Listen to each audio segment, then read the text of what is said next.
Zhang Hajin is a skilled mercenary working for the Heavenly Righteous Alliance, renowned for his expertise. They shouldn't bother him with minor issues. He has far more critical missions than dealing with their nonsense here. The team leader observed that the young man seemed overly confident after defeating several of his soldiers. But he'd better stay alert. They are prepared to make all his wildest nightmares come true. For years, Zhang Hajin has eliminated those marked for death by the Heavenly Alliance. He stopped keeping track of his kills long ago. His sword has claimed countless lives. Zhang Hajin coolly handles the trackers relentlessly pursuing him. Their sole objective is clear, and they won't let him escape. The mission must be accomplished. Are these people so fixated on his demise? He loyally served the Heavenly Alliance for 3 decades. Now, having finally earned his freedom, he has no intention of letting this opportunity slip away. So they would have to say goodbye to life. Zhang Hajin was ready to do anything for his freedom. Those around him looked at him in amazement, not understanding how he was still alive and how this was possible. Maybe it's because he's one of the top 10 greatest martial artists? It seems like they don't have the slightest chance against him. Zhang Hajin is the world's most skilled assassin. He stood proudly above his enemies, preparing to deliver his decisive blow. They called him the King of Assassins, but he was still a human. Zhang Hajin felt fatigue creeping up on him. But reinforcements were already rushing to help the enemies. If they noticed his vulnerability, he would not survive. He couldn't believe there were still so many of them, despite all the fighting. After countless fights, his blade has become dull, but this will not stop him for a second. Do they really hate the idea of his freedom so much? They will be sorely disappointed. Let no one stand in his way. He will crush them all into dust. No one will take away his freedom. They dared to challenge him by resisting, and immediately paid for their insolence. He could have been the world's greatest assassin, the very king of assassins that people speak of with awe. But deep down, he is just a loyal dog of the head of the Heavenly Alliance, a ruthless and bloody tyrant. He killed on command, without asking questions. What does he know about real life? Even the realm of the dead presents him with a bill. He needs to get out. He's been living for those Alliance scumbags all this time. And now he was almost free, having gotten rid of their damned remains. There is a secluded shelter nearby where he can take elixirs and healing herbs to restore his strength and heal. Finally, Chan will be free. He collapsed to the ground, feeling that hunger would drive him mad before he could tend to his wounds. Chan suddenly realized that he had only eaten a couple of pieces of dried meat in 7 days. He certainly wouldn't have refused a plate of hot dumplings. But he needed to pull himself together. He felt that someone was watching him. It was an amazing stealth technique. Even he, the best assassin in the world, did not notice how they snuck up on him. His martial arts prowess is so great that he can cut down an entire forest with just the aura of his sword. This stranger is undoubtedly the strongest fighter in the southern Central Plains. Could he really be the god of death himself? Chan began to understand why the Heavenly Righteous Alliance was pursuing him so persistently, but he didn't expect that the masters of the Steel Blood Fortress, the 8 elite warriors of the Steel King, would intervene. Did he seriously think that Mirim would recognize him as one of the 10 greatest masters if he defeated a man exhausted from fighting hundreds of opponents? Even though his strength is almost exhausted, he will still cut the enemy into pieces. Chong thrust his dull blade into his opponent, causing him to collapse in front of him. He felt that someone was still watching him. He said loudly that whoever it was time to stop enjoying the spectacle and show themselves. It turned out to be the secret demon queen. Her appearance came as a complete surprise to him. She's flattered that Chan still remembers her. After all, it's been almost 6 years. The girl smiled and warmly greeted her old friend. Meanwhile, Elder Yin Ilryong's squad from the Heavenly Righteous Alliance set out to search for Zhang Hajin. One of the fighters reported that all the bodies around were masters of the Steel Blood Fortress. Who would have thought that Zhang Hajin would be able to escape from the deadly traps and destroy so many warriors of the fortress? The Elder told us to follow the Demon Queen's dead energy. That's where Zhang Hajin is hiding. Her name is Kwak Sokyo. She is the secret queen of demons. Thanks to rejuvenation techniques, she retains her beauty, although she is well over 60. Looking at her face, you would think that she would not hurt a fly. Such a charming and attractive girl. But in reality, she is a real devil in female form, unable to sleep without spilling someone's blood. The best mercenaries and troops of the Steel Blood Fortress came for him. But why did they bring this crazy woman? Whatever it is, he has a trump card. As long as there is blood in his veins, he will not give up for anything. Kwak Sokyo was disappointed in him. They had a special bond, and he immediately grabbed his sword. Jong Hajin cut her off abruptly, saying that enough of this empty chatter, since she had come for him, let her prove it in battle. She is sure that in his current state, Chan won't be able to even touch her, and she suggested an easier path for him. But why shouldn't she test his powers in practice? And why should he be afraid of a 60-year-old woman who only knows how to talk? If Chung calls her an old woman one more time, she will rip out his spine no matter how much he begs for mercy. He noticed that over the years of separation she had become much more touchy, and with a grin he again called her an old woman. Kwak Sokyo was furious, her face wrinkled. He was a scoundrel, and she would make him regret it. She believes that the Heavenly Righteous Alliance raised him to be their best assassin. It was no wonder that the Steel Blood Fortress had recruited her to assist in this matter. Its main power is imbued with a disgustingly pure energy. This is clearly the trace of the Great Nine Sects. They want to capture him alive, but it is clear that Chung has mastered the techniques of the Nine Sects and even their secret art. Now he understood why she had hesitated and talked nonsense instead of immediately shedding blood, as usual. She needed to find out more about the martial arts of the Nine Sects and extract information about the Heavenly Alliance. Kwak Sokyo realized that Jong was incredibly gifted. Previously, she saw him as a brutal thug who broke necks. But as the Demon Queen, she has no intention of sharing these secrets with the Steel Blood Fortress, right? It seems Chan has figured her out. In fact, she doesn't care about the fortress missions or the Alliance's secrets. Her true goal is to master the mastery of the 9 sections. If Chung reveals all the secrets, she will spare his life. Isn't that a fair deal? Why are there so many dangerous creatures in the Great Lakes? Honestly, it's not an equal exchange. He's already on the verge of death. Kwak suddenly asked if it was the blood parasite. Jong Hajin froze when he heard this question. This parasite caused the death of his best friend. Those who betray the Heavenly Righteous Alliance do not escape retribution. The parasite in his body is a constant reminder, ready to kill him at the slightest hint of betrayal of the Alliance. If Kwak could help him get rid of it, all the threads that connected him to the Alliance would be severed. He just needed to show her the technique. She has mastered the demonic arts of the Death God, and is also an expert in poisons and toxins. It will not be difficult for her to rid him of the parasite. So what will he say?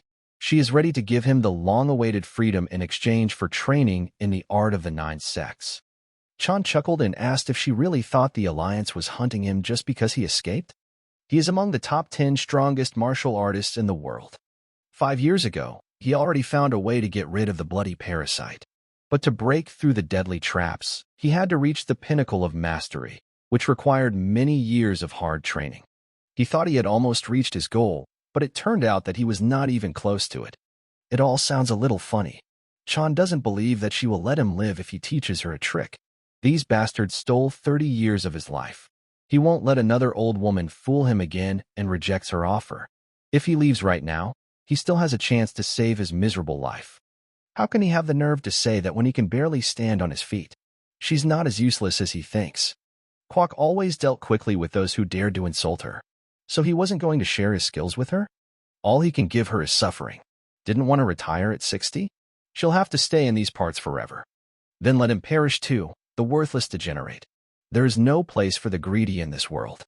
Their energies collided and exploded in a powerful explosion. Who would prevail in this furious duel? Kwak sank her sharp claws into Chan, stopping the great killer. Elder Yin Ilryong suddenly appeared. Jong was shocked. He didn't even notice him approaching. They mercilessly cut off all his limbs. Each of them had their own reason for revenge, and they carried it out. Kwak gave Chan an icy look and noticed that he looked much better without his arms and legs. All that remains is to cut off his head so that he will never dare open his mouth again. Let him crawl to hell like a parasite. That's where he belongs for all his exploits. Is this miserable moment the last thing he will see before he dies? Ultimately, all Chan wanted was a simple life. He wanted to live it like an ordinary person. To feel normal, even for a moment, as if in a dream, is it really so unattainable? If only fate would give him another chance. The main sanctuary of the divine cult of the heavenly demon. One chance to realize the life he so desperately dreamed of. Meanwhile, in the inner sanctum of the divine cult of the heavenly demon, the doctor greeted the 4th young master of the cult. He just came back from the 3rd young master after checking his pulse. So Riang will most likely not live until the morning. Everything was going better than he had hoped. The fourth thanked the doctor for the news and told him to leave. Suddenly, images from his past life came flooding back to Chong. His comrade asked if he had finished. He replied that yes, he had already finished off everyone on this side. Now he could rest a little. Chong warned them not to relax too much. The leader said they could be tracked down. What's that in his hands? The comrade replied that it was a wooden figurine of a bird. Chong asked if he had carved it himself. The guy suddenly asked if Chan was tired of killing. He froze, unable to find the words to answer. The comrade said that he would leave here at any cost. He wants to live the rest of his days as a free bird. He will go to the village, where he will breathe the aroma of fresh grass, and not this heavy smell of blood. Chan admitted that he himself was not against such an idea, and suggested going together. But his comrade snapped that it was impossible, and there was no point in thinking about it. After these words, the guy suddenly wheezed and fell asleep right next to him. The commander came up and said that the Lord had saved his life, and he decided to repay him by planning an escape. Let Chong take a closer look. This is the end that awaits all who dare to betray the heavenly righteous union. The bloody parasite in his body will punish him for betrayal, so he should watch his thoughts if he wants to survive. To stop him from speaking, his head had to be torn off. The old woman's disgusting face pulled the boy out of his reverie. Zhang couldn't understand. Was this a dream? Didn't the demon queen just behead him? And what kind of place is this anyway? The room looks luxurious. Where did he end up? Suddenly, Chan felt that he was not alone in these chambers. A girl entered the room with a tray of food and loudly announced that she had arrived, calling herself Manhwa. Looking back at the bed, she noticed that the young master was not there. He appeared behind her and quietly asked if she knew what would happen if she made even a sound. Who is she and what does she want? Or maybe she's from Steelblood Fortress. The girl replied that she was his servant named Manhwa. Why was he acting so strange? Was there something he didn't like? Let him stop talking nonsense. What young gentleman? Who brought him here? Or does she want candy? Manhwa explained that the young master had been here for a long time. He had been unconscious for the past 6 months due to a chi blockage from a severe injury. He only woke up 2 nights ago. Chan couldn't understand how this was possible. How could he be unconscious if he was killed? Let him stop messing with his head and tell the truth, otherwise he'll get a candy in the teeth. Manhwa assured him that she was not lying. She brought him food so that he could have some energy after waking up. Looking in the mirror, Chan saw a strange face. The first thought that flashed through his mind was, who the hell was that son of a bitch in the reflection? Was he a ghost? What's going on? He died and it wasn't a dream. Is this some kind of reincarnation? Or was it his past life? How could this even happen? How could such a place even exist in Murim? And who are these people? Why did they come so early in the morning? The man knelt down and said that the divine teachings are indisputable. All the demons fell at his feet. He congratulated the third young master on his recovery. If this is the divine cult in Murim, then it is a demonic cult? What is going on? What happened to him? The supreme head of the elder court of the divine cult of heavenly demons Mutim greets the demon lord. The demon lord asked the supreme head of the elder court what brought him here today. He replied that he had a report to make. The third young master regained consciousness. However, due to the exhaustion of his body, he lost all his strength. The man asked the demon lord what he was going to do next with the third young master. The lord ordered that he should not come to him with reports until the closing ceremony, which would take place in 3 months. The supreme leader sincerely hopes that the demon lord will fulfill the great will. The heavenly demonic divine cult, the so-called 1,000-year demonic cult, is the oldest and most ruthless demonic force of this generation. It was created several thousand years ago by Master Murima. In terms of combat power, they are the strongest. All of Murim would be alarmed by the mere fact of this cult's existence, for it is a symbol of chaos. They are outnumbered by the righteous Heavenly Alliance in the Steelblood Fortress. The world called the righteous heavens, the remaining blood, and the heavenly demon a powerful triad. Among them, the heavenly demon had more power than war and pandemonium. It was the most ruthless demonic power. So how did he end up here? Did he really get a second life? But why? Why is it a demonic cult? No, he needs to calm down. He needs to figure out the situation and think about his next step. Last night, he thinks that the hidden technique is still too strong. The strongest of the 7 disciples of the demon cult, the third young master, woke up. The slaughter will begin again. Be careful. Don't get carried away, or you will be killed. It's a miracle to wake up 6 months after the chi blockade. The man heard that he had lost all his fighting skills. If there were any skills left, Then he was truly a monstrous demon, as they called him. Since that monstrous demon has awakened, it will squeeze the life out of some people. We must be careful not to get on the young master's nerves. The man thought, what a scoundrel he was. An asshole. A monstrous demon. How did he live? Whatever it is, he's sure it's a demon cult. He'll need a detailed plan to escape from here. The hidden technique caused too much trouble last night, even though he only used it for an hour. Honestly, it's great to be alive. But his body is like an 80-year-old's. We need to rebuild it first. Okay, let's see. He knew it. Just 7 extraordinary meridians mixed up. He'd fix this little rotten blockage. Find the truth amidst chaos that burns in the void and breaks through the channels of life. Expose the turbidity with thought, and the world will reward you. The temperature in the room rose, and the air became very humid. Using the infinite technique, he would expel the dark energy from his body. In his previous life, using some of the martial arts of the 9 sects, he honed his own boundless technique. He had no status, so this technique became his own salvation, which helped him a lot. Is this his limit? Well, at least one small goal has been achieved. Incidentally, it is so quiet that it is a little disconcerting. It has been quite a while since he woke up. No one has come to him except the healer. The healers said he was recovering quite quickly. He should take care of himself until they could come to him again. Only this young girl, trembling with fear. Young master, here are your medicines. This bastard was called a monstrous demon, so he was a scumbag with a vile character. Until order is restored here, he can't act rashly, Zhang Hajin. 3 months later. 3 months have passed since he ate it, and still nothing happened? The man said that what's more, he's only getting better faster. Didn't he say that the more a skill is tracked, the more likely it is to die from it? Yes, he did say that, but it's weird. Sarian, he always exceeds his expectations. The 4th young master of the heavenly demon divine cult, Hong Iman. What are they doing now? The man asked when Rin would arrive. He thought she would be outside the main temple at noon. Hong asked if it had been 6 months since she returned. The man replied, true. Then something interesting must have happened. Let her continue to observe and report. Well, that's better.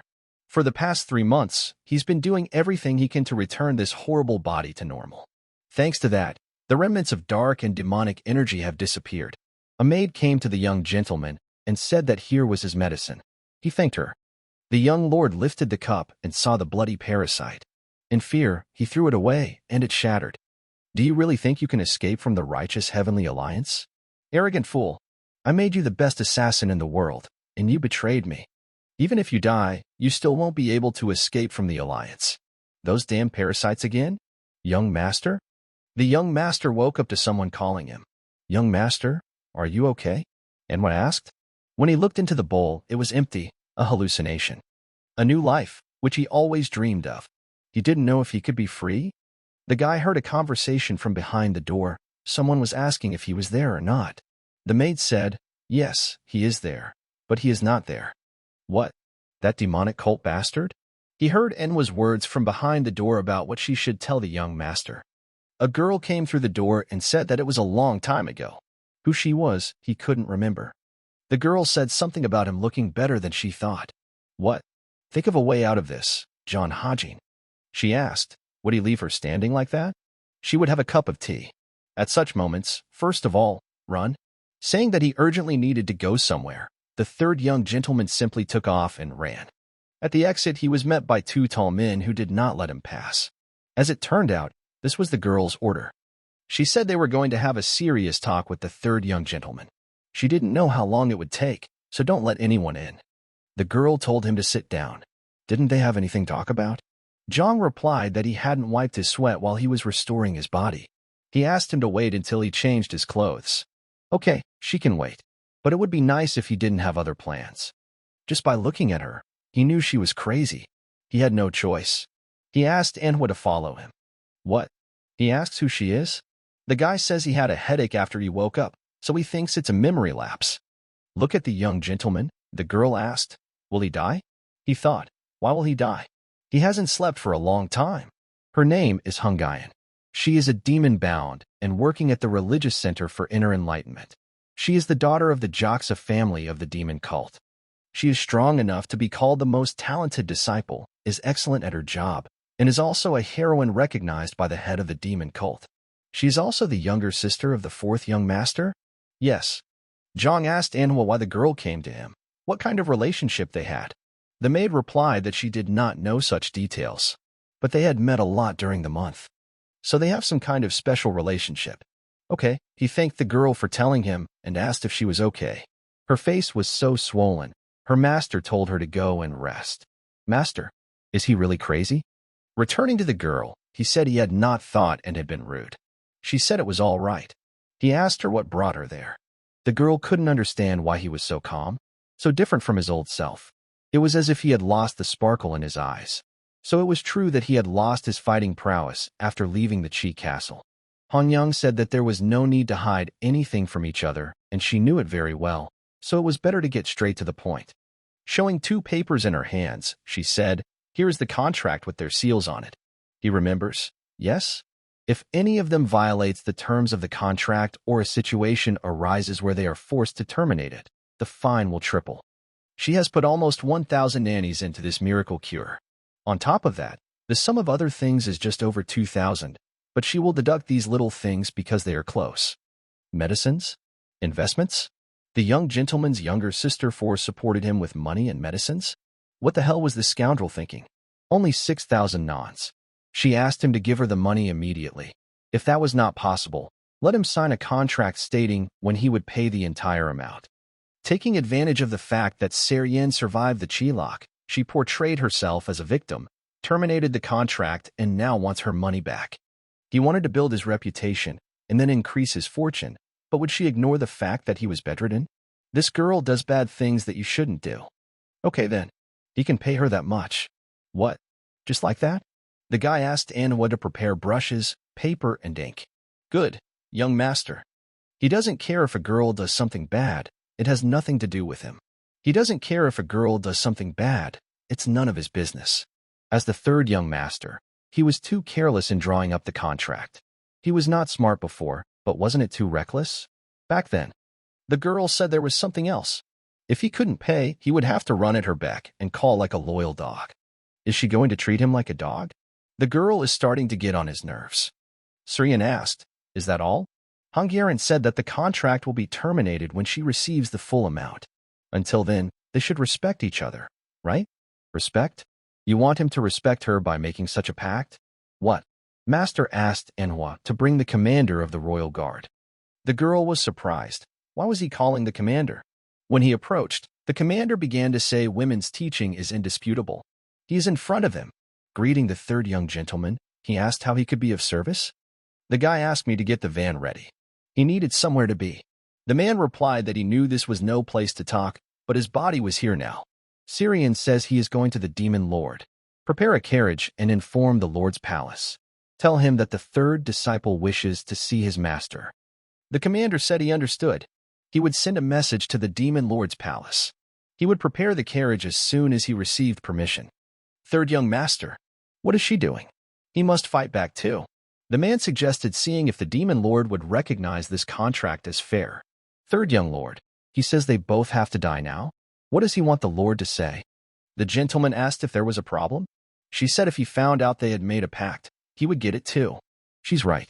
If he finds out, Dominus won't go unpunished. And he could be exiled, for he's lost his fighting prowess. But that's what will happen to him. And what about her? Everyone in this world knows her family. Surprisingly, this excuse will not work in all cases.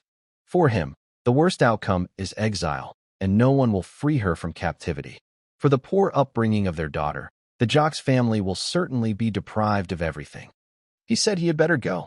It was time to go for a walk. The girl asked him to wait and asked if he wanted to be the leader. A head with a body like that? Ridiculous. Coming here knowing he has no chance? Well, I'll see you at the demon lord's palace. Honiran asked what she should do.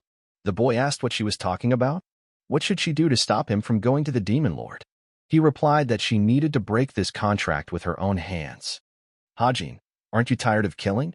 I'm going to get out of here, no matter what it takes. I'm going to go to the village, where I can breathe in the smell of fresh grass instead of this musky smell of blood. Is that all? Yes. We've searched every corner, but we haven't found a single bug. They betrayed the alliance, committed treason. There must be more. Search the surrounding area. Wait, listen to me. They told us to destroy those who betrayed the alliance. They said they were traitors. I really didn't know. Is killing people just a job for you? Taking lives? Spilling blood every day? Zhang Hajin, do you know anything about life? I know nothing. I will curse you even from the grave. Your life will be the death of those you killed. The commander knelt down and congratulated the demon lord on completing the great work. He asked the commander. The man said that the third man asked to see him. The man said that it was correct. He had just sent a carriage to the third young master's house, so he would arrive at the palace soon. Turning to the first royal guard, he ordered him to escort him to the pavilion of demonic justice. The guard responded, "Okay, my lord." Was it really winter yet? He still couldn't get used to this chaotic aura checking his pulse. It seemed that the damaged blood vessels had recovered even more in the past few days. And not just his blood vessels. Even though he had taken herbs and acupuncture, his ability to recover was already quite strong. What does this look? The healer apologized and said that he was simply very surprised by his ability to regenerate. The healer told the third master that he would no longer need acupuncture. Instead, he would take nourishing food and supreme healing potions to restore his strength. The master said he wanted to know something. The healer said he could ask. What was the supreme healing potion? He had never heard of it.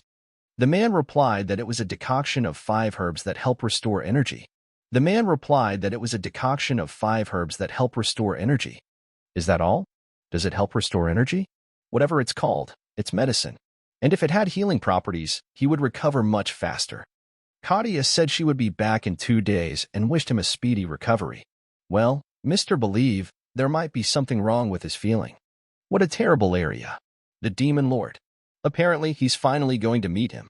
The Lord wonders what kind of person he is. There is not a single person in all of Kanho Muraim who is not interested in this gentleman. This is obvious, because he is perhaps the strongest man on earth. Although he never displayed his full power, he was always considered one of the most powerful people in the world. Their meeting could be dangerous for the Lord. He doesn't know much about the demonic cult. Maybe you should have been more careful. He just couldn't stand it. To be reborn as someone's dog. If only this Hong Yoren, the daughter of the Choksa family, or whatever, hadn't shoved that absurd contract in his face. A maid entered the room and told the young master that the demon lord's palace had contacted them. The carriage is ready, so we need to prepare him for the upcoming meeting. Since things had turned out this way, he decided he might as well meet him face to face, didn't he? After getting off the carriage, the gentleman was immediately approached by a clerk who said that the demon lord was inviting him to the demonic justice pavilion. Follow him. Looking at the long staircase leading somewhere, the lord thought, what the hell is this demonic pavilion of justice? This is truly the center of a demonic cult. Many guards. Reminds of the time when he fell into the inescapable net of the righteous heavenly alliance in the Steel Blood Fortress. High-ranking masters are trained all over the area. This place is like falling into a dragon pond or a tiger's den. One mistake, and he is dead. The man said they were there. Didn't they talk about the demonic justice pavilion? It wasn't him. No, you can't show fear. You have to act like he knows everything. The question of survival in the demonic cult depends on his every step. The man mentally ordered himself to pull himself together because he was about to see the demon lord. Looking around, he thought it was winter, but spring was blooming. Was he sleeping? It couldn't be. Then it was an illusion, wasn't it? Well, there is no other explanation because it is cold outside. He wanted to leave Kanho and live in a place with lots and lots of greenery. This is definitely his dream place. But what a plausible trick. Look, he suddenly heard the stern here. He was scared, because just a moment ago this pavilion was not there. There is someone there. His legs move on their own, as if he were under a spell. Step 1, life. Step 2, death. Is this how the third pavilion of demonic justice imagined it? His king-killer instincts tell him it's dangerous out here, but he can't back out now. If he wants to escape the demon cult and start a new life, he has to face the demon lord. Will he finally meet the demon god? The great heavenly demon, the demon lord Li Zhong-san. The man asked if the third young gentleman had entered. He was told that he had. Was there something troubling him? He replied that during the entire time of the Lord's reign, there had only been 2 occasions when an outsider had entered the pavilion of demonic justice. The first time it happened was about 25 years ago, when the master took his first disciple. Is he talking about his first disciple? Is he talking about the first young master? He replied that no, the first young master became a minty exactly 20 years ago. He says that before the first young master there was another minty? That's right. The unknown disciple looming in the shadows died here in this pavilion. His skin was torn to shreds, as if wild animals had torn him to shreds. So, the demon lord. He said that if the Lord wanted to kill him, he wouldn't have brought him here. Then who was the second? The general strategist. The man with absolute power who oversaw both small and large matters. The only one who rose so high thanks to his own skills, not martial arts. He was the second to enter the demonic justice pavilion. Did he do it? Yes, he walked out with his head held high. Today the pavilion opened its gates for the third time. I wonder if the third young gentleman will survive. The divine teachings are indisputable. All demons will fall at your feet. Syrian saluted the demon lord. The Lord ordered him to stand up. So here he is, the demon lord, Li Zhongsan. Yes, he doesn't look like the great demon master and the lord of all. As long as he doesn't emit any chi, it's the same as saying that all these statements are false. He can feel all his proud majesty. He is a person who has no reason to be locked up, because he is one of the strongest masters. He is the most powerful martial arts god in the world. He is so powerful that he is said to be half immortal and lives in a completely different dimension. But why didn't he even try to become a tyrant? The Lord handed him a cup of alcohol and ordered him to take it. He asked Syrian what he wanted. Well, you see. What the hell is he hesitating about? He was one of the top 10 masters himself. Is he seriously just going to stand there like he's not mine? The overlord asked if he wanted to keep the cult going. Someone said yes. Wait, did that work honestly? The Lord ordered him to pour more alcohol. The boy could not understand his emotions. He could not even guess what he was thinking about. The Lord said that the Lord is very vague. Is he saying that he wants to leave for a while or sever all ties with the cult? He doesn't like being his student? The boy said no, that's not what he meant. Or has he given up because his body is so exhausted? Is this the limit of his abilities? What a disappointment. Damn, he's got problems. The guy said he wasn't trying to break away from the cult completely. It hasn't been that long since he recovered. Plus, he's lost all his skills. If that's the case, I have to say something. He really wants to get back into shape, but it's not as easy as he thought. So he thought it would be better if he could get some fresh air. That's what he wanted to ask him today. Yes, that's it. Great. That's quite plausible. Seeing that the overlord was angry, he thought that he needed to come up with an excuse. I mean, what he's trying to say is that he requested a meeting with him just to get permission to go out? Damn. He was too careless. Come to think of it, it's actually funny. The reason he wanted to see the ruler of all, the divine lord of the heavenly demon cult, was just because he needed permission to go out? Now is not the time to think about anything else. Zhang Hajin, hurry up and think of an answer. The guy said he wanted to see him because it had been a long time. Doesn't sound like a bad reaction. The boy said that although his body was in such a state, he, as a student, had his duty. He could not repay even 100th part of his kindness to him. He had no way to thank the master. That's how he felt. He tries to put on a show and evoke emotions in the master. The cup in the master's hands crumbled like ashes. The duties of a disciple? If he had known about the duties, he would not have appeared before him in such a body. Or has the sovereign been underestimating him all this time? In such a body, perhaps? The eyes of the demon god, does he really know that this body is not Syrian? It's like the demon lord was looking straight into his soul. What excuse can I come up with this time? He wasn't caught? The boy was slightly upset by his words. Even though the disciple who had just recovered from the chi blockage came to pay his respects, he was saying that the boy didn't know about his duty? What the hell? Is he weird? What has he lost? The Lord said he would send someone within 3 days. Until then, he could go.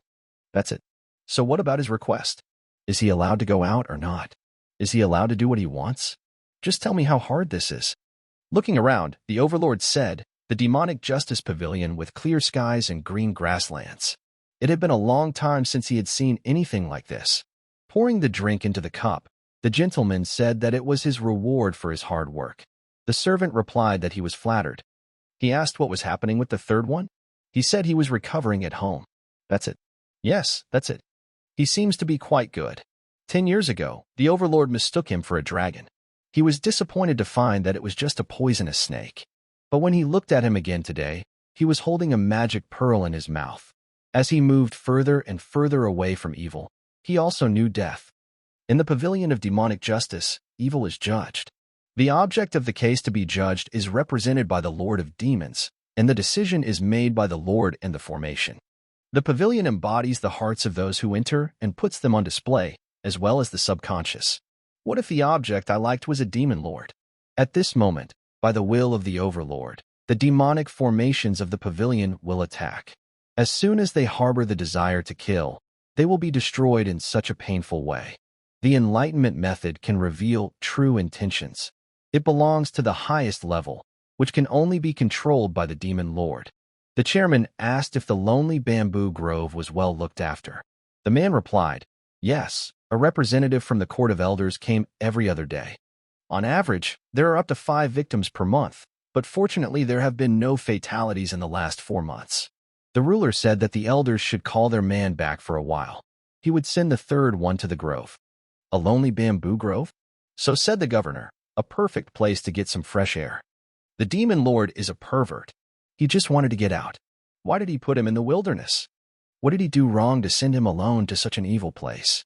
Standing in the middle of that very grove, he shouted, "Demon lord, you idiot." Someone behind apologized for his impudence and told the young gentleman that these were very dangerous statements. What did he say?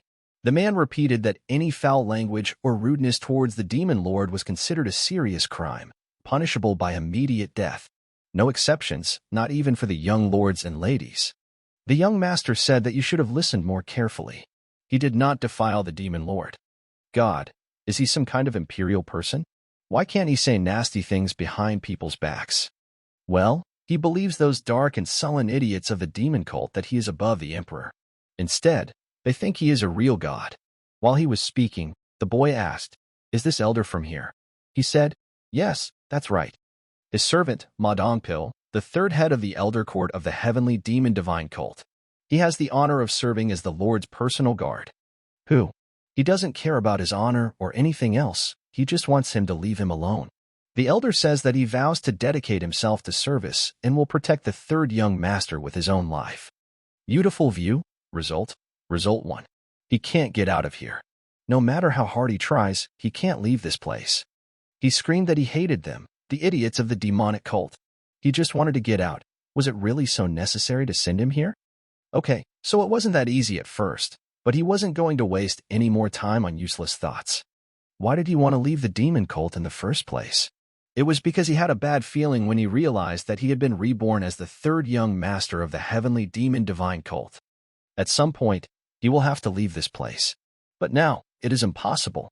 Then the reality is that he has no choice but to become the third young master, Serien. But to survive in this body, he will need strength. He will have to become stronger. Otherwise, he will not survive. The heavenly demon divine cult strictly adheres to the ideology of survival of the fittest, more than any other group in Miram. This is not a place where he can calmly wait to be destroyed and thrown out.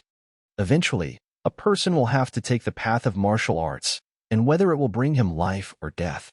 He will no longer resort to petty tricks. He will use force and leave with his head held high. At that moment, a servant came out from behind a tree and startled the young gentleman. He said that his food was ready. He could follow him. The young gentleman began to complain. He told him not to get underfoot. But they had been here for 2 days. He had not even had a sip of water, let alone food. The servant was simply concerned about his health. "It's been 2 days already?" asked Mr. But he doesn't need to scare him every time. Stop doing that. Day 3. To begin with, he will use the unlimited technique and bring his body and soul into order. What is this? The movement of qi in the infinite technique is different from ordinary qi. The third level of strength development? The limitless technique can be divided into 5 levels. In his previous life as the king of assassins, he reached the peak of the 4th level of strength. In boundless technique, the unity of martial arts and body is much more important than enlightenment. But this weakened body, even with the qi blockade, is at the peak of the 3rd level of strength and is on the verge of entering the 4th level. Could it be that this child, Syrian, is a genius? Moreover, the purification technique took effect by itself. This technique purifies the air by absorbing the muddy qi energy located near the body. The air is purified and the absorbed turbid qi becomes part of the internal force with the overwhelming ability of the boundless technique. When the air nearby becomes clean, the assimilation effect increases, which accelerates its growth. At this rate, he'll be able to regain his former strength much faster than he thought. Well, let's move on to the fourth level of strength. Day 5.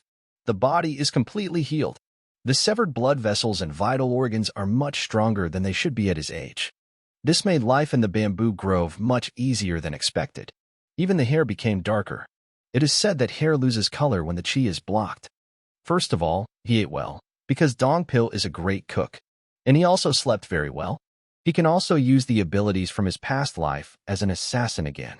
When he was the king of assassins, he gained the ability of supersensitivity. This ability was developed through frequent encounters with death, as well as the experience of surviving as a killer. And the martial art that enhances supersensitivity is the 6 forces of heavenly net technique. The first form is the all-knowing eye. This martial art greatly enhances the 5 senses to the limit, surpassing any beast. He could clearly sense the terrain without even turning his head. He hated himself for being so well adapted to this place. The monsters will become more active as the sun sets. The servants suggested returning to their shelter. He had finally created the foundation for normal martial arts practice. If he gathered the experience and knowledge he had gained as the king of assassins into this particular body, he would be able to become strong again in the blink of an eye. Great! Thanks to the boundless technique, he was able to recover to some extent. He decided to see if he could fly. His 2 skills had returned. The infinite body recovery technique and the 6 forces of heavenly net sense enhancement technique. All that remained was a dark shadow of chi obtained by combining the selected secret skills of the 10 great schools. These 3 skills became the core martial arts that made him a legend, the king of assassins, Zhang Hajin. He'll be stronger again in no time. Wait, but is he allowed to study dark shadows? This is the heavenly demonic divine cult. And he is the 3rd young master Syrian, not Zhang Hajin. He is sure there was some kind of demonic art that he studied, but what kind? When the 3rd young master returned, he decided to ask Dongpil a question. He replied that the gentleman could ask, and would be only too happy to help. The young master asked among himself and his brothers, "Is there anyone who has not studied demonic arts? Or anyone who has studied non-demonic arts?"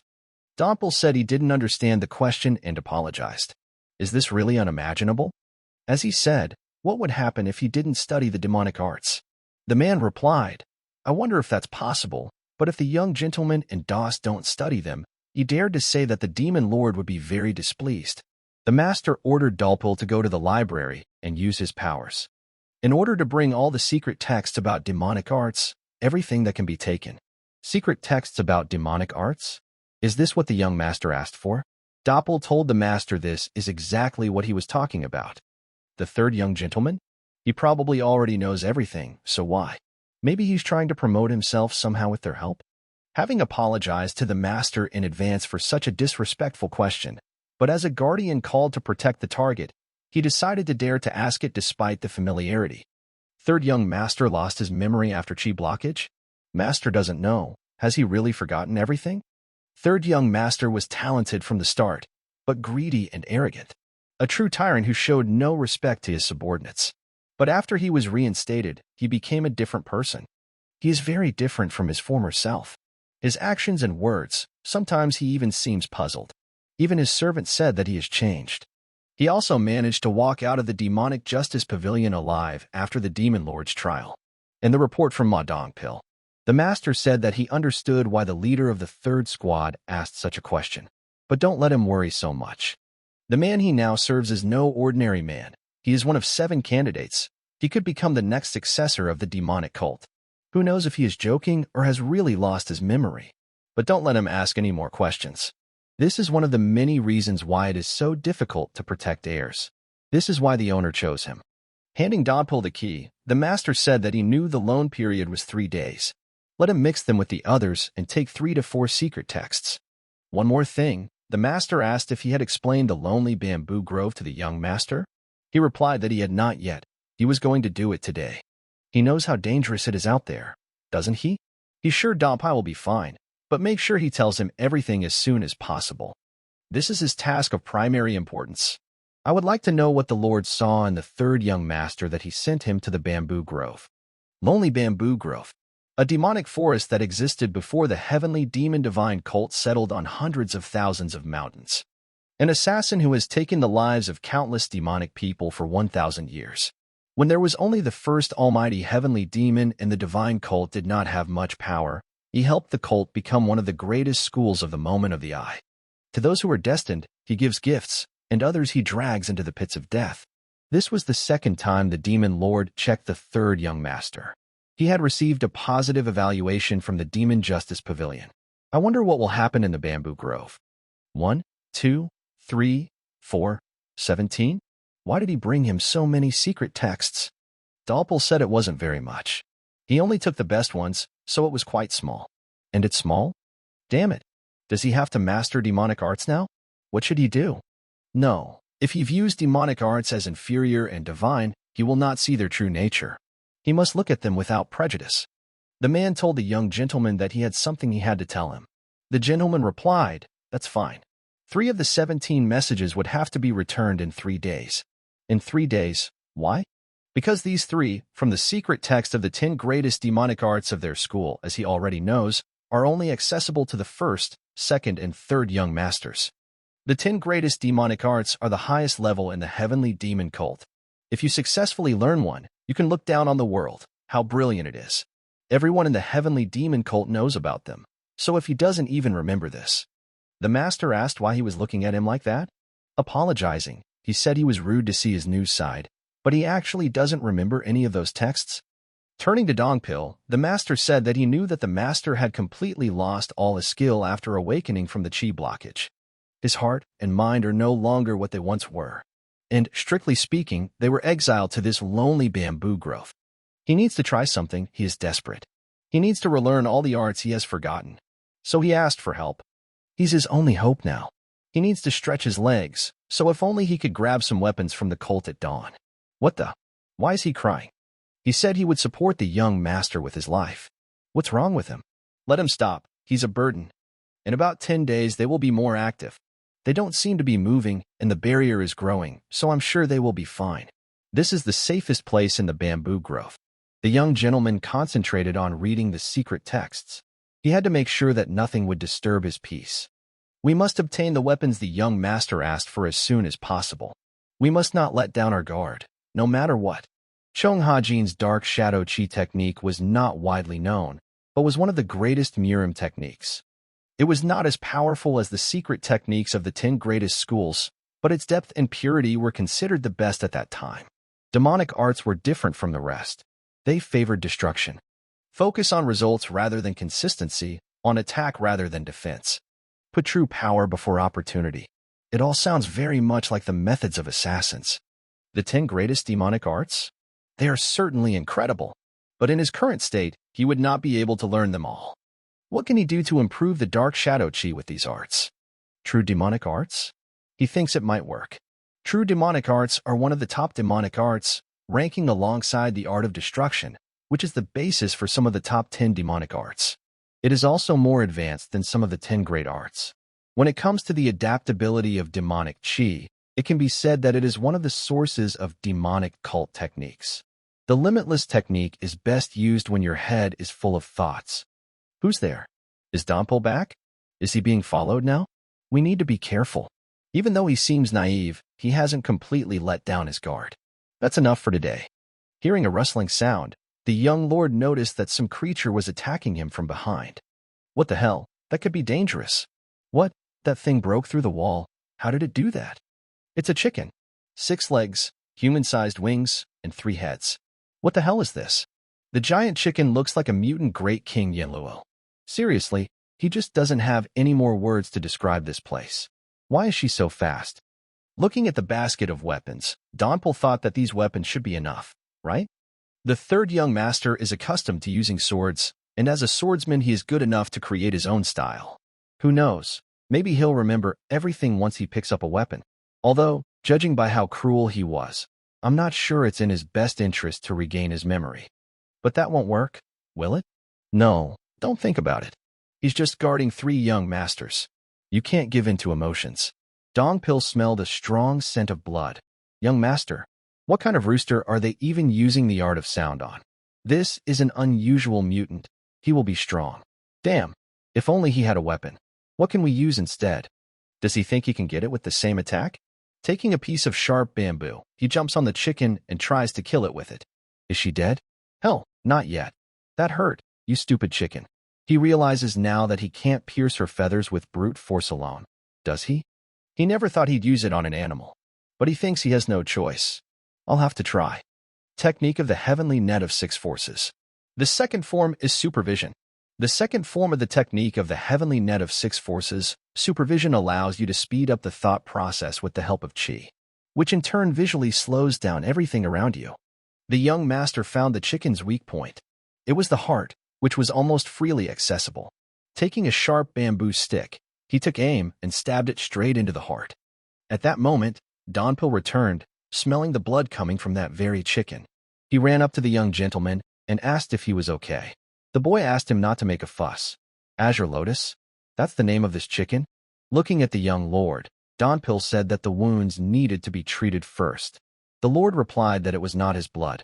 Indeed, except for a few scratches, the young master was not seriously injured. The Azure Lotus is as dangerous as a leopard. Donpil asked the gentleman if he had defeated him himself. The boy replied, did he see anyone else here besides himself? The master asked if they had a big pot. The man said, sure, but what did he need it for? He said to pour water in it and put bamboo shoots in it, let it boil. He is in charge of dinner tonight. He also said that he was waiting for an explanation. How does this guy know about this bird? What kind of place is this bamboo grove and all that? The lonely bamboo grove has existed since before the heavenly demon cult. It is a natural demon forest with the deepest spiritual chi energy, even compared to any known mountain. There is something special about this forest. The profound spiritual chi does not spread throughout the entire area, but only circulates within the bamboo forest. Therefore, its concentration only becomes stronger over time. This strengthens both the tree's chi and the earth, making bamboo trees particularly thick and strong. But they seem to have a short life cycle, don't they? This bamboo grows much faster than usual. That's how the forest is made. And some of the trees here have strange abilities. Do they have healing properties or something? More precisely, they would be both poison and medicine. Their chi is so deep that they need to be processed dozens of times before being used on the human body. More than half of the demon cult's potions are made from the bamboo trees of the lone bamboo grove. What? Does that mean it's possible to mass-produce the drug? The gentleman asked. The man said it was impossible. But why? Most trees that have any healing properties at all grow in the deep forests. The problem is the spirit monsters and creatures that live there. Is that what he's talking about? Donpil said exactly what was said. Azure Lotus is the weakest of all. Weak? He says there are stronger ones. The Azure Lotus is the weakest species in the forest. Moreover, some of the mid-level ghost creatures are as strong as the top-level masters. They stop in the forest twice a year to obtain the sacred bamboo along with the guards and other high-ranking people from above. The densest, most solitary bamboo grove is dangerous even for them. The city bamboo garden is considered the safest place. He never thought that Azure Lotus would wander here. He apologized for not being able to protect the Lord due to his impudence. They built a fence around this garden and also erected octagonal walls outside. As his protector, he has done more than enough, so don't let him worry. The master said that's enough. Let him take a plate first. Well cooked? Who would have thought he could cook and eat this rooster? Is it edible? Looking at the man, the gentleman asked, doesn't he eat this? Even if he looks like this, he must have a weak stomach, right? It may not be comparable to bamboo shoots, but it's still good for you. He liked it so much that he ate the whole plate and went up to the gentleman and asked for more. You see, it's very tasty. So this place is that dangerous? He was sent here by demon Lord Li Zhongsan. He must learn demonic arts as soon as possible. The octagonal structures were built perfectly. Even though they were built in abnormal sizes, they still serve their purpose, mister. He recognized the man's work. The master said there was nothing to recognize. He could see it there. The attendant asked if the gentleman had studied these structures before. He replied that no, it just happened that way. Construction is a completely different doctrine than martial arts. I'm going to pretend to know something here by just reading a little about it. What kind of a man is the third young gentleman? The more you know him, the more questions he has for him. He read more than 10 secret texts of demonic arts in 3 days. The man asked if he had finished yet. The gentleman said yes. He could have it. And he easily defeated the Azure Lotus. although it had not yet fully recovered. He may appear carefree and cheerful, but when he is serious, he creates such an aura around him that it is difficult to approach him. Besides, when he lost his fighting prowess after the Qi blockade, he didn't seem that upset. Surely there is something he doesn't know. He decided to learn the demonic arts. But there is no hurry. This is his first time. If he wants to become stronger in the shortest time, he cannot cast out the Dark Shadow Qi, for it is the closest to him. Dark Shadow Qi has not even passed one generation, a new martial art that he created by combining the secret techniques of the 10 great schools when he was the king of assassins. On the other hand, the true demonic art is the foundation of all demonic arts. Depending on how he studies it, there will be a difference in the nature, character, and quality of the Qi. What if he could make up for his lack of foundation of Dark Shadow Qi with true demonic art? If you spill a drop of ink into a bowl of clean water, all that water will become dirty.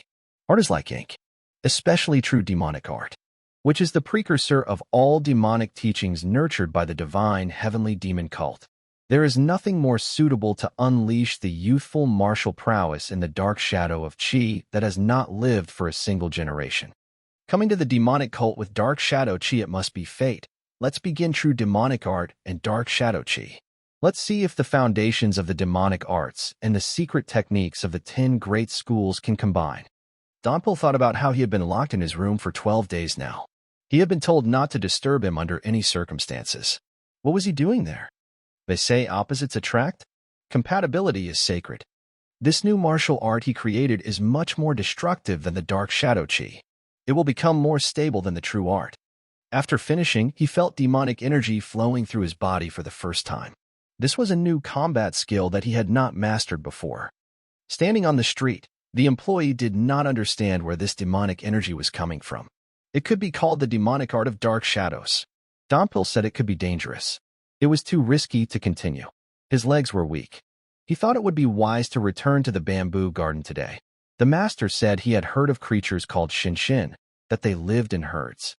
The master asked if it was too little to call ourselves a herd.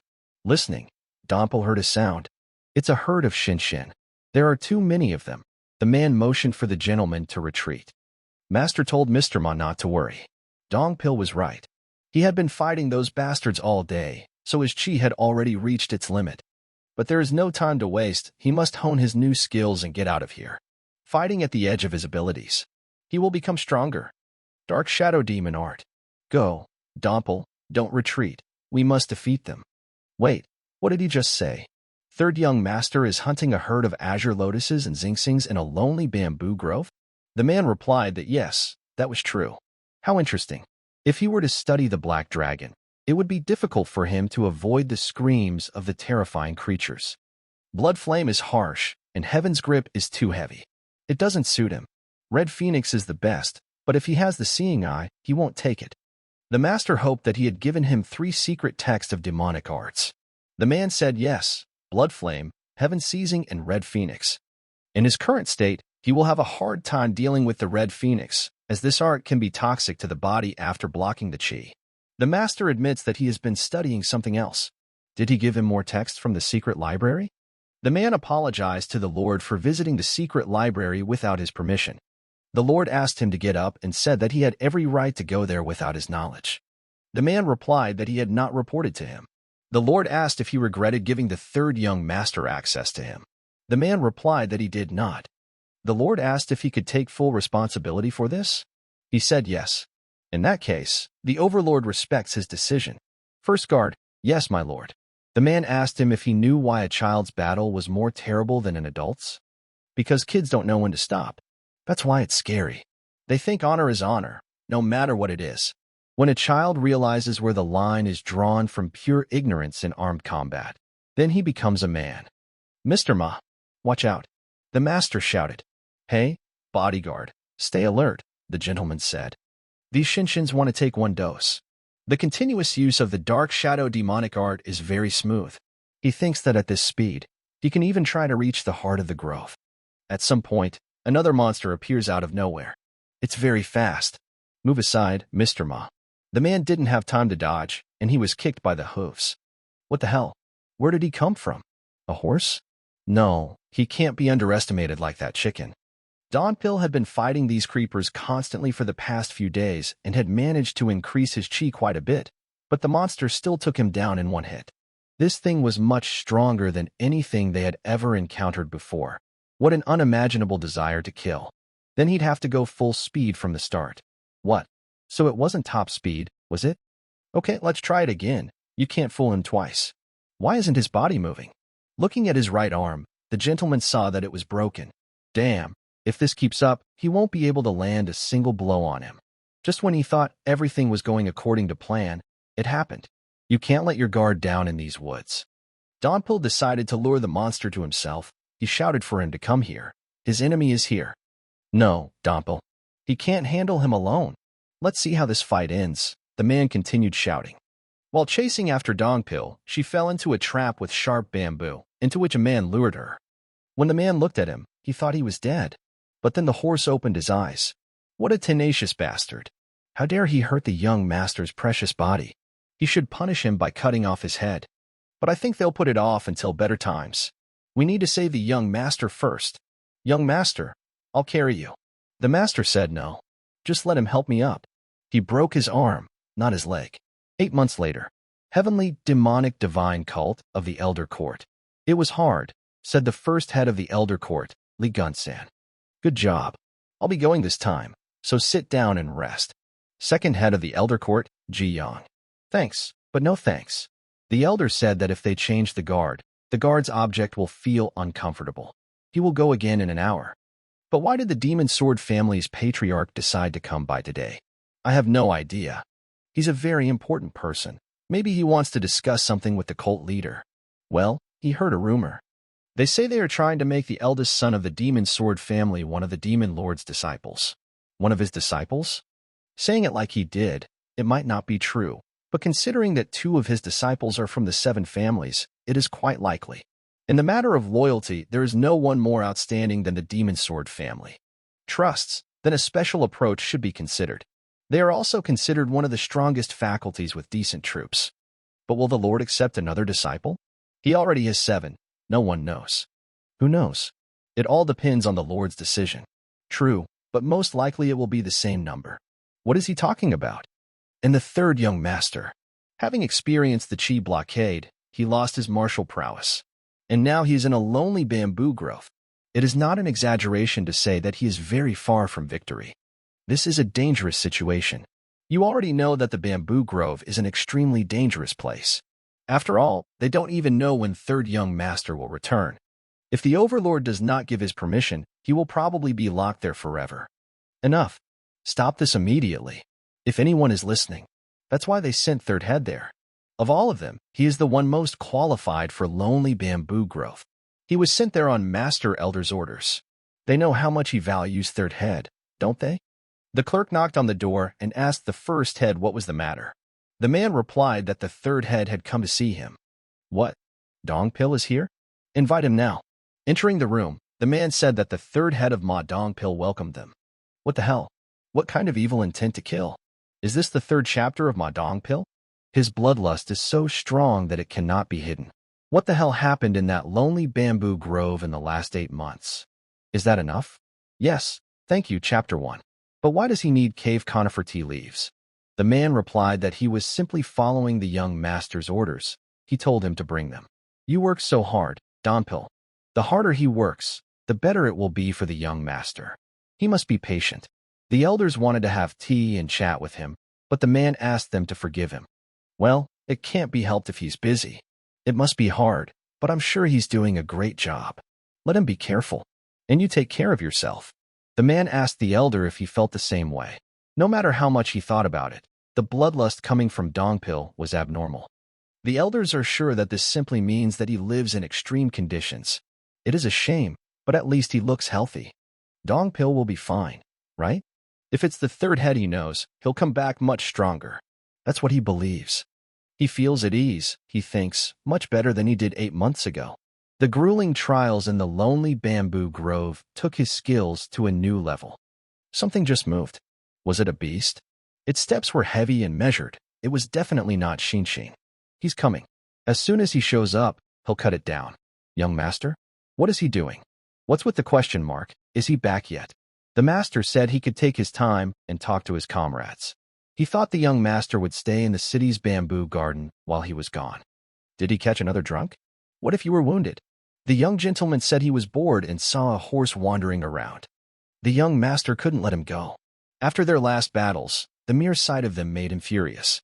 So the young master told Dongpil that they would have horse meat for dinner. Let him wash the pot when he returned.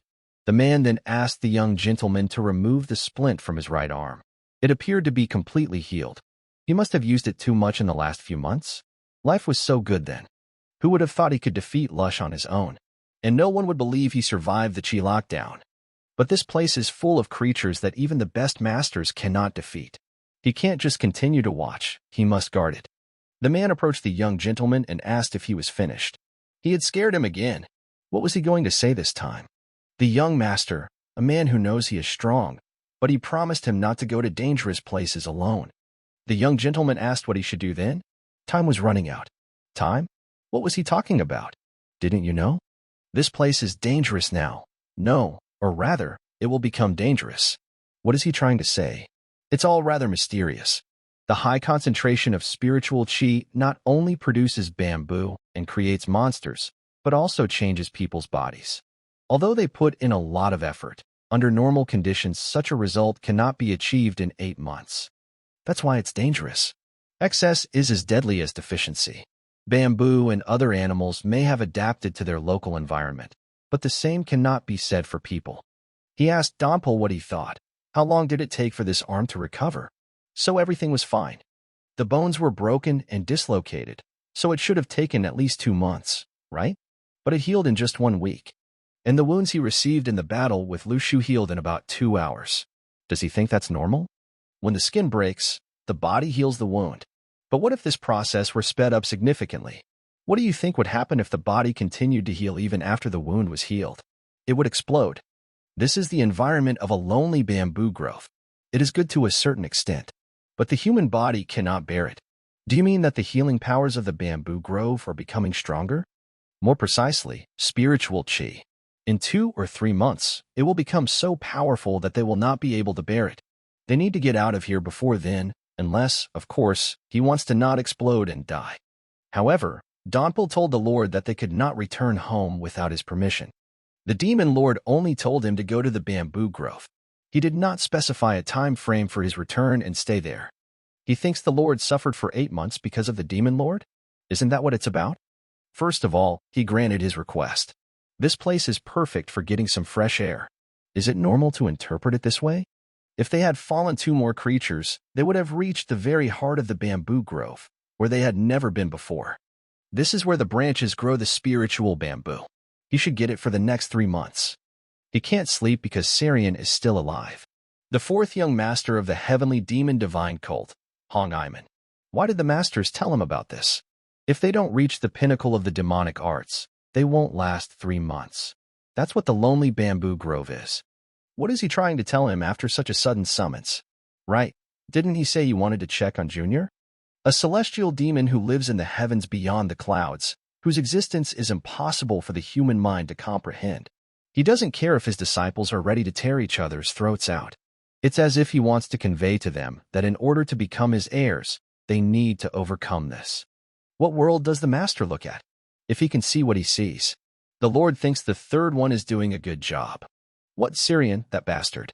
He barely survived the chi blockage, even the medicine didn't work. Is he now strong enough to survive in the secluded bamboo grove? How is this possible? The master said he plans to summon him soon. Does this mean that everything he went through to get rid of it was in vain? Syrian, this time when he came back, this guy threatened to kill him, and nothing stops him from doing it. That's what you asked for. He managed to get 5 bags of blur herbs. And his special task, cave pine tea.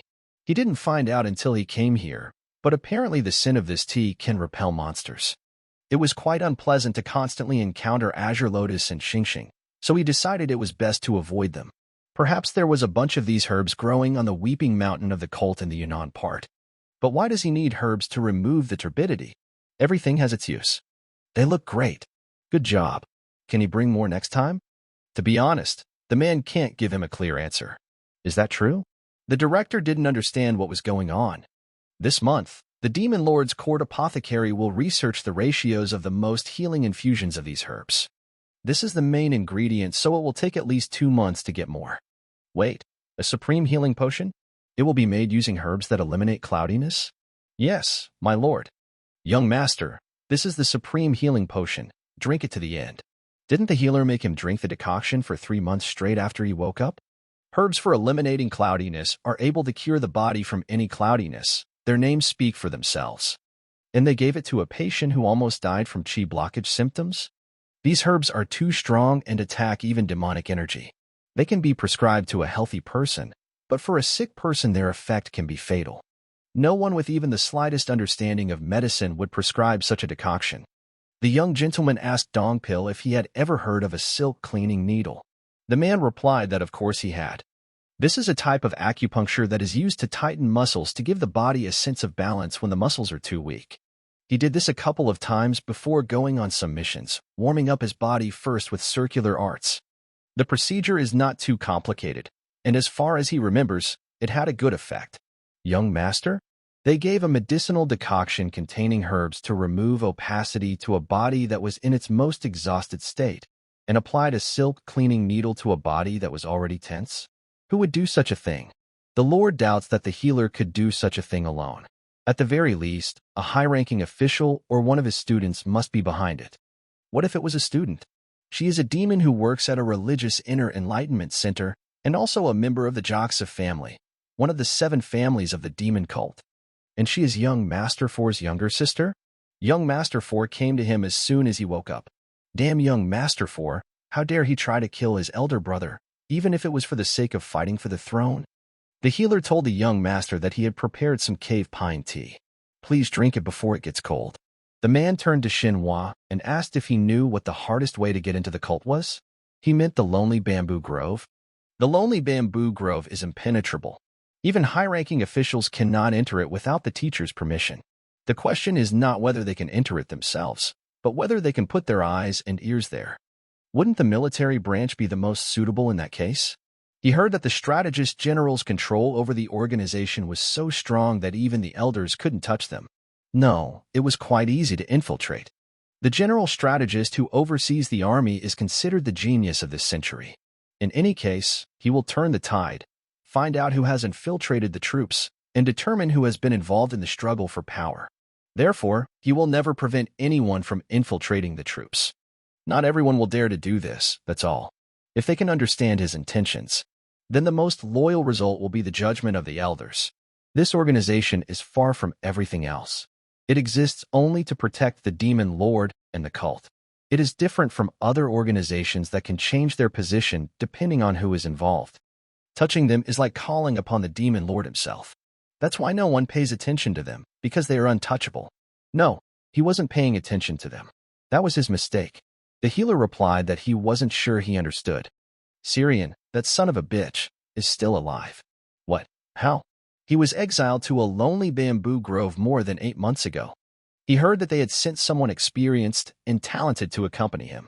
If he met them first, he would surely be able to kill Syrian. No, even if that were the case, it's impossible. Even the elder masters must be on guard in this place. Before he went to the lonely bamboo grove, his body was in good shape, but it still resembled that of an ordinary person who had not mastered martial arts. What kind of sorcery did he use to survive with such a body for 8 months in a lonely bamboo grove? The 4th young lord ordered the healer to gather his men and prepare enough weapons. Neither the chi-blocking poison nor the demon forest could kill this bastard. Today is the last day that the master expects something to happen. The doctor asked if he would personally participate. Personally, of course not. He does not think that this battle should turn into a fight.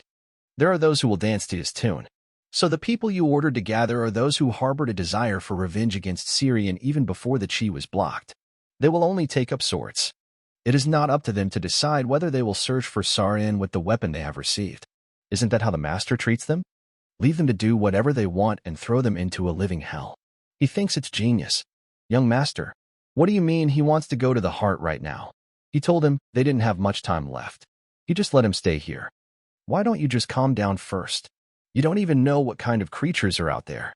Would it make any difference if I did? Whatever danger lurked there, it wouldn't change the fact that they were running out of time. And he wasn't about to give up the spiritual bamboo. If he returns to the cult at this rate, who knows what the fourth master will do to him? Doppel said he would ask the teacher about who lives there and how to prepare to meet them. The young master repeated, it made no difference whether they knew it or not. Why do you think the demon lord sent high-ranking representatives to collect spiritual bamboo? If he could prepare, he would send any demonic person. The reason he doesn't is because it makes sense to send someone with the same power as them. And that's another reason not to go there. You've become incredibly strong, young master, but he's still nowhere near elder level. No, Dompil is right. He is no match for the 9 great demon elders, the strongest in the cult. But he has a talent that they don't have. The art of dark shadow and the ghost of the dark god, as well as the hidden technique of the king of assassins, Zhang Hajin. When he was an assassin during the war, he could not give up the technique of stealth. He hadn't had a single opportunity to use this technique in the grove in the last 8 months. After all, this is a training ground for him, not a battlefield. But the heart of the lonely bamboo grove is full of secrets. It is no longer a training ring. The struggle between life and death, a place where he must achieve his goal by doing whatever it takes. But because he has transformed the dark shadow chi into a demonic art, he cannot use the dark god's ghost no matter how much he wants to. That's why he needed herbs to remove the opacity. He needed to somehow suppress the demonic energy to activate the dark god phantom. After he took these herbs, he would have half an hour. Judging by the size of the lonely bamboo grove, 30 minutes would be more than enough to reach her heart. He ordered the man to wait here and said he would return soon. No, young master, Dompel said he would not allow him. The young master told Dongpil to retreat. This was an order. The man replied that he could not carry out such an order. If he wanted to go himself, he would have to kill him first. The master said he could take him to the entrance of the heart, but he would not allow him to go further. The guy told Doppel to wait. This is where he last hunted a lush. He thinks this is the entrance to the heart. What a smell. Young master, there's something stinking here, said the clerk. Like something's rotting. My God, young master, look at this. There are monster corpses there. They all died after the blood vomit. There are many of them. I think there are a couple of creatures here that they haven't seen before. Isn't that a leopard? It looked like a menji. This animal occupies a leading position in the hierarchy of the lonely bamboo grove. He heard that they do not leave the heart of the grove unless absolutely necessary, so this is a cause for concern. They are the second in spiritual chi mastery in this place. Even the elders have not seen this monster. Who would have thought that they would meet him like this? Second? Then who is first? She must be tired, that thing over there. They call it the split snake. Is this a snake with 2 tails? Yes, although he sees it for the first time, there is no doubt. The strongest monster in a lonely bamboo grove? A trifle? As far as man knows, yes. But it doesn't look that strong. It doesn't even look poisonous. And even though this snake is the strongest, it will eventually become another corpse, like me and the others. But these freaks, their condition is too strange. Looking at the pile of corpses of these monsters, it seems that something hit them. But there are no wounds on the carcasses. And the spiritual bamboo growing in the heart of the grove should have blossomed and grown thicker. But it was all dried up and withered. Who could do something like that? It's like they sucked the life out of everything in the area. A fresh breeze, young master. What are you looking at? What came over him? It's just a breeze. What is this strange feeling? It blows straight from there, from the heart of a lonely bamboo grove. The young master turned to Dongpil and said that he would go from here alone. He should wait here and not follow him, no matter what happened. Why did he come to him again? I thought there was no point in us meeting again. My master has commanded the summoning of the first guardian. The divine teachings are unquestionable. All demons have fallen at your feet. The first guardian of the cult has arrived as you requested. The master asked the first guard when he was practicing in seclusion, were there any guards who went into the very heart of the lonely bamboo grove? The guard said that nothing like that had happened. If such a loud incident had happened, he would have immediately informed him about it. So he said that the third head came with the third. Yes, my lord. My lord heard that he was quite a good child. Yes, he is young, but he is already one of the top 10 masters of the Council of Elders. He has talent, experience, and is quite simple. Therefore, he thought that he would be perfect to serve third young master. Really? 8 months. Even if the third head can realize the opportunity, there is still a limit to its growth. So this is the third? What day is it today? The guardian replied that it was the day before the full moon. Is that why you decided to show up? Thirdly, is he so blinded by greed that he is willing to walk straight to his death?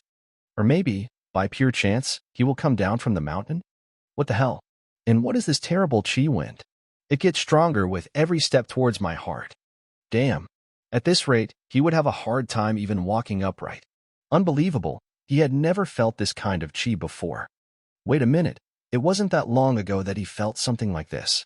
Yes, that's right. When he first met Li Zhongsan.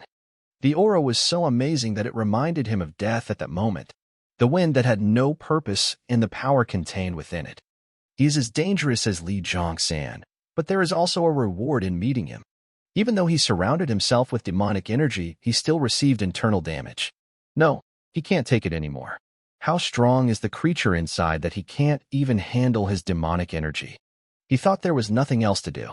With herbs to remove the opacity, he would suppress the demonic energy and use a hidden technique. The effect of the herbs spread throughout his entire body. The demonic energy that had surrounded him just a second ago and protected him dissipated. Now he feels relieved. The wind passes through his body. This is the ghost of the dark god of the dark shadow art. A hidden technique used by the world's best king, John Hajin, at the height of his fame. Did something happen? The wind and demonic energy are weakening. Young master, he disappeared. Great. No more pressure. If this continues, he will reach the heart of the grove before the herbs wear off. Lonely bamboo grove. Show him what you hide in your heart.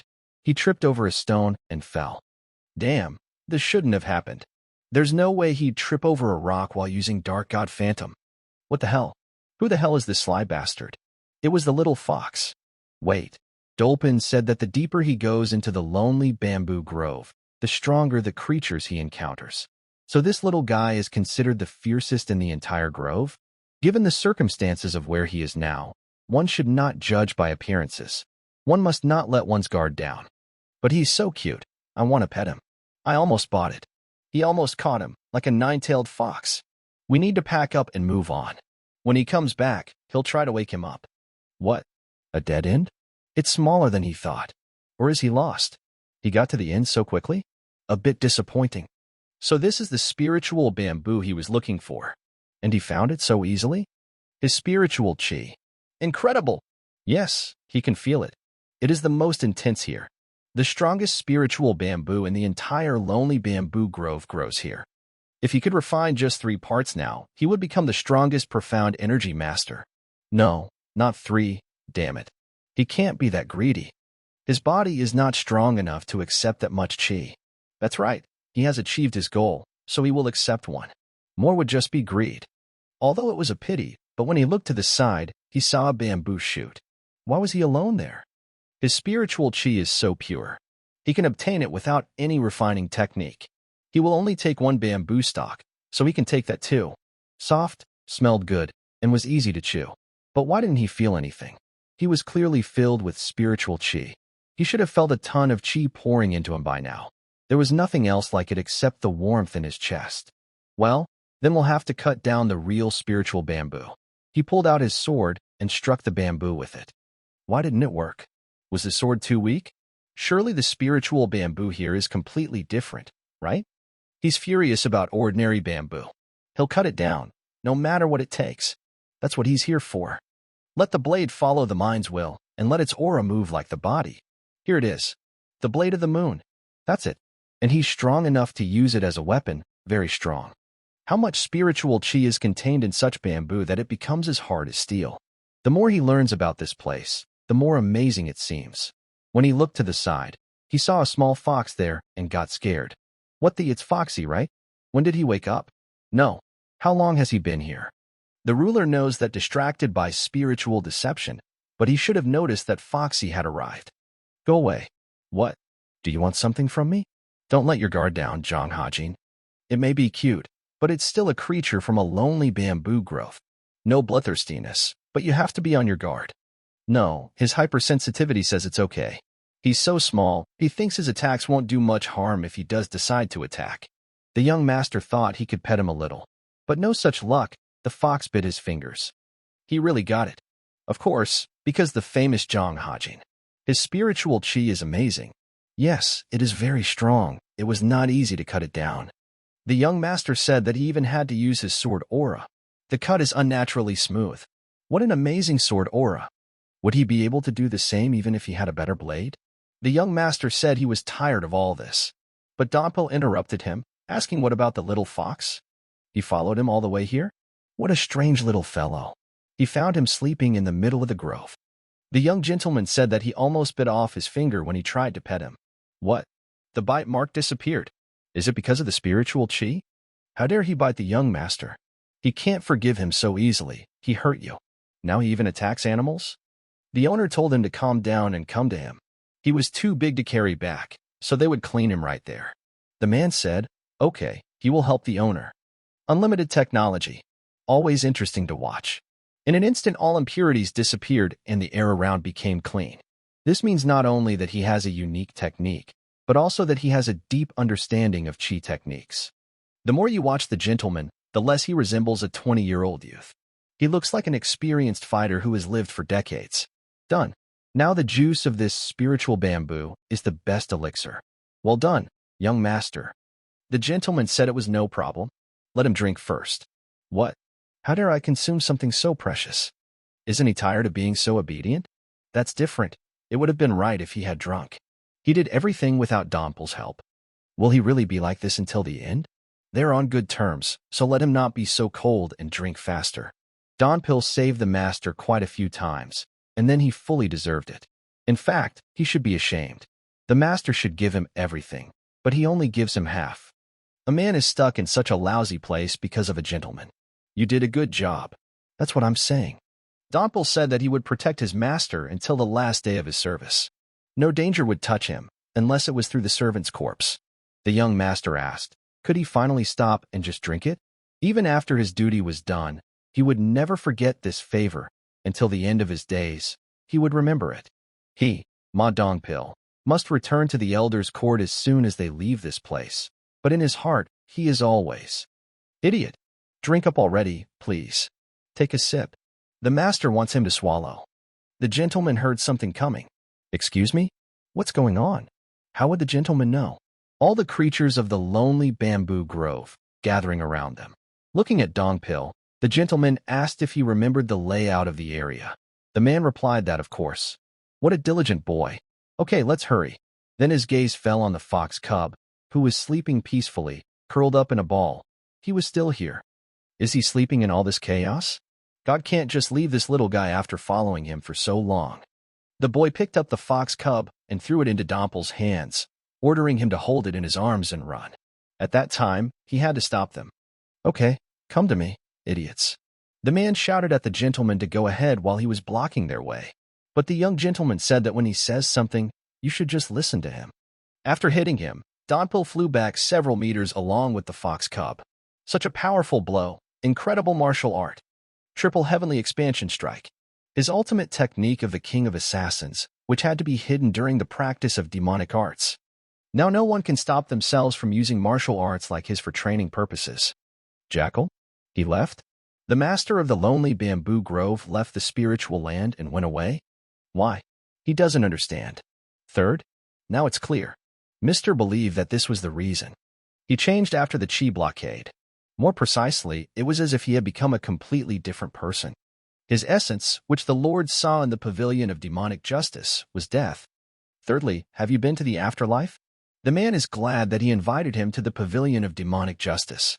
A cheetah appeared before the third young master's eyes. It's quite big. Is it the head of the grove? They attack when they greet him? Hurry. The Lord really doesn't like this fucking forest now. Here he comes. Well then, jump up and down in delight. I'll cut your head off, you bastard. If you combine demonic arts, a leg technique like the ascending jump can also be a great attack. But what the hell?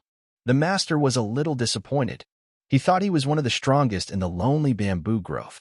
Stop pretending and let him go. The owner doesn't have time to deal with him. I can't believe he's getting faster. Are these overgrown kids tired of living and want to die? This attack was insanely powerful. If he took another attack like this, he would go straight to the afterlife of King Yin. The Lord said he tried every living thing here once, but they think he won't do the same to them? The strength of his demonic arts felt different. It was because of the spiritual bamboo. The spiritual chi obtained from it had not yet been completely transformed into demonic energy. Spiritual chi reduces the strength of demonic energy and thus weakens his demonic arts. On top of that, these monsters keep coming. He has no more herbs left to remove the clouding, so he can't use the stealth technique. Damn, there are a few more behind me. They seem to attack instinctively, without reason, but they are not as strong as the Supreme Masters. If he stays on too long, he'll die. They won't even let him think. Damn it. He can't keep hitting these things until they shut down. If he keeps hitting them one by one, it will take forever. There are more. Then he has no choice. It's useless to fight them one by one. He has to destroy them all at once to get out of here. If his demonic arts are weakened, all he has to do is increase his demonic energy. He'll kill them all, fucking cats. Rock explosion. The shockwave from its impact threw all the creatures back. Dongpil finally ran out of the bamboo grove with the fox cub in his arms. Looking around, he felt as if the forest had just trembled. Is it possible that the young gentleman did this? What's going on there? How is he there alone? Where's the exit? Sir is definitely going in the direction he came from. Damn, is it because he's moving too slowly? After using such a powerful demonic art, his legs felt like they had become a ton heavier. We need to get out of here as soon as possible. Otherwise, we might run into other creatures. There is no moisture in this bamboo at all. No, help. All the plants here are like this. What's wrong with them? It was exactly the same at the entrance to the depths of the lonely bamboo grove. There was a pile of monster corpses lying there, but didn't he come from here? Looking around, the Lord noticed a snake that had broken away, the same one he had seen earlier. He'll break his arms. His sword will rust. It's a good weapon. How did he do it? The weaned snake is known to cause drought. Is all this bamboo and sap because of it? Who said that weaned snakes are stronger than Menji? You filthy worm. Get away from me. The owner couldn't push him away because his hands were tied. Then, at some point, the snake's head was pierced by a sword. It was his protector, Dompel, who ran to his aid. The man is glad the Lord didn't get a serious temple. Can you stand up? Do you think I'm okay? And his sword scared the Lord to death. Asshole. The guy told him to get out of here. How could the guardian leave his master? He said he would watch him until he got out of here. That noise, they got here faster than I thought. Damn, there's more of them. They've been chasing him that long? The young gentleman asked Dompel how far it was to the exit. Someone said about 2 kilometers. Too much running. They would surely catch up with them. He would have to be here if he wanted to get out. This time he said he would stay and hold them off until the young master left. The guy told Dongpil to stop talking nonsense. They would leave here together. Even if one of them stayed behind to buy time, there were still too many of them. There was no way to get rid of the tail. There is only one way. They kill them all here, or they die. There is no other choice. They must do it. The master suddenly remembered his last words. Zhang Hajing, do you know what life is? No, I don't. He has always existed as someone's tool. That's why he wants to live so much. He will become so strong that no one will dare to touch him. This time he will live freely. Scratch me in the same place as last time? Rude bastards. He needs one more hit to regain consciousness, right? He won't die in a place like this. Rock blast. As he approached the young gentleman, the guardian asked him if he was all right. He replied that he could not even stand up straight. Could the guardian carry him on his back? He told the young master that it would be difficult. This time he would definitely be the bait. He had to leave quickly.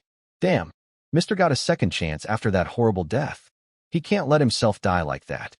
Young master, there is no time. He needs to run to where the guardian came from. And then, out of nowhere, that same fox appeared next to them. It was clear from the animals that they were all scared. Why was he here again? Lightning shot straight into the sky from the fox's eyes, followed by a huge explosion.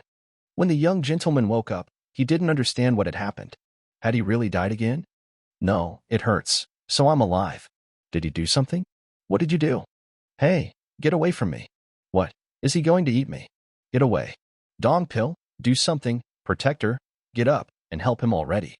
Capital of the Heavenly Demon Divine Cult. Greetings, Demon Lord. Long live the Heavenly Demon Divine Cult. They are moved to tears by the blessing of the sacred god. So, the expected expenditure for the upcoming Mara Festival is N57,000. This is N12,000 more than last year. There are special forces on duty now, so there should be far fewer visitors. Despite this, The man wonders how the expenses have increased so much. He would like to hear an explanation, Master of Religious Inner Enlightenment. The teacher said that she would clarify this. It was confirmed that 4 of the 7 demon cult families would come with the key year. The 7 demon cult families were the renowned protectors of the school who had protected it for hundreds of years. Therefore, she believes that it is only fair to show them the cult's respect and generosity. Religious inner enlightenment of the divine cult of the heavenly demon So Yangshim. History shows that respect for this cult continues to this day and will continue for another 1,000 years. If the heads of families attend the ancestral feast, they will be honored by the heavenly spirits that the demon lord personally creates. The cult's respect and generosity are expressed by the lord, not by money. So he orders them to reduce their expected expenses. So Yunshim said she understood. The girl had not looked into the matter deeply enough. After apologizing for her shortcomings, she would submit a new report tomorrow before lunch. The clerk said these were all the progress reports from the internal and external departments. Good job. I think the first one is still training. He hasn't left the 3rd hall of the guardian demons yet. Understood. Let the second one begin. Yes, master. The second young master of the heavenly demon divine cult, Quan Piong. The master asked him if he was going to return to training. Martial arts had already become an integral part of his daily life. He felt that there was no point in training in private until the time came, until the next stage of change. He's so confident in his martial arts in front of the demon lord. What courage! There is no need to teach those who know where they are. Let them do what they want. To hear this from someone who judges martial arts so harshly. A real blessing. Apart from the first young gentleman who is still isolated, the second one might be a better candidate. 4. Yes, master. He is not the same as he was a couple of days ago. He must be working hard. Thank you. But it is late. If he wants to surpass others, he needs to immerse himself in training even more. But even then, it will be difficult to achieve mastery. The guy said he will keep this in mind. Don't panic. Master always told me to dedicate myself to this. Right now, he shouldn't focus on martial arts, but on finding followers. You just have to keep doing what you're doing. 5. Yes, sir. The 5th young mistress of the heavenly demon cult, Ju Soyan. Okay. There is a limit to how much martial arts can enhance your talents. After the meeting, walk with the master here. Choose one of the 10 great demonic arts. The girl said she would never forget his gratitude. He simply praised her. Should he change his plan? When will 6th return? Presumably, he will attend the festival of Mara with the patriarch. It seems to me that my master is neglecting his health, Junior. I'm sorry, master. 7th young master of the heavenly demon divine cult, Jae Yoming. Cults are no place for spoiled children. She wouldn't be in this state if she were stronger. The master ordered her to work harder. Then he asked her if she was afraid of death. The girl said, No, master. He never taught any of them to rest. If they really wanted to get stronger, let them push themselves beyond their limits. 3rd, he is late. Tell him to come in. 3rd young master Sarian is drawing out the call of the sacred god. 3rd brother? He recovered, but they heard that he had lost his martial arts. Has Syrian already left the lonely bamboo grove? Greetings, my lord. It has been a long time, demon lord. What a powerful and cruel demonic energy. How much training had he done during this time that he was so seething with demonic energy? Excellent. This is the highest praise ever given by the Lord. Everyone was surprised. The demon lord asked how he liked the lonely bamboo grove, a good place to get some fresh air. The gentleman replied that it was surprisingly quite fresh. I think I have experienced enough strange things to last a lifetime. Come with me. What? Why is he telling me to come with him? Did the guy answer too sharply? He didn't go to that grove and didn't come back like he ordered. The Lord ordered the first guard to take care of the others. He replied that he would obey. The meeting is adjourned. Everyone is dismissed. He's not going to send me to an even worse place if he survived in a lonely bamboo grove, is he? It must be hard for her. I'll have to recalculate the expenses. No, it's okay. It'll be hard for them too. That's what needs to be done. By the way, the general strategist was not present at the meeting today. Does she happen to know the reason? The girl replied that she did not. After all, he was always busy. Although she doesn't think it has anything to do with the Mara festival. She heard that the northern traditional schools have recently started a very interesting initiative. She thinks it's probably because of that. In the north, wherever they were from, He had never met a sane person who complained about being a member of the traditional grid. They were probably doing something pointless again. That must be tough for the master strategist. Anyway, what happened to the third young master? This was the first time the man had seen a demon lord give such a high evaluation. The elder had heard that he had experienced a chi blockage, but he couldn't say that anything had happened to him at all. Sarian just came back alive, but he also attracted everyone's attention. What did the overlord see in this bastard? I should have killed him when he was weakened by the chi blockage. Another gazebo? Such a cozy garden. Doesn't fit in with a demonic cult at all. God ordered him to sit down. He survived after 8 months in that hellish lonely bamboo grove. Don't be afraid. I did as he said, so I did absolutely nothing wrong. The Lord handed him a cup and poured him some alcohol. When was the last time he drank it? He still needs to learn the Black Dragon Mountain movement technique. What? What is this technique? He can't even ask in this environment. What the hell is he talking about? The owner can't even have a drink. It's too awkward. You added something to your real demonic skills. What?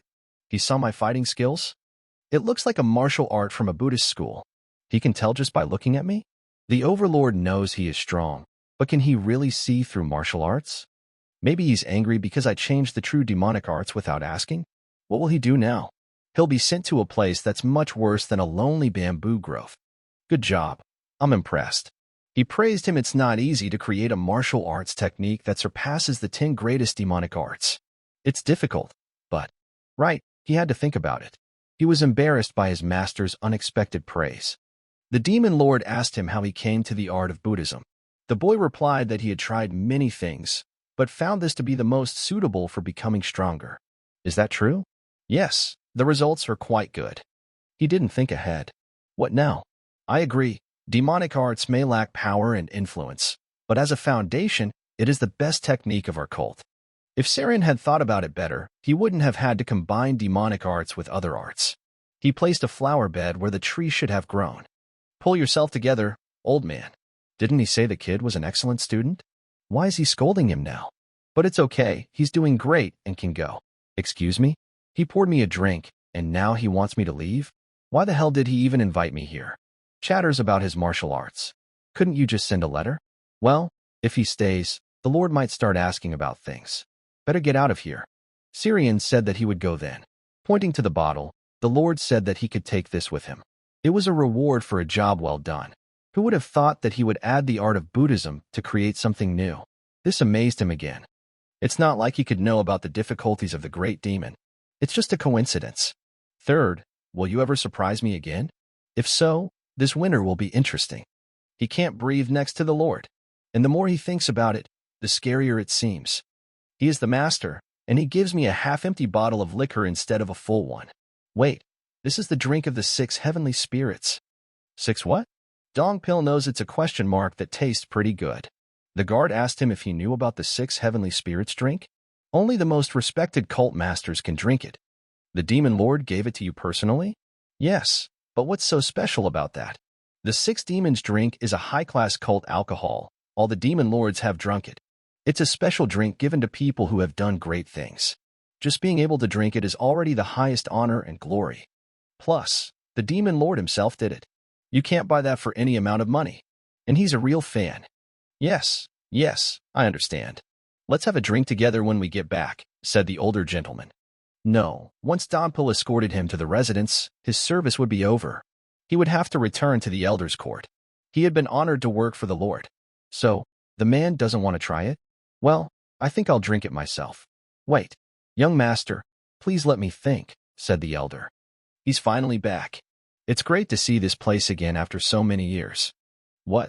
How did he get here? Well, I'm the one who brought him out of the forest, so I'll take care of him. The young master said that this was their home now. Let's clean up and rest in a warm bed. He hasn't seen Manhwa for a long time if she meets him. What is this? What is this ominous aura? Someone was here. Judging by the smell, they left some time ago and headed here. How dare they hide in his residence? Who are these people? Young master, have you returned? Master replied that yes, he is home. The divine teachings are unquestionable. All demons have fallen at your feet. Greetings to third young master Manhwa. Is this really necessary? Get up. He's back. The girl heard that something bad had happened to him in a lonely bamboo grove. She must have been waiting for him, and he didn't even remember her. The gentleman replied that he was fine, but the girl seemed to have lost weight. She said she was fine. She was just a girl who was happy to see him safe and sound. Even though he was gone for 8 months, he was still as clean as ever. Yes, Enhwa came every day to clean so that he could come back any day and feel comfortable. If Enhwa is okay, they are just watching. Young master, I still need to heat up some water since I just heard you came back. It won't take long. Do you want to eat first? The gentleman said no. He wanted to wash himself first. He couldn't wait to wash away all the dirt of the lonely bamboo grove. Well, she would let him know when it was ready. It's great. All the tension is gone. But he can't ignore someone's presence. Was it him? The one who had been monitoring him during the meeting. The one who had caused his chi to be blocked. The fourth young master, Hong Iman. It will be troublesome again. First, we need to figure out how the heavenly demon divine cult works. Now he knows that the demon lord is in control. With so much information, he has no control. He can't predict what the overlord will do, so he's out of the question. We need to figure out who we can turn to for help. Then he will win them over to his side and will have the right to enter and leave the cult at will. In this way, one day he will be able to leave here and be free. At least there is good news, because he is the third disciple of the great demon lord.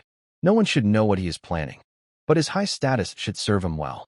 He will climb the social ladder and then have fun.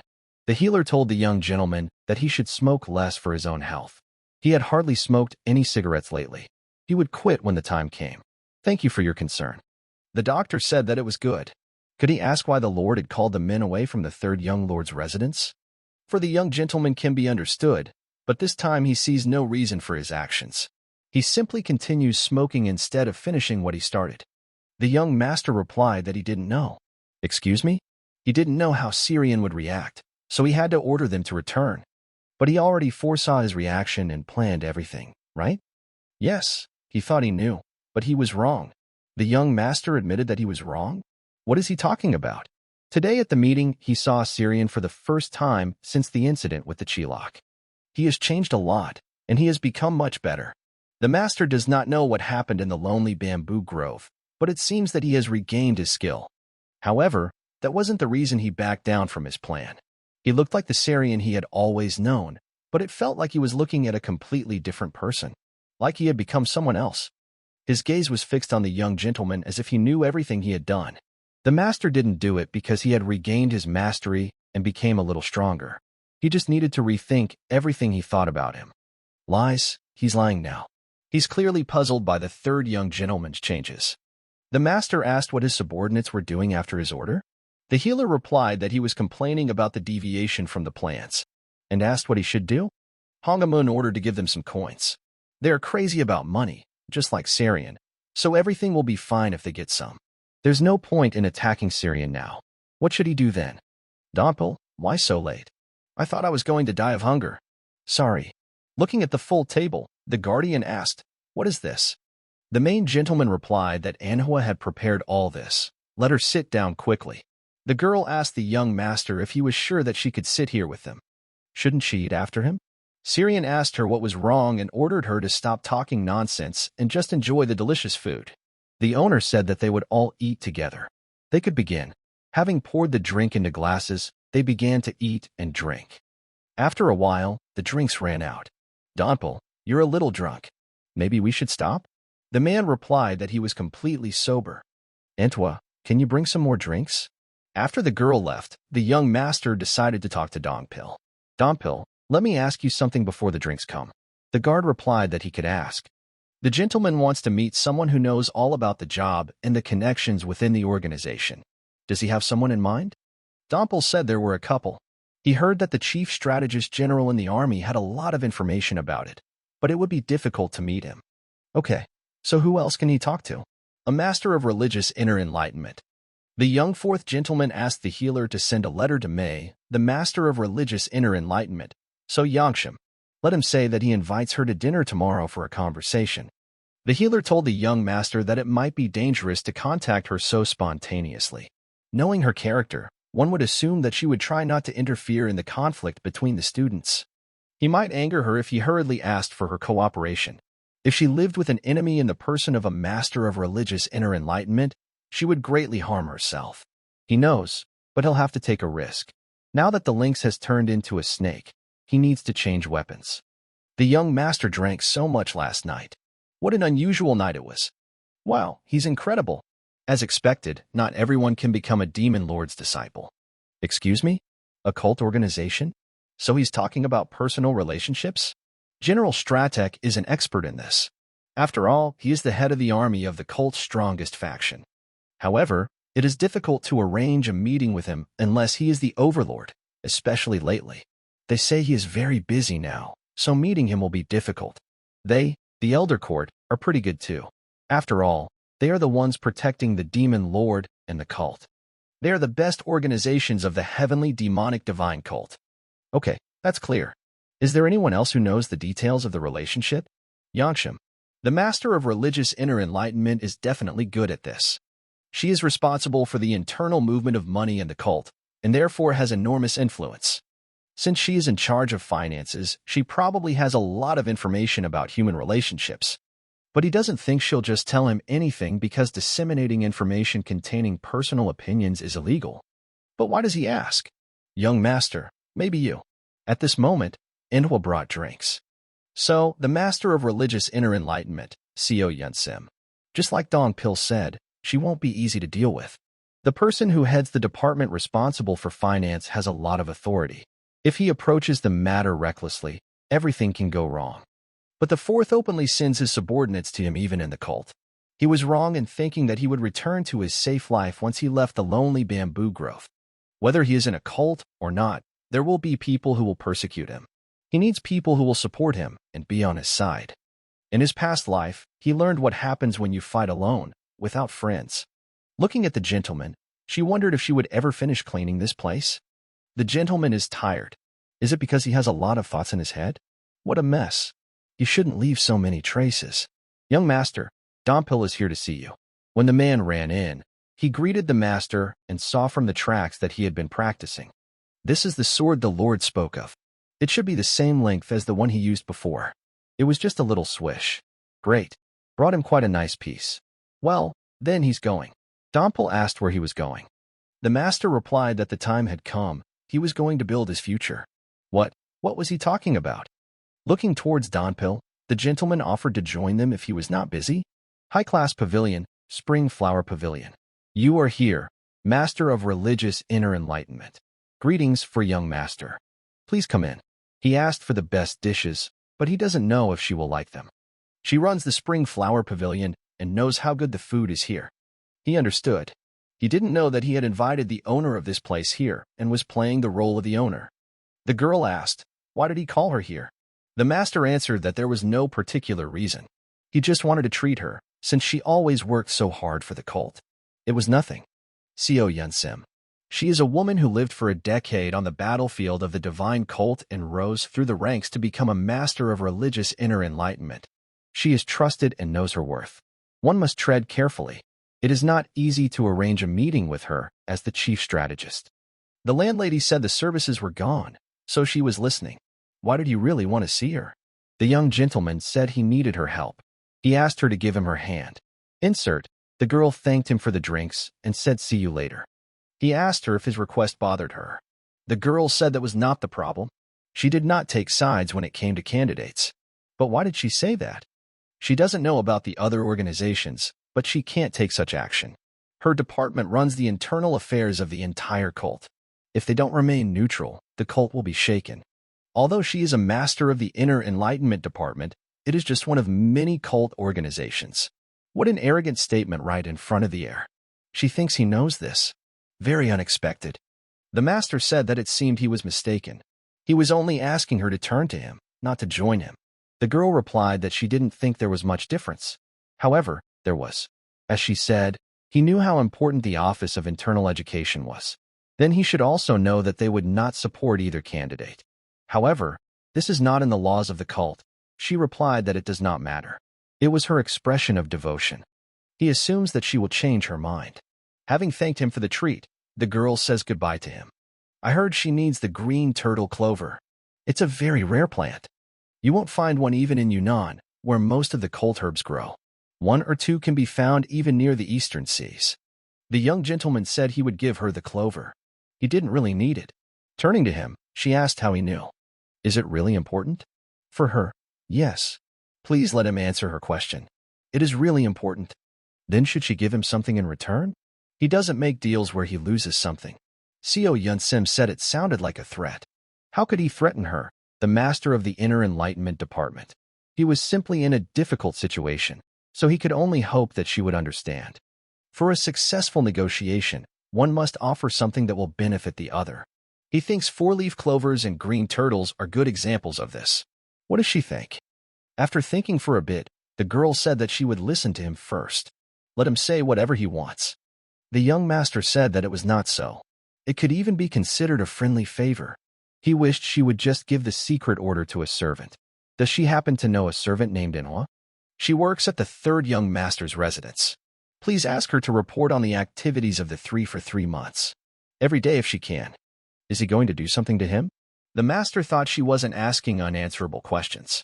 The girl said he was the first to ask for a difficult favor. Is it too complicated? Yes, it is. If she is caught reporting on his daily affairs, does he know what will happen to Seo Yun-sim? All she has to do is not get caught. The mistress said it was risky. It's not that risky. Just tell her to do it the usual way. All she had to do was send a short email at the end of the day. So said it sounded easy, but it was. The young fourth gentleman said that even if there was a problem, the solution would be simple. What? The truth would be as empty as tobacco smoke. So if she got rid of the pipe, no one would ever know who was smoking. The girl said it was too much for her anyway. Master, enough of these blatant lies. She's not lying, she just has no idea what kind of person Manhwa is.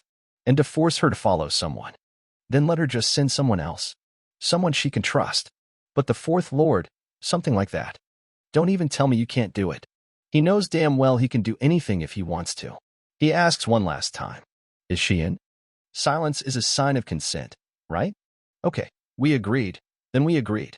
Suddenly their conversation was interrupted by a third young gentleman. How long have we been talking about this? There's nothing to drink. Patience is running out. He only has bottles of cheap wine, and the goblets are empty. Third lord? What is that bastard doing here? Smiling, he asked if they would sip slop from the same mug all night, or would they prefer to drink with him? Syrian, how are you? Master said it took them a while to find them. He wondered, and they were here all the time. May the demons forgive me. Greetings, young master. The boy said she could relax. What's going on? I told you not to let anyone in. The third young master told him to calm down. He wants the master of enlightenment. She's talking to me now, brother. Don't you think it's impolite to barge in so suddenly? The owner asked if I would like to share the rest of the evening with him. He just ignored me? Third brother. The girl apologized to the young lord, but her consent to dinner had already gone to the fourth lord. So their meeting wasn't over yet. Looking at him, Seo Yun-sim couldn't understand what he was planning. Wasn't there some kind of four-leaf clover involved? Everyone stood there wondering how he knew about it. The master said that there are usually only a few reasons why someone might need it. Firstly, it is necessary in case of excessive depletion of yang energy to quickly reduce the concentration of yin. Secondly, in case of disruption of the 9 yin meridians. Either way, both cases can be solved without problems using regular herbs. However, there may be a situation in which a four-leaf clover will be absolutely necessary. Do you know someone who has blocked chi due to trying to learn how to develop yin? The Lord doesn't know what state he's in, but unless he's on the verge of death, there's no need for the clover.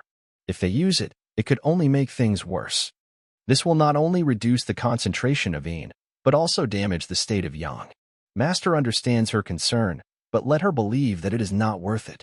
Seo Yun-sim couldn't believe her eyes. She didn't understand why he was so kind. Could it be that he was the third young lord? Brother, were you eavesdropping? I'm not sure that's right, said the young master. Is he crazy?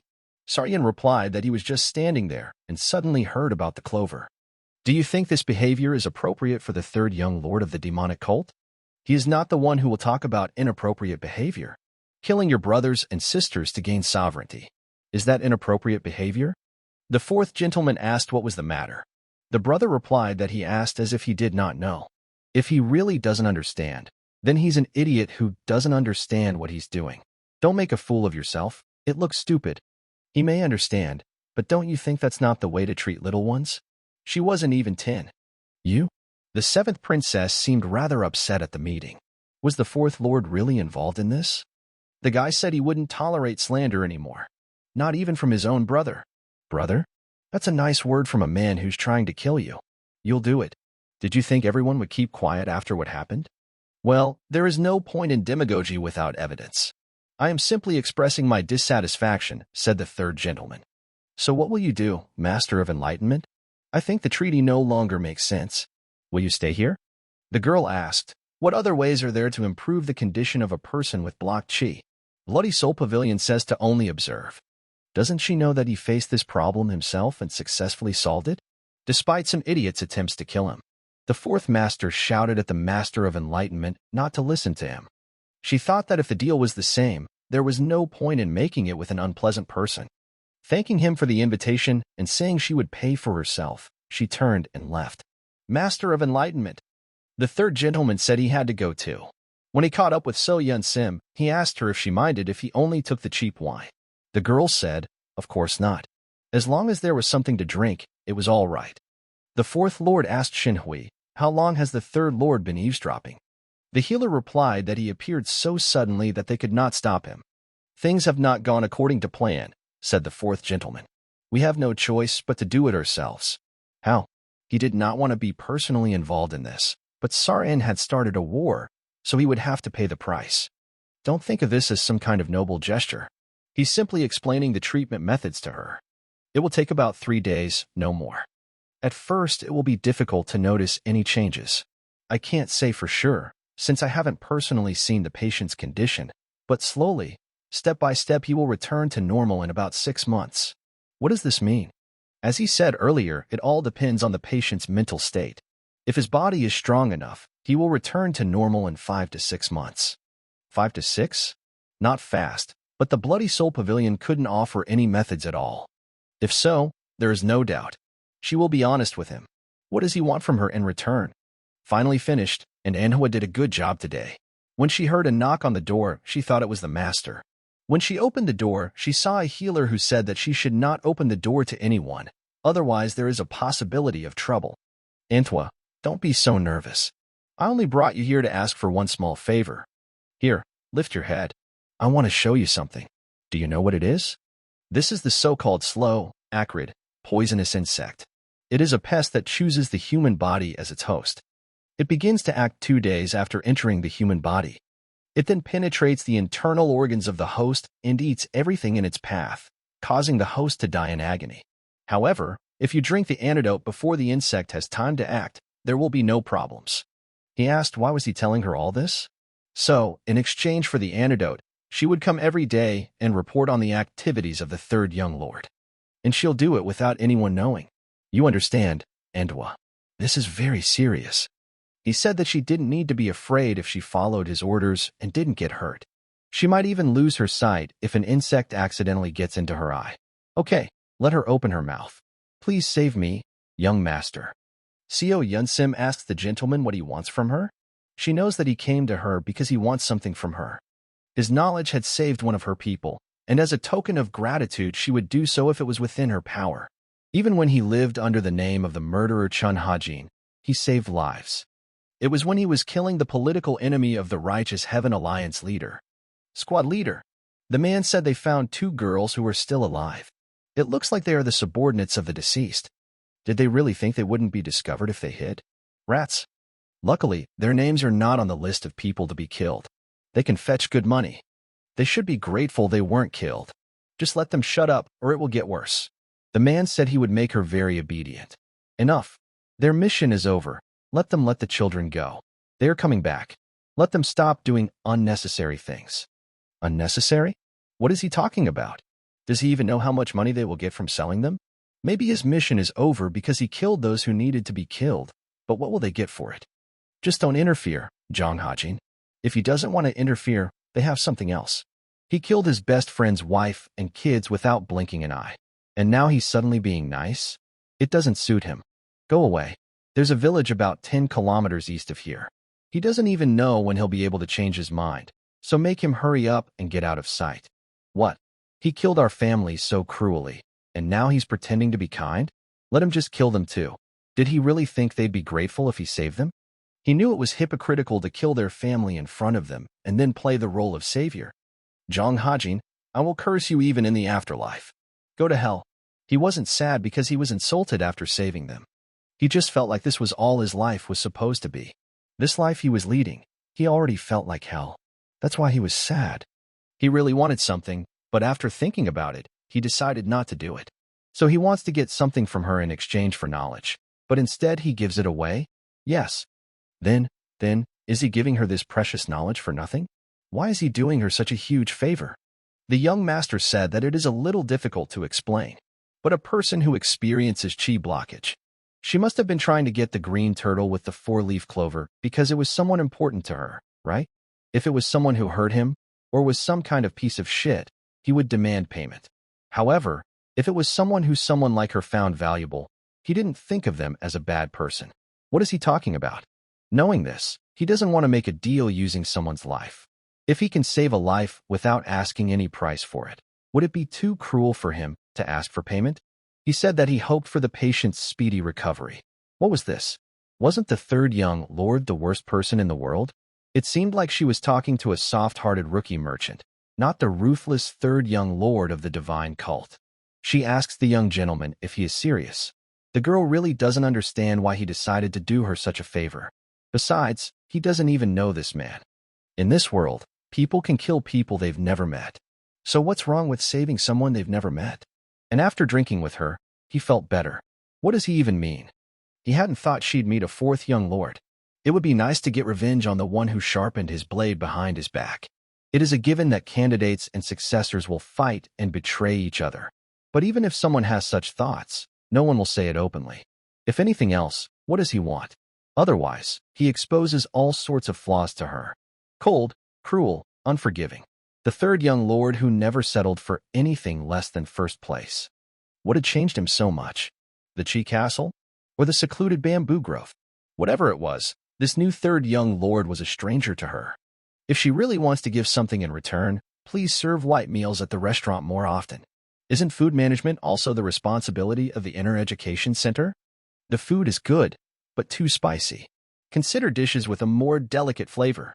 Young lord, just what you need. Perhaps information on other young lords and ladies. Wow, she's good. As expected from the main center of inner enlightenment. He wants to know the information and relationships of all cult members. Thanks to him, the girl had a good time today. She received a lot of help from him. After bidding the girls good night, they left. Turning to the master of the center, the girl asked if the information she had given him fell into the wrong hands. They might be in danger. Master Center said that there was no need to be afraid. She knew it and had received something much more valuable from him. She should risk at least that. What does Dompil think about having a third round just the two of us? The man told the young gentleman it was too late. Don't be like that. The gentleman said he knew, so he wanted to drink. She thought she knew everything about the cult's main figures, but she had just met someone who would shatter that belief. The third young lord. What will he do next? The master ordered the girl to report to her if there was any news about the third young lord. When will he finish reading all this? Extensive documents from So Yun Sim, detailing the traits of the main cult figures and their secrets. Of course, he perceives this information with a certain degree of conventionality, since these are only subjective assessments from one point of view. But even if half of this is true, it's really interesting. At first glance, it looks like a vertical organizational structure in which all entities are loyal only to the Demon Lord's orders. However, according to Co Youngshim's research, this is not the case. He recorded all the veiled squabbles in the struggle for expansion of influence, all the alliances, betrayals, and insults. They, the disciples, are no exception to this struggle, although they claim that they are independent of the system of power of the divine cult. People certainly live difficult lives. The leader of a squad of demon berserkers? This man sounds interesting. He will read more carefully from now on. Young master, are you going to eat? Is it time already? The guy said the food tasted different from the usual. It was a little bland. Yes, they've been buying milder flavored ingredients lately. Isn't that what he asked for? She is one of those people who remembers even the little things. She has a funny hair shape. The girl stood over Mr. Fox and urged him to try the food. Mr. Fox? Is that what she calls him? She said yes. That's because she thinks he doesn't have a name. The young gentleman replied that it was true. They had been together for quite some time, but he told me his name. The master asked Manhwa how? The girl was surprised. She was allowed to express her opinion. Why not? So, since Mr. Alice has big ears, how about bigger ears? Or, since he has a big fluffy tail, how about a bigger tail? She said both names were very cute. It doesn't matter. He will name it himself, because he is a gold leaf. Goldie. But young master, how's this different from the names I suggested? No, Antfa, the name she came up with is just bad. But Goldie, it just rolls off the tongue. The third lord said he was a genius at coming up with names. And he might not be back tonight, so let them dine without him. The guy asked her not to skip dinner and eat. Antwa said okay, and see you later. The young master's martial arts are different in some way. He changes strategy quickly and thinks outside the box. Perhaps that's why he was able to become stronger so quickly. Will he be able to become like him? That was amazing. Ah, second leader. The red glow of the guardian sun demon sword. To think that you were able to destroy a boulder from such a distance using only this basic technique. Second leader of the guardian court, Gue Yang. Dompel said that he was still short. It seemed that he had grown a lot while working for the third young master. Yes, he had taught him a lot. The second leader said that while watching him train, he forgot that he had something to say to this man. The third young gentleman entered the guard yard. He looked for him, but the man told him that Dompipe was training. He left immediately. Moreover, he said that he would attend the gathering of the Berserker Demon Squad today. He told him to come if he was interested. The man immediately jumped up from his seat. Dompel, wait. Young master, you shouldn't get involved with the Demon Berserker Squad. They're all crazy.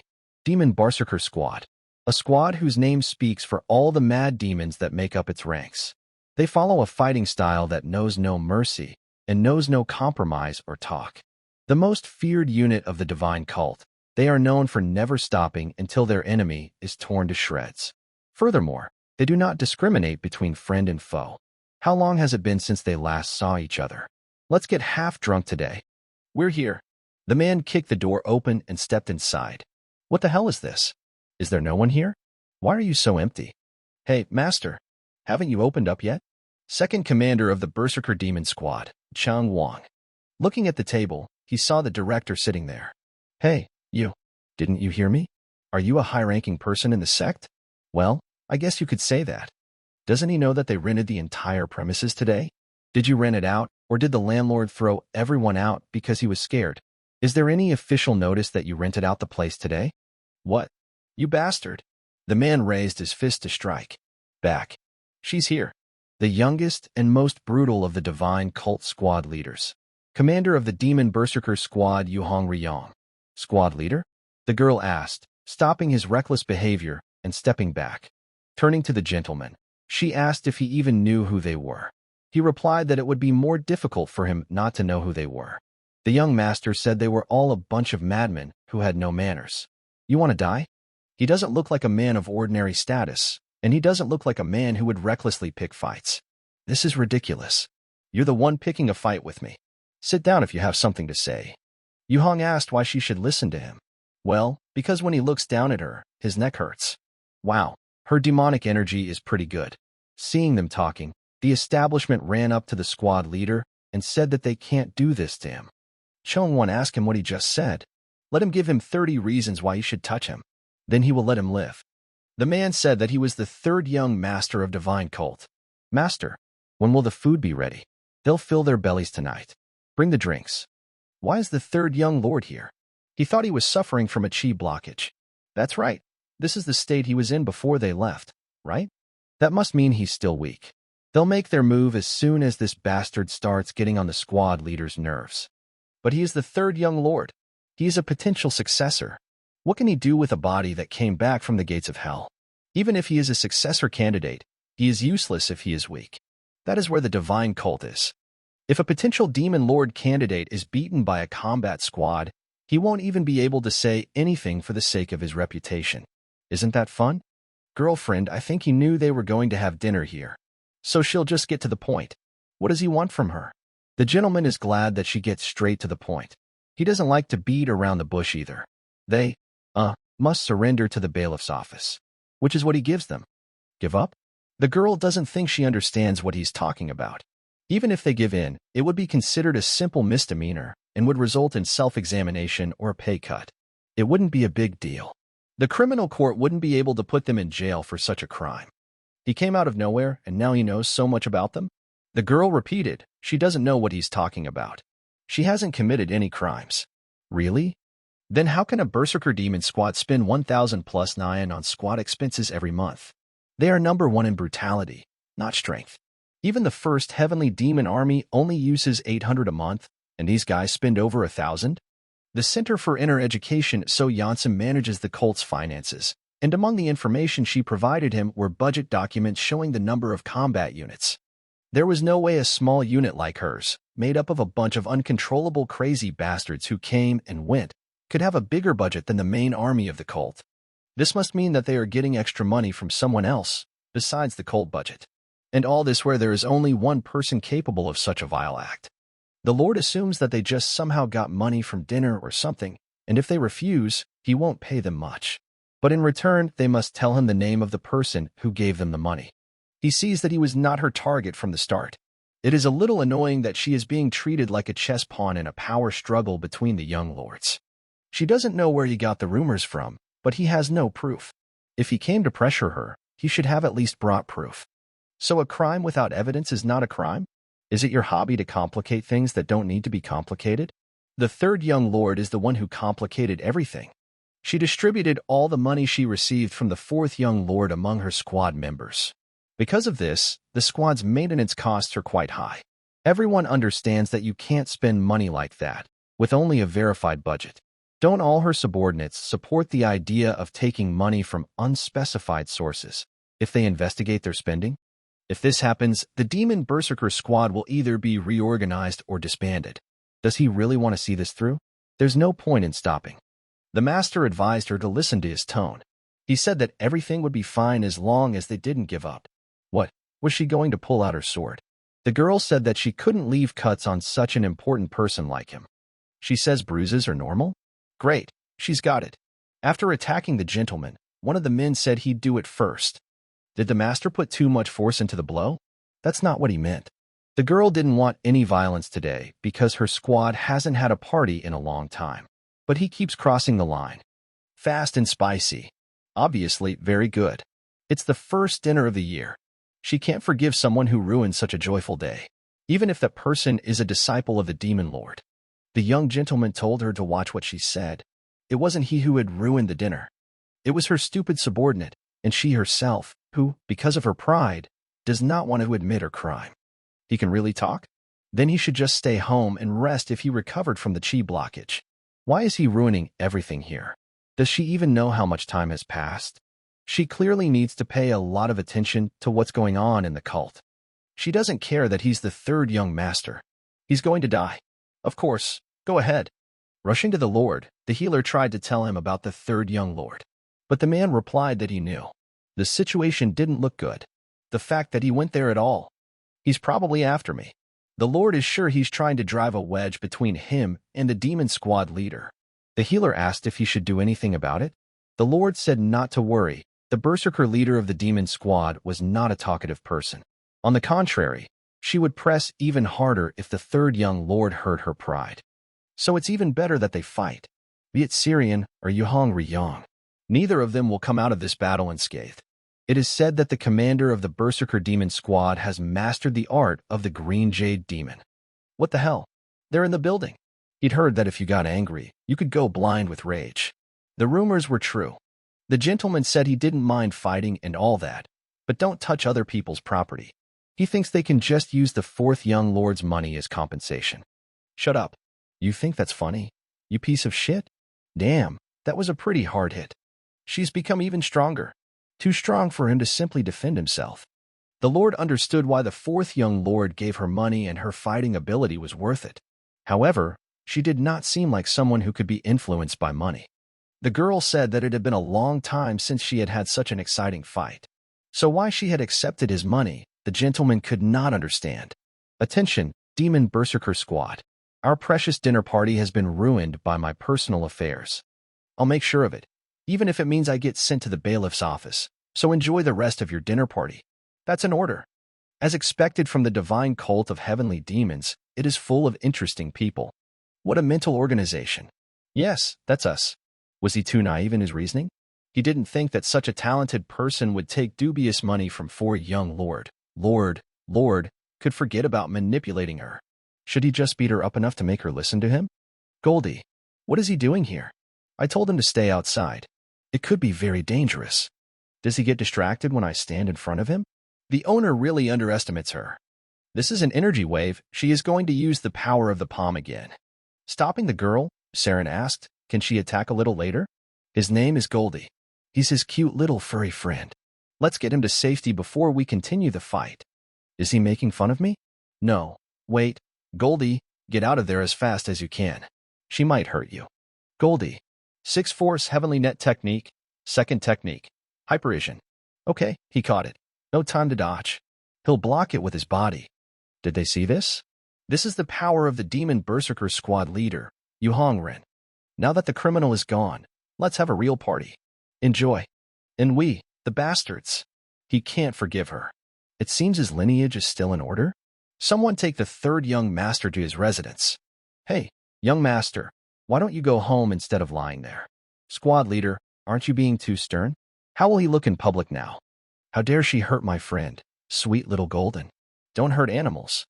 Already? Donpil has to get the young master out of there before the fight gets any more brutal. What? How? He took a direct hit from the green jade demonic art. How is he still standing? She didn't hold back at all in her demonic arts. Young master, are you okay? You need to get out of here. Master said to Donpil. No, don't let him stop him. He won't leave here until he destroys everyone. Donpil asked the girl if she even knew who he was. What difference did it make? Who are you anyway? He, the 3rd young lord of the divine cult. Shut up. He has nothing to do with it. Let him go. She clearly hadn't expected the gentleman to approach her so quickly. What just happened? She didn't even see him move. She had over 12 years of experience in battles where she had to fight for her life, and she couldn't even react?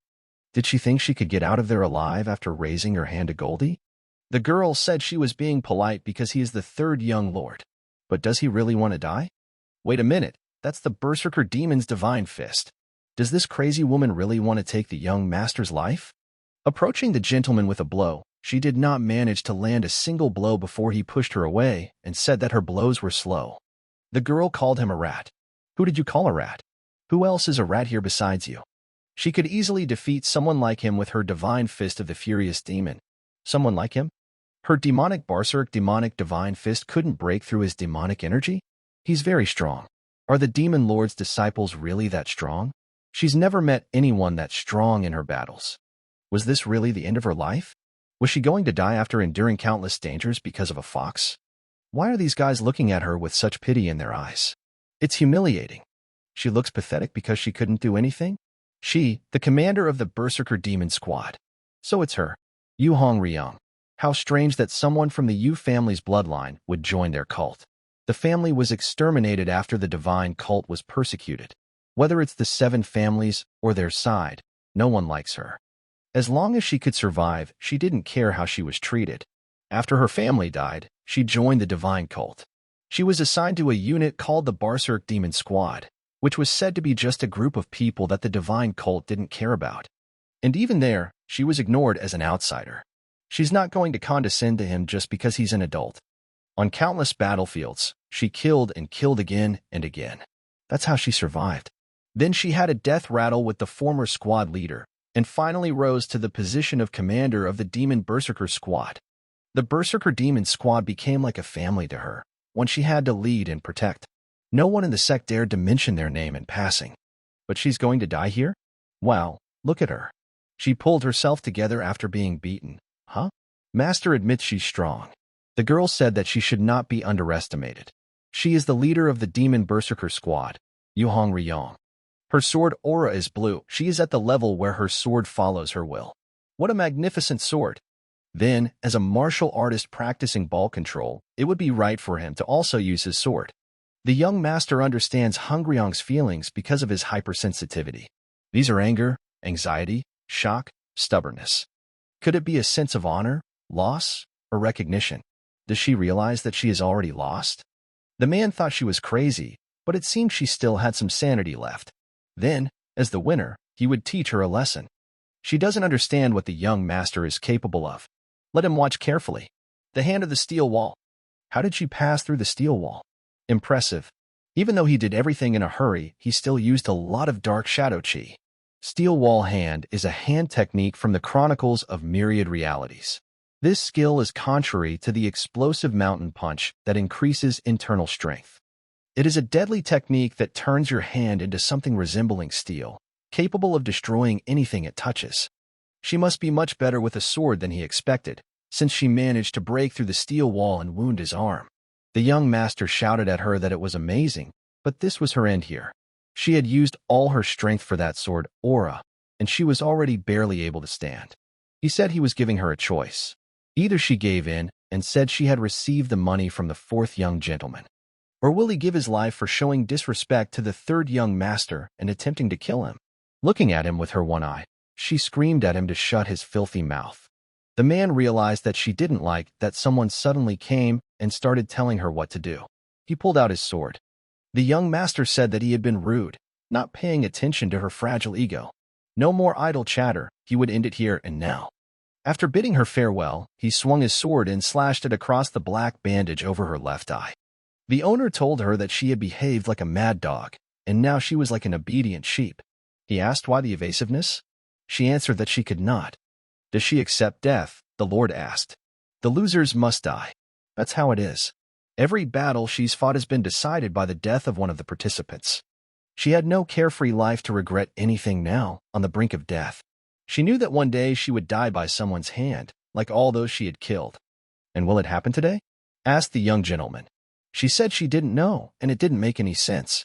He lightly tickled her face with his fist and said that this was disrespect and other insults. The girl replied that he should not think that she would become his obedient dog just because he spared her. The master didn't intend to, he took the bait himself.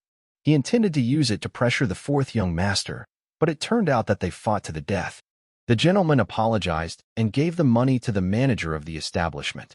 It should be enough for the repairs. If he heard that she stole money from him, he would really kill her. She asked, does he think she is some kind of street hooligan? She would not do that. The young gentleman shouted that hooligans were saints compared to them and called her a fool. He turned to Donpil and said that it was time for them to go. They packed up and left the place. The duty officer asked the commander if she was okay. Yun Hongrayong replied that, unfortunately, she was not. Let her clean up a bit and order drinks. No need to finish dinner, the guys are still waiting. She thought that all young gentlemen were vile swindlers, but this third one was not like that at all.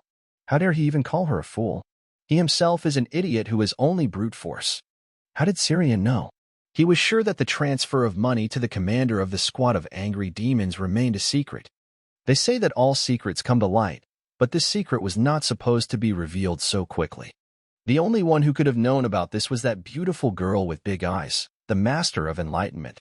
She said she would not interfere in the quarrels of the heirs. But can Syrian change her mind? But it doesn't matter anymore. Soon no one will see him, and it will finally end. His incense, filled with concentrated deadly poison, blows smoke into his lungs, which paralyzes his body, and he will die in agony. It's terrible that the seventh young mistress hasn't recovered. She hasn't even eaten today. It's very bad. Now she can't even sleep without this incense. The maid was ordered to light a candle at the bedside of the third young gentleman while he slept. But what is this? The man told her not to ask too many questions. Let her do this task. But how can she put something by the young master's bed if she doesn't even know what's there? She can't do that. In this case, the parasite in her body will start acting in 2 days. If she does not take the antidote in time, she will suffer unbearably. It's not whether she can or can't. She has no choice. She has to do it if she wants to live. Manhwa, the master shouted. The maid asked why he had called her. He asked for some food for the golden boy. She nodded and said that she would bring everything now. This seemed strange to the man. Manhwa had looked a bit tired lately. Gently stroking the fox, the gentleman told her to wait a little. He did not understand why he was so upset then. He was so attached to him without even realizing it. In this chi, it was as if they were connected to him. No, that's probably complete nonsense. Sharing chi with a beast? How did he even think of that? But, however, he is not a simple animal, and what powers he has, he does not know yet. Stop looking at me like that. We are from the criminal court. Someone shouted from outside. Please open the door, third young master. Dolphin entered the room and said that the criminal court was looking for him. He asked why they needed him. He answered that the commander of the squad of enraged demons had surrendered. She made up her mind and confessed to disrespecting the third young master and attempted murder. And why did she do it? Asked the gentleman. Didn't he say that he forgave her all her crimes for that blow? She replied that yes, that was the case. But the young gentleman did not understand. Then why was she fussing and irritating him? Was it her choice? Without thinking twice, she said that perhaps that was why she was sitting there. It was a personal choice. There is no forgiveness for attempting to murder a young lord or lady. Once she admits to doing it, she will be beheaded. If she no longer wanted to live, why didn't she tell him? He could have killed her then. The commander said she could do it right now if she wanted. The master shouted that she was really out of her mind. Let her pull herself together. The young gentleman assures me that he did not hit her on the head. There is something wrong with her. The girl said that he did, and very hard. Stop talking nonsense. Let her tell you what she really has in mind. But she doesn't need to tell. No way. Could it be about the fourth young master? To keep the promise? But if she wanted to keep her mouth shut, she should have gone all the way. Why confess and make him come here? But she was good. She wasn't the commander of the furious demon squad for nothing. The young lord called the guards and ordered them to immediately release the leader of the ferocious demon squad. The guards were shocked because she confessed to the assassination attempt. Master only taught her a lesson because he liked her. Even if she's insane, she's still a cultist. Do you think she'd try to kill a demon lord's disciple? What's the point? The guards stood there dumbfounded, not understanding what was going on. All of this was true, but what about the witnesses and the situation? He asked. The gentleman replied that the person involved in what happened says it's not true. What other proof do you need? The guard said he would release the commander immediately. The guy asked her if she liked to drink. Let her come when she has time. And don't forget to bring your snacks, so as not to burden his servant with work. Donpil asked the young lord why he thought the commander of the demon berserker squad did this. He replied that she did it to live. He learned that she took money from the fourth young master. She can't admit to taking his money, even though she promised not to, and she can't allow her team members to interfere in the matter. Given her character, she would probably rather commit suicide than allow her subordinates to be punished as well. Dongping didn't understand what was going on, because the owner had left the place after the fight. She could have simply not confessed and pretended that nothing had happened. Too many people witnessed the battle for this option. The restaurant was destroyed.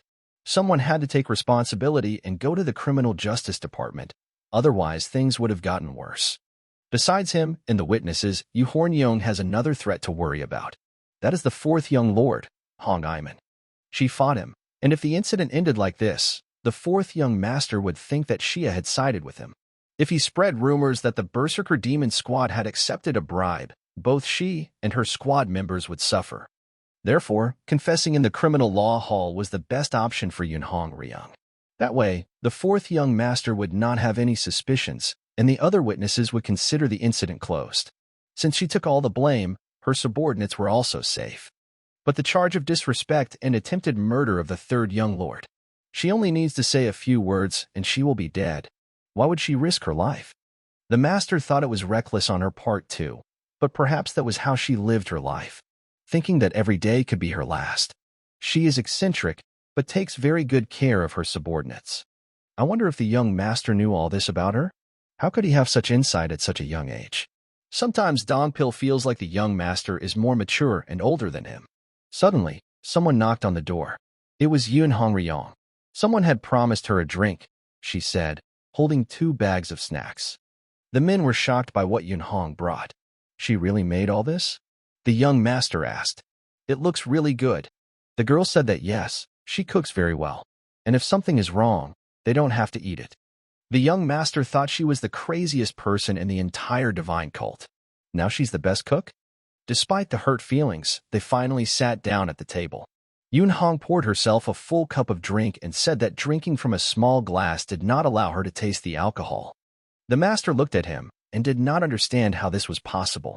It was such a strong drink. The girl found it strange why the master's servant was standing like that next to him. The young gentleman said to Donpil that if he was not going to join them, why didn't he go and rest instead of standing there? He replied that he couldn't do that. Who knows, maybe the berserker leader of the demon squad will go crazy. This time he will definitely stop her. Smiling sweetly, the girl said, how can such an eggplant stop her? He must know his place. The young lord told her that given her current state, he thought Dongpil could easily defeat her. Don't underestimate him. The girl shouted loudly that this was nonsense. She was the commander of the berserker demon squad. Why then, as soon as she was free, did she immediately come to him, instead of going to rest? Will something bad happen to her if the fourth young master finds out she's here? The girl replied that now was not the time to worry about her. Perhaps the gentleman was in greater danger than she was. The fourth young lord knows how to use dirty tricks. As far as she knows, there are still people who are secretly under his control. These are people who will do anything to get money. Meanwhile, in the fourth lord's manor, the assistant asked the lord if he should contact the real leader of the demon squad. He replied that there was no need for that. If the berserk demon squad leader couldn't defeat Saurian, the same would be true for the demon squad leader. Summoning him was a bad idea. However, he was freed thanks to the third young master. The fourth lord considered the possibility that the berserk leader of the demon squad would betray him, but he didn't have to worry about that now. In any case, what was going on with the poisonous incense, he asked. The doctor replied that the maid had not reported anything for 2 days. In that case, the master would give him another gift. The fourth lord hoped he would like it. While the third young lord was acting arrogant and all-powerful, he probably hadn't even looked into his own home. The lord would show him what it was like to be helpless Saurian. The girl said that the fourth lord had bribed several people, and some of them were hunting for his life. But why does this gentleman need to know all this? Because if you look at the technical side, it is one of them. Yoon Hong Ryung said that this was her payment. She had to say it. Handing her a plate, the girl asked her to fill it. After finishing her drink, the young master decided to practice a little. She approached Dongpil and asked if she could ask him something. Is he always like this? The man warned her that she had better refrain from criticizing the young master in her presence. She said she hadn't even thought about it. But then what was it about, he asked. What was she interested in? The master simply shows them how he trains. The girl said she was going to leave. He in turn offered to stay and watch if she wanted. She was very surprised. Donpil told me that there is something that God always says. There is no world more dangerous than Miram. So if this is a world where you can only survive by staying alert, he'll choose to show both his strengths and weaknesses. But what is the point, the girl asked. The master said that this way he stays alert and does not lose his head. Sometimes he feels restless.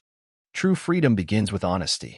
Since his path is already predetermined, no matter what others see or say, he will follow his own path. The girl had never met anyone like him, and she never knew that someone with such a mindset even existed. Donpil said that age doesn't matter when it comes to learning. Even if he wasn't focusing on using the Sky Ascension technique right now, it would still work well with demonic arts. The Lord originally had no intention of doing anything with the heaven-raising technique he had learned as an assassin, as he wanted to focus on the dark shadow demonic arts. Now it was perfect. But there was no need for him to abandon the assassin technique to study demonic arts. It was presumptuous of him to think of such a division of martial arts. If he wants to kill, it will be a technique of killing. If not, it will be a technique of suppression. It all depends on who he is dealing with. By studying other martial arts, he has broadened his horizons, and now he has more opportunities to use martial arts. After finishing the training, the gentleman asked the guys if they knew what helps with a hangover. The girl suggested a drink for a hangover. The young master asked the girl if she wanted to drink again. She said that it was a fact that a hangover could be cured with alcohol. The guy suggested Anhwa's hangover soup. It's the best. He hopes she's still awake.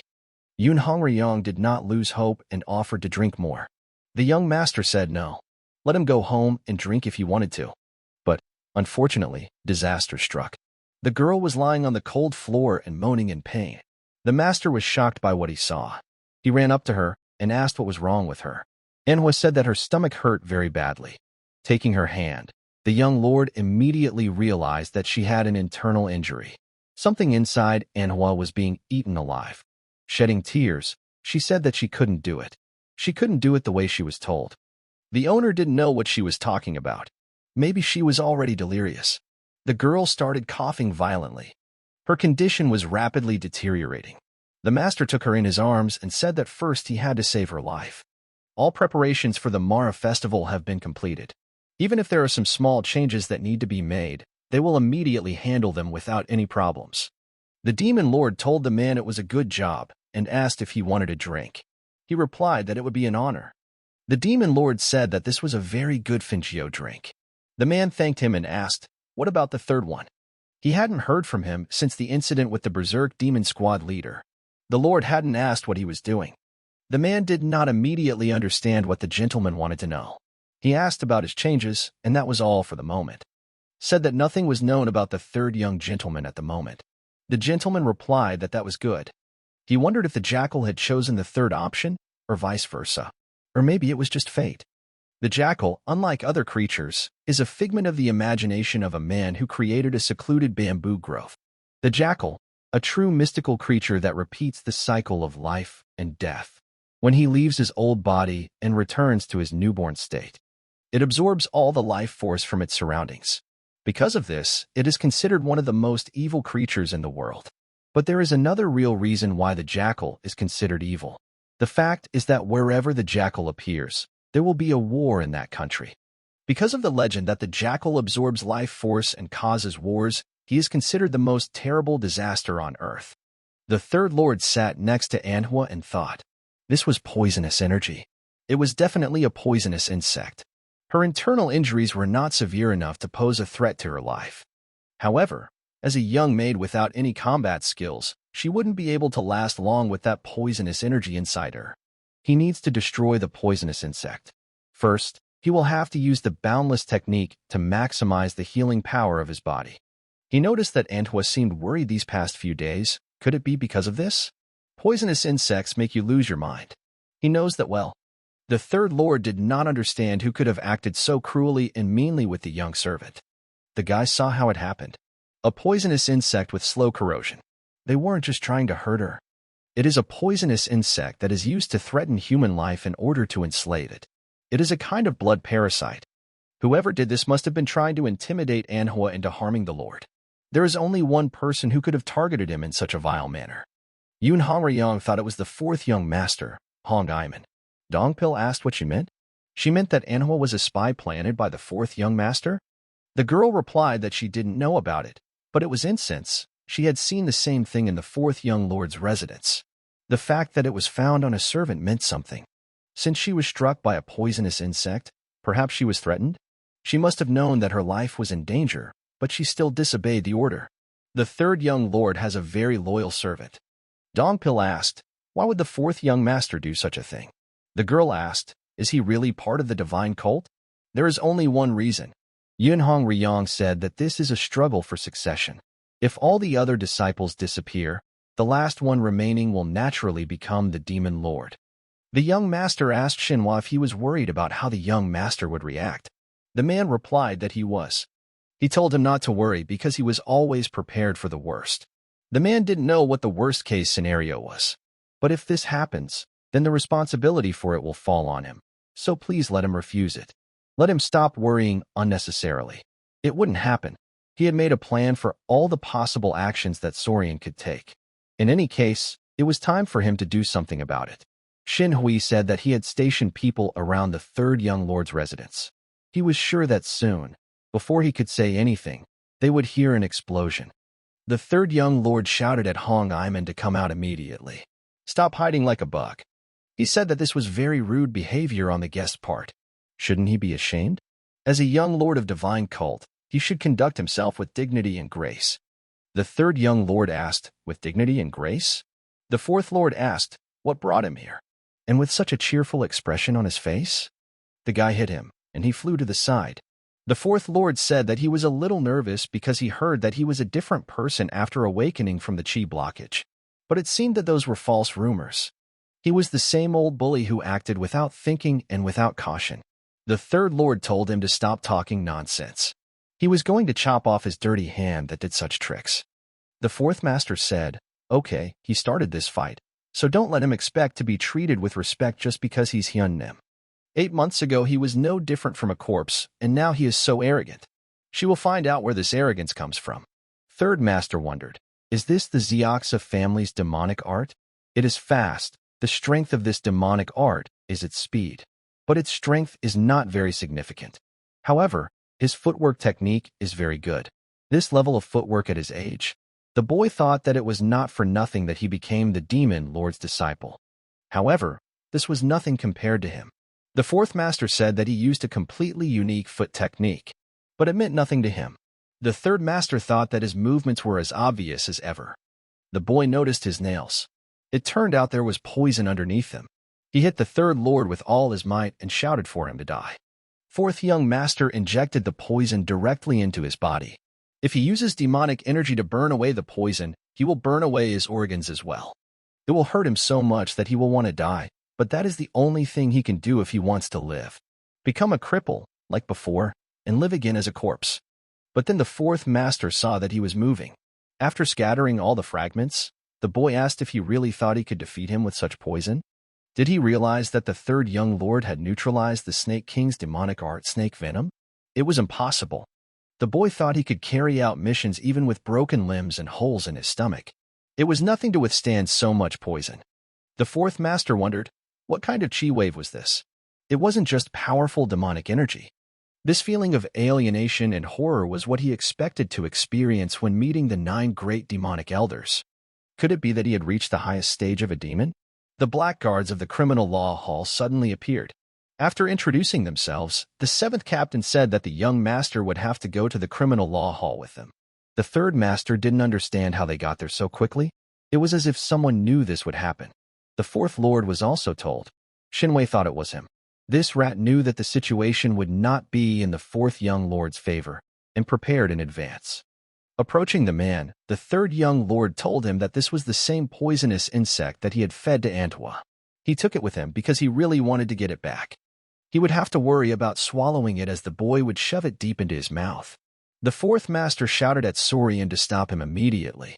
He said that it was true. The 4th young master he served had poison, so he would have an antidote for it. He would recover in a few days and return with another poison in his hands. And then he would do these senseless things. He would just take this poisonous insect and stick it in his ear. After that he said he was done, and they could go to the criminal law room. But they could hold on to the ropes. He had sensitive skin. The criminal law of the ass of the heavenly demonic divine cult. Have they finished interrogating him? Where are they taking him? Not towards the prison where Yu Horn Ryan was being held. The poison he had suppressed with demonic energy began to spread. Hong Guimon used martial arts related to poison. The incense he used was definitely some kind of hallucinogen laced with poison. He probably practiced his martial arts by fighting imaginary opponents in these hallucinations. Was this how the Chox family trained? He had indeed heard that there were many strange techniques in the demonic arts, but this was quite a unique approach. It would take him some time to really understand it. The man told the 3rd young gentleman that they were there. The boy sensed the presence of 2 people outside the door. One of them was definitely Han Iman. However, the other was very vague. Dull but soft. Hard but soft. There was a very unpleasant energy. He wanted to look at their faces first. The man asked, "Is he here?" The boy asked him a counter-question. "Is he the master of the criminal law hall?" Guogu replied that yes, he is the master of the criminal law hall. At first glance, he looks like a normal person. However, everything is not as it seems. His appearance is ordinary. He also does not feel anything unique in his energy.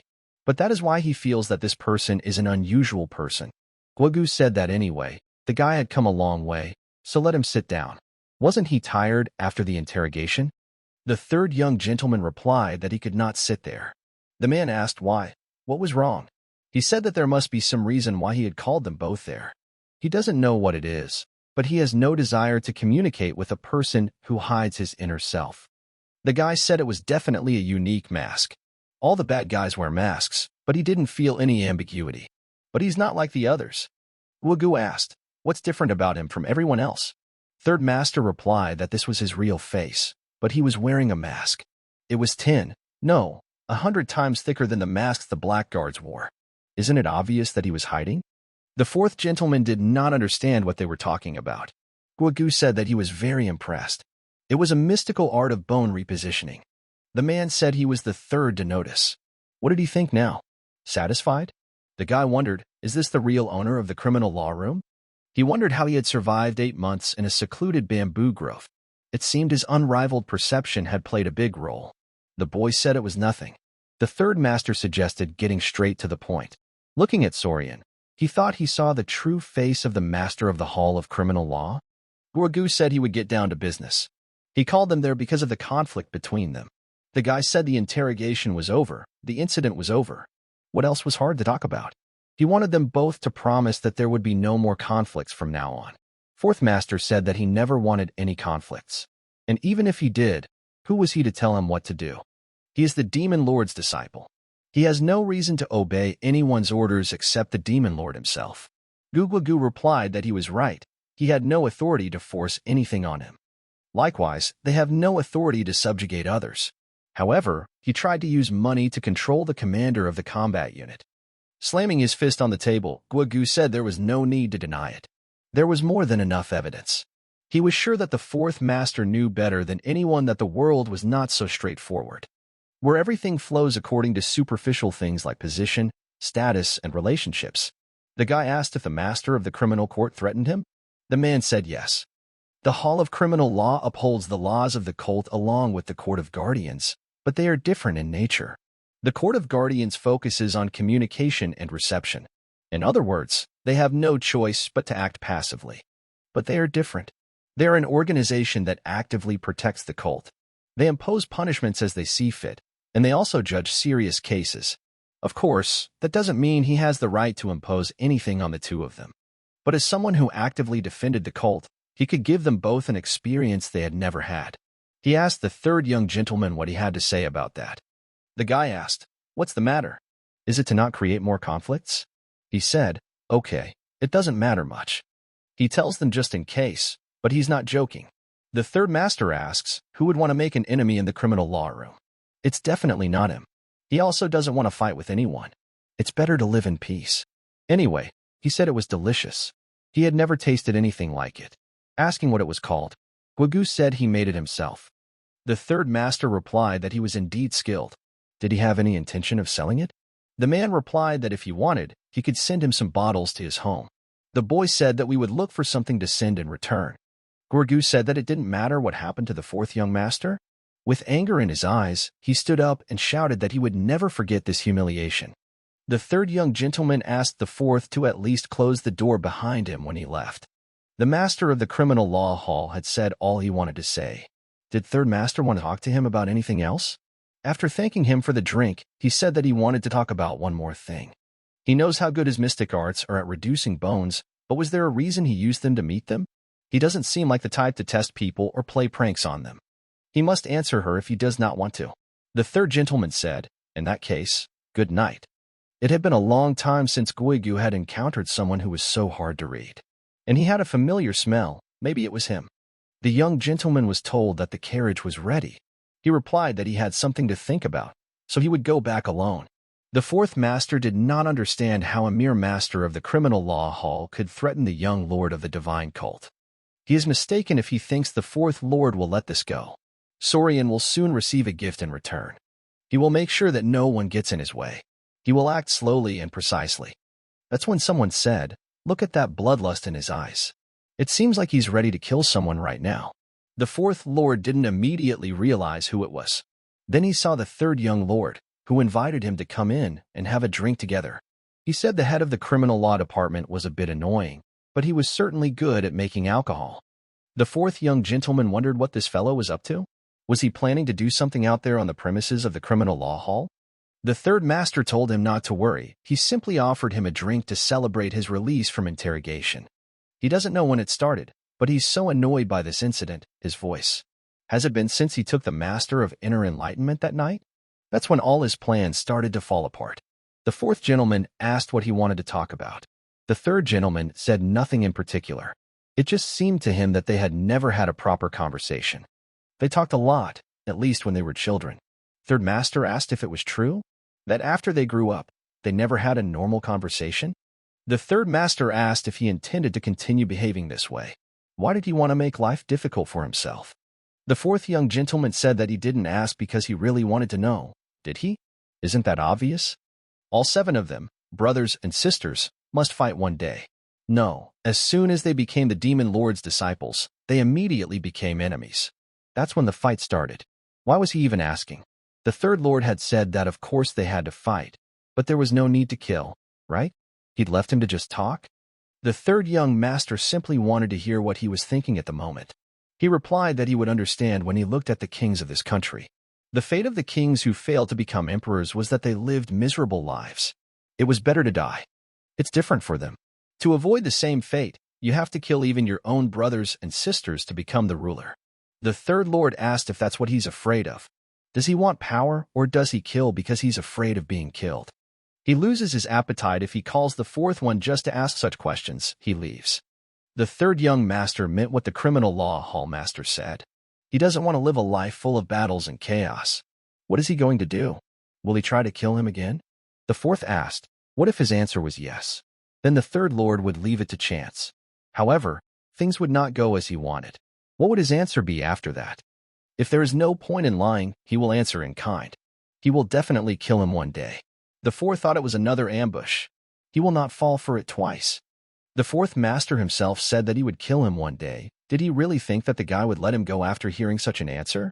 He would kill him right here and now. Both young lords are gone. The fourth young lord has no intention of heeding his warning. The cult will not be shaken by incidents caused by someone like him. But he does not know what the third young lord will do. Then the captain of the third guard knocked on the door. He said it was urgent. The master asked what had happened. He replied that apparently the third and fourth young lords had fought. Since the third lord attacked first, he allowed the fourth lord to make the next attack. The fourth lord asked how dare Saurian underestimate him? The boy replied that his martial arts technique certainly requires time to train. That's why he can't properly respond to an ambush attack. The third young master himself asks to be killed. He made a mistake. He will kill him. He said that the fourth lord is quite homemade. How is he going to kill someone with this technique? As expected of Li Jiangxin's disciple, he is definitely stronger than the commander of the Berserker Demon Squad. The guy is confident that he can kill Yu Hong Riyong in 10 moves. It's not that he can't beat him, but the poison he had before is holding him back. He won't be able to finish this fight until he deals with him. The fourth young gentleman called the guy a bastard. He responded that his tone was very disrespectful. Li Songson was shouting as if he deserved respect. He would just ruin his peace of mind. The guy said he had to be faster. How is he going to do anything if he's so slow? The fourth gentleman lost sight of him. The fellow said he was right in front of him. He would only show him once, so he should keep his eyes wide open. What kind of footwork should it be? Does he understand it now? The technique of lifting the heavens. The fourth master did not understand how, because he could not see the movements at all. The third young lord said that this was enough. The dynamics between the Divine Nine Heavenly Steps compression, the Heavenly Ascension technique, and the Dark Shadow demonic art were quite good. He was sure of it, but he had no chance to test it in the real situation. Now he was absolutely sure. The fourth master said that he was an arrogant bastard. How could he use him to test his martial arts? Don't let him expect his death to be peaceful. The third lord said it was useless. Such an attack would have no effect on him. Doesn't he understand that even after seeing his actions? The fourth lord said that Saurian hadn't changed at all. He still looked down on him. He always looked down on everyone. He never had a chance to look up. As soon as he did that, the fourth master attacked. It was the largest form of the poisonous snake palm shadow. Then he would be able to dodge it too. Why didn't he try using his legs? The poison palm's venom will soak into the wounds he inflicted on his torso earlier. He won't survive it, because he poured all the deadly poison into him. Now let him die fighting the poison. The poison penetrates his skin and causes pain even if he holds his breath. To think that he was hiding such a monstrous technique. He needs to get out of here as soon as possible. At that moment, the third young gentleman heard his voice calling for help. It was Manhwa. How did she get there? She said she felt her body burning. She asked him to save her. She is recovering from a serious injury. She is not allowed to move for now. This is the fourth young master pretending to be Manhwa. He didn't understand what now. The secret demon queen? How did she get here? She said that now that he had no arms and legs, it was time to work on his head. He didn't understand what happened. The fourth master said how pathetic. Let him look at himself struggling in the illusion of the poisonous palm of the snake shadow. Guy said it was a pity he was the only spectator. His arrogance always got him into trouble. He would kill him right here, just like the third lord had promised him. He might come back and be a nuisance if he didn't take care to kill him here. The fourth young master did not understand how he had gotten rid of his illusions. He had completely given in to them. The third young master said that looking at his face was like being thrown into cold water. He asked if this was the secret martial arts technique he had been hiding all this time. It was as cunning and evil as its master. Did he really think that he could achieve power with such a milky trick? The third lord had completely destroyed his poisonous snake shadow palm from his body, and it was all thanks to the poison he had sent him earlier. When he was an assassin, he trained his resilience to never succumb to the poison. Thanks to this, he was able to quickly leave the illusion of the fourth young lord. He is grateful for all the training he went through to neutralize the blood parasite. The fourth one didn't know what he was talking about. He had to be at the level of the demon elders to disarm his poisonous snake shadow palm. Even then, it couldn't be done so quickly. The third young gentleman replied that it had taken a little longer than he had expected, but it was not an achievement worth mentioning. However, it had caused him more trouble than he had expected. The boy would show him what true demonic arts were. True revelation of the dark shadow demonic art. Underground prison, guardian of the spiritual gate. The ninth technique of the elastic blade of the catastrophe of the first form of the 6 consecutive hell winds. The fourth young master didn't understand what it was. He didn't even swing his sword. He just stood there, but the fourth young master's body was torn to pieces. He tears apart the energy barrier of his demonic snake king art as if it were just a piece of paper. He doesn't even move. The guy asked the damn body to move. Let it run and behead that damn bastard. Third master said he was finished. A triple strike cut through the sky. The third master asked if he wanted to say any last words. Of course not. What would he say? That's what it means to die. Human lives scattered senselessly, like the smoke from the tobacco he constantly smoked. Drawing his sword, the third lord bid him farewell. At this moment, his sword was stopped by some formless energy. The master of the criminal law hall, with whom the third young lord agreed not to cause trouble anymore. He couldn't look at it anymore. Let go of the sword now. The boy wondered, an object that captures the void? A skill that allows one to control the movement of an object without touching it. It is a skill that requires a deep knowledge of martial arts. The third young gentleman replied that he could not bear the foul taste in his mouth. Why should he be nice to someone who could kill him? The master of the criminal law hall was so nasty. Guagu replied that since they were still in their own territory, even if they were young lords, he could not agree to them fighting there. The third master asked, he seems to not know his place? He wants them to tremble in fear in front of the criminal law room, regardless of their status. The third lord said he didn't want to do it. What now? Guagu saw that he had broken the internal energy circuit with just one attack. The man asked if they intended to confront the criminal law hall and if they could take responsibility for it. The third young lord replied that this was something they had to accept. He was fast, his demonic energy level was comparable to the highest peak, but his demonic art skills were not up to par. But this skill was different from others. Its speed and movements were on par with Guagu. Ninefold elastic catastrophe blade technique. The second form of the final endless path. He saw the blade technique. The merciless energy, it was very hot. If he had reacted a little slower, he would have been burned to ashes. Guagu had used up too much internal energy. If he used a stronger demonic art next time, he wouldn't survive.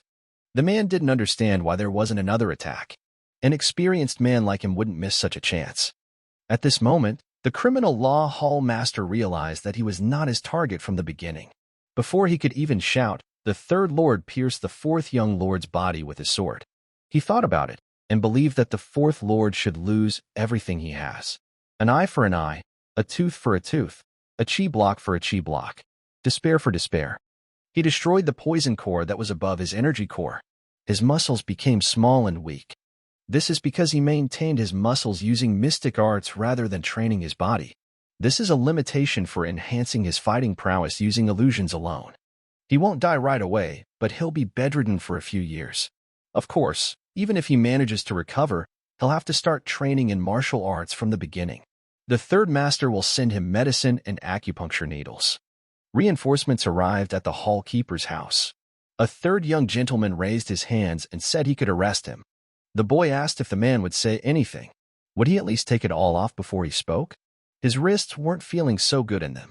He wasn't going to run away anyway. Guagu said that third master is currently under arrest.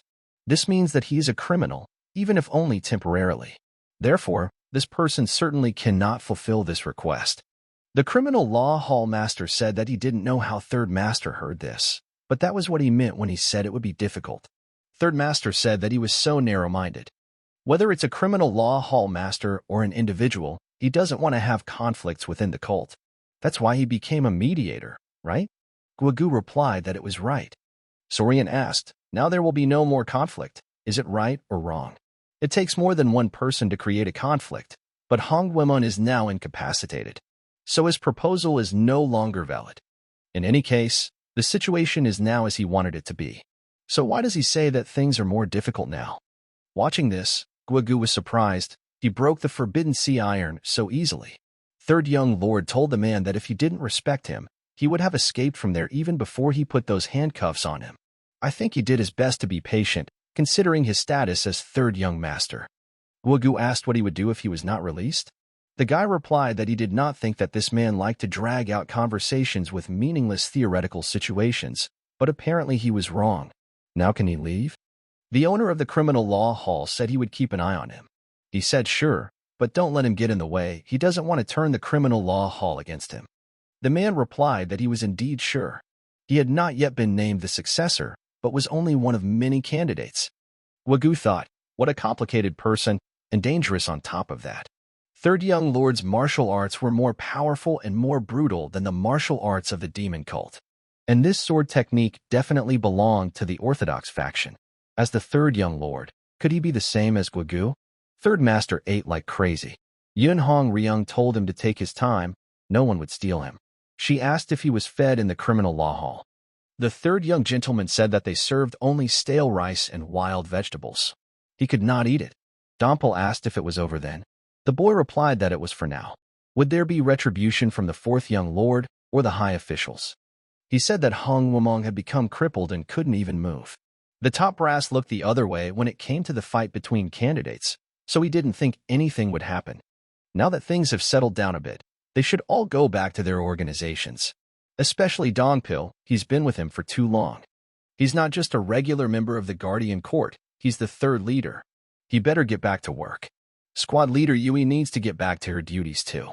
The girl said that was exactly what she was doing. She didn't need him to say anything. The third lord replied that then they should continue doing it as before. I said he was so heartless. Did he have to leave so indifferently? The girl asked Dongpil if he was upset too. He said no. Then what was wrong with his expression? Dongpil replied that it looked like the young master was saying goodbye to them for the last time. When he went outside, the boy saw Manhwa. He said that he was already back and asked if it was okay for her to walk. Falling to her knees, the girl began to thank the third young gentleman for saving her. She was glad that he returned safe and sound. The demon cult king asked the man how the fourth man was doing. The man replied that he was in very bad shape. His energy core was destroyed and poison was taking over his body. He is holding on by his physical strength, but even if he is lucky, he is unlikely to avoid being crippled. The king asked him that he managed to survive. What is the probability of recovery? The man replied that the doctors at the Blood Spirit Pavilion had concluded that it was basically impossible. Even if they could cure the poison and internal damage, the energy core would be too badly damaged to return to its previous state. The Demon King thought the Third Lord would kill him, but he actually let him live? Why did the Third Lord change his mind at that moment? Did he want the Fourth Lord to suffer the same fate? A face-to-face encounter with the Master of the Inner Enlightenment Center, a fight with the commander of the Berserker Demon Squad, and now a fight in the Criminal Justice Hall. The third one in the last few days has created more chaos than one person could do. But the important thing is that in all this chaos he managed to achieve his goals. Thus one of the sides in the struggle for the succession collapses. Hong Duemun, the son of the patriarch Jia Xia, who was as talented as any other child. When did it start that intelligence became a vice and a bright personality a mask? The fourth one had become as cunning as a poisonous viper, just like all those who had inherited the true blood of the Jia Xia family. But that was normal. It didn't matter what a person's personality was, as long as their talents flourished. The problem was that Hong Yumun didn't pay enough attention to his talents. He did the bare minimum. He was strong for his age, but that was it. That's why he lost. But the third is different. There was a time when he was like the fourth, but after awakening from the chi blockage, he began to strive to do more, not less. It was a big but significant difference that decided the outcome of their fight. The strongest showed himself. Manhwa called out to the third young master that they had a visitor. The central master said that a long time had passed, and asked how the third young master was doing. The guy asked what brought her here. He wondered what it was this time, since there was nothing unresolved between them anymore. She said she wanted to ask him a favor. Could he come to her house if he had time? The third one didn't immediately understand what she meant. The master said that this was a martial art method that he taught her. It took only a little time, but there was already a difference. This is a very mystical martial art.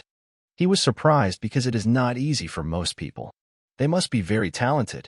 She chose this child to be her successor herself. The third asked if it was okay for her to tell him this. It's not something she should tell anyone, but he doesn't care, does he?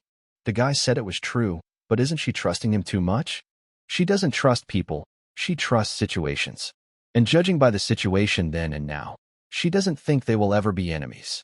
The third master asked, since her successor's recovery was going well, why did she need him in the residence? The master replied that it was also because of the child. She makes all the final decisions in the center of inner enlightenment, but the child is responsible for command and execution of decisions. So now her hands and feet are practically tied. If this situation lasted more than a month, the cult would suffer serious losses. The third lord thought that this was not good. So the master of the Inner Enlightenment Center, who has a strong ego and knows better than anyone else how this cult works, turned to him for help. Sim will do anything to convince him if it is for the sake of the Inner Enlightenment Center. She is very difficult to deal with. It is as if she is saying with her eyes that she will take no for an answer. The third young master replied that it would be better if they agreed then, right? He was sure that she would feel burdened if he just helped her one-sidedly. The master replied that she would be grateful for that. He would also receive something, so he said there was no need for gratitude. Unshim asked if there was anything he would like to receive in return. The third lord replied that that was the problem. Nothing came to mind. In any case, it wasn't money or fame he wanted. Freedom, not what someone else could do for him. He asked the master if the Inner Enlightenment Center managed the cult's life support, right? She said it did. And all the goods that were distributed to the cult came from outside. He asked many more questions, all of which were answered affirmatively. They were going to be going out on important business, for that matter, in about 2 weeks. Grabbing her hand, he said he would make sure her successor was fully recovered in 2 weeks. This was his chance to escape the demonic cult. Donpil remembered the third lord's words, that things had settled down somewhat, and they should return to their organizations. He wasn't just a rank-and-file member of the Guardian Court, he was the third leader. He better get back to work. He is right. Donpil was so used to the young master that he hardly paid attention to his work. He is sure that he will see the young master again. A man came up to the guy, apologized, and said that the first manager wanted to see him. Donpil replied that he would be there soon. The leader is swamped with work, so he will get straight to the point. As Donpil knows, the Demon Army commander's escort will arrive in 3 days. His duties have changed. He knew that the Inner Enlightenment Center sent out its sect members to deliver important goods every 3 months, right? This month was that month. Donpil asked if he should go and accompany the cult members responsible for the delivery. The first leader said that with the Mara festival approaching, things were quite chaotic in the cult. The manager doesn't think anything will happen, but given the situation, they can't let them go alone. Donpil asked when? The manager replied that in 2 weeks. All the important details were written down there. Let him burn it, remembering the contents. He promised the master that he would successfully complete any task he gave him. The third young master asked, "Is that her?" The leader replied that her name was Juwa. She was as skilled in her work as she was in martial arts. She was known as a genius when she joined the cult. She is simply responsible for part of the center, but she also has an oversight role that no one knows about. The Center of Inner Enlightenment practically stopped after she fell into this state, which speaks to how many responsibilities she had and how well she handled them. She looks about his age, but she runs a large organization like the Inner Enlightenment Center. Also, she deciphered the boundless technique, albeit partially, in just a few days and used it enough to notice improvements. At first, he said he would look at her condition. Young Shim was surprised at how amazing the demonic energy was. He only uses a little bit of it, but the quality of the energy is excellent. She didn't understand how this was possible. Her limitless technique was easy to link with his because she had already partially mastered it. Now, if he simply pulled out the toxic energy, it would come out through the blood. 10 days later, the day before the 2 weeks were up, Juwa finally woke up. Master couldn't believe her eyes. Did Junsim tell the young master that he was asking her to sneak the cult leader into the shipping department? She asked if the third lord even realized how ridiculous this request was. He said he didn't know, but she herself said it wasn't a favor, it was a deal. The master asked, then why don't they just end this service? For all she knows, the ship has already sailed. Why else would he try so hard to treat her successor? The master shouted that there was no way. Did he really want to deceive the sect leader? She told him to pretend not to hear it. The third master asked, how is it to deceive the leader of the sect? It may be deceiving others, but not him. She asked, what does he mean? He said the cult leader isn't interested in his disciples at all. He just rules them. He doesn't dominate. Because that's what being a god is. She knows that. The cult leader isn't the only problem. If anyone finds out that the successor candidate has infiltrated the shipping department, others will start to suspect the inner enlightenment center. Third young master knows that she has the power to destroy such rumors. Shim replied that she has such power. As he knows, this is not the same as political retribution or covering up malicious rumors. If things go wrong, other cult organizations will also try to hinder the candidates. Then the divine cult will be destabilized. He asked what she expected then. She never worried about what anyone would ask her after she helped them bring a man back from the dead. He doesn't want to discuss the value of life anymore. He doesn't like feeling guilty or anything, but it had to be a deal. She's the one who wanted it to be a deal, not a favor. The master replied that he was too impudent, but she had no choice. Indeed, they had made a deal, and the life of a precious person was at stake, so she had to fulfill her part of the bargain. The third young gentleman said fine, but she would need some time to figure out a way. It was already stressing her out that she wanted to lead a delivery party when she wasn't even fully healthy yet. He gave her even more time. The third master asked if her successor wanted to lead the delivery team. The master replied that she did, but she was not in shape to take on such a role yet. She, of course, said no, but the girl was very stubborn. The boy asked, how about doing it? The third master knocked and asked if he could come in. He looked at the girl and said that she was very strong and could move like that. The girl asked who he was. The third lord replied that he was some kind of doctor. She asked about his identity, not his job. He thought about it and said that he could have phrased it a little differently. He was the one who helped her free herself from the chi blockage. The girl realized that this was the man who had given her the martial arts technique. She bowed and thanked him for his service. The third asked if she believed him when she didn't even know who he was. She replied that bowing down was no problem. Besides, it was a center of inner enlightenment. It was not a place where suspicious people could just walk in. The young lord realized that she was very quick to assess the situation. He had heard that she was stubborn, but flexible at the same time. The boy replied that it was very good. A little basic energy recovery and half a day of stretching, and you could go. Unshim came in. The young master replied that the girl's condition was better than he expected. They had nothing to worry about as long as she was with him. The owner said no. She just came out of bed.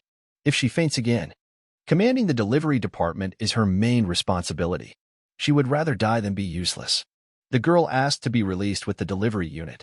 They finally leave. It has been almost a year since he woke up in the body of the third young lord of the heavenly demon divine cult. He can finally get some fresh air after a 10-year hiatus. Plus, if he succeeds, he might be able to escape forever. Their destination is somewhere in the Jiangxi region. It's a pretty good destination. There are 2 assassin hideouts in Jiangxi. Of course, they are both quite far from the neighboring areas of Guangdong province. But with his current abilities, he could get there by running for 3 days without rest. Juhua apologized to him because she didn't know he was the third young master. He asked, did the central master tell the girl? The guy said it was okay, let her forget about it. It didn't even bother him. He should be the one apologizing for just walking into her room. She thanked him for letting her be there today. The third young gentleman asked what she meant. If it were not for him, she would never have freed herself from Chi-Lock. He replied that there was no need to thank him.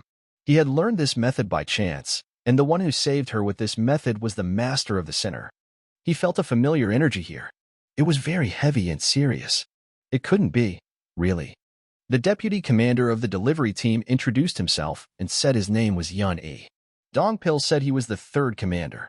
They, the third squad of court guards, would escort them to their destination and back. The third young master couldn't believe his ears. Why did it have to be Dongpil?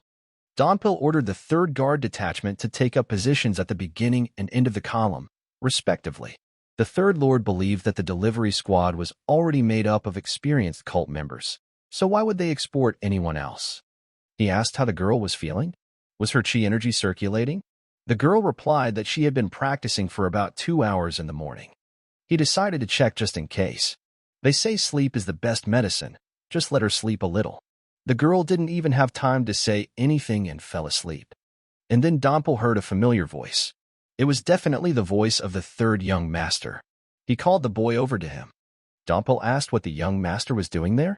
Was he in the maternity ward this month? He ordered him to stop speaking out loud and communicate using the whisper technique from a distance. Why the guys who are responsible for escorting the delivery squad? No, why does the delivery squad need to be escorted at all? Dompel replied that the atmosphere didn't seem quite right since the Mara festival was just around the corner, so they were tasked with accompanying the delivery team. They are probably on some kind of secret mission. Maybe we should look at it as something like that. In any case, he shouldn't have told other people that Third Master was there. After all, he knew things were going too well. To think that the closest person in the sect would be there. Now that things have turned out this way, will he even be able to escape? Why can't his life go the way he wants? The squad captain was angry. The more he thought about it, the more it infuriated him. How could he have been assigned to such an insignificant mission with these inferior bastards? The guy told him they were still a well-trained organization. Please choose your words. Captain of the Iron Will Squad in Iron Blood Fortress Okinawa asked, how dare anyone tell him to watch his language? He better remind himself why he made him vice captain despite his shitty sword skills. Now let him stop spouting nonsense and get him a drink. They, the Iron Blood Fortress, are still the most powerful. Neither the righteous Heavenly Alliance nor the demonic cult can do anything to them. Robbing the demonic cult's delivery team will be easy. And yet, they have to work with these monstrous bastards? They call themselves the Palace of the Southern Wild Beast, and they truly live up to their name. They're just beasts. Okinawa said to watch them eat. He didn't understand why anyone would want to work with them. Anyway, it's been about 10 years since they last saw the people from the demon cult. He said he hoped it would be fun. When the third young master woke up, he asked Juwa if she had slept well. She was scared. The master asked her to be careful. He would get a reprimand from master, so if the girl pulled a muscle in her back. The girl replied that it had already happened, as she had slept for half a day. The young gentleman replied that she had actually slept for a day and a half. It was a good thing he had put her to bed. The girl's body was exhausted from all that activity right after releasing the chi blockage. Even if she is well trained to absorb energy and circulate chi, she is still a human being, and unless she has reached the highest peak level, she should rest when necessary. The young gentleman said that she had had a good rest, so everything was fine. Throwing her a box, he asked her to take it. He was sure that she was hungry after 2 days of sleep. These are rice balls and beef jerky prepared by the delivery team. Let him eat, but not get full. The guy thanked him and said it was no problem. She was the reason he was here. The young master called Goldie to him. The girl was frightened and said that it was a fox. He answered that yes, his name was Goldie. Juwa asked if this was his pet. He replied that he had just met him by chance. She found it interesting. She had never met anyone who had a fox as a pet. The young master told the girl that he would go get some fresh air and let her rest a little more. The young gentleman went outside and asked Dompel if he had called him. Apologizing, the young man replied that yes, he had called him into the forest, knowing that he could not. The young gentleman replied that there was no need to be so formal with him. He was tense enough as it was. Dompel asked him if he felt any discomfort in the carriage. The young gentleman replied that everything was fine. The guy said he had called him there because he thought he should know about it beforehand. The young gentleman asked what he was so careful to hide. He handed him the message they had received in the guard yard before they left. This was the reason they had been assigned to this mission, he thought. Looking at it, he asked if it was true. The man asked the first elder what the world he had seen was like. Was it beautiful? He replied that it was full of decay, but they already knew that. The weather was quite cold, but the further south they went, the warmer it became. It is certainly cold in the north. Although this fabric is not meant to be worn, these rugs from the west should be useful. The first elder asked him how he was doing here in Jiangxi. He said the land there had always been good, but that wasn't all there was to life. Times were hard. The elder asked, what was the problem? The man replied that a demon cult festival was just around the corner, but he did not know what it was called. The elder said that he was probably talking about the Mara festival. For the demon cult, this festival is the greatest event in the world. He heard that they were everywhere, collecting valuables. Everything was quite chaotic because of these bandit bastards. The man replied to the elder that he would go then. He promised to put in a good word with the authorities when he returned. He has enough experience in managing a sect, but since the alliance is a new environment for him, he will look for a suitable position for himself. The man didn't know who might hear that his cultivation had reached the enchantment realm, so please let him be careful. He was afraid that the evil demon cult members might do something to them. Laughing, the Righteous Sky Alliance's first elder, Zhang Il Ryong, replied that he might be old, but he was still full of strength. Even if the leader of a demonic cult came, he would scold him and tell him to get out of his sight. The young master remembered Jung Il Ryong, who had killed him in his previous life. He asked Jung Hajin what it was like to be the alliance leader's hunting dog in their days. At this age, he was still doing such a job, it impressed him. He responded to Jung Il Ryong that his job was nothing compared to the effort he put in to become the leader of the alliance. The man replied that he did indeed have a dirty and snake-like tongue, as befits a murderer. In any case, it seemed time for him to retire. He is no longer as careful in his work as he used to be. Because of this, people talk about him, call him the best martial artist in the world, and so on. How stupid is that for a killer? Chong Hajin asked why.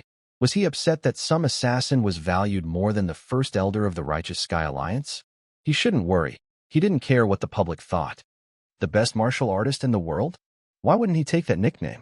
If he could, of course. Turning to Chong Hajin, the elder gave one piece of advice. He'd better be on guard. In the last moments of his life, that damned bastard mercilessly cut off his right leg. Clutching the message in his hands, the young master realized that the bastard was there. His eyes were glowing red with rage. Yun Hong Ryung entered the courtyard and called out to the young master that she was here and they could have a drink. Turning to Manhwa, she asked where the young master was. Why couldn't she sense his presence there? The girl said that he was not there now.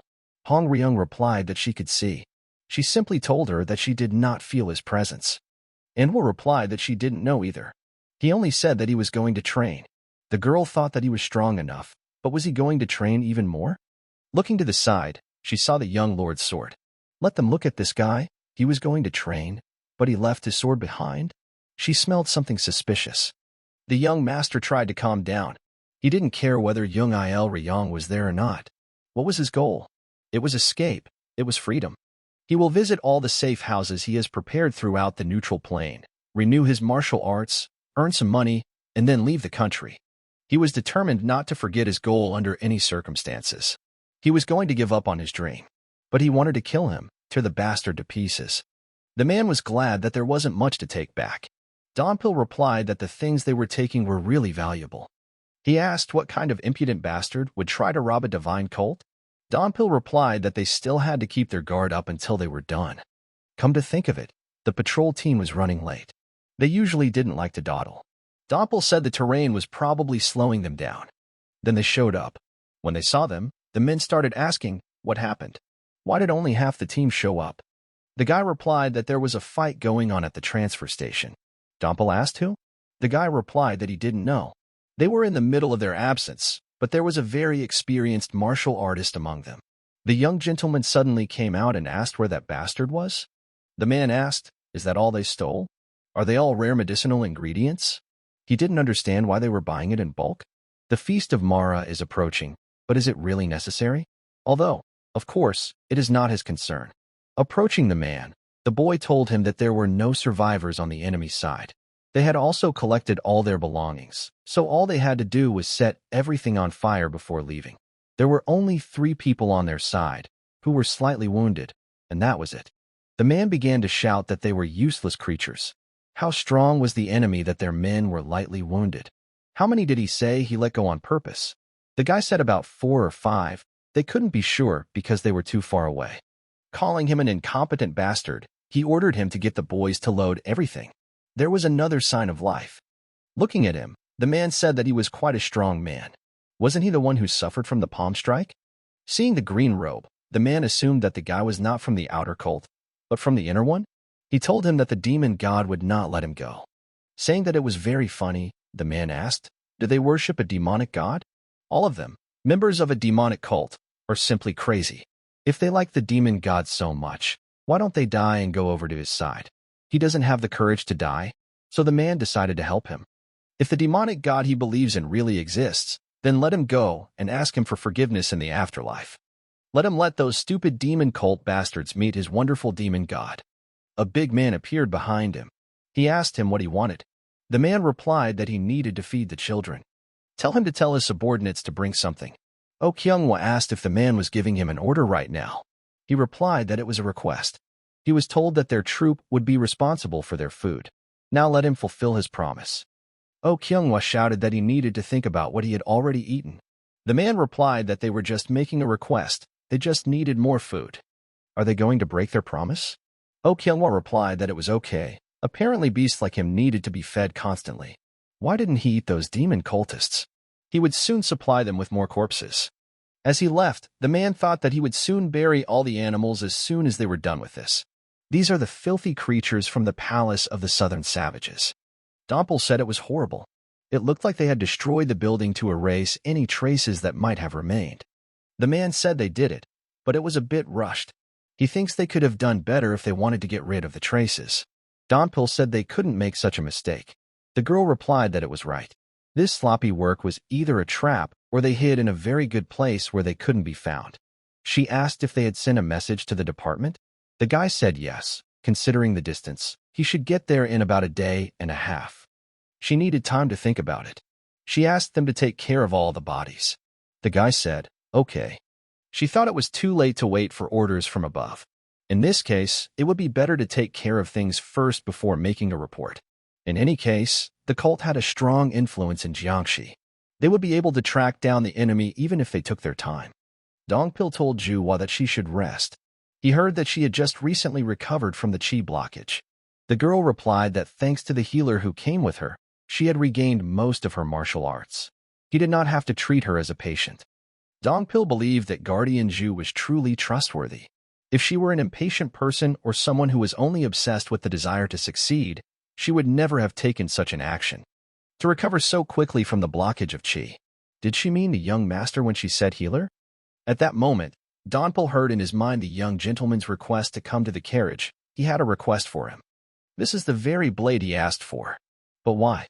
The young master replied that they could find their trail about 20 kilometers to the northeast. The enemy is quite strong, so let him try to avoid all-out confrontation as much as possible. Dongpil asked what the young master meant. He replied that the primary task of the Guardian Court was to safely escort the delivery party to the harvest with goods.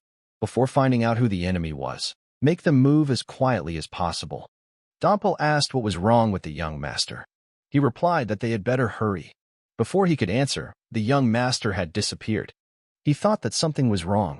It was obvious that the demon cult had a strong influence in Jiangxi, but the Righteous Heaven Alliance's first elder was there.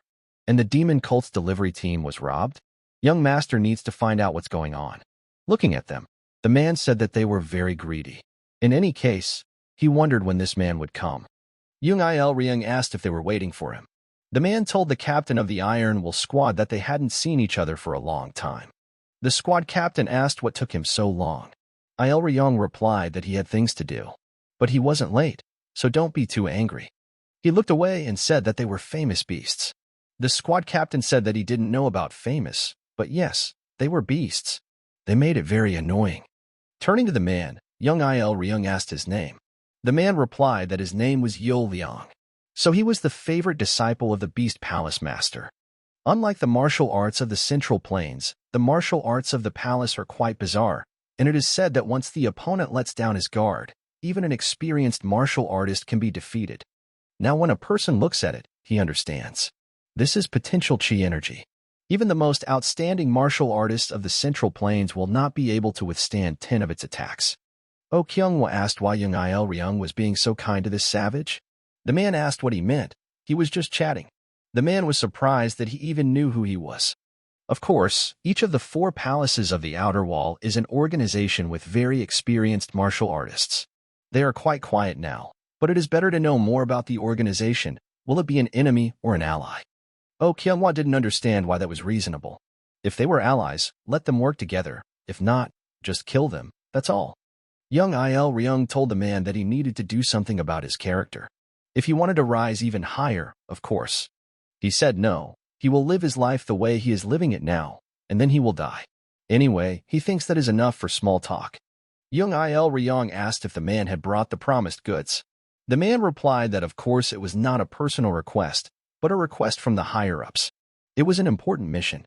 Because of this, he even had to work with this beast. It was the Jade of Calamity. Oh Kinwa asked what it was. Did he have to go so far to get it? Shin Il replied that one person's trash is another person's treasure. Just let him think of it as something he needs. The man said that this was the end of their deal. Oh Kyunghwa thought that Young Il Ryong would stay for a drink, but he just left. The man replied that he would be happy to stay and chat like in the good old days, but he was very busy. Oh Kyunghwa asked, how about taking this chance and joining the Bloodsteel Fortress? The man asked, who was the one offering him to join the fortress? He asked what was wrong with that. After all, it was only natural to lure a talented person into your organization, wasn't it? The man thanked him for the offer. Young Il Ryong asked if he even had the right to suggest something like that to him. He was just a squad captain. Oh Kyunghwa replied that why would he say all that? Before he could finish speaking, a hand pierced his body. He repeated his words, if they were allies, let them work together. If not, just kill them. What an inspiring statement. First, he needed to find out who his enemies and allies were. He better correct his character in the afterlife. Young Il Ryong asked how many henchmen he brought. What do they think? Looking at the beasts, he said that they seemed full, but would they want to eat another portion? Yo Liang replied that of course he would not say no. The man told the boy to unpack his things and get ready. He asked him when the first elder would come. The guy answered that he had gone somewhere far away from there, maybe for half a day. The guy asked for so long, is it normal that he went so far alone? The man asked, does he know where the old man went? The guy said he thought he'd go take bribes again. They were near a demon cult base. That's why he was traveling alone, unaccompanied. He should watch what he says. The first elder went to honor his mother. This is what he should have said if the alliance asked why they stayed in Jiangxi. They all depend on the first elder, so let them be careful not to give out information about him. If something goes wrong with the first elder, it will be a problem for them too. Then the guys on the side of the road saw something. The man said not to change the subject. Did they understand what he said? They said no. Let him look there, as if there was something strange in the forest. Turning around, the man asked, what was strange about it? They saw that the trees were being destroyed. From there, the third young master appeared. After the sword strike, a strong blow followed. The third lord grabbed the man by the throat. The man said that he only heard that the elder was going to visit his mother's grave. The guy told him to stop talking nonsense. He would kill him if he didn't tell him the truth. The man replied that he was telling the truth. The young master wondered, the first elder of the Righteous Sky Alliance was leaving his servants behind? This was already suspicious enough. Since he's already there, he can kill that bastard Young Il Ryong before he leaves. At least he'll take his leg.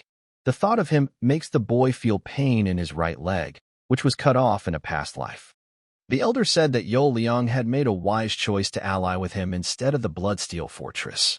Anyone would choose to ally with the side that treated them better. They had always looked down on them. He asked Yo Liang how the palace master was doing. The man replied that the medicine he brought them had worked. He thought he would soon be back on his feet. But he asked what was this thing that the elder had received from him. The man asked if he meant the Jade of Calamity.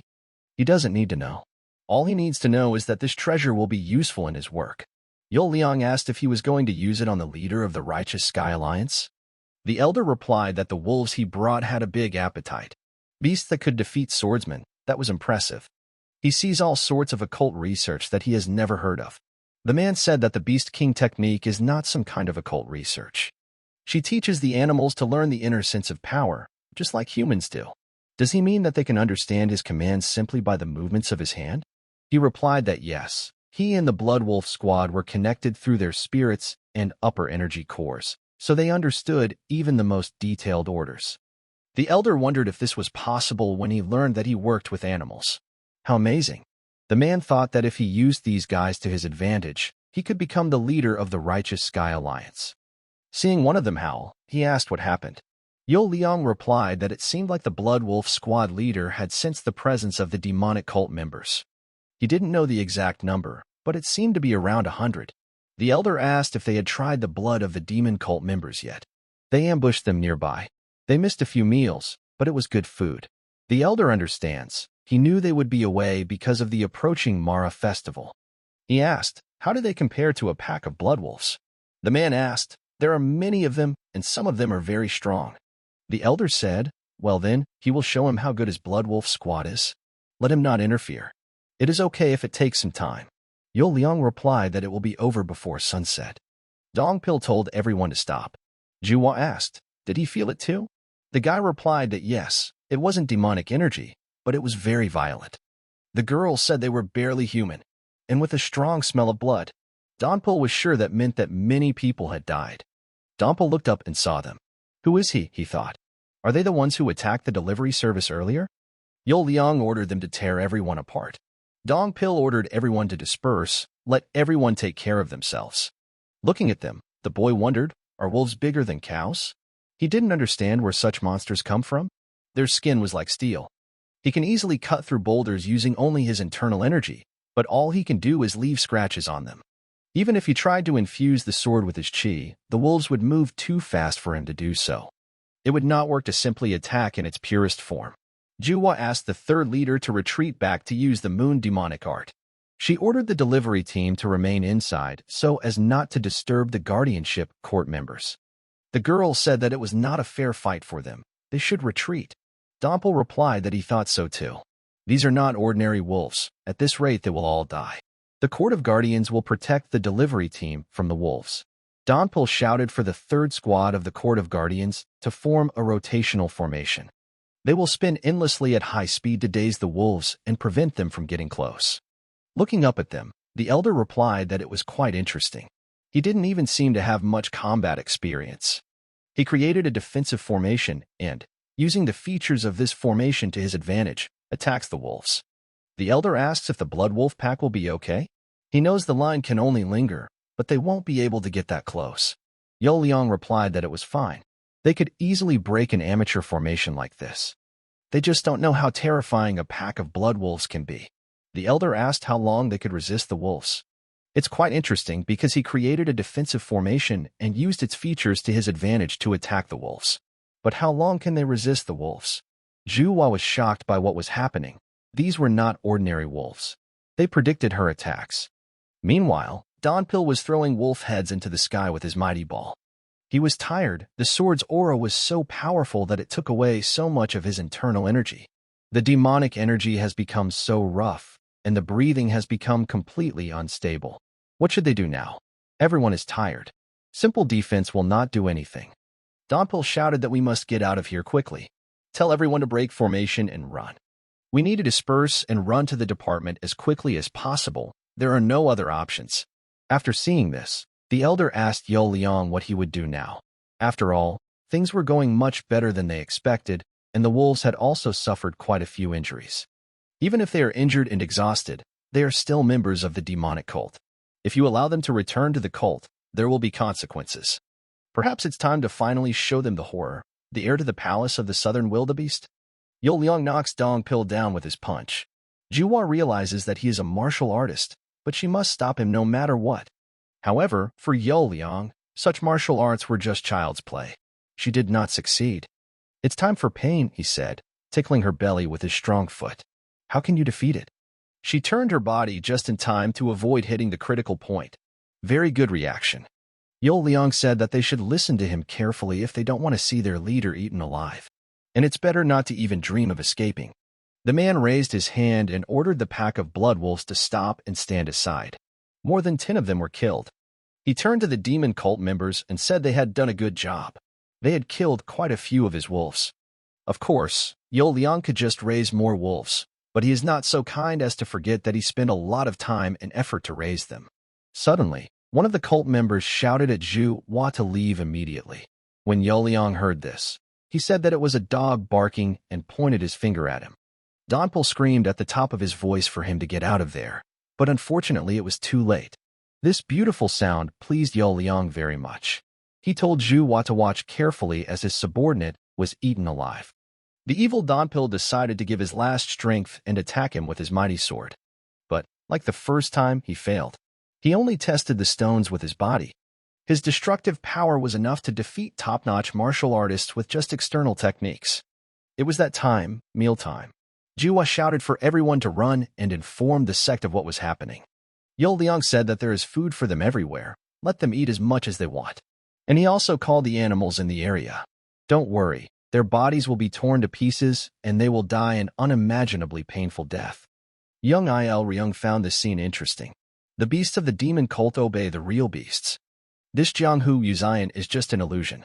A swordsman who saved his family because he can't stand injustice, romanticizing drinking together on a sailboat in the name of friendship. But Jianghu is just one facet of the world. It's not something he likes, but the world revolves around one rule that the demon cult bastards love to chant. Only the strongest survive here. Eat or be eaten, such is the law of the beasts. In the end, people are animals too. It doesn't matter if they tear someone to pieces or cheat them to death. They kill and are killed to get to the top. Morals and ethics mean nothing in the world of animals. Isn't that why they exist in this world, to get to the top? Dong Pil groaned and tried to get up, but Yo Liang told him that there was no need to exert himself so much. He would die anyway, just like them. But what should he do? How can he save his squad members in this hell and fulfill his duty? Maybe he needed to find a way out of here. He had to think fast. There had to be some way out. He couldn't just die, Dompel thought. Suddenly, someone threw a sword and pierced the wolf's head. Jiwa was saved from certain death. This was the third young master. For some this news was joyful, for others it was not. The owner saw that there were many animals here, but it just made him nervous. He chopped them into pieces. The third young master said that he only came here to kill one guy, but there was a whole mountain of trash here that he needed to get rid of. Everyone was shocked at how easily he dealt with the beasts. He really didn't have time for that today, but he would have killed him too. And then, Junai Elryung. Let him wait a little, and he will make Japanese sashimi from his meat. Meanwhile, in the demonic cult, a dialogue was taking place between the master of the inner enlightenment organ, So Yun Sim, and the general strategist, Hyo Yo Song. The man realized that one of Master So Yonchun's virtues was her great honesty, and he was not going to give it up. She feels like she's said something like this to him before. The other person will be taken aback if he suddenly changes the subject like this. Hyo Yo Song said that he meant the third young master. After all, they had seen him often recently. The girl suddenly felt hot. She couldn't understand how he knew everything. Maybe he was spying on her. The man explained that being a general strategist in a divine cult is a lonely position, so he has been keeping a close eye on what's going on lately. It's quite funny. He assures me that he couldn't survive in a demonic cult if that were the case. A cold-blooded dictator. One of the cult's best assassins. That's what people called her, but lately she's not living up to her nickname. Seo Yunshim asked if he was very comfortable saying such things to her face. But what's wrong with that, he said. People say it's not a sin to speak ill of someone, even a cult leader, when he's not around. The girl thought that if something went wrong, he would be able to manipulate her. Hyo Yo Song acts like an impulsive person. He is the most formidable and picky representative of the divine cult. He is definitely not to be trifled with. The man wonders if the inner center of enlightenment is breaking its neutrality and supporting the third young lord. Seo Yangshim raised the issue again, but the center of inner enlightenment did not interfere in the succession struggle. The general strategist says he cannot interfere with her choice. The man knows how much she cares for and trusts the cult. The girl thanks him for this. She was curious as to why someone so devoted to the cult would send the third young lord outside the cult without telling her. Hyo Yo Song said that she shouldn't take it as sarcasm or a threat. He wasn't going to send her to the criminal justice court. He was sure that she had her reasons. The girl asked with fear in her voice why he was so interested in the third young lord. One said that it was just innocent curiosity. All the members of the divine cult focused their attention on the third young lord. People kill others without even knowing them, so the third lord decided that he would save their lives instead. A successor candidate who has been growing in influence and power at a very rapid pace ever since he cleared the blockage in his chi. Maybe somewhere deep down it's true, and she's interested in him too. But what should I tell Hyo Yo Song? She can't describe what he's really like. So she suggested that he meet him himself. The man asked if she meant that there was something about him that she couldn't explain. This turns out to be more interesting than he thought. After all, he'd never seen her talk about anyone that way. The girl said that she knew that it was not a problem for him, and that she could meet him whenever she wanted. He replied that he really intended to meet him. Whenever he got too bored, something interesting happened. He thinks to buy him some tea as soon as he returns. Their meeting will be unforgettable. Everyone watched as the third young lord cut the wolves into pieces and did not understand how this was possible. The elder wondered if he was also from a demonic cult. He thought it was strange, because the boy attacked the wolves, but the focus of his bloodlust was directed at him. Looking at the third young master, the evil Yo Liang asked him how he dared to kill a pack of blood wolves in front of his eyes. The third young master asked if he was the leader of these mongrels. But why did he obey this old eccentric? The man said he didn't know where the guy was from, but he would kill him if he was also from a demonic cult. Yo Liang clenched his fist and shouted forward to the blood wolf leader. Hearing this, a fox ran out from under the lord's clothes and stood behind him. The third young master realized that he was commanding the wolves by using communication through their energy core. The fox decided to show her power. She screamed so loudly that everything around her was washed away by a powerful energy wave. What kind of beast is this? Yo Liang was surprised. This is not an ordinary beast. Or is this another creature in the skin of a beast? Could it be a mystical being? A divine but also demonic being that causes all sorts of mysterious events and legends. He was no match for any beast in the southern wild beast palace. Even the Tiger King looked pitiful in comparison. Could such a mystical creature really exist? The young lord looked at the fox with a smile and said that this meant that he was not an ordinary fox. Was he hurt by that scream? That scream must have struck fear into the minds of all living beings who heard it. Who is he, and why is he walking around with such a monster? Yo Liang asked. He replied that there was no point in knowing, since he was already dead. The enraged Yo Liang shouted that he would rip his throat out and charge towards him with his divine southern wolf fist. But it was not as easy as he thought. The young lord raised his powerful fist. The man couldn't believe that his divine fist was losing to him. His muscles were twisting and his bones were shattering. Now he can forget about his left hand, because the bones are completely shattered. It wasn't a matter of internal energy or skill. Third young master was simply much stronger than him. Yo Liang had always been confident that he was stronger than anyone except the main bear. But how could he lose to a mere member of a demonic cult? I mean, it's unbelievable. Young master remembers the sect that rules the beasts. A sect that is as strong as the great sects of the Central Plain. The Southern Wild Beast Palace, one of the strongest forces in the outer wall area. But that had nothing to do with him. So he could kill him. Having said his last parting words, he tested his head for strength. Elder Zhang Il-ryong was stunned by what he saw, as the heir to the Southern Wild Beast Palace was killed by some young member of the demonic cult. Now it was the elder's turn. The young lord rushed towards him with all his fury. He had to kill him today. He could have passed by, but since it was something that happened in his past life, the guy could have started a new life now. But the leg continued to hurt. He couldn't forget it. The same leg that bastard cut off that day. With words about returning his leg, the young lord pounced on him with his mighty sword. The old man did not understand where the demon could have come from, who it was. They had never met before, had they? Maybe the boy doesn't understand something. It was that group of animals that attacked his people. They had nothing to do with him. He has dealt with these wolves. This fight is now pointless. Although the triad of power is at odds with each other, this is to some extent a political territory. The man asked, "Is there any need for a senseless fight to the death? Maybe stop here and now, and put away your sword." The third young lord smiled and said that people never really change. Still the same evil tongue. The boy asked if this was the first time in a long time that he was afraid to enter into battle. Young Il-ryong assures me that they have never met before. Did they really know each other before? The young lord answered him that they were not just acquaintances. And after these words he disappeared before his eyes. But this cannot be said for sure. The speed at which the traces disperse is too high. Suddenly the guy hit from above. His sword is too heavy and powerful. He won't hold out for long. The third young lord said that if he died from one blow, he would be too disappointed. Looks like the demon cult has created another lewd demon. The guy is stronger than he expected. However, he can't lose to him. While parrying the blow, the young lord realized that his body's aerodynamics were inferior to his own, so he would receive internal damage from such an attack. His secret passage, white funeral fencing. However, the sword dance may seem beautiful. Hidden bloodlust is as deadly as a snake's fangs. Young Il-ryong. Maybe he really doesn't remember him. 9 times the third form of the trembling sorrow blade technique. And 8 cold hell blood lotuses filled with cold air. The elder was shocked that the boy had mastered the blade technique. He had definitely seen it before. The most terrifying secret weapon of the righteous heavenly alliance. which killed all kinds of masters under the command of the leading forces.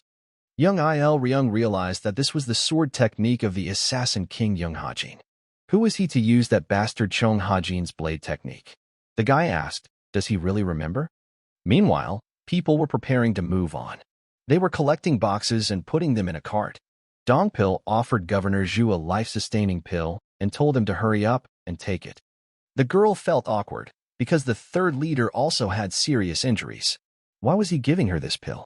The man replied that he would get more when he returned. He will stand guard, so let him circulate his qi. Juwa thanked him for such help. Dongpil regrets that he was unable to properly protect anyone at such an important moment. He thinks that this time he can get the young lord's help. He will have nothing to say even if he loses his guardian rights after returning to the sect. But he had never seen the young lord so angry before, as if he were deeply offended. The girl said that it was time for them to go. The search was over, and she could ask the demon transport squad to guard her. Now he could go help the young lord. However, Dongpil doesn't think he needs his help. The third young master can handle it on his own. Juwa claims that he is the only person who can help the young lord. There is no third lord publicly here. Suddenly, Goldie the fox ran up to them and looked at them strangely. Dongpil asked what was wrong with her. She turned around and left. How can this be? The elder clearly remembers how he killed Zhang Hajin correctly. He cut off his leg and he lost his head altogether. Did Zhang Hajin pick up the phone and no one knew? That bastard is like a half-demon. The elder said that he asked him for the last time. Who is he? Let him speak while he breathes. The boy replied that if he was interested, he should find out with his sword. The elder seemed to release his white lotus chi. Magic swords is a masterpiece, the art of white funeral swordsmanship. One of the 10 greatest arts of the orthodox sects, which even contains enlightenment. When there is a lack of strength and sharpness, the overflowing inner force will seek power, and enlightenment will restore sharpness. He even has a white crane sword, and it's not a body that would lose to a half-demon. The boy asked if he really thought the white burial sword would have the same effect on him as it did then. It was time to summon demonic energy if he wanted to tear this bastard to shreds. All demonic energy, even that hidden in his veins. He has reached the second stage of demonic arts. Demonic vision of the highest heaven and earth of Guatemala. But how is this possible? Thought the old man. How could he destroy his white funeral sword with one swing of his heavy blade? Was this young bastard's enlightenment beyond his capabilities? He had completely underestimated him. Suddenly, the elder froze in place. He did not understand what this combination was. The man felt as if he had fallen into water. His arms and legs became heavy, and he had difficulty breathing.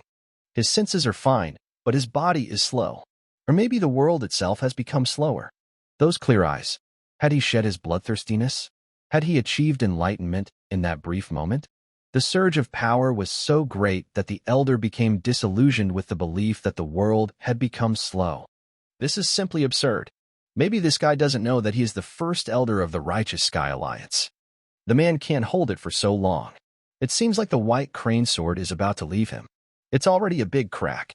His great blade was cloaked in monstrous demonic energy, allowing it to slash downwards with a force capable of crushing a mountain. He must be in his early 20s, so how can he be so superhumanly strong? This is because he knows very well that at this stage, his white funeral swordsmanship is especially vulnerable to heavy blades. That's why he needed such a huge sword. Moreover, if the guy was stronger than him in enlightenment, he would be nothing. The young master scattered his body in all directions. Isn't this a contraction of the 9 heavens? If he were the leader of the Righteous Heavenly Alliance, he would know that this was the killer of King Zhang Hajin. The third young master said that after Chong Ryong changed his path from martial arts to politics and did not fight for so long, he became completely rusty. A year ago, he used the unstoppable network formation as an ambush. It was not a battle. Does he think that with this level of talent, he can push aside Dam Seong and take on the role of the righteous leader of the Heavenly Alliance? What the hell, said the elder. Could it be that bastard Chong Hajin? The boy replied that he didn't know who he was looking for before, but if he wanted to know who he was, they'd better give him his leg. There are no other options. The third young lord mercilessly cut off the elder's leg with his mighty sword. Looks like young Il Ryong miscalculated. This guy was the first one to inflict such an injury on him since he joined the alliance, and even when he first started practicing martial arts. There are no plans to fight here. To survive, he must escape. Looking at the third young master, the elder saw that he had lost a lot of energy. The door the guy opened is trying to forcefully close. If he keeps moving like this, he will increase the chances of his demonic energy getting worse. He needs to find a way to replenish it. But until then, he needs to attack and use his life force without moving too much. The elder was surprised, for the boy's face suddenly turned pale and his breathing became ragged. It seemed he was at the limit of his strength. This bastard's art is imperfect. He believes that the only reason the young lord succeeded is because of the strange martial art. That's why they are still in the same state. And he feels more enlightenment in him, so his victory is near. And it is illogical that some demonic cultist has more enlightenment than him. Young Il-ryung realized that he had to take advantage of this opportunity and end it with one attack. He attacked and shouted that the young lord's luck had just run out. However, no matter how strong the old man thought he was deeply mistaken. The third young lord swung his sword and cut him in two. The guy said there was no need to follow him. In his past life, hope was the only thing that got him through hell. This is the hope of a free life. But it doesn't matter now. The only thing he wanted was to kill him when he came back. But his hatred will never subside. After these words, the young master fainted from excess energy. But help was already at hand. Fox Goldie led Don Pilly into the battlefield. The death toll from the lightning strike was 5, including the temporary captain, while the death toll from the third escort group reached 27. Zhuhua apologized to the master of the inner enlightenment organ, So Yangshim, and said that she should have been more vigilant. The woman asked why she was apologizing. After all, they should be pursuing those who attack them. Besides, she said, the girl had completed the task. There was no need to punish her. On the contrary, she was praised. The master of enlightenment thought that Zhuhua was probably tired after the journey and offered to share a meal with her. The girl agreed.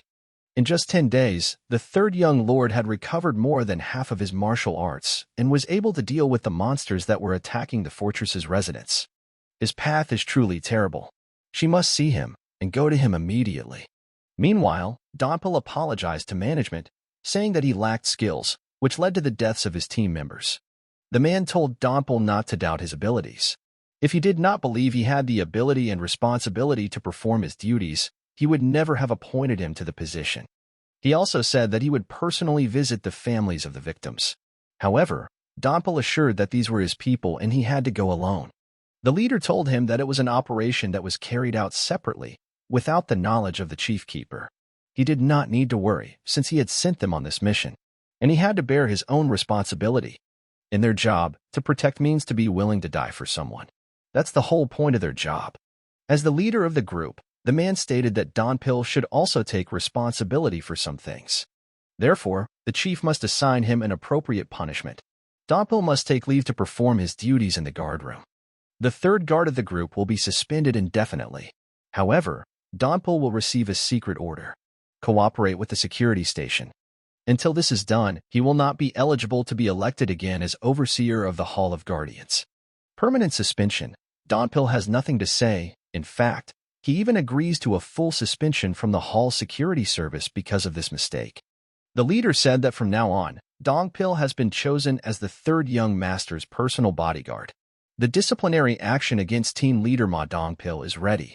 As a member of their society, he doesn't dare ask the third young master about it. But he can go and learn a lot from him. And here he is again. Maybe this is some kind of dream? The guy can't believe that he finally passed out and is being treated like luggage. The young lord said that this could not go on any longer. As soon as he heard his name, something inside him stirred.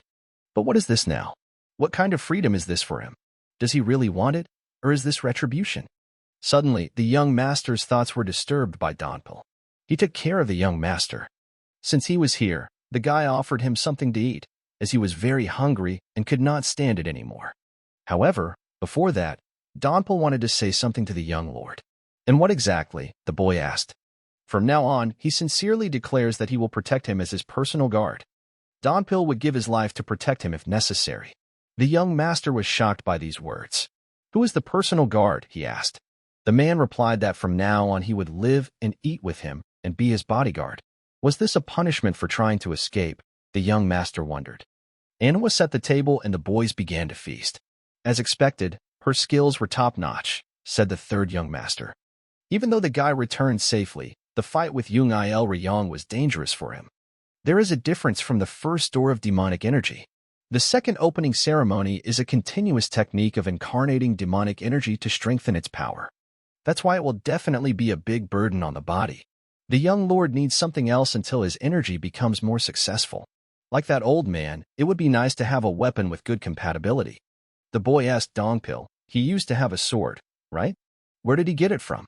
He replied that it was in the lord's armory. With that, he turned towards the armory. The text that Yangshim gave him also mentioned this. Demon Heart Armory, a large armory in the outer hall where normal demons can come and go. This is where most of the cult members get their weapons.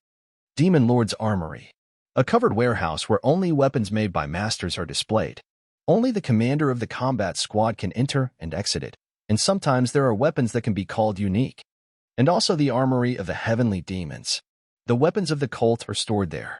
Only the leader and the subsequent successors can enter. Even the ancient demons cannot enter unless they have the leader's permission. The young lord asked Dongpil that they now needed the lord's permission to enter the heavenly demon vault. The man replied that it was correct. The boy asked if he knew how to get in. Dongpil said that student leaders had the right to enter the warehouse once. This means that if he visits this place, he can say goodbye to this body. Suddenly, Yun Hongryung interrupted their conversation. She said hello, and that she had prepared some snacks. How about a glass of a good drink? The third young gentleman saw her and was surprised. He asked her why she was not at work. The girl replied that she had come, despite her very busy schedule, to have a drink with him. Why was he not happy? The guy said he was going to visit a place anyway, so he should come later if he wanted to drink. Yun Hongryung asked where he was going. The young lord replied that he didn't need to tell her every step he took. In the end, the guy did reveal that he was going to the demon lord's warehouse. Is she happy now? However, someone overheard their conversation. The man asked the boy why he went to the demon lord's warehouse and not the heavenly demon's warehouse. It had been 7 years since the man had last seen him like this. But it could have been 8. The man asked if he was going to the weapons depot. Could they pour him a glass of hot tea? The young gentleman was surprised by these strange questions. He said that he saw it for the first time, and it was not a tea house. This was clearly not the place. It was easy to get lost in this place. Dongpil turned to the gentleman and said that this strange man was the general strategist. The man said that a lot of time had passed, and he was sorry that the gentleman did not remember him.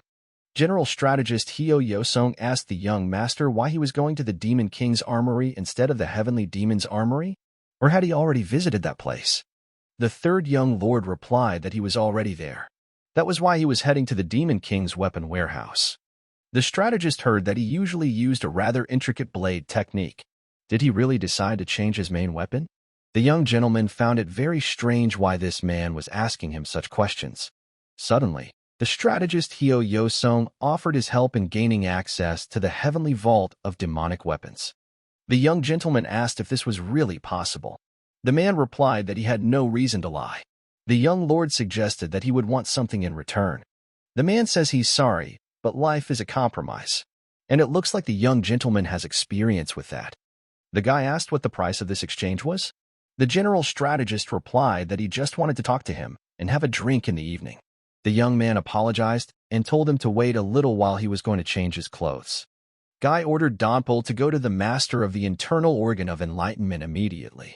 Let him ask her if she had met with the general strategist while he was away. If they met, what did they talk about? And if she said anything about him? Dongpil said it would be done. General strategist Hyo Yeo-sun is different from everyone he has met in the divine cult. His words seem frivolous, but they all carry meaning.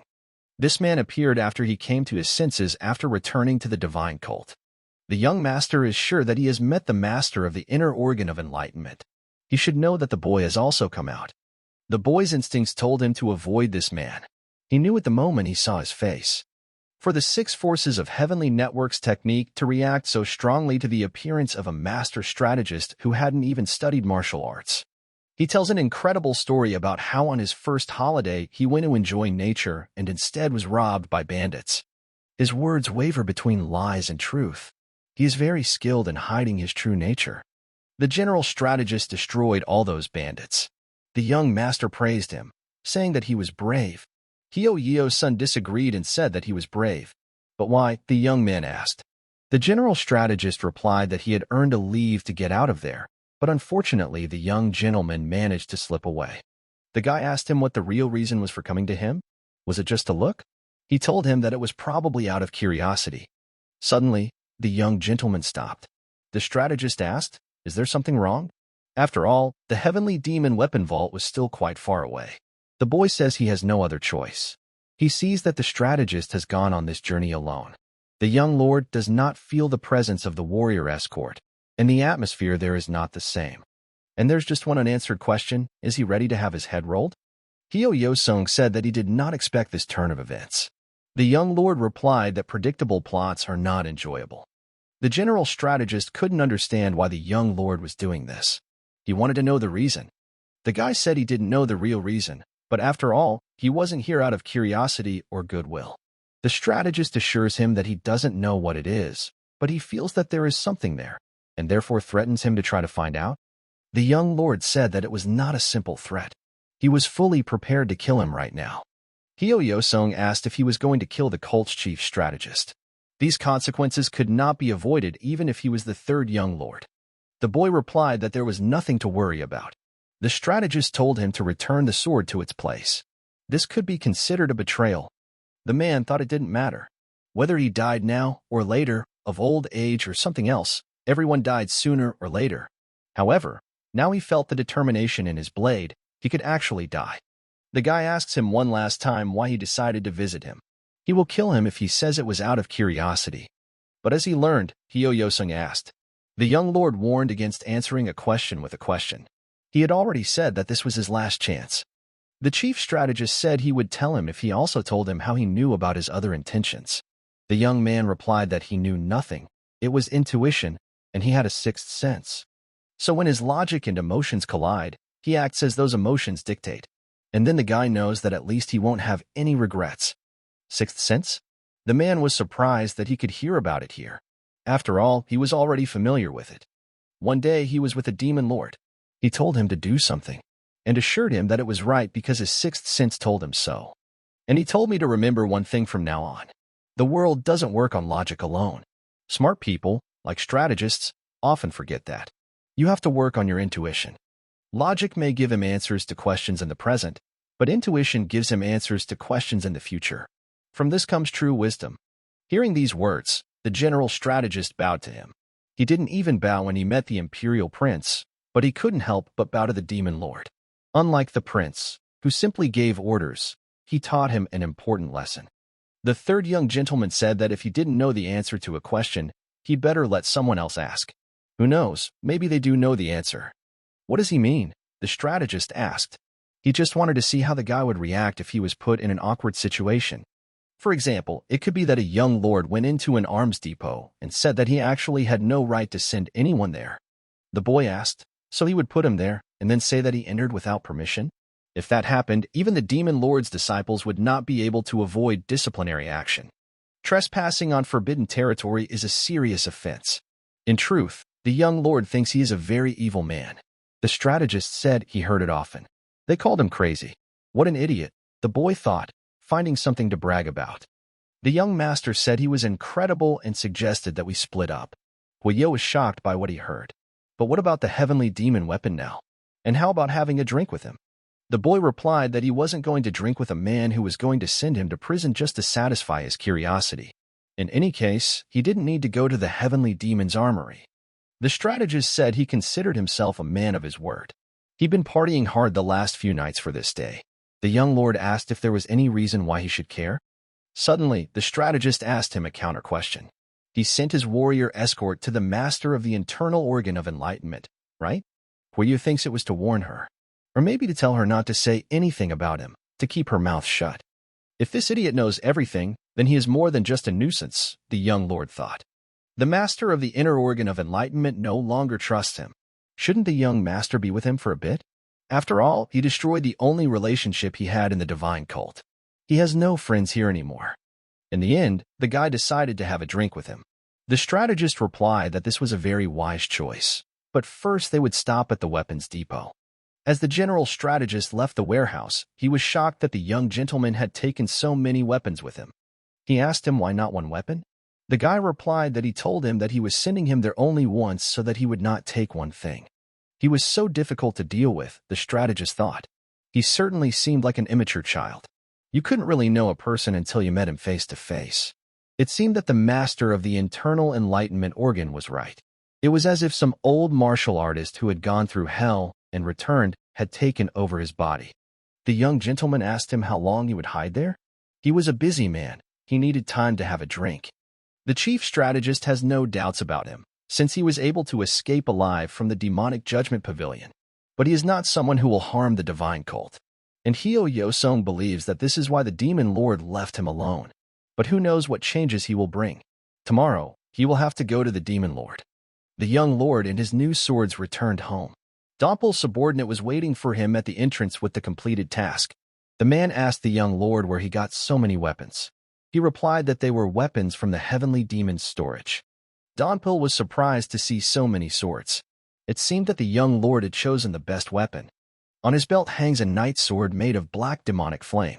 A sword that looks ordinary, but is deadly. It was one of the favorite weapons of the 7 great demons that once terrorized the world of Murim. The blue sword and the red sword are twins and are called demonic weapons because of the reputation of the previous owner. But this item actually deserves the title of divine weapon. The unusual thing is that they have never been able to be used together. Therefore, this weapon is coveted by everyone. Dompel praised him and said that he had found an unusual weapon. The boy replied that he simply liked it, regardless of whether it was good or not. He simply felt that the sword suited him. This was what the man expected from the young master. He did not care about the history of the sword. He was simply wondering if this sword suited him. The third young gentleman showed Dompel a huge sword and asked him if he knew its origin. The man replied that he had never seen one before. The boy gave it to Dompel and said that he had found it in the corner of the warehouse. The man picked it up and felt that the sword was very heavy, at least 60 pounds. It was not an item the young lord could use for a long fight, but his eyes continued to stare at it. Unlike the other weapons on the rack, it was at an angle, so he could not determine its name. But judging by the handle, the boy decided to call it Yongindo. Dompel said that the handle looks more like a dragon's scale. He does not understand the meaning of the name given by the young master. However, what is truly remarkable about the young master, and what Dompel noticed during their stay in the bamboo forest, is that he can use various weapons without any difficulty. His skills are truly outstanding. The boy gave Dompel one of the swords and told him to take it, no matter how good his eyesight was. The young master didn't know whether it was right for him or not. However, he chose him considering that Dompel was on such a serious and difficult path in martial arts. One of the 5 great demonic swords and one of the 10 strongest magical swords, the Muehanga sword. It is also called the Sword of Silence. This is because when the sword's owner does not display his skill, it does not produce any effects. However, when a worthy person becomes its owner, the sword unleashes terrible power. To pay for this sword, it is not enough to say thank you 10 million times. Such words would most likely humiliate the young master's dignity. However, if Dompel does this, he vows to protect him for the rest of his life. He has no other options. His name is Ma Dompel, and he vows to be the young lord's best protector for the rest of his days. Suddenly, someone knocked on the door and shouted that he had a message from the demon lord. He wanted to see the third young master in his palace. The young lord greeted the demon lord. He told him to sit down and poured him a drink. The demon lord said that the boy had trained well. He heard that the boy was harsh with the 4th grade students. The 4th young lord is based on the modification, the art of the Red House. He is a stubborn person, but he has good skills and ideas, as well as the ability to create something new even at such a young age, which is not possible for everyone. However, he gradually progressed, and in just 3 years became a very bright artist. The boy thought that something was wrong. After all, the demon lord was talking about him a lot today. However, he didn't know what his purpose was. A strategist without power may be called a shrewd man, but he is hardly a great strategist. The 4th young master had great talent, but he ruined it by getting involved in intrigues. Those who don't know and don't judge his talent are stupid people, and he personally hates stupid people.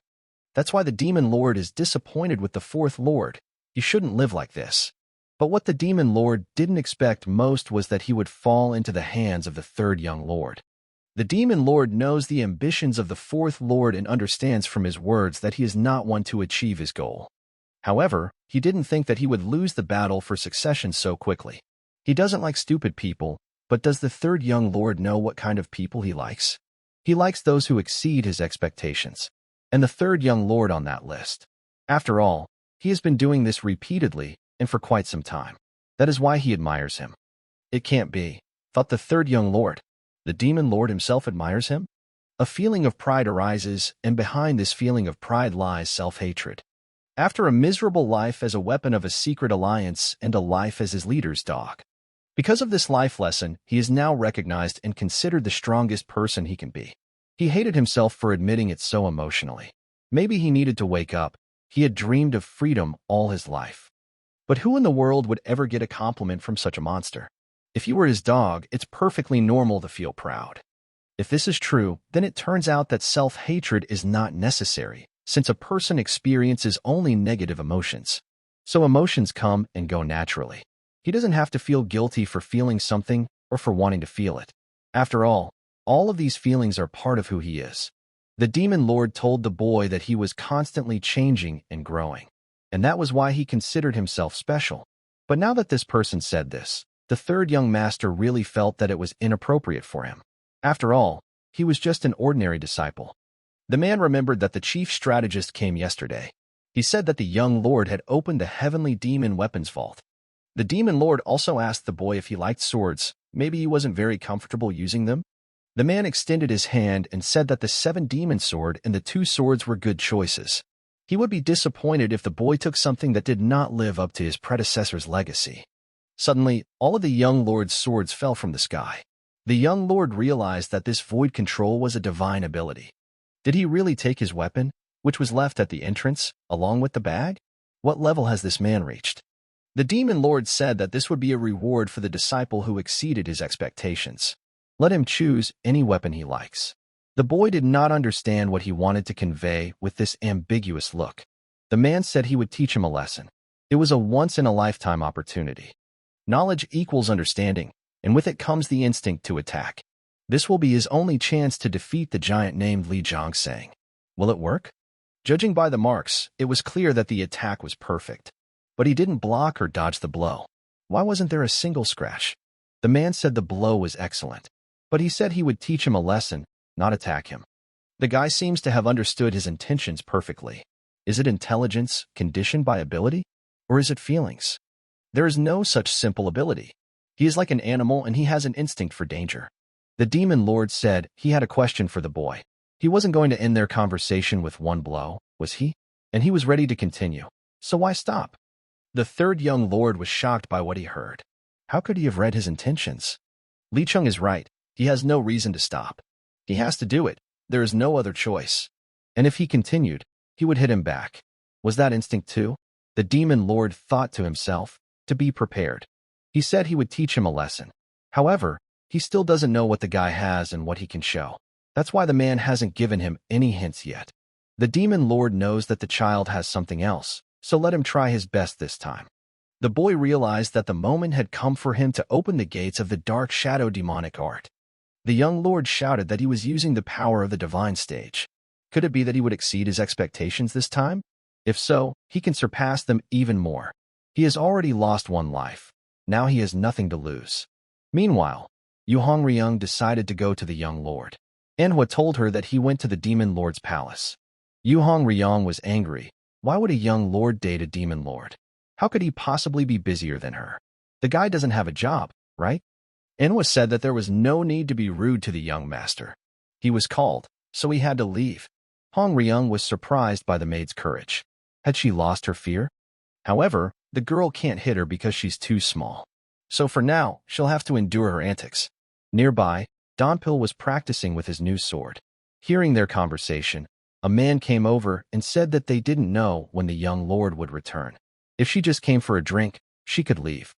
The girl asked why he was playing with his sword here. Let him go back to the guard's palace and train there. This is not his home, is it?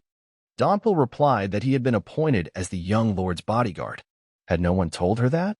She saw his sword and asked where he got it from. The man said that the young master gave it to him. The girl did not understand why the young lord gave him such a relic. Where was her legacy? Why only to him? The man chose to ignore her questions. When will the young master return? He can't handle this woman. At this time, the third young gentleman lay and could not move. It was difficult for him to breathe even from such lessons. His strength is half what it used to be, even though he always tries his best. But why does the guy still feel good? He got a lot of benefit from it.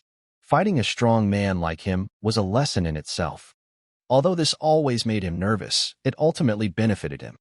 The demon lord said he'd had enough. We need to get back to the tower. Half a day is like half a year. I hope he learned something. He wrote something on him with a black brush and said that it was the missing element in his martial arts. This guy's demonic arts are no less than the 10 greatest demonic arts. But there were some parts that he would have to learn on his own because they had just been revealed. The third young lord wondered how the demon lord was able to see through his weaknesses and the details that needed to be changed in the dark shadow domain art in just half a day. He had never received anything like this before, and he didn't even realize that the lord had such a side. This was a very good lesson. His mind was shaken again. He was sincerely grateful for such a chance. However, the master himself told him not to thank him and not to think that this was a worthy reward for a student who surprised his teacher. The young lord replied that he would try and not let him down. The man told him that he would look forward to it. The demon lord was curious. After all, he was attracted to someone, which meant the guy was still in demon territory. It had been quite some time since anyone had pointed a sword at him. Even left a mark from the supreme sword he managed to master. Looks like this guy has evolved. The legend of a mythical fox that brought war to different countries. If this legend is true, then the person who caused the war will always be on the verge of death. This man understands death better than anyone else. Does that mean it's time? The Heavenly Demon Cult's military department was once again talking about the third young master. The first guardian of the Heavenly Demon Palace, Mutum, heard that General Strategist Ho Yo-sung had met with the third young master. What was his impression? The man thought for a long time and said that it is difficult to learn everything about a person in one meeting. The first guardian assumed that the chief strategist was the person who knew the cult best. Ho Yo-sun took it as a compliment, saying that he was the first guard to say that to him. Mudam had heard from people that he was so strange.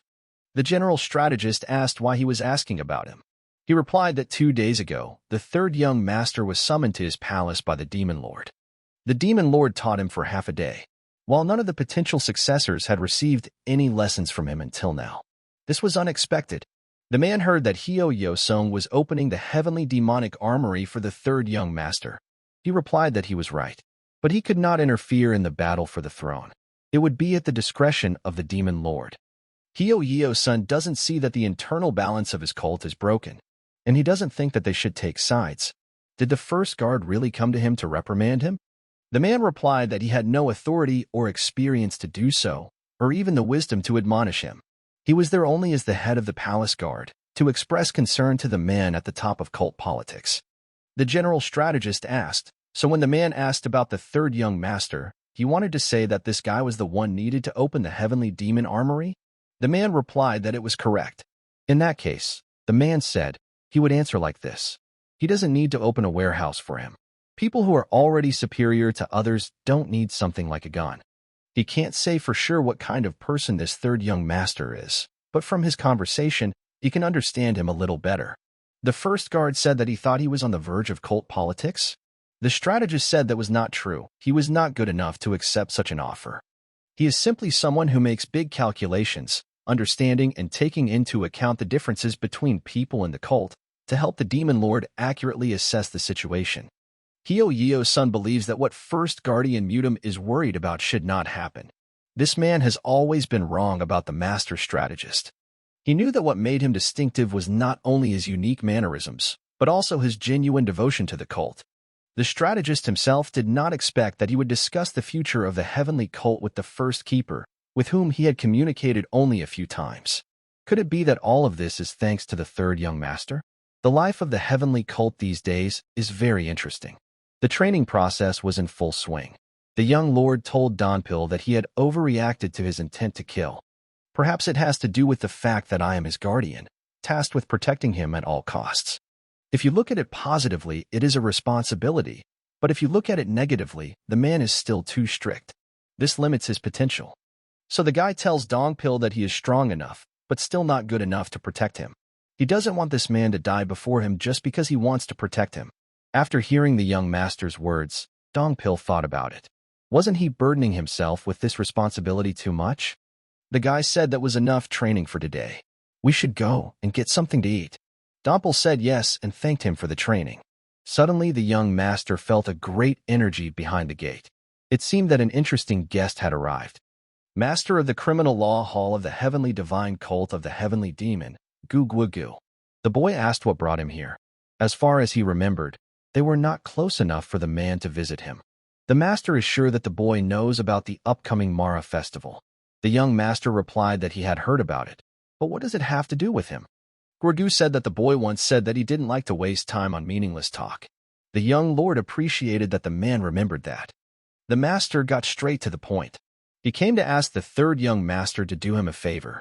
The guy thought about it and asked, why should he help people who don't even like him? His beliefs have not changed. Gu still considers himself a dangerous person. But he thinks that if they have a common enemy, he can help him. The guy immediately asked, what kind of common enemy are we talking about? As a man running for the throne, aren't all the other candidates his enemies? During the Feast of Mara, he arrests and imprisons one of his disciples. The third young lord is surprised. He asks for help to catch another student. Like the video if you liked it. This will increase the chance of a new episode. The Feast of Mara is an ancient ritual dedicated to the only god of the divine cult of heavenly demons and the ruler of the sixth heaven of the world of desires, Mara. In the past, they even offered human sacrifices to Mara. It was then that the cult of the divine heavenly demon began to gain notoriety as a demonic cult. But today's Mara festival is different. Despite its doctrines and scriptures, the divine cult of heavenly demons is involved in worldly affairs. After all, today's Mara festival is simply an ancient rite, no different from the Murim festival held by the demon cult. The third young lord had already heard about this from Dompel. However, what is the connection between the request for help and Mara's festival? The man said that this year during the Mara festival they will arrest one of the heirs of the criminal court prison. The young lord was surprised by this turn of events. However, they would not have touched the other 6 unless they had committed a serious crime. He asked if there was another heir besides the remaining 6. The master replied that there was. To be precise, he was appointed as the heir and would be coming to the Mara festival. He is the eldest son of the Demon Sword family. Demon Sword family, as members of the 7 families of the demon cult, they are considered the greatest in swordsmanship. The boy asked why he wanted to put him in jail. Did he do something bad? Gu replied that the man robbed and killed 7 cult followers and framed an innocent half-demon for the crime. The cult made a grave mistake. The criminal is still alive and well, and the innocent half-demon who gave all his strength to the cult was unjustly executed. This is a disgrace to the cult, and they need to catch the bastard. They need to catch him and deliver him to the grieving family of the unjustly killed half-demon. The young lord asked how they wanted to capture him. He replied that he did not know. That was why he had come to him. The boy decided he needed to do something about it. He came to the divine cult of the heavenly demon, the center of inner enlightenment. The young lord apologized for coming unannounced. He said it was because of the unjust execution. The girl did not understand what he meant. 2 years ago, one of the maids who worked at the Inner Enlightenment Center was murdered. He wants information about the victim. The guy said that she probably knew that the real culprit was someone else. Seo Youngshim wondered how he knew that. The girl asked if he was speaking from the criminal law court. The young lord answered, quickly understanding everything. The culprit has been identified? He can't tell her. Guy noticed that the pressure of demonic energy coming from her was very strong. It happened several years ago, but her rage has not diminished. These 5 scrolls contain all the information about the victim. The young lord thanked her for her cooperation and said he was leaving. Seo Youngshim thought it was strange that the third young lord didn't mention Mara's feast today. He probably thought that the girl might reveal the identity of the real culprit. If the CID could solve this with their investigative skills, they would have done it themselves. But they turned to one of the heirs for help? This means only one thing. Even the criminal department staff cannot easily touch the real criminal. However, it is likely that the true culprit is a high-ranking half-demon official attending the Festival of Mara. Seo Youngshim ordered her assistant to bring her a list of high-ranking officials participating in this year's Mara Festival, especially those who belong to the 7 families of the demon cult. The guy wanted to read something about the law, since it was related to catching a criminal. However, why was he so fat? He couldn't ignore it. Any other heir could step in and handle it better. Wouldn't it be better to spend this time looking for a way to escape from there? The boy thought. It is more practical to realize his dream. He still wants to be free, but it would be wrong to know and ignore it. However, he finds it funny that a former killer is talking about what is right. The guy won't be a threat, but he has to remain human. When faced with such a request, people should at least share the outrage, even if they cannot help. This is one such case. The young lord asked Donpil how he felt. He should be as good as new. The man replied that it was amazing. He never thought he had such strength. The guy replied that he couldn't believe he was suppressing his potential that much either. Donpil said he was ashamed to look him in the eye. The young lord replied that he should not be ashamed to look him in the eye. He should be ashamed of the way of thinking that held him captive. What is the point of having a strong will if his way of thinking is inflexible? If this continues, he will eventually suffer a severe blow.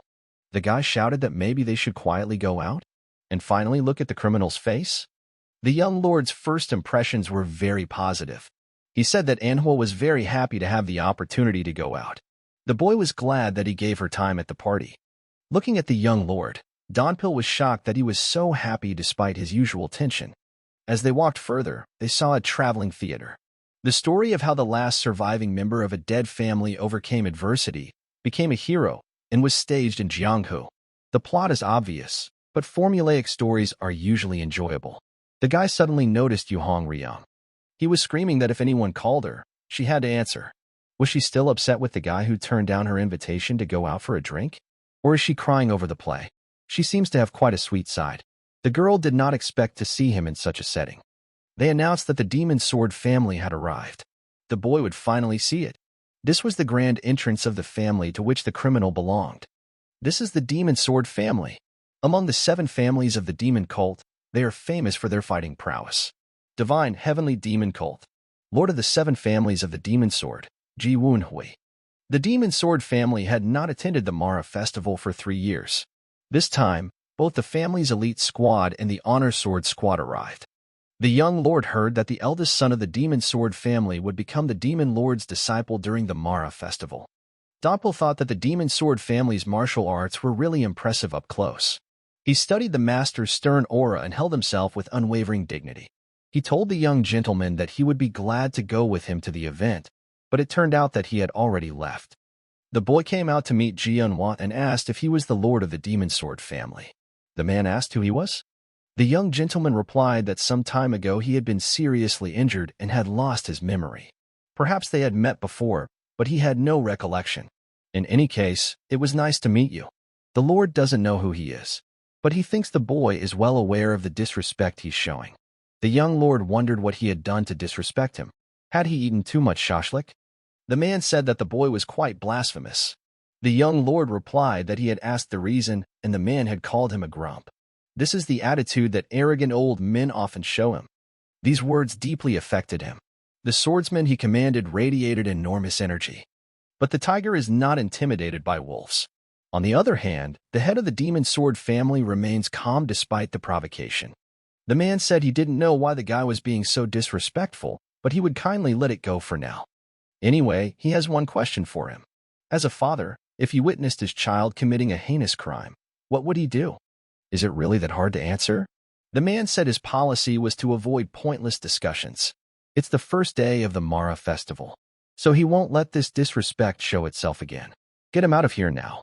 Donpil knows that this is the Demon Sword family lord's hand movement technique.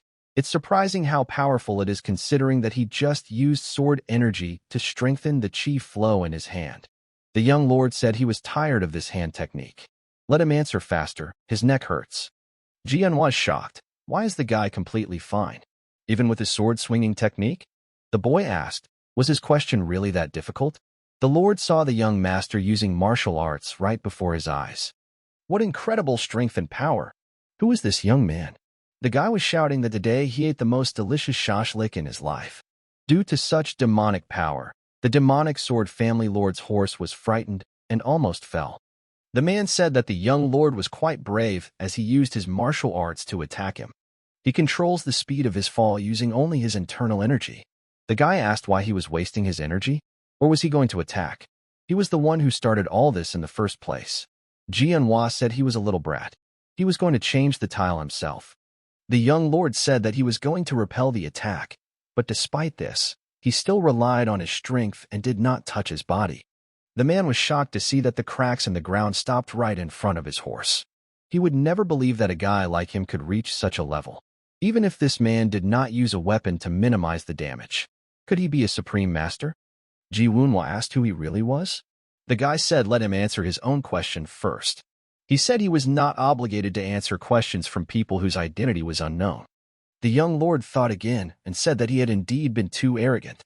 The man asked again, who is he? Suddenly, Dongpil came out from the crowd and said, let them greet the demon lord's disciple, the third young master. Everyone was shocked to hear this. His name is Ma Dongpil, and he is here to accompany his master. Meanwhile, rumors of a clash between the third young master and the demonic sword family had already spread in the criminal law hall. Master Guogu said that this was probably an emergency. Let them send out the squad members without the guard's knowledge. So this is how this guy was going to start? The man knew it was a double-edged sword, but he didn't expect there to be a blade on the handle. Many people say that this is the first time they have seen the third young master. Rumor has it that he is so handsome. The man saw him after he was chosen as the third young master. But there is a big difference between who he was then and who he is now. The guy has changed a lot. The guy asked, is something wrong?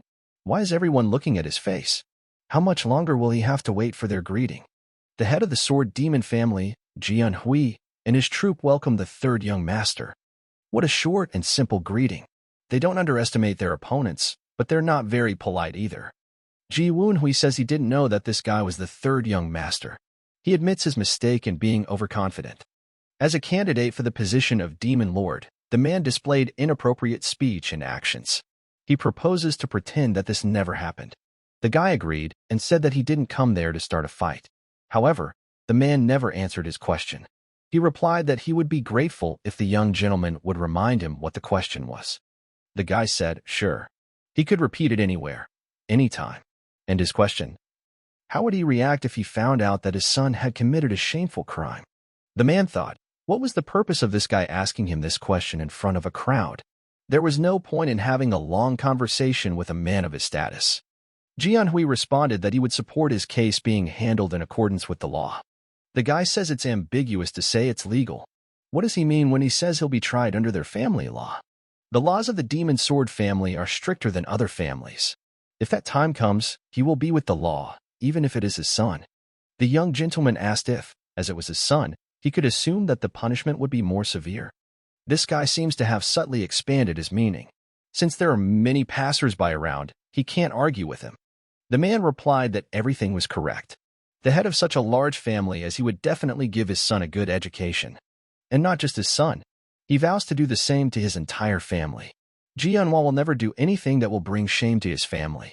The young master thought that the man said this out of pride. Even though he was the head of the Sword Don's family, it sounded sincere. Guy apologized for interrupting their journey. He welcomed them to the Mara festival. Jianhui replied that there was no problem. He and his troop continued on their way. Ji Konghyun's eldest son Ji Konghyun and third son Ji Yonghyun, judging by the expressions on their faces, were not happy about the incident. Dongpil said that the head of the Black Sword Demon family is truly extraordinary. It is said that his eldest son's skills are not inferior to his own. The young lord replied that he was right, but that bloodlust was not the kind of blood one would get on the battlefield, unless it was paid for with someone's life. Judging by his energy, he killed at least one person in a day, maybe two, without giving the person a chance to fight back. Dongpil was surprised because it was crazy to kill one person every day. The boy thought that the heads of their families seemed to know nothing. But what's worse is the third son, Ji Yonghyun. He is the youngest and has powers beyond reason. Even after his senses were heightened by the demon lord, he could barely see the power that this guy was hiding. At the very least, Ji Yonghyun had even more power than him. This is getting more and more interesting. The third young master must surpass himself. Meanwhile, Yuhong Ryung sang her song and complained to the boys about why she wasn't given a single sword. Why was Dongpil the only one who received the sword from the young master? What did he do to him that was so bad? Dongpil said, don't be so overbearing. Besides, it's an unusual sword, and one of the 5 most powerful magical swords in the cult. It's a pity for her that this sword will fall into the hands of a big frog like him. This sword must recognize who is truly worthy of wielding it. Even if he trained his entire life, a man like Dongpil would never be able to prove the true value of this sword. Manhwa said that she fainted. Dongpil saw that it was already 1 o'clock in the afternoon, and he had to return before the city gates closed. The girl woke up and asked why Dongpil had left. Could he be angry because she called him a fraud? Even in the sheath, the sword looked good. She was very tired. Suddenly, Yuhong Ryung felt that this man had released a huge amount of energy. The young master is dissatisfied. Why is he being sent from one place to another? He has to go somewhere soon, so he hopes that Guogu will be brief. The man asked, why did the boy do this today? Why did he make a scene in front of the Demon Sword family's procession? The young master replied, didn't he hear that everything ended peacefully? Master Guogu claims that if the boy is unharmed, it does not mean that everything will end peacefully. He asked, does he not like it? The man said that the young master was jumping to conclusions too quickly. What did this ambiguous question mean? Because of his words, the real culprit would probably hide even more now. The guy replied that if he were a person who was hiding just because of that, there wouldn't be so many victims. This criminal won't stop killing because of such a trifle. But one thing is certain, the head of the family loudly declared in front of everyone that he would not let the criminal go, even if it was his own son. His words as the head of the family are very influential. Now he will not be able to intervene or even take a big step, because in this case he will lose his face as the head of the family. Image in society is the key to determining the rise or fall of power. Guy is unsure if the head of the Demon Sword family is a fool who is willing to destroy the family just to save his son. Master Guogu said, understanding his point now. However, it would only make sense if they caught the real culprit. If they continue without proof, the enraged demon family's magic sword will strike them down. The boy replied that he would have to accept it if it really happened. The man said he had one more question for him. What was his real purpose? The young master said, why is he suddenly asking him about this? Since their first meeting, he has believed that the third young master has never been loyal to the cult. Master Guogu finds this strange. How can a person chosen by the master as a disciple not show any ambition? The guy replied that he had overestimated him. He thought his ambitions were too big. Guogu said that the third young master spoke like a politician. The boy asked, isn't ambition and the desire for power the essence of a demon cult? If he has ambitions, life becomes difficult. The best thing in life is the ability to eat well, feel comfortable, and sleep well. The man asked, then why didn't he refuse his request? Wouldn't it create problems in his life? But now he understood everything. He understood why he always thought that the third young master was dangerous and made him feel uncomfortable. The third young master is not someone who deserves to be in their demon cult. It's time for a change. Master Guogu doesn't know if the boy knows that tomorrow, the highest officials of the Murim will swear an oath to the demonic lord. And after the ceremony, there will be a competition that will determine the future of the entire cult. But what does this have to do with him? The boy asked. The man said that all the reports of recent unpleasant events would be discussed there. For example, the incident with the death of the alliance leader. The young gentleman asked if he knew. Why hadn't he locked him up before? Wasn't it a crime to go out without permission? Master Guogu replied that it was because the leader did not want it. He did not want third young master to get into trouble with the criminal law halls at such a time. The boy asked if the leader had asked for his release. Had he? The man replied that it was true. Even though he knew about the third young master's crime, Master Guogu ignored him. The guy said that it turns out a man can ignore his insult. What did he do? Master Guogu replied that it was not a matter of what he had already done, but of what he was going to do now. Suddenly he began to attack the boy. However, the young master managed to grab his sword and parry his blow. The boy noticed that his attack became stronger and faster. It's not like before. He made a decision and showed his martial art. The young master asked why this man had been hiding such a good sword all this time. However, why didn't the guy show his true martial art? He said that this man kept talking in vain as if he knew something about him. He really doesn't like it. This is the wind of the 6 hell realms. The man said that the boy immediately demonstrated swordsmanship. Releasing energy, he attacked, reflecting his blow. What incredible pressure! The guy asked why he suddenly decided to attack him, or was he testing him? He said that they should stop this fight right now. Master Guogu replied that he now understood why the demon lord was interested in him. The young gentleman said he didn't care. He would ignore it, as the man had asked.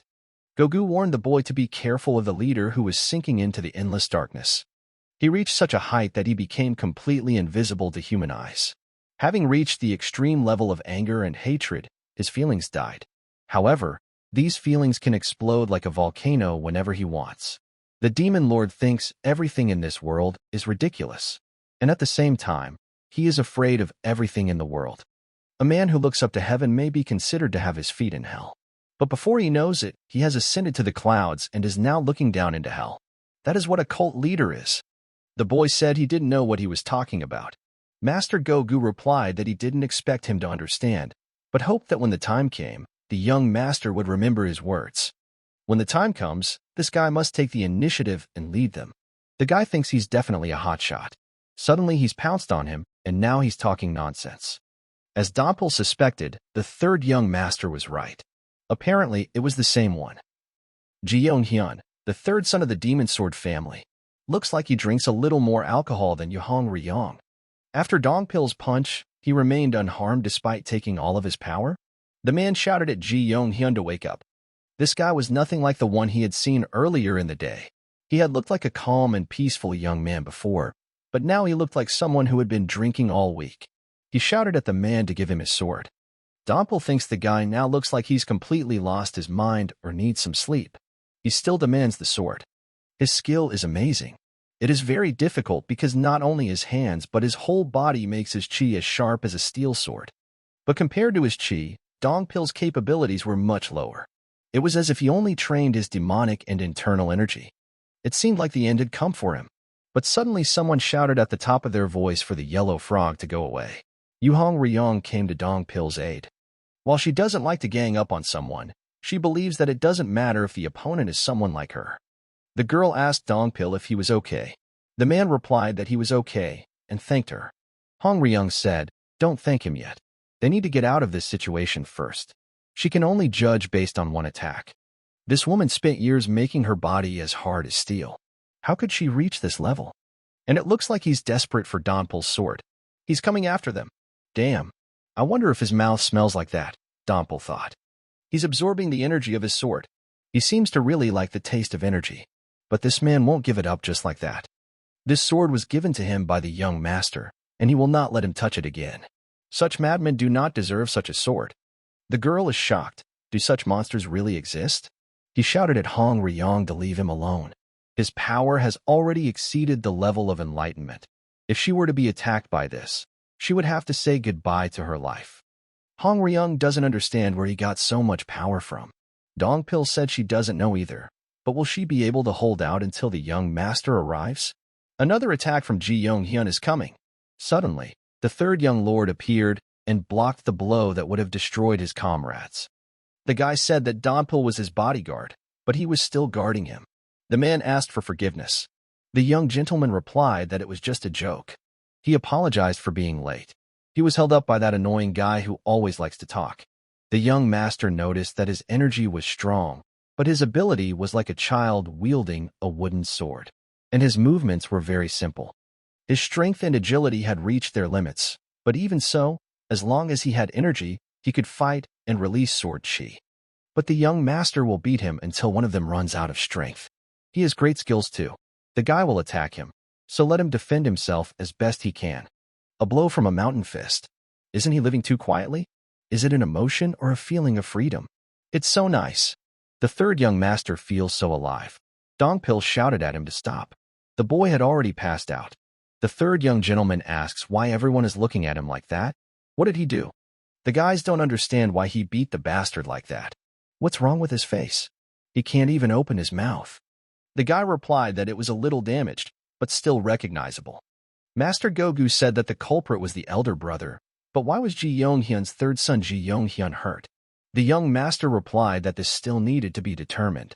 As everyone knows, this is quite difficult because the criminal did not leave any evidence. A clean win, without any proof. A thoroughness that avoids the sight of a witty father listening to the King of Swords. Did everyone think he could do it himself? The guy assumed there must be some accomplice, and when he saw them in person, he realized it was him. The older brother is full of magical murders that can only be accomplished by one-sided murder, and the younger brother hides incredible and suspicious magical energy. This means that they are the real culprits and accomplices of the incident. Master Guagu said that the real culprits will deny their guilt. This is a fantastic herb. He was able to obtain it from Joxiga with great difficulty. Regardless of the type of herb, it contains hallucinogenic components. It weakens the will. With the help of Wang Giko, he confesses to his older brother Ji Konghyun's crime. The young master thinks that he needs to force him to confess to his suspicious magical abilities as well. The demonic energy that was overflowing this guy's body must have been killing and kidnapping people. This became even more obvious when the guy saw him running towards him with his eyes wide open, driven by the demonic energy of the Sword King. But no matter how many confessions they get from these two and bring them to the criminal court, it is all useless until they convince at least one person. Now the young gentleman must meet the last person who can surely solve this problem. The alcohol they drink in Shinjio is definitely different. Is it because it's the first day of school? Or because his son will be a disciple of a religious leader tomorrow? Even with the pleasant night breeze and aromatic tea, Jae-Hui cannot calm down.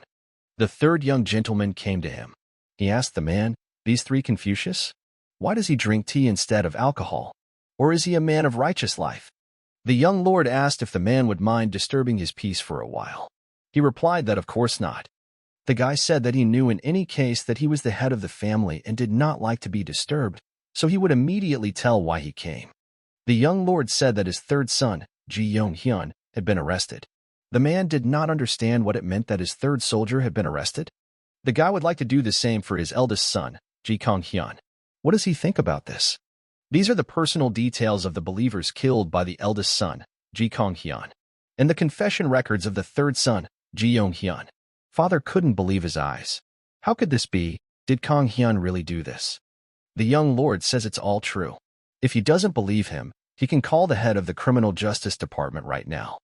Ji Woon-hwa says he still can't believe it. Is this guy planning a scheme to reduce competition? The fourth has already been defeated. Now he is stuck in his house, unable to live or die, and undergoing treatment. The battle for the throne began long ago. This is only his son, and the young lord can kill him whenever he wants. So don't give him any unnecessary doubts. This guy doesn't understand why Ji Woon-hwa wants his son to be his disciple. What will he do if his son becomes a disciple of a religious leader and turns into an unprincipled man who again kills faithful members of his church? And does he want his family name to be disgraced because of this? He needs to think hard about that. To prove what he said during the day, something will have to be sacrificed. The young lord shouted at the man to calm down. He had not come to him to fight the demonic swordsman. It won't be difficult to hide the son's sin with the power of the family lord's demonic sword. He knows that this person is not like that. The young lord has a proposal. Let him report the sins of his son, Ji Kong-hyun, directly to the religious leader during the Pasunji New Year's ceremony. Perhaps confessing to many people will protect the pride of the demon sword family. Let him choose for himself, because the fate of the demonic sword family has depended on his conscience for hundreds of years. Is his conscience more important than his face? Than the honor of the demon sword family? Let everyone worship the demon lord. Let the divine heavenly demon live. That's right. He wanted his son to be revered as a god in a place he couldn't get to. His son, whom this man was so proud of and never doubted. How is that possible? How the hell could he do such an outrageous thing? The third young lord watched the scene and didn't understand why the demonic swordsman was still hesitating with his decision. The demon cult lord saw Goldie on the roof with the third young lord. It seems he knows this forest area. She has such a childish body. Is she trying to say that she is very strong? The Lord said that this committee does not like bulky things. Let us end their meeting with a brief introduction. Ji-Eun-hwa wondered if he couldn't just leave things as they were. Did he really have to criticize his son and ruin his family's reputation? The young lord was still watching and knew that this was his only chance to tell everything. Lee Young-sang said that he would accept Ji Kong-hyun, the eldest son of the demon sword family, as his disciple. However, Ji Woon-hwa's father shouted at him to wait. He had something to say, and it was a matter of life and death. It is with great regret that the man must inform him that his son has committed a grave crime. The demon lord shouted at him to be quiet and called him to his palace. The third young lord was shocked to hear that Lee Jong-sun wanted to take his son as an apprentice. However, the demon lord summoned them both and first offered them a drink. The boy immediately rejected the idea. Ji Eun-hui was surprised. How dare he refuse the demon lord? Lee Jong-sun said that Ji Woon had shown courage. It must have been hard for him to do such a thing in front of so many people. He thanked the gentleman. The man asked what he had decided. What would he do with his son? Jianhua replied that even if it was his son, he felt that it was out of his control since he had become the demon lord's disciple. Li Zhongxin asked the head of the demon sword family, would he really make him ask the same question twice?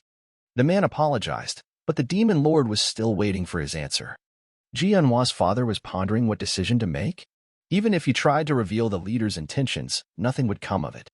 The man said he realized his great sin, but the boy is still his son. Parents are the only ones who can forgive their children. And as the head of the demon sword family, he believes that they should be treated more strictly. So he wants to give him a punishment that fits his crime. The demon lord asked if he really thought so. He replied that he did. This child has become his disciple, but he does not want to ignore his sincerity. He has 8 disciples, and he will personally deal with this without prying eyes. The man told him to take a bottle of his drink and thanked him for the honor of being a demon lord. Jianhui bowed and thanked him. Li Zhongsang stood up from his throne and told the 3rd young lord to follow him. The man asked him why he personally visited the head of the demon sword and why he took on this task. The young lord replied that there was no reason. It simply had to be done. His heart compelled him to do it. The demon lord said that he liked this answer. He would have been disappointed if the answer had been full of unnecessary rhetoric and arguments. There was one more question that interested him. How the hell did the guy know? He was surprised by such a question. After all, it turns out that the Lord himself knew everything. But why did he keep it a secret? Li Zhongxin replied that this man died with a brand attached to him. And even until his death, this man prayed for his leader and humbly ended his life. The guy asked if he knew who the real culprit was. Why didn't he try to solve the case? The Lord replied that it was true, but the answer lay in what the young Lord had just told him. He was surprised because he didn't understand anything. Earlier the boy said that his heart made him do it. Overall, it doesn't matter. This person is not one to try to please anyone. And it was the same thing that time. The man who died unjustly prayed for him until the day he died. Did he hope for anything by praying to him? Did this man want to clear his name? And did he even pray for a peaceful life in the afterlife? Probably not in that way. He just did it for himself. All this man wanted was the well-being of the only God he believed in and followed his entire life. There could be no other intentions. Faith and loyalty that expect something in return are impure. The demon cares little for his reputation. It was simply meant for him from the depths of his heart. Anger at a man who has been unjustly killed is more likely to taint his faith. That is why they call him God. God is not a being who frees us from injustice. It is enough to simply know and understand. He may be a man, but he is called a god. In this case, he has no choice but to strive to become a god. The boy was surprised because Li Zhongxin had put in the same effort as him. But he thinks that after death he will be the same as he was when he was born. The young lord doesn't understand why this man accepted the eldest son of the demon sword family's master as his disciple. The demon lord replied that it was necessary as basic school material. It was necessary. But what does that mean? He said he would explain everything now because this guy was involved in this too. The man opened the boxes with his demonic energy and asked him if he recognized them. He probably did, since the guy was there too. These are the boxes that Young Il Ryung stole when they were sent with the transport team. However, the transport team took them back to vent their anger. How did he know that the young lord had left school and what was he doing? These herbs were not harvested to make elixirs. They are aimed at eliminating, weaponizing, and killing any element. He will experiment with these herbs. The concentration of true energy, the degree of clarity of mind, and the threshold of desire. Taking all this into account, he will destroy his humanity. And in case of any failure, he will become a highly targeted dispatch. The young lord asked if he had said from the beginning that he would take him as an apprentice for this very purpose. He replied that this was what the demon sword matriarch wanted. If he were offered to take his child as an apprentice, he would experiment on his own body. But since this guy is a criminal who deserves punishment, there is no harm in using him as an experimental material. The boy asked what he would do after the experiment was over. The man replied that he would only find out then. However, he doesn't think that cooked fish will be able to swim in the sea again. The young lord does not know whether his eldest son will receive the punishment he deserves for the crime he committed, but a terrible end awaits him. This is something a man should not do. It is inhumane, and he hopes that this experiment will fail. Perhaps it would have been much better if he had struggled in endless despair. There is only one hope left in this swamp, death. It is getting closer and closer. When Li Jiangxin first brought his third child into the demon cult, all he could sense was death. The boy instinctively understood the concept of death. After decades in the cult, the guy began to move away from even the concept.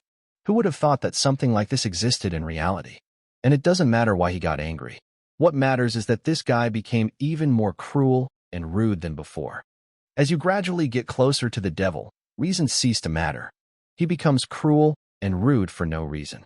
But most likely, this guy is just a regular demon, just strong. The young lord said that he must have been rude for no reason. Li Jiangxin replied that he had not. The demon swordsman should be grateful to him. After all, it was thanks to him that they were able to preserve the family legacy. Soon the demon lord will give him an order. He thinks that the four of them are hungry enough. They should go outside and get some fresh air. And without even telling you about it. Perfect for clearing your nose. It sounds sloppy, but that's how it ended, the young master said to Master Guigu. The man thanked him for a job well done. He doesn't know how the leader will deal with the real culprit, but it could have been much better. After all, the real culprit will fight in a place worse than hell. He doesn't die and he doesn't live. Anyway, the guy says let him take care of the third son, Ji Yonghyun. He thinks it's time for him to leave. The man replied that regardless of the outcome, he was indebted to him. He would never forget this debt. This is the Wasan gem, the red-faced symbol. The man asked, is he still in Gango? When the right situation arises, the avatar stone manifests its powerful absorption power, stealing the life force and expedition spirit of the person. The magical power that Ji Konghyun uses to harm people has the same principle as the Wazian stone, but its power is far from it. The side effects were also fatal, so no one could quickly study and use it. So Ji Konghyun asked his younger brother Ju Yonghyun to study it together. Ji Yunhyuk planned to immediately convert the demonic energy he absorbed into his own. However, due to the side effects of the magical attack, control was lost. In the end, he even aimed at the Ink King's sword to absorb the demonic energy. In many ways, the demon lord sees the third young lord as an advantage. The guy thought he was almost going crazy when he fought with Ji Yonghyun. It seemed that he himself was becoming rude and cruel. Then the young lord felt an anger that would not subside. Isn't that what red is all about? Demonic power. Something needs to be done about it. Li Jiangxin. This man is truly beyond imagination.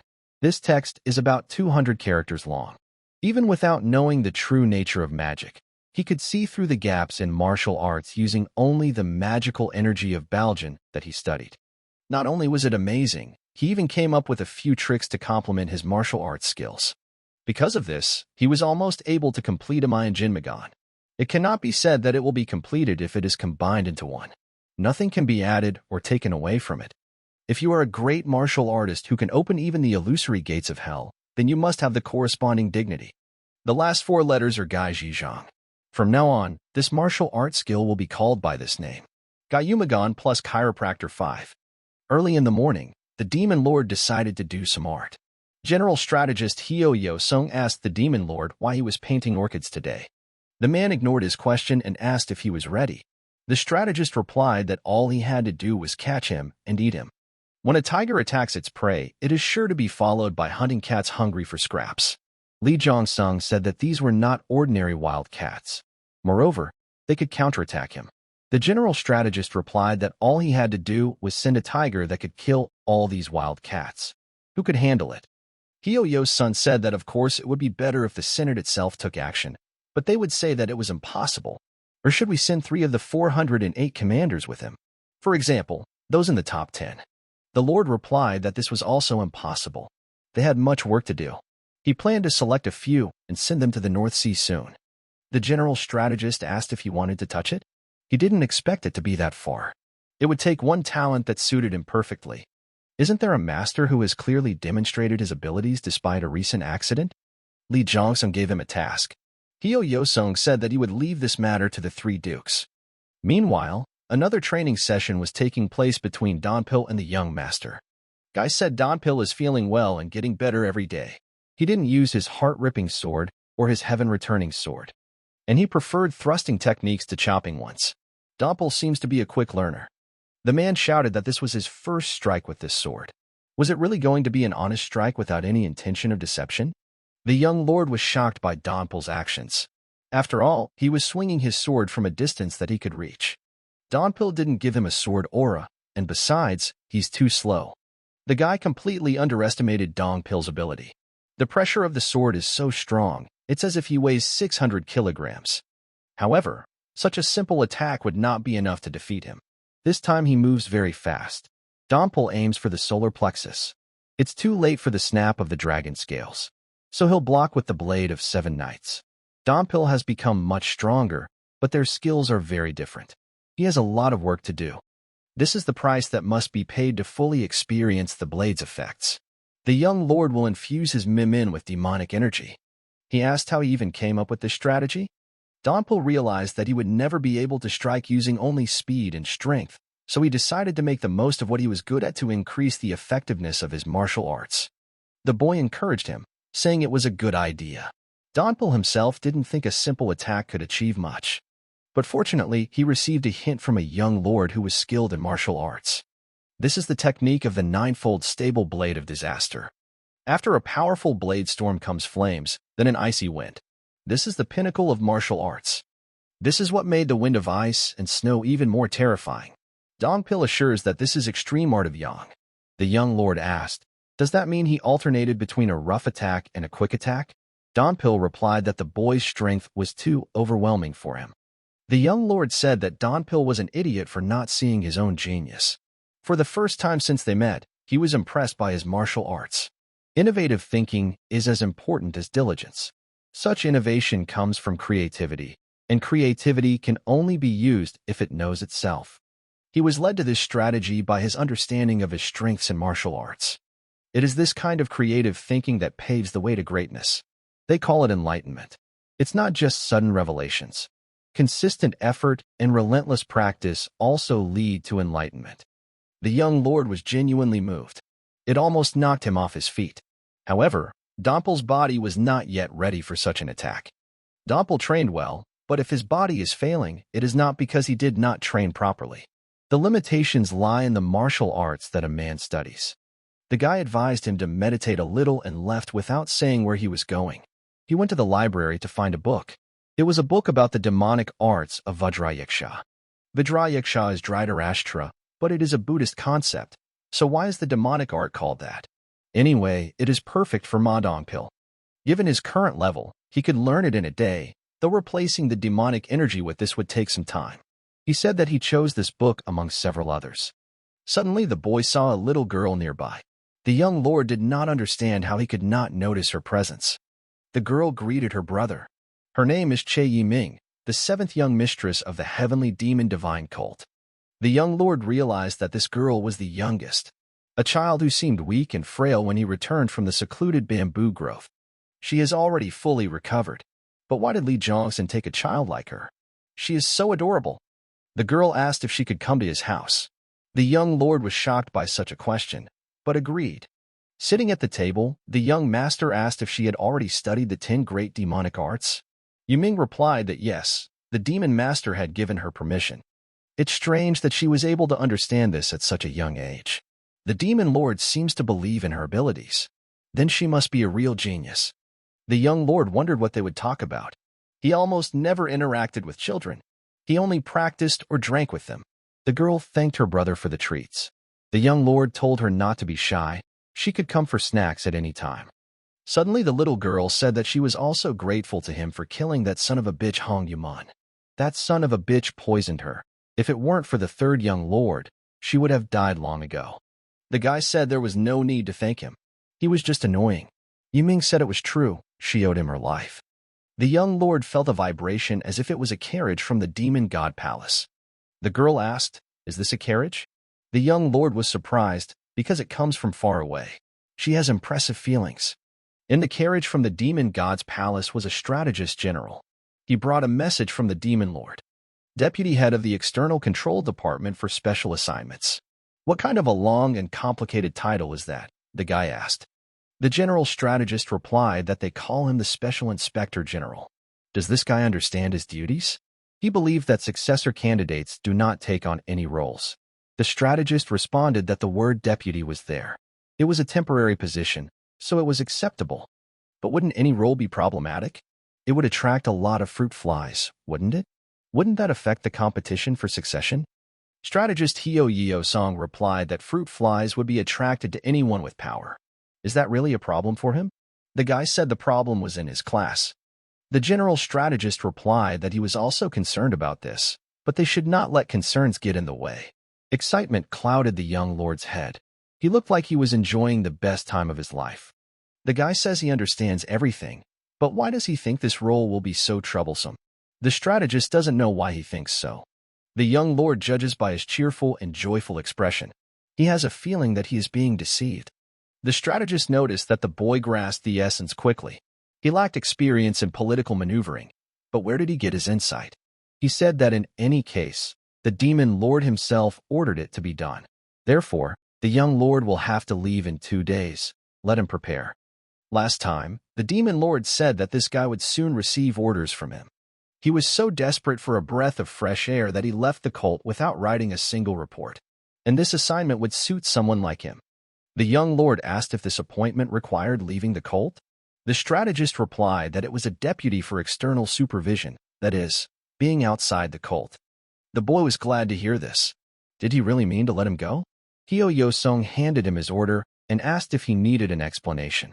The young lord took the order and asked if it was not his job to observe and eliminate those who misbehaved and praise those who did not. The strategist replied that he had done everything correctly. He also said that he would be happy to have tea with him, but he has no time. The young lord can start performing right now.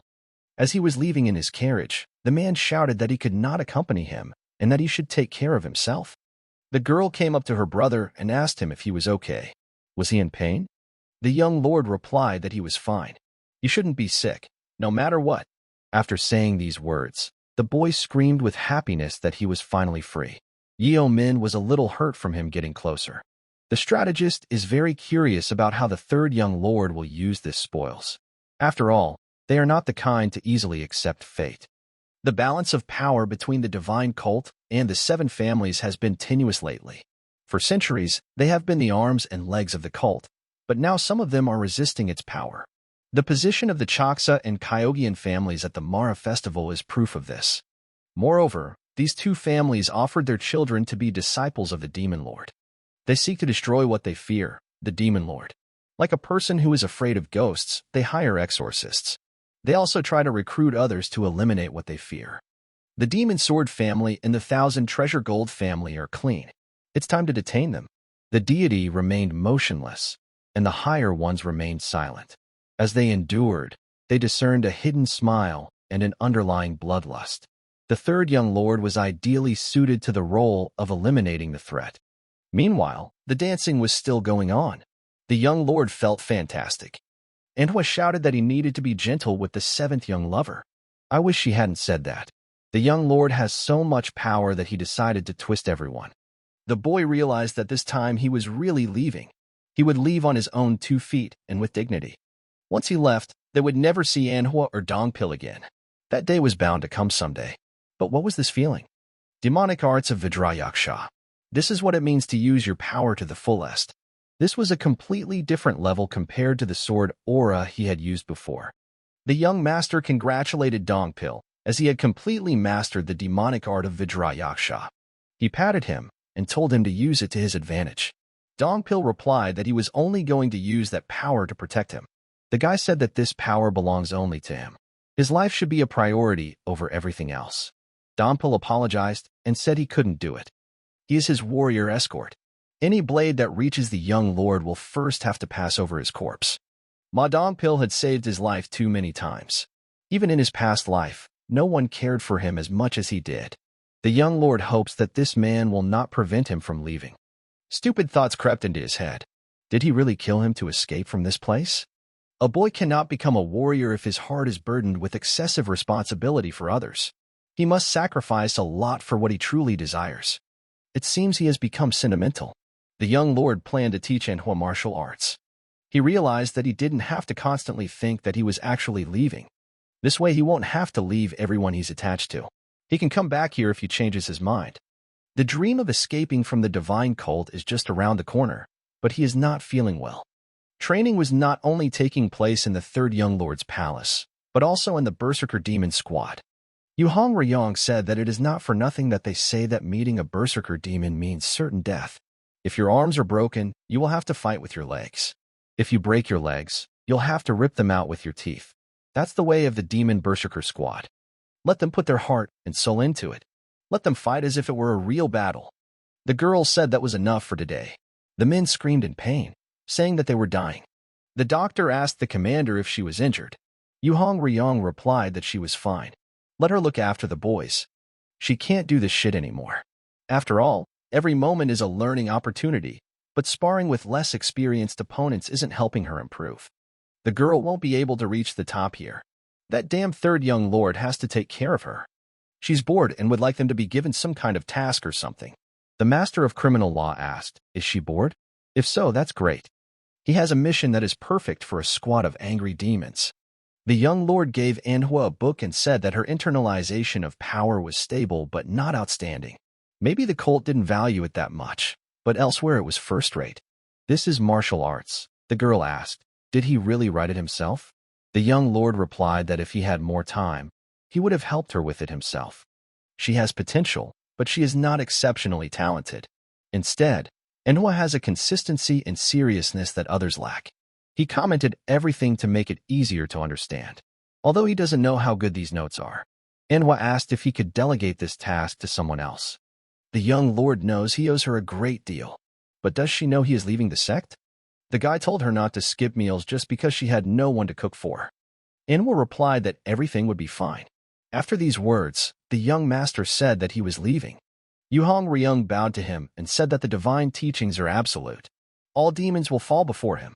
As the leader of the Berserker Demon Squad, she was currently acting as the Deputy Inspector General.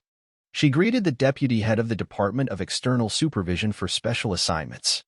Her squad also welcomes the Special Inspector General. The young lord is now Inspector General. Epaulettes in place, ready to move out. For some reason the guy feels like shit. Isn't this the freedom he dreamed of? Where does this discomfort come from? His heightened senses are on high alert. This was stronger than when he had fallen into the trap formed by the network of the Righteous Heavenly Alliance and the Steel Blood Fortress, or when he had encountered Li Zhongsan. He can't run away like that. But why? Did he miss something? The boys looked at him and started asking if he was okay. Why was he sweating so much? The young lord replied that he was fine. He was just thoughtful.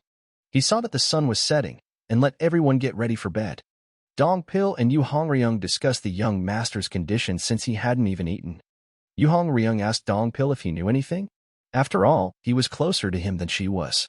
The man replied that he didn't know. Maybe it was just the pressure of the mission.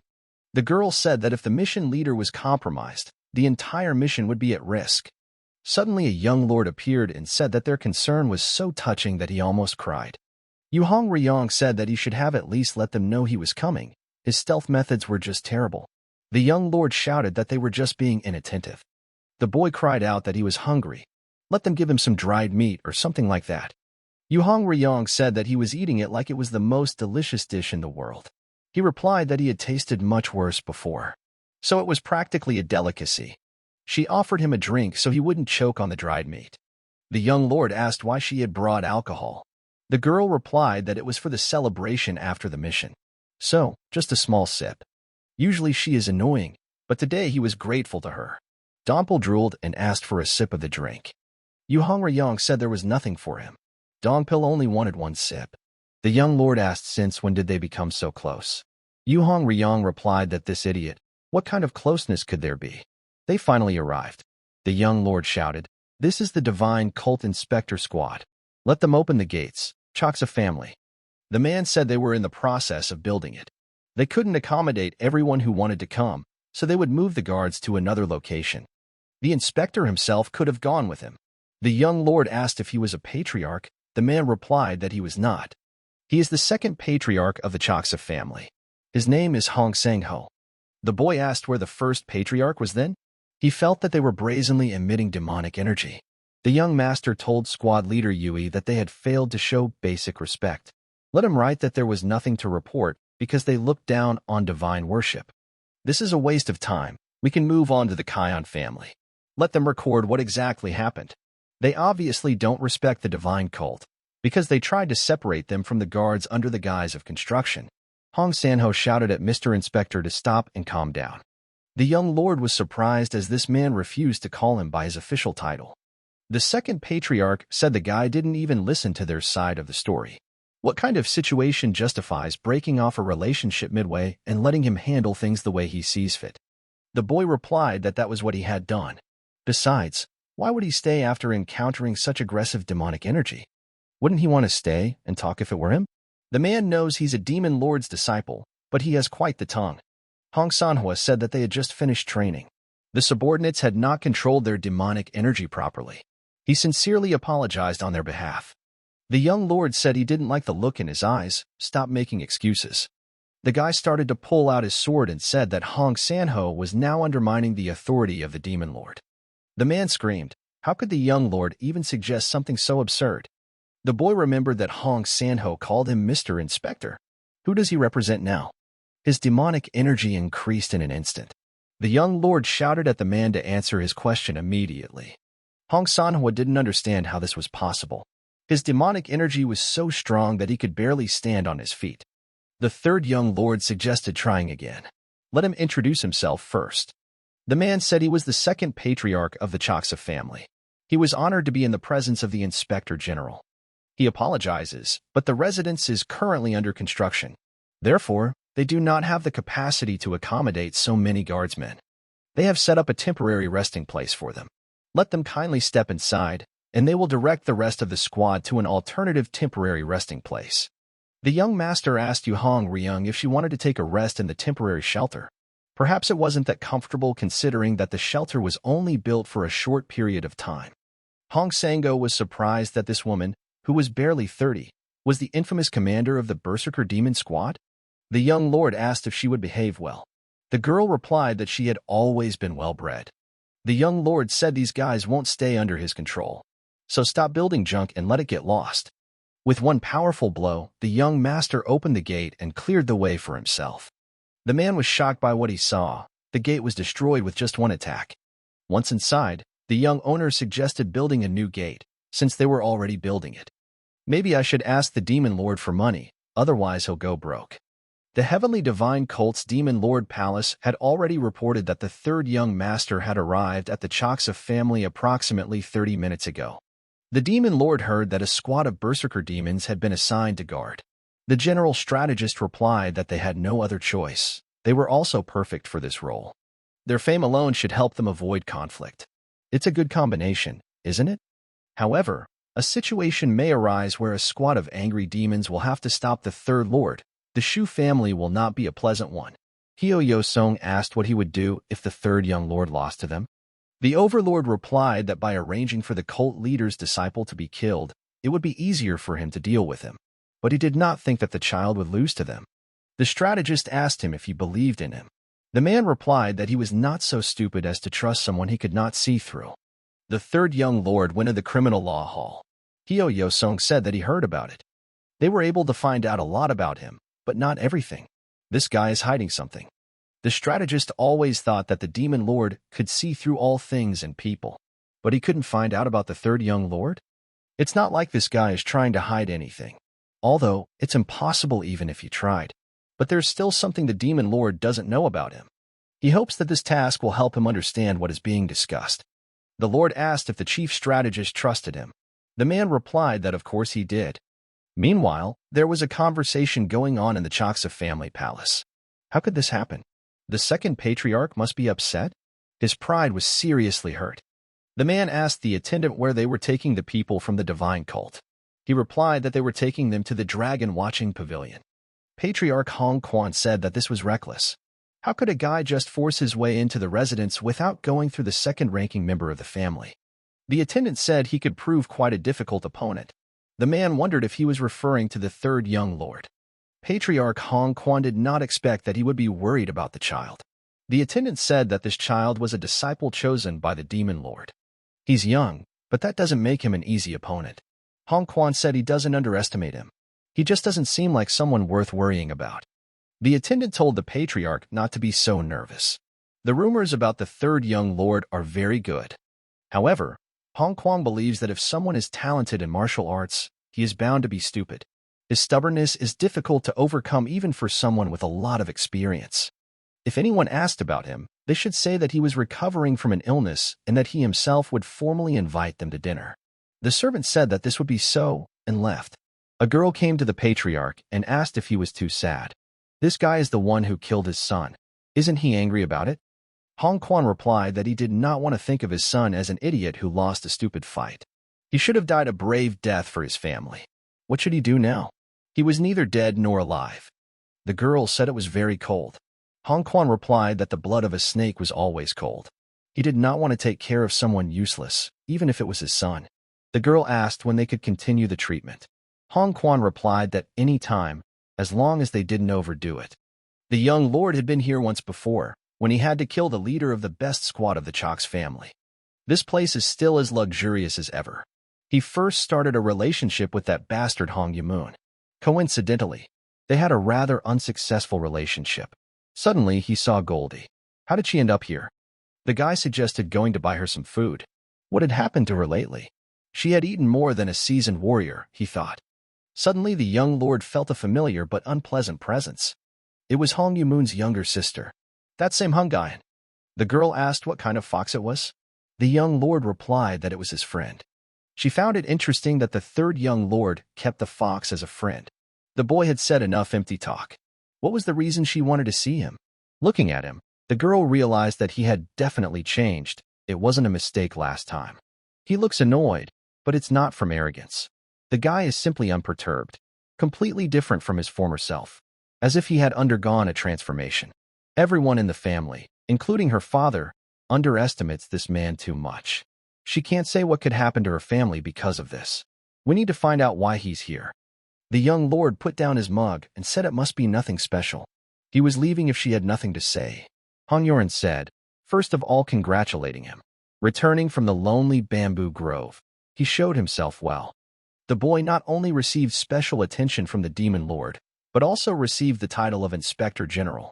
The young lord wondered what she meant. Or did she want to spit in the face of the guy who broke his brother? Han Yoren replied that of course not. She didn't like him. The girl wanted to thank him for that. He said that she was very young and didn't know why she hated her brother so much, but he was still her brother. This was the same man who almost killed a member of her family, but she wanted to thank him? The girl replied that her brother was just an obstacle in her way. The young lord said that it was not an obstacle, but rather a wall that could not be climbed over. Her brother was trash, but the young lord knew that he did not hesitate when wielding a sword. He was trash, but he had not lost his qualities as a martial artist. And the boy could not say the same about her. He's better than someone like her, who, instead of fighting, is simply afraid to fight for her dreams. He's not an idiot to deserve ridicule from someone like her. Han Yoren warns him. If he wants to find corruption by taking on this case, he must know how to bow to a person if he needs something. The guy replied that he himself decides who is worthy of a bow and who is not, because he is quite sociable. They're not worthy of it. It's funny that she's the last sane one in this family. But he'll warn her if she's brave enough to do something about it by meeting him. If she really cares about her family, she should tell them to stop making fun of him. The young lord was worried about Goldie, wondering if she was ill.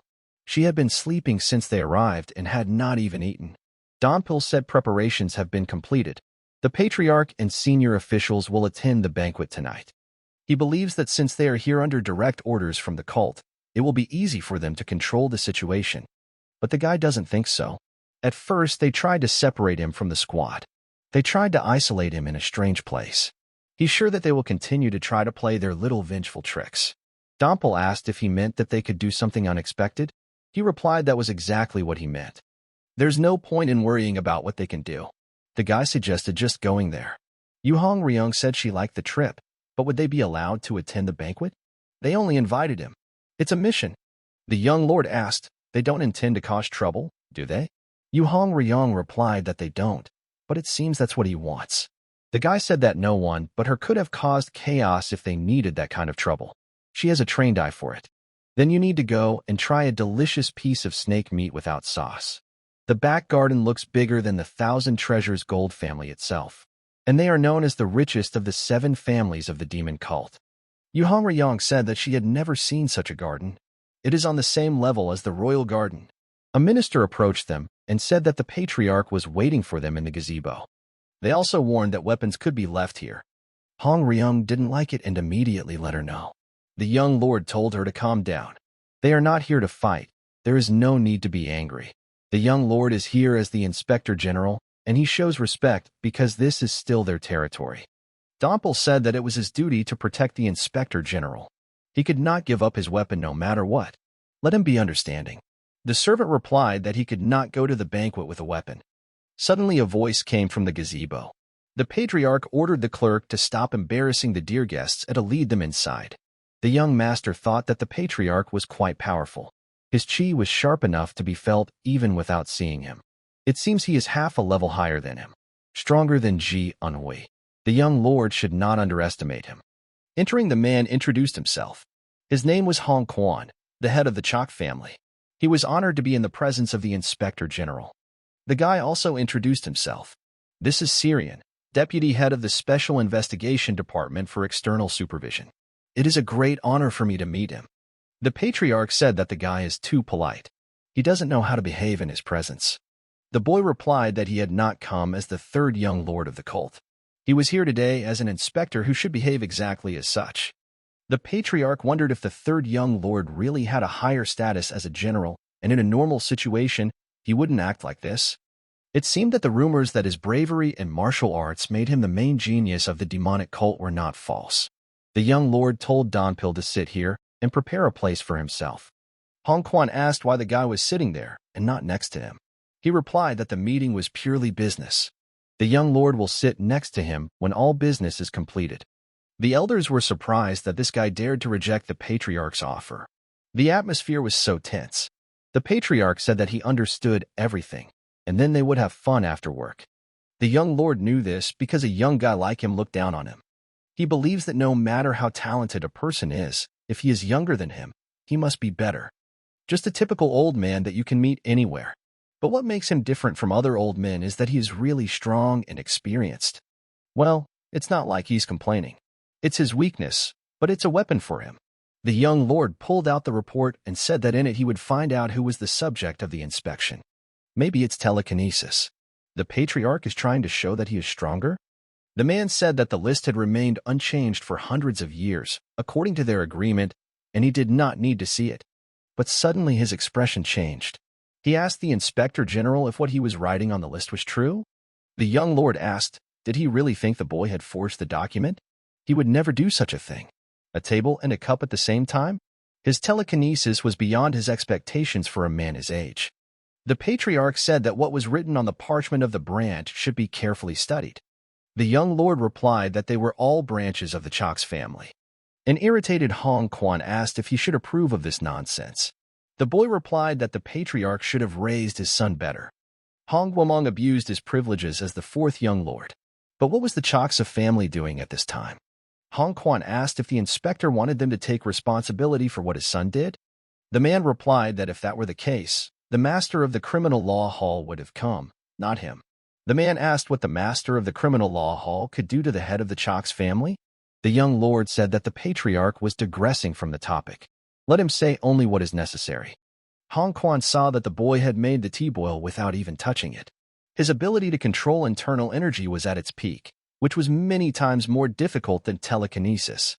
The young lord asked why he thought the master of the criminal law hall couldn't do anything to him. Or did he think the first patriarch wasn't part of the cult?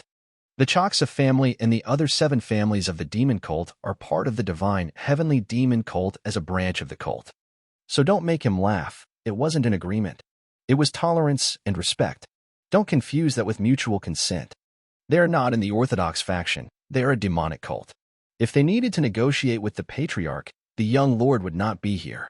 And he hopes that Hong Quan will cooperate with them during the investigation. The patriarch said that the guy was right. This is an organization that is part of the heavenly demon dive cult. They have been serving the cult for many centuries. But it is also true that they came to mutual agreement. And they agreed on many things. The guy talked about tolerance and respect, but weren't those 2 things a cult that partially recognized their independence? So he will contact the divine cult himself. It may take a few days, but he asks for your understanding. The young lord expected such an answer from the head of the family. He just wants to resolve the situation peacefully. Guy asked if the patriarch knew the reason why the demon lord had sent him and not someone knowledgeable in the matter. He destroyed his eldest son under the pretext of fighting for the inheritance. But the reason is that he tried to kill him first. The demon lord sent him to everyone and made Hong Kwan's family the first target for inspection. He wanted the boy to be aggressive in this matter. What is the need for this aggressiveness? The man asked. The young lord replied. What did he expect? He was told that the patriarch would flatter the young inspector general with his snake tongue. The duty officer shouted that the guy was overstepping his bounds even though he was the inspector general. As the patriarch said, this family was definitely part of the heavenly demonic divine cult. The patriarch is a man of such high status that no one except the demon lord himself can communicate with him in this way. The young lord made it clear that this was a conversation between the patriarch, the representative of the Chok's family, and him, the inspector general. This is not a place where an outsider, such as a simple employee, can interfere. He forgives only once. If someone ignores his warning, he will destroy them at his own discretion. The guy will check all the documents right here and now. Let the patriarch order his subordinates to bring all the accounting books for the last 3 years. He gives them half an hour. If they do not submit them within that time, he tells them the branch is not up to par. It was as if the man was talking to a politician who saw right through everything. He had underestimated his youth. All this time the patriarch had been unable to take the initiative.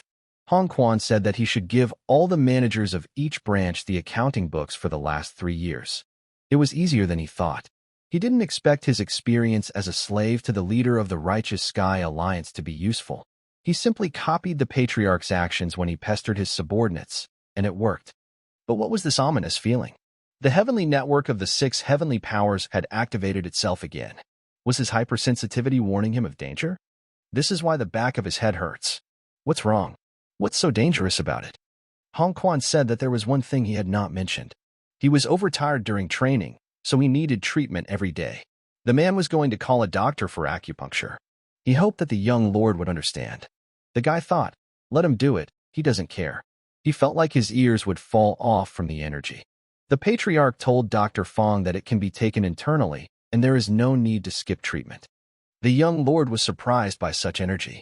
It was similar to what he had felt before, and in a very traumatic environment. The girl asked the patriarch if he had called her.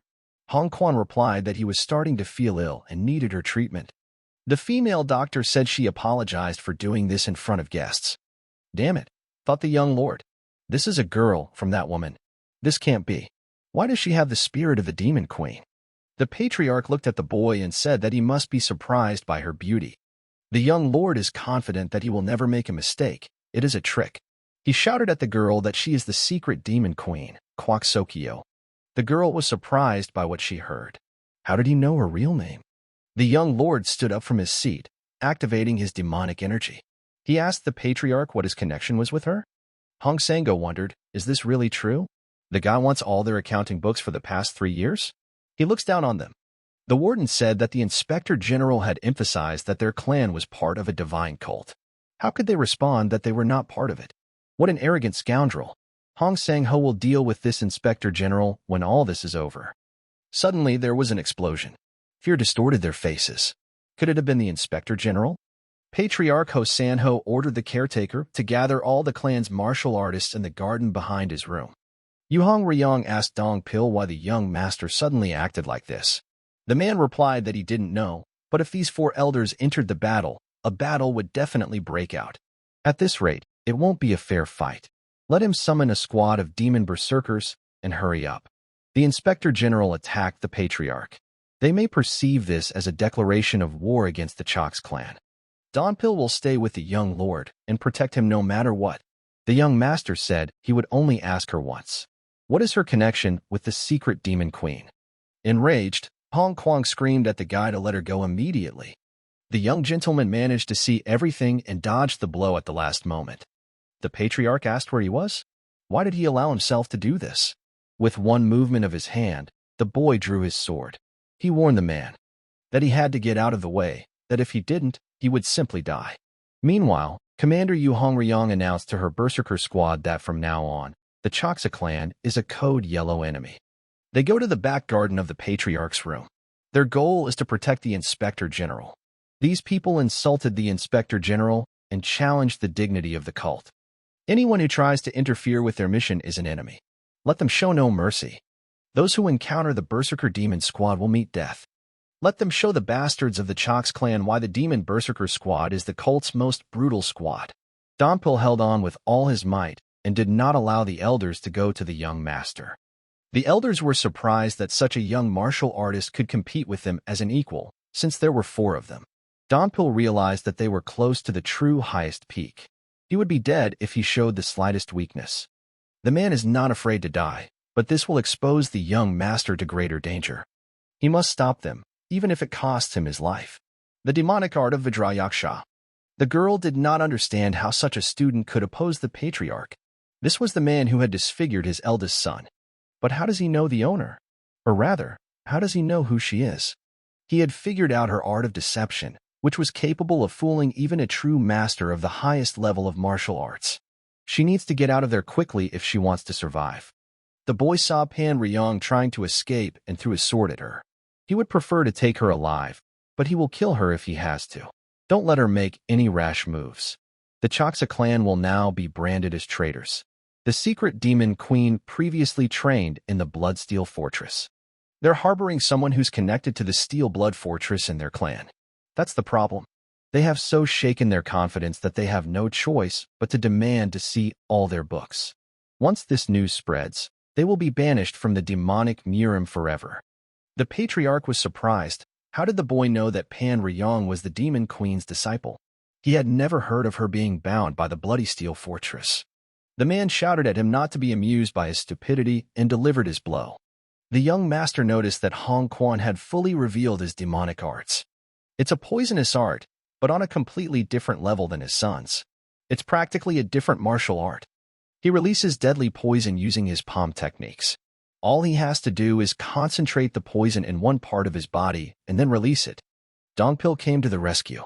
Yu Hongyang said that 4 against 1 is unfair. Damn old men. She wondered how this man could lose with such a magnificent sword. Yu Hongyang threw the young master's sword at him to increase his chances of winning. With just 1 blow, the boy destroyed Hong Quan's deadly poison. The young lord told him not to make him repeat it twice. He would die if he stood in his way. The patriarch said the boy was forcing him to spill the beans. There's enough poison to cover the entire region. The young master shouted for everyone to retreat. This poison is incredibly thick, incomparable to Hong Yamong. But where is this Pan Ryong? He saw that the girl had not left. She was behind Hong Quan. It seemed that his poison had not affected her. But it seemed that this was not the case. The girl was saturating the atmosphere with dark chi. He understood everything when the guy saw her dark chi. He understood what his hypersensitivity had warned him about. And why did he feel so terrible when he left the divine cult? It's not that the young lord couldn't leave the cult. There's a reason he hasn't left it yet. He just didn't want to. The guy couldn't block the patriarch's strongest blow. Hong Quan said that this was his end. If he had known about his wish to die, the man would have fulfilled it much earlier. The dream of the same Zhang Hajin is freedom. What he really wants is hidden behind unresolved revenge.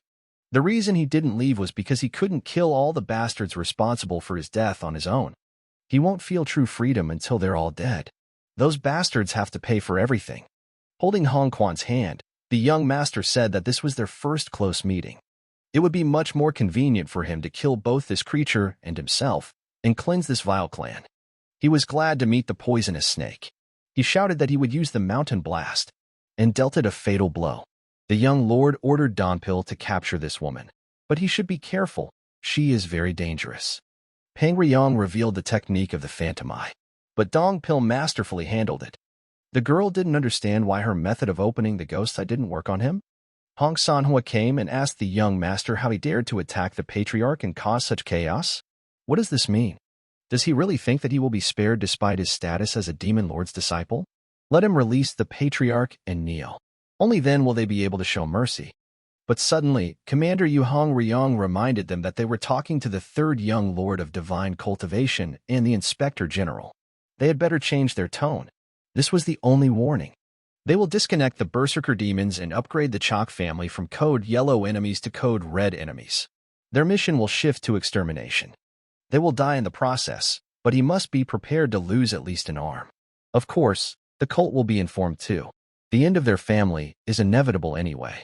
The young gentleman told him to get out of the way. He only wanted the woman. He didn't want the patriarch. The overseer shouted that he understood, but their hands were tied too. There's no point in arguing about who struck first. They just want to settle this peacefully.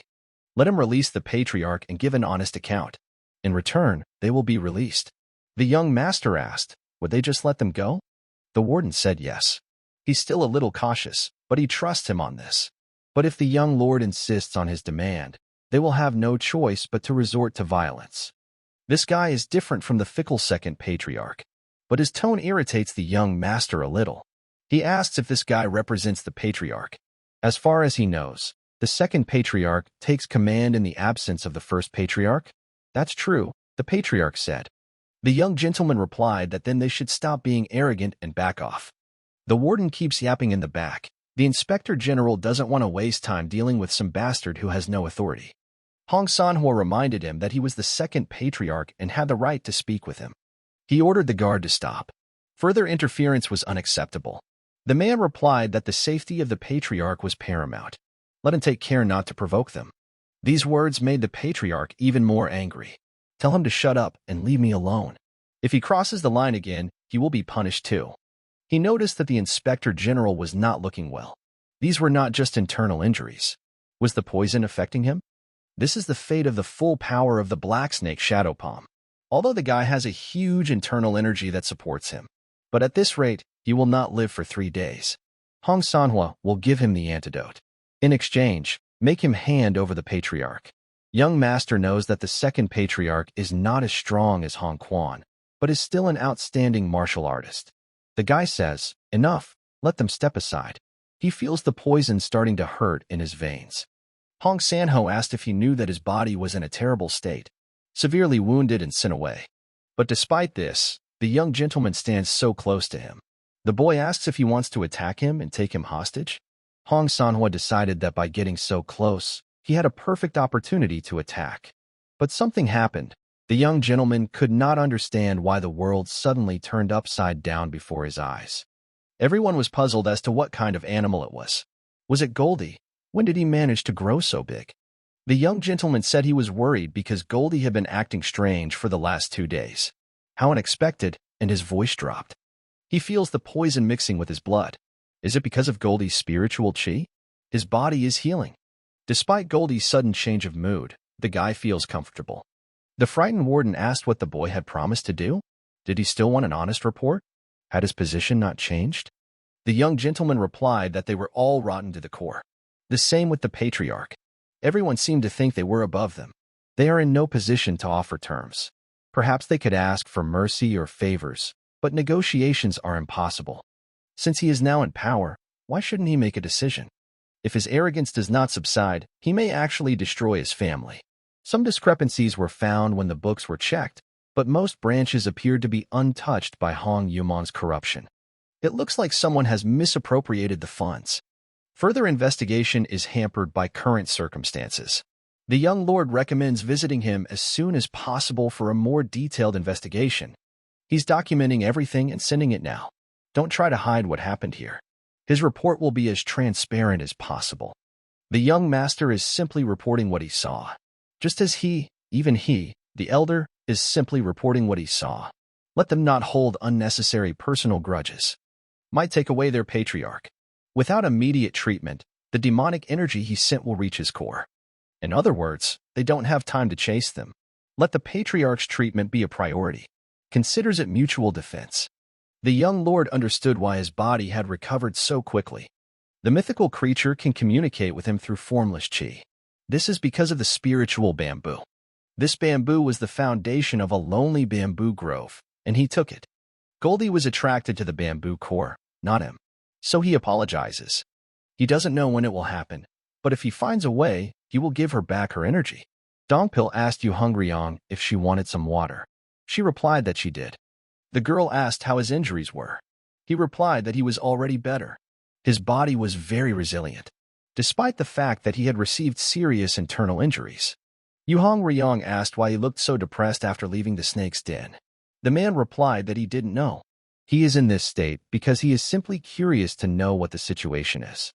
It makes sense that this fox was no bigger than his forearm. But how could it grow so big? He's not sure, but he knows their bond is intact. Was Tiny Goldie really the mythical guardian of a lonely bamboo grove? But Don Pil is confident that as long as Goldie is with his young master, he is safe. Yu Hong Ryung asked if Dong Pil was upset that some fox was better than him in escorting. The man replied that he couldn't deny it. The girl said that jealousy is only human. Even if he is a mythical creature, he is still a beast. The man is happy as long as the young master is safe. He just doesn't know what to do next. The young gentleman asked if everything was all right. The boys replied that, of course, everything was all right. They have a lot to talk about, but they can do that later. Dong Pil asks them to go to the Kyung family then? The young master replied that he knew, but he needed to check something first. He needed to know why that damn thing was in the Chok's family. And where is the secret demon queen now? He won't rest until he finds out. The young gentleman asked if the girl had slept well that night. They are in no hurry, but he does not like to waste time. So let him answer his questions in as much detail as possible. What connects them with the secret queen of demons? Let him answer immediately if he wants to live. The girl was surprised. How did the young lord know about the wizard? She urgently needed to find a way to get out of there. The guy got tired of waiting and decided it was time for her to lose something. The second question followed. How did she meet the head of the Choksa clan? Writhing in pain, the girl said she couldn't answer that question. The young lord thought that her sorcery and Patriarch Choksa's demonic arts were a good match. Was there a deal between them? She replied that she met with the Patriarch of Choksa only on the orders of the master. However, that wasn't what the guy was asking her. Let her get a hold of herself before answering him again. The witch called him a son of a bitch and immediately paid for it. He will spare her tongue because he wants answers from her, but she will still pay for her insolence. She seems to be beginning to understand her situation. They can start all over again. After interrogating her, the young lord ordered the boys to tie her up and load her into the carriage. Yu Hongryong asked, "Is there any point in taking her along? Why not just kill her? The guy will think about it." The girl asked him when they would go to Kyogian's family. He replied that he would tell her about it later. Donpil asked the young gentleman if he was all right. He replied that he was all right. His internal injuries had healed, so he is confident that other injuries will heal quickly, too. However, Donpil made it clear that this is not what interests him. He looks completely different from usual. That's why the man is worried. Completely changed by the appearance of this woman and seems unstable.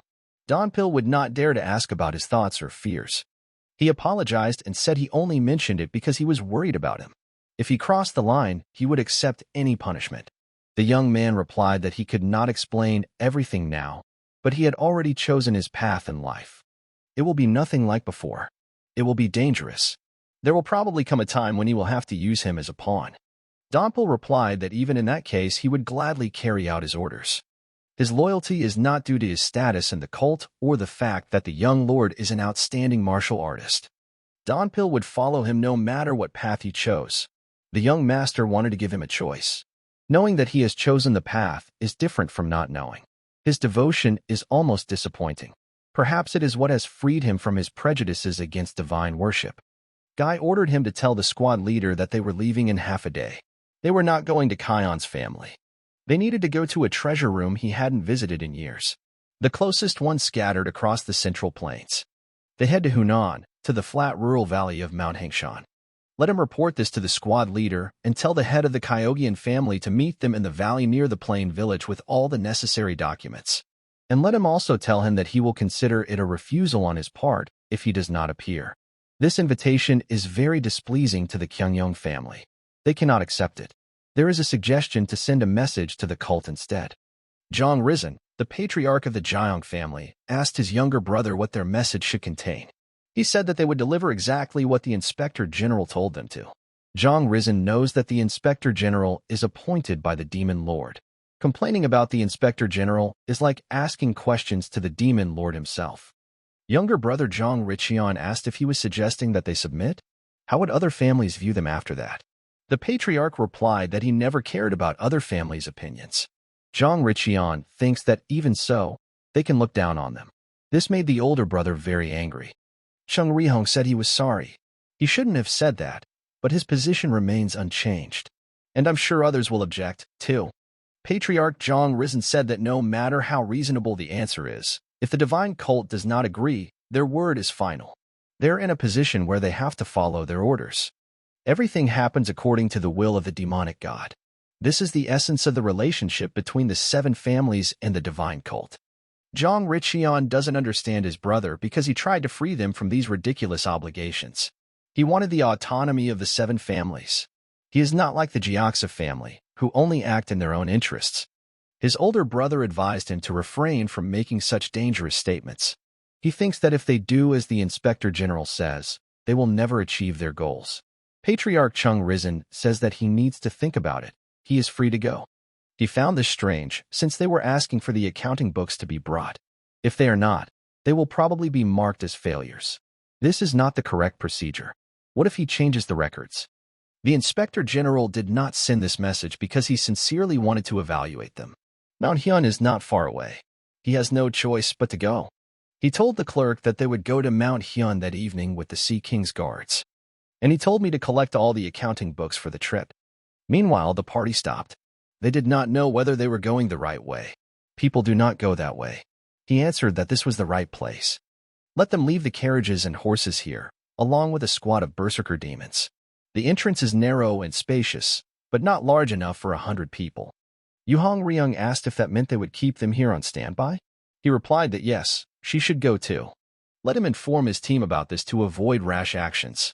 If Patriarch Jianjiang is wise, he will arrive within 2 days. Until then, they must complete their task. She didn't understand anything. What was the task? The guy said he would understand as soon as they were inside. Yu Hong Ryung said that she would hide behind his back if something went wrong. These were the conditions that brought him here. He thought he would feel excited upon arrival. And he thought that this place marked the beginning of his second life, but still quietly. Does he now have a clear goal? Seeing a hole in the rock, the boys asked him if they really needed to go there. It was so dark that the boys were stepping on each other. The young master told them not to make noise, just follow him. He didn't understand why Yu Hong Ryung was so careless. The girl replied that she was probably the type of person who would destroy and kill, not the type of person who would do it carefully and cautiously. The young lord said that this was a poor excuse for lack of preparation. Hong Ryung got angry, thinking that the same thing was happening to him. He stepped on her foot. The guy should have expected this. After all, it takes more than just inner energy to see this place. The array of dark odors that forms at the entrance to this cave greatly impairs perception. Without his hypersensitivity, they would be lost here forever. The boys thought the path was very long. However, they walked for less than 5 minutes. It was such a long time ago for the young master. His best refuge in Hunan, created in the days when he was an assassin. He doesn't need anything here, but there is something that they came here for in the first place. Dongpil saw bigu pills. They could live on them for at least 5 years. Yu Hong Ryong saw phosphorescent pearls. One of those alone was worth at least 2,000 niang. The girl asked if these were books about secret techniques. Dongpil said they looked like medical texts. The young master watched as they simply touched everything without permission. Yu Hong Ryong asked how he knew about this place. It was obvious that a lot of effort had been put into this place. Even murderers do not furnish their treasuries so extravagantly. If all these books were secret martial arts techniques instead of medical texts, this place would be a real treasure trove. For the young lord, it is more of a refuge than a treasure trove. The sanctuary of the world's finest assassin. The king of assassins, who prepared for this more thoroughly than any other assassin, but ended up living his entire life with someone else's sword. He was like a turtle. He was so slow in realizing what he really wanted that he only realized it after his death. He was called the king of assassins and one of the 10 strongest martial artists. But what did those titles mean when he lived as someone else's tool? He was just a child with an old soul who never lived his own life. Zhang Hajin, who never risked his life to take his fate into his own hands. It seemed like he did. But was he really willing to give up everything for his freedom? If he had aimed for success from the very beginning, perhaps he would not have died then. In this life, he will live for real, the way his soul tells him to. The young master said he would be brief and invited Hong Ryong to work under him. The girl said that now was not the right time to confess her love. And besides, don't look so serious, it's a joke. The young lord said he wasn't joking. She doesn't know much about him. The guy replied that he does. And he said that he doesn't know much about her either. And that's true. The girl asks why the young master wants someone he barely knows to work for him. The boy knows only that she is useful. These words made her nervous. She didn't like being judged. But when he talks about it, she feels happy. Ever since they left the cult, she had a feeling that something was wrong with him, but she didn't want to ask him questions. Even when the young master lashed out at the Chalk's family with rage, she knew he had his reasons. But when the guy tells her this, she is forced to ask, why has he changed so much? The young master understands that he must convince Yu Hong at all costs. Together with Ma Dongpil, they faced life and death situations in the secluded bamboo grove, and he saved him more than once. But with her, it's different. They don't have a deep history like Dongpil. She can't trust him blindly. However, Hong Riyong is the captain of the battle team. If she moves, the entire Berserker demon squad will move. That's why the guy wants her to be his subordinate.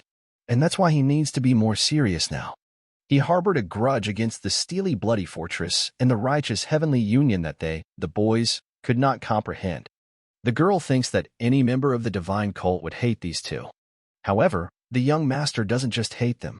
He hates them so much that he wants to kill them. Kill every single orthodox and unorthodox bastard from these organizations. He wasn't particularly interested in the succession struggle, but now things are different. If the divine cult does not plan to eliminate these two, then they will make sure it happens by force. Yu Hong asked what the young master meant. He replied that he would become the demon lord's successor. That's why she needs Yu Hong. The girl doesn't care who her opponent is, be it a representative of the righteous Heavenly Union, a fortress of steel blood, or even a divine cult. She will point her sword at his throat if the opportunity arises. The young lord will make a promise that if she sides with him, she will at least experience a real adrenaline rush. Yu Hong asked if he was sure he could do it. He replied that he would have to risk his life. She doesn't think he should go to such extremes, but his determination is inspiring.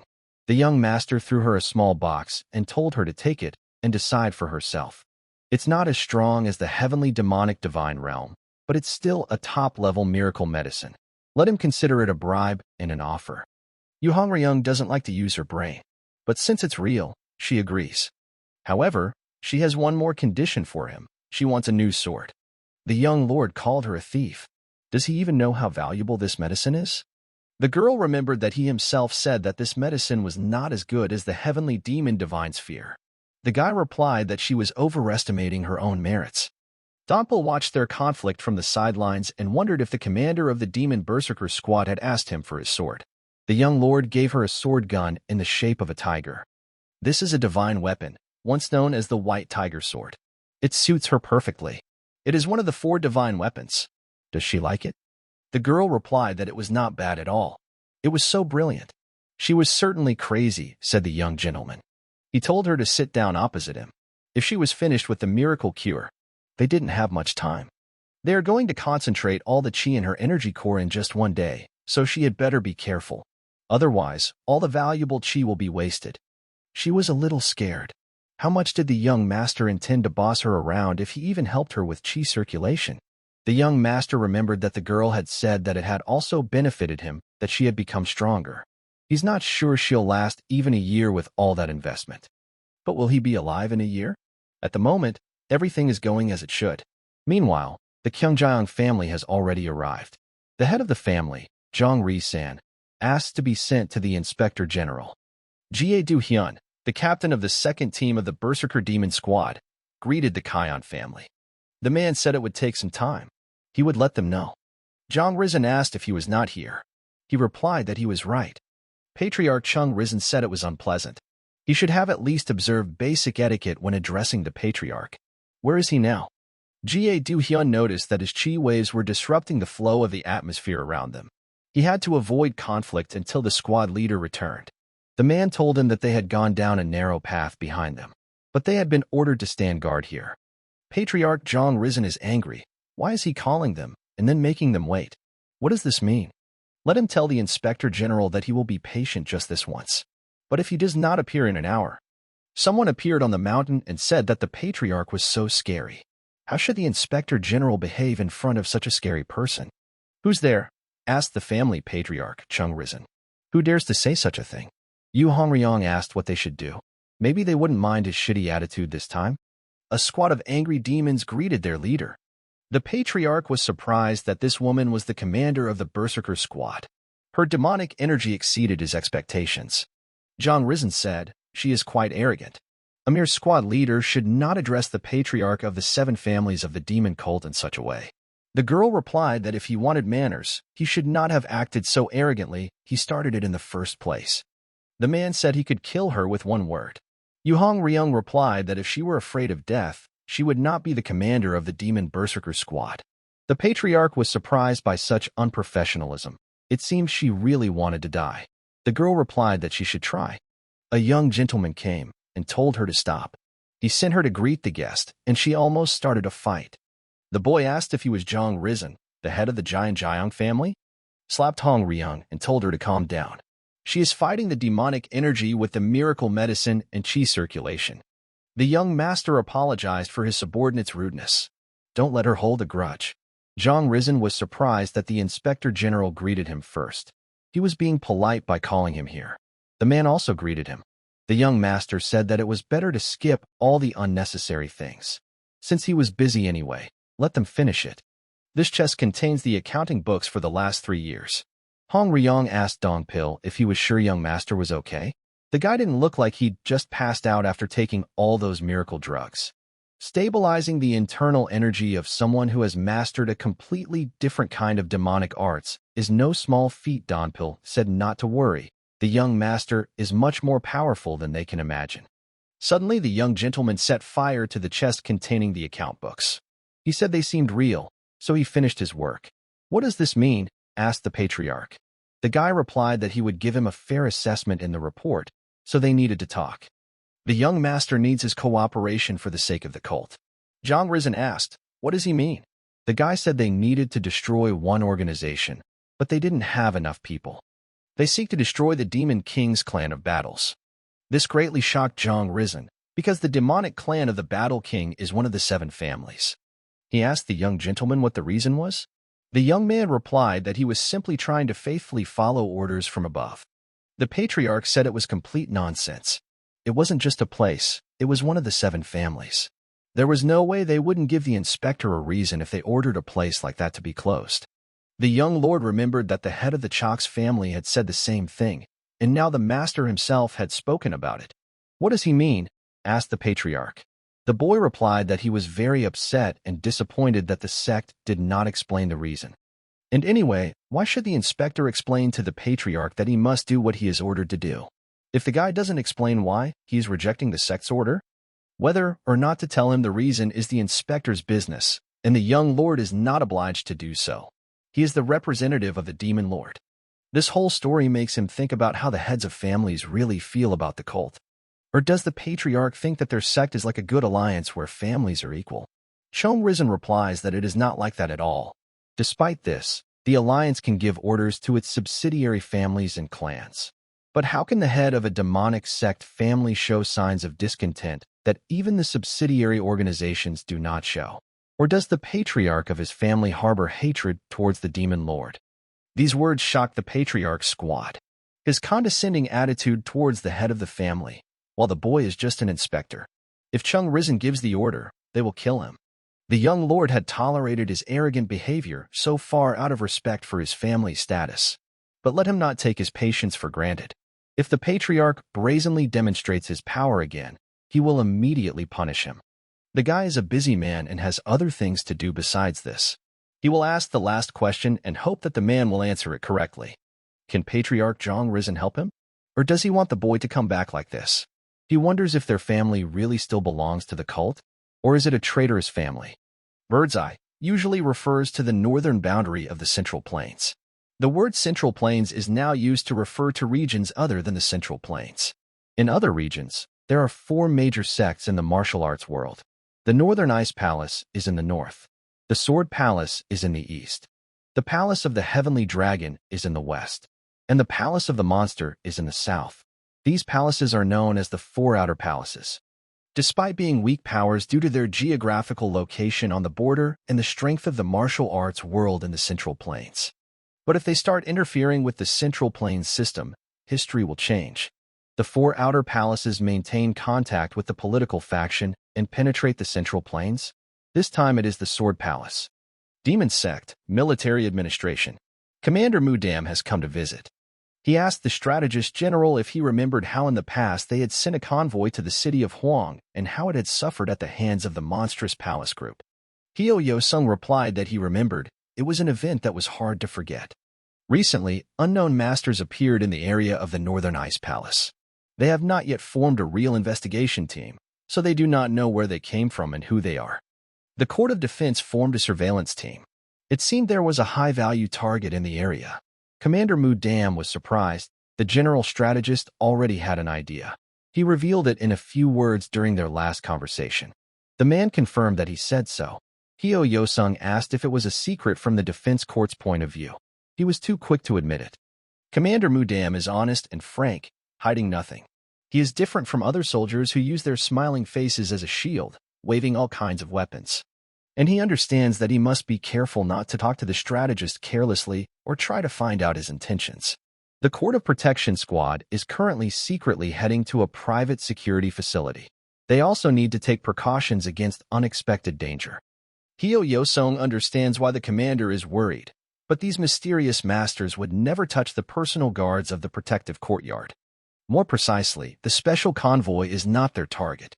Commander Mudam asked if the general strategist knew who they were escorting. He replied that he did not know. It was entirely within the jurisdiction of the Court of Protection. Mudam doesn't understand how he can be so confident.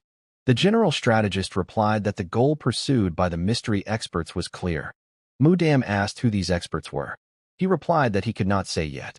From now on, everything depends on them. If he really needed to know, he would have told them sooner. But if the demon lord allowed it, he would tell them who they were and what their purpose was. Mudam understands that the chief strategist is also a person who is sincerely devoted to the sect, although his methods are different from his. Since he is so determined that he does not need to know, it is better for the sect. The man apologized for his haste and impatience. He had never encountered anything like this before, so as he grew older, he became increasingly concerned about the situation in the Central Plains. Hyo Yo-sung says it's not because he's getting old, but because it's something else. It was like absolute mastery. Although this man had not shown his teeth and claws for a long time, Mudam was a beast among beasts. He felt a hidden sense of the invisible sounds of war. Perhaps the person already knew subconsciously who the person was who brought the signs of war. The one who is at the center of the invisible storm. An angry patriarch Chong Risen asked if he was trying to threaten him with such nonsense. The young lord replied that he himself would decide whether it was nonsense or not. All he had to do was answer his questions. He will ask the last question. The head of the family is covering up for a traitor? The man replied that this was not true. In that case, they would go to the Battle King clan tonight. Have him contact the family and mobilize all the troops. We need to gather them near the Battle King clan. The patriarch said he held no grudge, but would not participate in the case of the warrior clan family. It is one of the 7 families. Although they all belong to the same sect, their relationship goes back hundreds of years. The young master ordered the squad leader to send a message to the sect. From now on, the Kyongyang family was considered a traitor. Also, let him demand that the troops be quickly moved to their location. Who will suppress the rebellious family, because it is unknown what they can do. Yu Hong Ryong replied that everything will be done. They will leave this evening, but for now let everyone rest. Patriarch Chung Risen said he respects the inspector, but does not exaggerate his respect. The guy asked if he understood this power correctly as a readiness to fight. Chung Risen said that he respected him and the sect, but this guy, with his stupidity, turned his family into a family of traitors. No matter what he says, the young master doesn't listen, clearly planning to overthrow them. The guy turned around and said with a sinister grin that the patriarch was right. As he said, if the Kyongyang family does not participate in the inspection of the Marshall clan family, To makes it clear that the Kion family is a traitorous family. Chung Risen shouted that this was nonsense and attacked him with a spear. He found it funny that the guy was appointed inspector. The young lord asked, since he held no malice in his heart, why such passions? Had he ever really dreamed of betrayal? Chung Risen replied that he had already told him. He would not turn away from the demonic sect for a minute. The guy said that the very idea of independence from the cult is a revolution. Chung Risen asked, does he really think that their sect doesn't know what the demonic cult wants?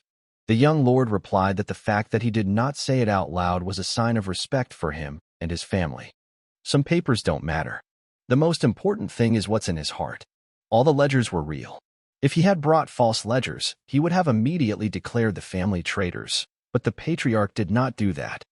The boy felt that he had a desire for independence, but at least a desire not to try to deceive the cult. And he gave him another chance. Isn't that fair?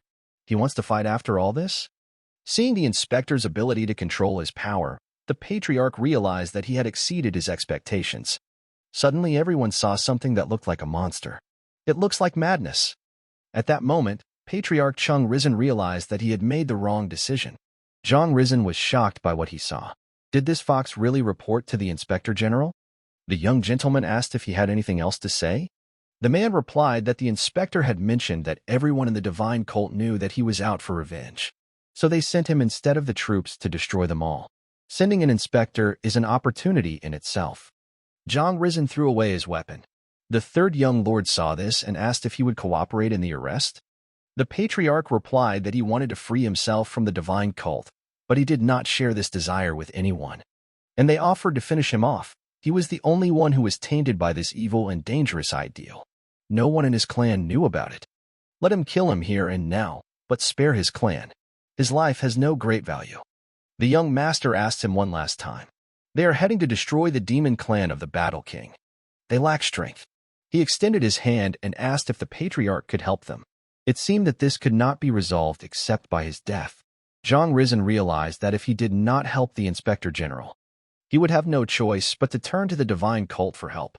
Then the guy will have to give a reason, and the divine cult will not forgive them for that. In the end, there was only one way to save his clan. He certainly wouldn't have to give it up. The patriarch said that he would help him and prove his devotion to the divine cult. The young master replied that his kindness shown to him would not be forgotten.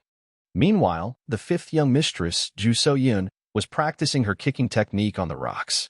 Chief strategist Hyo Yo-sung greeted her and said she was great. He thought she had pioneered a new style that was impressive for her age. Seo-yun asked him what brought him here. The man relayed a message to her and said that Iron Horse Hall had been interfering in their affairs lately. Usually the strategist would assign this to the appropriate unit, but they became aware that they were being protected by some force, and it could be the Palace of Swords. The girl asked if he could send someone else. She barely had time to train. She was only a messenger and couldn't make such changes. Hyo Yo-sung said that his knowledge of martial arts is limited, but he is good at worldly affairs, so he has something to tell her. If she didn't want to gain anything from this solitary training, then she shouldn't get hung up on the term training. So-yun asked what he meant. Obsession only creates distance. In this sense, the third young lord is truly impressive. The young master does not miss daily training, but at the same time he completes the tasks assigned to him with full dedication. He carefully planned every action to accomplish his missions and confronted his opponents with enthusiasm. When martial arts were required, the boy was fearless. When strategy was required, he refrained from violence. The general strategist believes that such experiences promote true learning. You can read thousands of books in the library, but this will only increase knowledge, not wisdom. And he thinks that this is why the third young lord was able to become so strong. The girl asked if he could continue rehearsing if he was done speaking. Hyo Yo-sung replied, of course, wasting her time. His advice might not be very helpful. Let him not take it too seriously. She wondered why he praised the young master and then left. The strategist general wanted to motivate her with that. In any case, he wondered how their inspector general was doing. He is confident that the boy will wisely deal with the dangers of the Chaksa family, as well as the leadership of the Kyogian family, and whether it will be easier or harder depends on how the person approaches it. What about the demonic Battle King clan? The order was not to check them. The order was to shut them down. The student who was most admired in recent times, but not completely trusted. Perhaps the demon lord is more interested in testing the third young lord's loyalty than strengthening the cult. Chung Risen informed the inspector general that they had entered their territory. What was their next move? He replied that they would go inside. It's going to happen at the festival. The most interesting thing is at night, so they can go. The patriarch thought that the third young master was difficult to predict. The chi aura he displayed in the valley of the plain village was astonishing. But the ideas this guy shared on the way here were cult leader level. The young master accurately predicted how Kyogian's troops would move, taking into account the influence of the War Demon King clan and the formation of the troops. His martial arts and tactical skills are exceptional, and his ability to set up ambushes is unmatched. But in other areas, he is surprisingly uninformed. Business and commerce, for example. He could be the face of the organization, but not in the leadership. Some strange man? Can he be trusted? Yunhong Ryong was outraged by the clerk's words. He told the boys that until the patriarch finished his training, they would have to wait. The girl said that the inspector general of the divine cult is here. Shouldn't he hurry to greet him? The attendant replied that no one was stopping the patriarch from training. Even if the demon lord himself were here, he would continue training. Zhang Rizan said that it would be logical if only he was here, since the patriarch is also the head of one of the 7 families. But you have to understand that this guy is the inspector general, sent by the demon lord himself. The attendant replied that it was none of his concern. All he knew was that the patriarch did not interrupt his studies for any reason. Zhang Rizan knows what kind of person he is, but the patriarch shouldn't do this. It's disrespectful to the inspector general. The frightened employees stated that they were simply following the patriarch's orders and nothing more. The third young master pulled out his sword and said that Patriarch Cohen was fine. He didn't need to do anything. It was better this way because he wanted to get straight to the point. He decided to talk to the clerk himself. The young master asked him what his name was. He replied that his name was Cho Yang. The inspector said that the boy was good and worked hard. Suddenly, before his eyes, the young lord activated his demonic energy and jumped over him to the patriarch's training place. Cho Quan said, "Very brave." The guy broke into the training room. If he hadn't held back, he would have been dead. The third young gentleman replied that the patriarch seemed to be aware of their presence. How long did he intend to remain in this state? The man replied that he would not be satisfied yet, so let him wait until he finished his training. Did the guy just laugh? The young master replied that the idea of using training as an excuse for not checking was ridiculous. He had heard that the Demon Battle King clan had the best blood chi, but it seemed like people mistook pure recklessness for blood chi. The patriarch said that the young master was just a child. The title of inspector general must have gone to his head. His arrogance is astonishing. The third young lord replied that he now understood why his superiors had ordered him to destroy their clan. He would have cleared up his doubts if he had just talked to him. What a pity. The patriarch demanded an explanation. The guy said that there was no need for further discussions. The check was complete. He shouted to Commander Yuhong Ryong and the patriarch to immediately gather their forces and attack everyone without delay. While Zhou Quan is training and all that, he's probably looking forward to the fight. He'll show him what a real fight looks like. Now let's see where his arrogance comes from. Activation of the 9 depths of demonic arts. Cho Yang didn't understand what was happening around him. What are they all doing? Yuhong Ryong said that it was a well-known fact that physical punishment works best on idiots. Donpil used the heartbreaking return to heaven technique. Patriarch Zhang Rizan ordered the Sea King to give orders to Group C. Cho Kwang realized that he couldn't keep up with his speed. This young inspector general had a higher level of Qin Gong than him. So is it true that the Patriarch of Choksa was defeated by the inspector general? He broke his arms despite focusing all his internal energy on defense. All the patriarchs of the 7 families are at the highest peak stage, but this guy is way above that. How did he manage to change the trajectory of the sword he had swung so decisively in such a short moment? Martial arts of this level are only possible for those who have mastered heavy weapons to perfection. The third young master is closer to the highest demonic realm. He is relentless. The boy is sure that the patriarch already knows about it, but he repeats it again. The demon lord is informed about the fact of refusal to check. He doesn't need to explain the consequences, does he? The Choksa and Kion families face the same situation. The young master offered them a choice, and now we offer it to him too. Does Patriarch Cho Kwang want his clan closed down or completely destroyed? Let him make his choice right here and right now. This concludes the inspection report of all 7 families.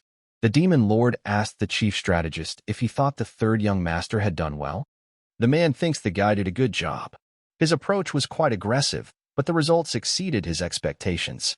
His martial arts prowess is impressive, but he could not have achieved such results using brute force alone. Surprisingly, he was able to stop the demonic Battle King clan with the power of the Kogyong family. The overlord finds Patriarch Kion difficult to deal with.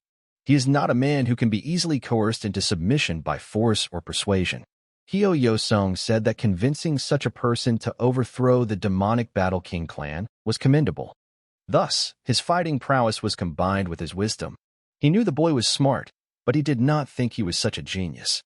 The demon lord asked if the general strategist thought of him as more than just that. He replied that he did. But does he think the third young lord is dangerous? Hyo Yosung replied that he thinks so, because he can't figure out what his purpose is.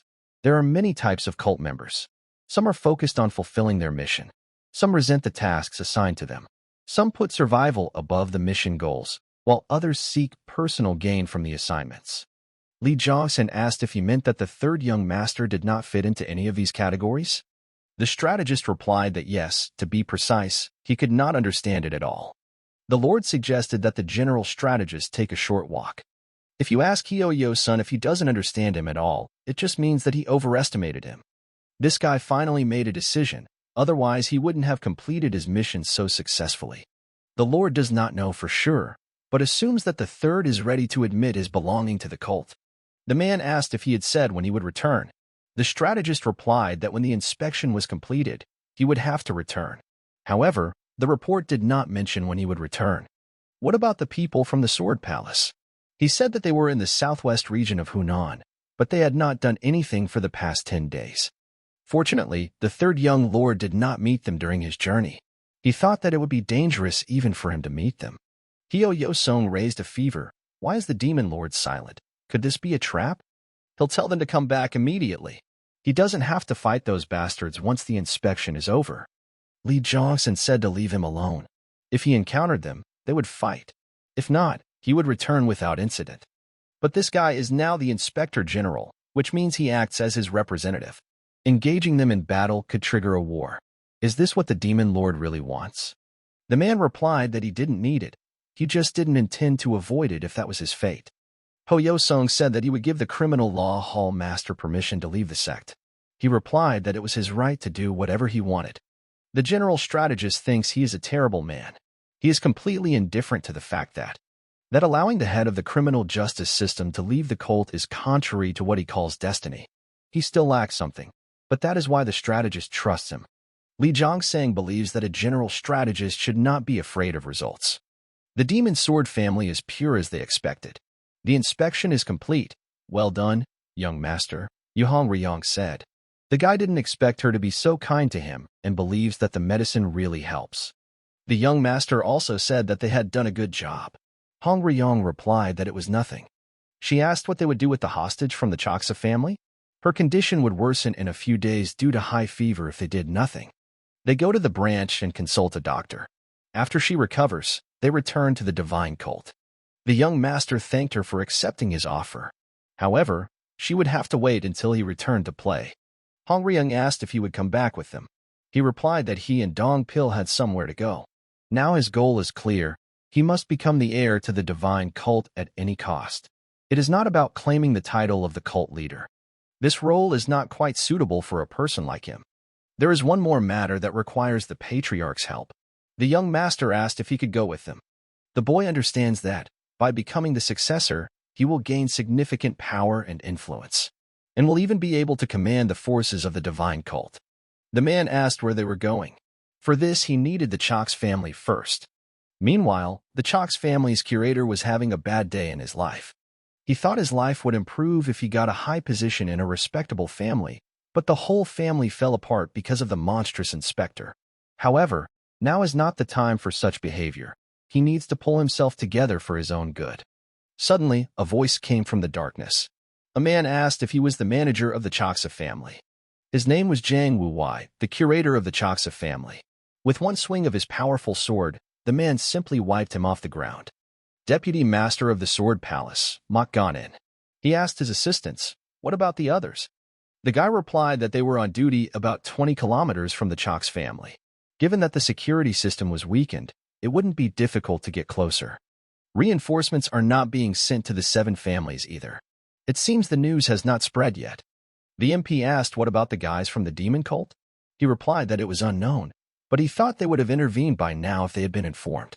Mok Ganin said it didn't matter, they would capture the Choksa family before sunrise tomorrow. Meanwhile, the young master informed Dong Pil that they would be staying in the forest for the night. He replied that everything was fine and would prepare food. Dong Pil became the commander of the guard squad in young age and is now responsible for the safety of the third young lord. Any ordinary member of the divine cult would envy his success, but he also went through many dangerous missions. The man believes that he has lived a completely extraordinary life. Of course, the life of a martial artist is constantly under threat. Will his life be the same in the future? Or will even greater dangers await him? The young master wants to destroy the righteous Heavenly Alliance in the bloody steel fortress of Jianghu. Since he is responsible for his own safety, the threats they will face will exceed anything they have faced before. The young gentleman saw him and asked him what he was thinking about so deeply. Dompel replied that he was thinking about nothing. He caught a deer when he was lighting the fire himself. The young master said that they had not eaten venison for a long time, so they were having dinner tonight. Isn't that a red blade made of 2 meteorite blades? Is he going to get an animal with it? The young master replied, why not? For it was the sharpest blade he had, and its length was quite suitable for the task. This is an amazing triple strike that he demonstrated in a secluded bamboo grove, using precious weapons to cut meat and even using martial arts techniques. At first glance it may seem silly, but it is no reason to laugh. The young master uses every opportunity to train. The boy put all his strength into Qigong, while simultaneously carrying objects according to the tasks. And his movements were quick and precise, even when cleaning the room. He views every moment as an opportunity to train and improve. Martial arts have permeated every aspect of his life. I have never seen people like this before. Dompel said that the young master was simply delightful. He replied that enough of this nonsense. Everything was ready. Let him eat. The man asked why they were going back to the Chalks family. They had finished the test, and these people seemed to be the most resilient of all the families. The third young master said that he would not go there to check this time. That's why he removed the mark. This guy is going to put the Chalks family under his control. The patriarch's wound will not heal in a few days. It will take at least 6 months. Moreover, the position of the second patriarch is also vacant. This means there is a power vacuum. Now is the time to take control of the situation. Such a family would be very useful in the struggle for succession to the throne.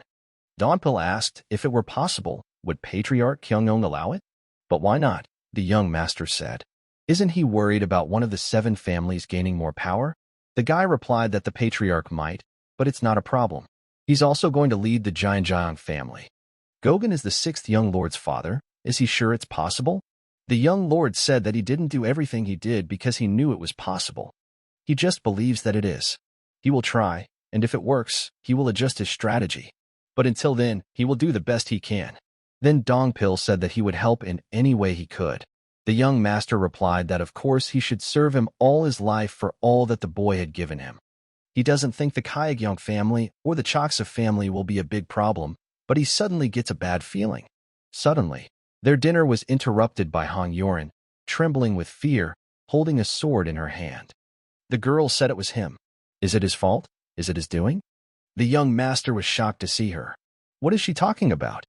Hong Yoren went to fight and wanted to strike with her sword, but something went wrong. The young lord said she looked like a homeless person. What is the girl doing here anyway? She has sword wounds. Dompel felt more people approaching. The boy replied that he felt them too, but there was no demonic energy in them. The man asked, who are they? Let them answer now. If not, he must kill them anyway, since they saw this girl. Before the man could finish speaking and draw his sword, he suddenly felt his legs stop. The young master told Dongpil to destroy everyone who is. The demonic arts of Vajra Yaksha are revealed. The boys felt the colossal power in each of his blows. He is an experienced martial artist, close to the highest peak. The young master said the work was excellent, but Dongpil thought it was a little longer than it should have been. The boy asked the squad leader where he got this sword from. His skills were not bad, but there was no way he could infiltrate the Righteous Sky Alliance and steal it.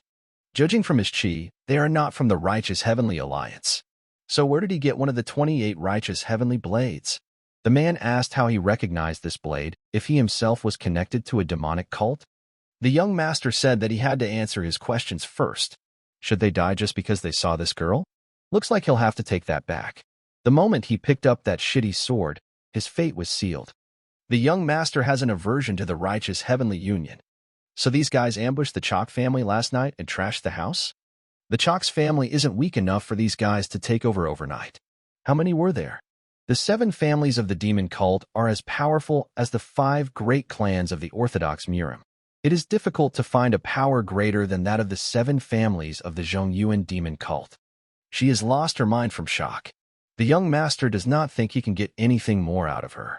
Donpil thinks that these guys are not from the righteous Heavenly Alliance. The boy asked why he thinks so. The martial artists of their guardians are trained in the martial arts of the Orthodox Murim, with special attention to those who belong to the righteous Celestial Union. They were certainly powerful, but their methods were different from those of the Orthodox Murim. They were more like murderous methods. No sect teaches this kind of martial arts. The young master knows that this is not always the case, because it was the righteous Heavenly Union that created him. The righteous Celestial Alliance encourages cooperation and struggle for a greater cause, so they say. But what about the power of steel blood? Donpil said that they value strength above all else. The master replied that in that sense they were similar. However, the Bloodsteel Fortress is like a giant scarecrow, devoid of the historical basis that their cult has. But their martial arts are very practical and deadly, which is a testament to their long history. This isn't something that was created in just a couple of generations. They're not from Jingyuan, these guys are from the Sword Palace. But Dongpil doesn't understand where the Sword Palace gets the courage to do such a thing. It's not easy to defeat the Chaksa family. But it is clear that the divine cult will strike back. What were they thinking? Their only option was to head north. However, there is a righteous Heavenly Alliance in the north. The young master said that this is not what is important now. The detachment commander informed the deputy palace caretaker that the patriarch's room had already been put in order. The man replied that he was a good boy and would be here soon, so they shouldn't lag behind. The real problem is that some random guy just stole his loot. Is it true that the righteous Heavenly Alliance and the Sword Palace are working together? The girl replied that it would be very difficult for them to work with each other. What did she think their leader was doing? Han Yoren replied that he had left before the attack, and they had not seen him since. Young master, that he is already dead. The guy planned to leave the Chok's family in his hands. This is too much to ruin his plans. Donpil said he would contact the cultists, but the young lord replied that there was no need. He arrived just in time. The patriarch of the Kyungyang family greeted his companions. He was immediately informed that the Chok family had been captured. The young master said that they should go and destroy them. Let him find someone to act as a messenger and inform the cult about this. His first steps towards becoming a successor were interrupted by people he didn't even know. These guys are messing with the wrong guy. He's going to crush them all. Mok Ganin said he wanted a real fight with him. What a pity. He heard that this man had rare talents, and he thought that the patriarch would help him in his attempt to break through into the sphere of creation and transformation. The wall leading to this kingdom is right in front of him, but to overcome it he will need to do much more than he has done so far. What about the group that was chasing that girl? The commander replied that they had lost contact with them. Mok Ganin told him to send Soha there. The commander replied that if they sent the young master of the palace to do something like that, he would be furious. One look from him immediately calmed the commander. He apologized and said that he would do everything. The righteous leader of the Heavenly Alliance was definitely not an ordinary person. The plan is to seize power over the Chaksa family and then use the powerful poisons of the Tang clan. The destruction of all the members of the demonic cult who rushed here upon hearing this news was not surprising.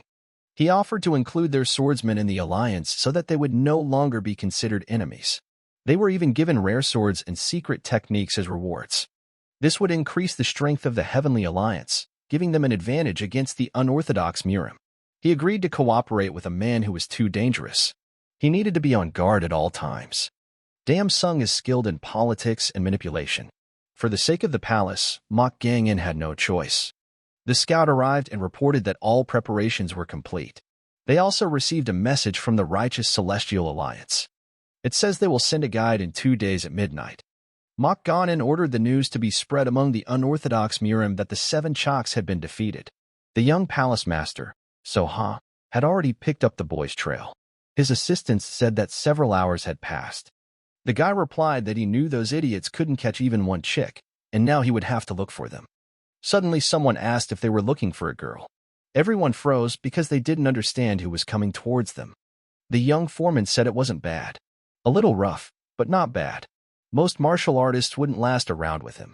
Soha was shocked because this guy was someone he hadn't noticed. He must be a very skilled martial artist. And it looks like there's another one. No, there are at least 100 people surrounding them. The young master smashed his entire squad with one mighty swing of his sword. He realized that this guy occupied a very influential position. If he doesn't want a quick result, he'd better answer all their questions. The guards informed Manga that some unknown member of the demonic cult had blown up the gate. The opponent seemed to be a very skilled martial artist. He also had a young palace master as a hostage. The man replied that he would go and see for himself. These guys are holding Sosha hostage. It's quite interesting. We'll see. The young master shouted to the thieves to listen carefully. The Inspector General of Divine Cult is here. Dompel looked at him and realized that he had become stronger. The guy had definitely become stronger during his tests. Perhaps even approached the realm of demonic ascension. The realm of the highest peaks is beyond human capabilities. Once beyond these limits, many find themselves trapped. A wall taller than any fortress and stronger than any steel. The young master stands before a wall known as the ultimate demon. He realizes he's almost there. He's about to break through the demonic wall. It would be great if he fought a martial artist strong enough to give him the final push. Suddenly, a huge wave of chi came crashing down on them from the castle. The guy said impressively, "Some strange chi. This combination of frighteningly sharp energy and something sinister. As if this person is trying to say that this place is his kingdom." Chi is an extremely skilled martial artist who took control of the Chaksa family. Someone with such an appearance must be the Vice Palace Master of the Sword Palace. Mokgonin asked, "Is he the Inspector General of the Demon Cult?" The man hears that they have Soha. Why don't they come up to him and talk to him? The young master had heard that the Sword Palace was an organization of people who lived their entire lives with only one sword. And he thought that he understood, if not the ethics of martial arts, then the honor of fencers. But this man refused even this honor, and now plays with poison? He is ashamed to approach him now, since the deputy of the palace sword master has fallen so low. Does he know about the deity-destroying poison and the 7-step soul-destroying powder that are common here? Mokgonin doesn't know who the Inspector General is or anything, but this guy is really good at barking. Let's see if his martial arts match his barking skills. The young master asked why he didn't go down himself, since he had already come all this way. Mokgonin began to strike with the formless sword. Dongpil shouted to the young master that this was extremely dangerous. The blow landed right on the guy.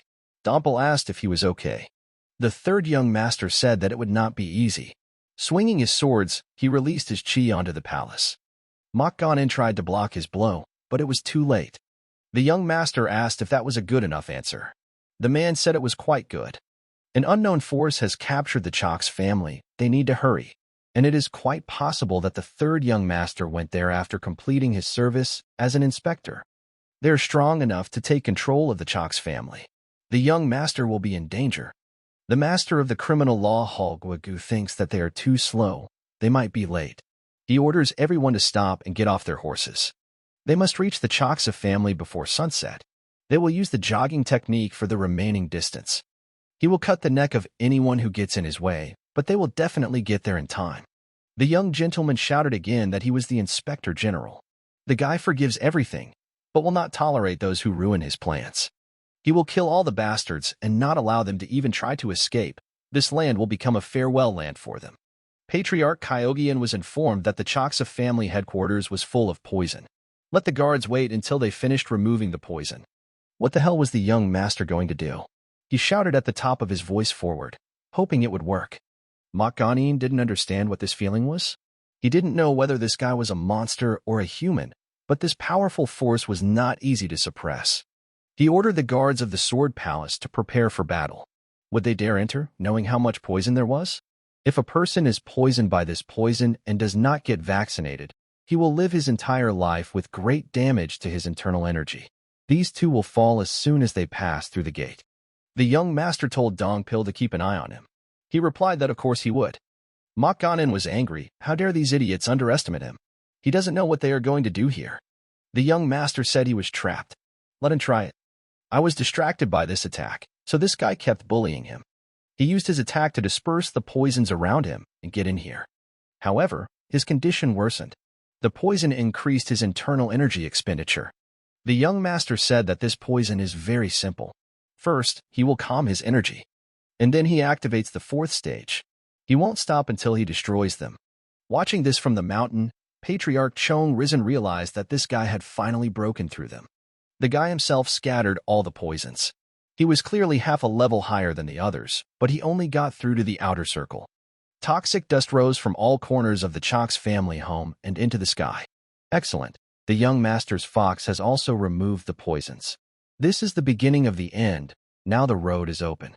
The patriarch raised his spear and shouted for everyone to enter the Chaksa family headquarters. The palace guards were shocked by the number of people who were advancing. The entrance gate to the inner headquarters was now destroyed. They entered, and Doppel blew poisonous dust at them with the wind of his sword. The squad leader shouted at everyone to take cover and directed poisonous dust at them. Mokganin said it was a good idea. Is this a plan to poison their forces and disable them? The young master replied that yes, it was a poison that entered the body through wounds, not through breathing. So just a small wound and you're dead? The guy said it was a decisive fight. Those below will not dare to fight unless they are prepared to die. Chung Rizen's men are attacking the inner palace. What is he afraid of? The screams from all sides. Is it the forces of the demonic sect? The young gentleman said that battles are full of surprises and inequalities, and that is what makes them exciting. Is he afraid now? Mokganin replied that the boy had planned it all well, but it was time to put an end to it. He didn't want any unnecessary bloodshed, did he? They will retreat because if they fight, everyone will die. The boy said that he was talking nonsense and attacked him. Mokganin realized that this young lord was the one who was strong. It was not the strength of his internal energy, it was his natural strength. And it's not just about brute force. There are many sophisticated martial arts behind this technique that at first glance seem ordinary. He is filled with a thirst for blood and destruction and thinks of nothing else but that. The guy asked, did he want him to attack him earlier? The young master will kill him. Mokganin replied that that was enough. They would play this game. Even if the boy survived, he would be the winner. The young master saw a strange energy in his sword. Mokganin activated the first form, the lightsaber. It was a crushing blow.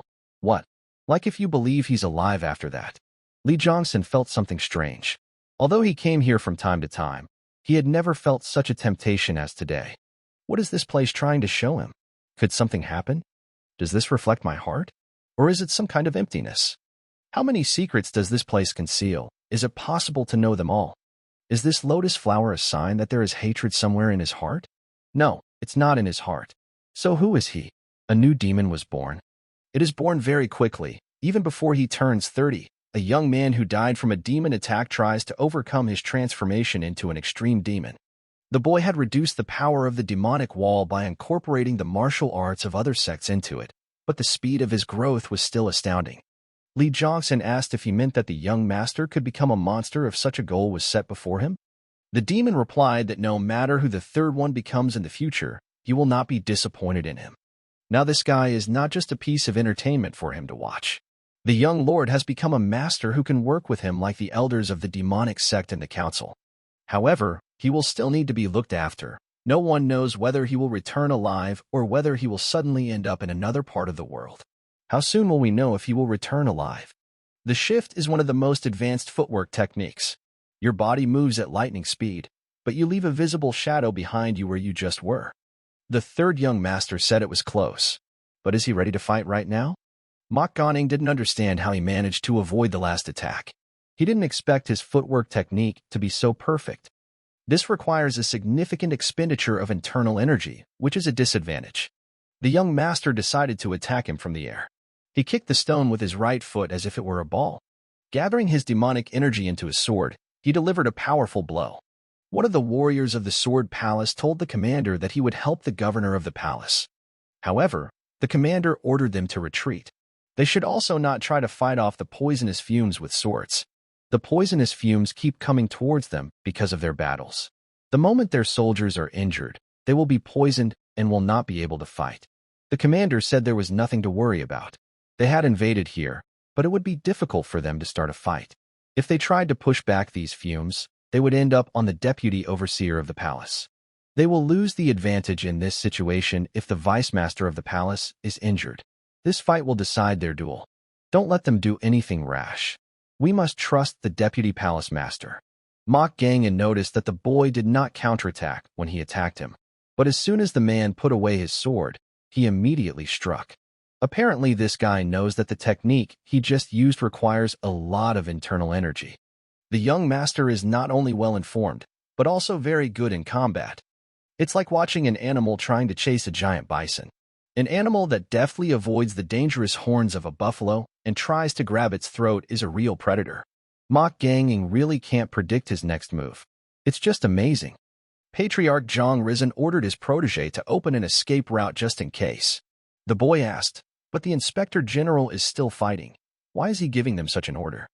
The man replied that he would gladly engage in a life-or-death fight, but they had more important things to do than this battle.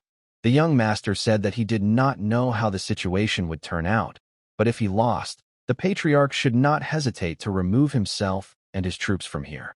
The man said that he could not do that. However, they need to do this. The Kogyong family is not here by order of the divine cult, but because he personally asked them to do so. The Patriarch replied that whether it was a task or a favor, he couldn't just give up on it while a fellow cultist was failing. The young master said that he had to do this, otherwise they would not have the opportunity to take revenge on them. Of course he won't lose. He's not stupid enough to get into a fight he can't win. But still, let him promise him that he'll do what he asks. Zhang Rizan hopes that the third young lord will not make cowards out of them. He believes that a child can win.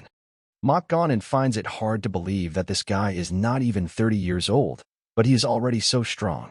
The guy is on par with him, and he is the deputy master of the palace. Even if he is a little weaker than him, in a real fight, it means nothing. The longer this struggle goes on, the more difficult it is to predict who will win. If that's the case, he'll end it as quickly as possible. The man activated the Ghost Eye Shining Sword technique. A sparkling cloud immediately followed. This attack contains a huge amount of chi. Now the destruction of the spirit will follow. The guy understands that it is dangerous. He was surrounded by countless energies. There was no choice but to take the blow. Mok Ganing didn't understand how this was possible. How could he survive after this? The young master said it was terrible. He really thought he was going to die. The bleeding had stopped, but it wasn't his doing. The 7-stage destruction powder from the soul had penetrated all of his wounds. At this rate, his blood will completely coagulate and he will not be able to fight. The demonic energy in his body was pushing out all the poison from the 7-stage soul-destroying powder. The young master said that he had learned to share what was good for him. Without thinking, the boy threw his sword at him. Mok Ganing didn't understand why the boy threw away his blade. Was he really giving up? Suddenly, all his swords lined up in the air. It was like the chi ball control technique. He controlled the swords with his mind. It is an unattainable realm that can only be conquered by absolute demons or higher beings. He doesn't have time to think. He has to attack first. He has to kill him. In an instant, the man realized that his legs were not moving. The young master said that he could not move, no matter how hard he tried. This was followed by the fourth form of the technique, the disaster resistance blades. The man realized that the world had not slowed down and he was awake. But why couldn't he move? This flame, hot as magma, and another chi, colder than the Arctic Ocean, surrounds his feet. Is this a force field? He's like a criminal, tied hand and foot in front of Enma. The guy made it so he wouldn't be able to react to his next attack, but no one is going to give up. It is not up to him to decide when he will leave this world. His power is frightening, but it has not ended. The young master used the blade manipulation technique. The soul source. A huge red flame of fire rose above the sky. Everyone froze in place, waiting for the outcome. He uses chi to control the balls? The Patriarch thought that this was a technique that only a martial arts god could master. The young master used this technique several times to finish him off once and for all. His mind had long since reached the absolute demonic realm, but his body and internal energy could not keep up. Looks like that damn body wasn't perfect. Is that bastard crazy? Guy does not see the swordsman's intelligence that he saw in him earlier. He managed to survive by taking his attack head-on. Mok Ganing was able to endure because his internal energy, martial arts, and body were in equal balance and perfect balance. He has come a very long way, but he is still unstable. The man is surprised that someone like him uses chi ball control. The young master knows that he could die if Mok Ganing strikes this blow. He must strike first. His shining sword, Ghost Eye, was created to help him gain control over the chi ball and mind blade, the pinnacle of swordsmanship. The boy uses a technique far more advanced than the phantom eye of the shining sword. The man realizes that he must kill him.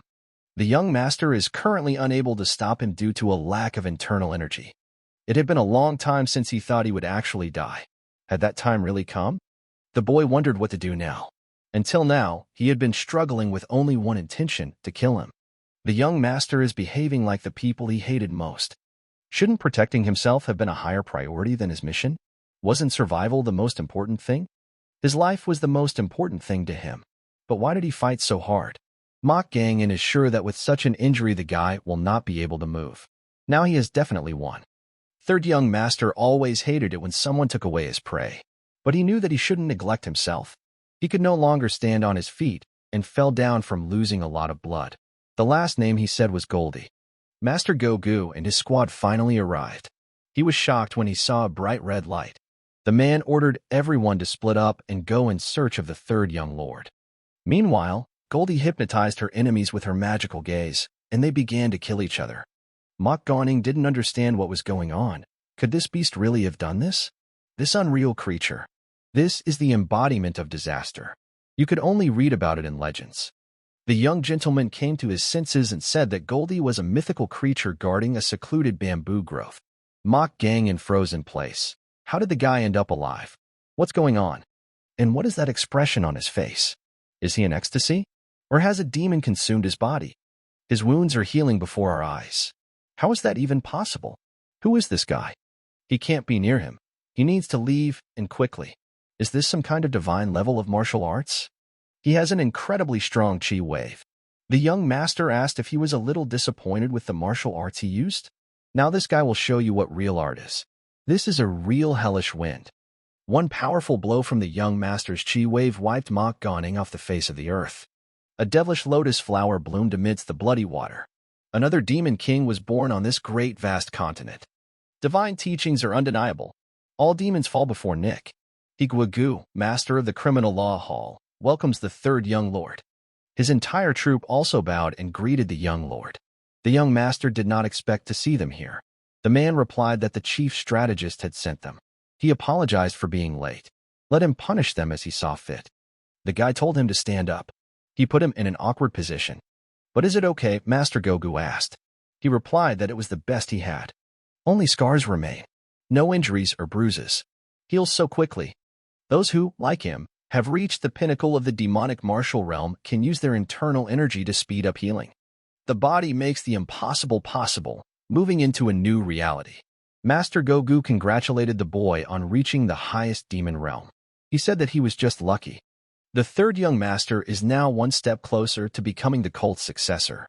Young master, it's funny to hear him say that. I mean, he doesn't even like him. Gogu said that it was some kind of misunderstanding. However, the guy doesn't care what he thinks about him. He's not interested in this person at all. The guys who captured the Chalk's family, the henchmen of the Sword Palace. All but one are dead. He left the heir of the Sword Palace alive. Let him take it back to the cult. The young master still has work to do. He told the patriarch that he was going to rest in a nearby branch. Would this man go with him? Chung Risen was already thinking about returning to the Gyeongjiang residence, but he decided not to refuse the boy. The third young master, whose name is So Riang, is an extraordinary genius who reached the highest demonic realm in his early 20s. The young master may have started out the same as him, but this guy is so different from him now. When a person enters a new martial realm, he must work hard to control the new power. But since he has already reached the highest point in his previous life, this realm is not too new to him now. He just needed to meditate because he reached this world through demonic martial arts. So, it is the highest demonic realm. The patriarch asked how long Donpil had known the third young gentleman. He replied that it would soon be 2 years. Young Risen knows that time does not dictate friendship between people, but he thought that they had known him for at least 10 years. Donpil said that this guy did a lot for him. It's as if he's looking at two comrades who survived the war together, rather than a young lord and his subordinate guard warrior. Donpil suggested that they stretch a little. Jong Risen said that the young master had told them to start dinner without him, but that would be rude of them. Just waiting is boring too. You can practice. Donpil is grateful to him for this. He always thought that his sea dragon spear was a great weapon. The patriarch said that it was not as good as his sword. After all, it is one of the 10 great demonic swords of Jianghu. However, he was never able to unlock the true potential of this sword, so at the moment it is nothing more than a sharp and strong sword. This is the essence of a weapon. Even if the Silent King's sword is a very superior demonic sword, it is still just a weapon. The true potential of any weapon lies in its form. All he has to do is swing the sword effectively. He doesn't have to think about how to use its hidden capabilities. From a martial artist's perspective, this is not necessary. The patriarch said to add, does he remember the sword of the deputy master of the sword palace? His sword was neither a divine weapon nor a famous weapon. It was an ordinary iron sword. With this sword, he was able to fight the third young lord with dignity. This meant that he was well versed in the essence of weapons. Even the greatest martial artist will die if his heart is damaged. The result is the same whether the wound was inflicted by a divine weapon or a wooden stick. All this time, Donpil was so overwhelmed by the name of this ball that he could not concentrate on something so basic. He felt very awkward. He decided to go first. The patriarch doesn't object. Zhang Rizin thinks Ma Dongpil is amazing.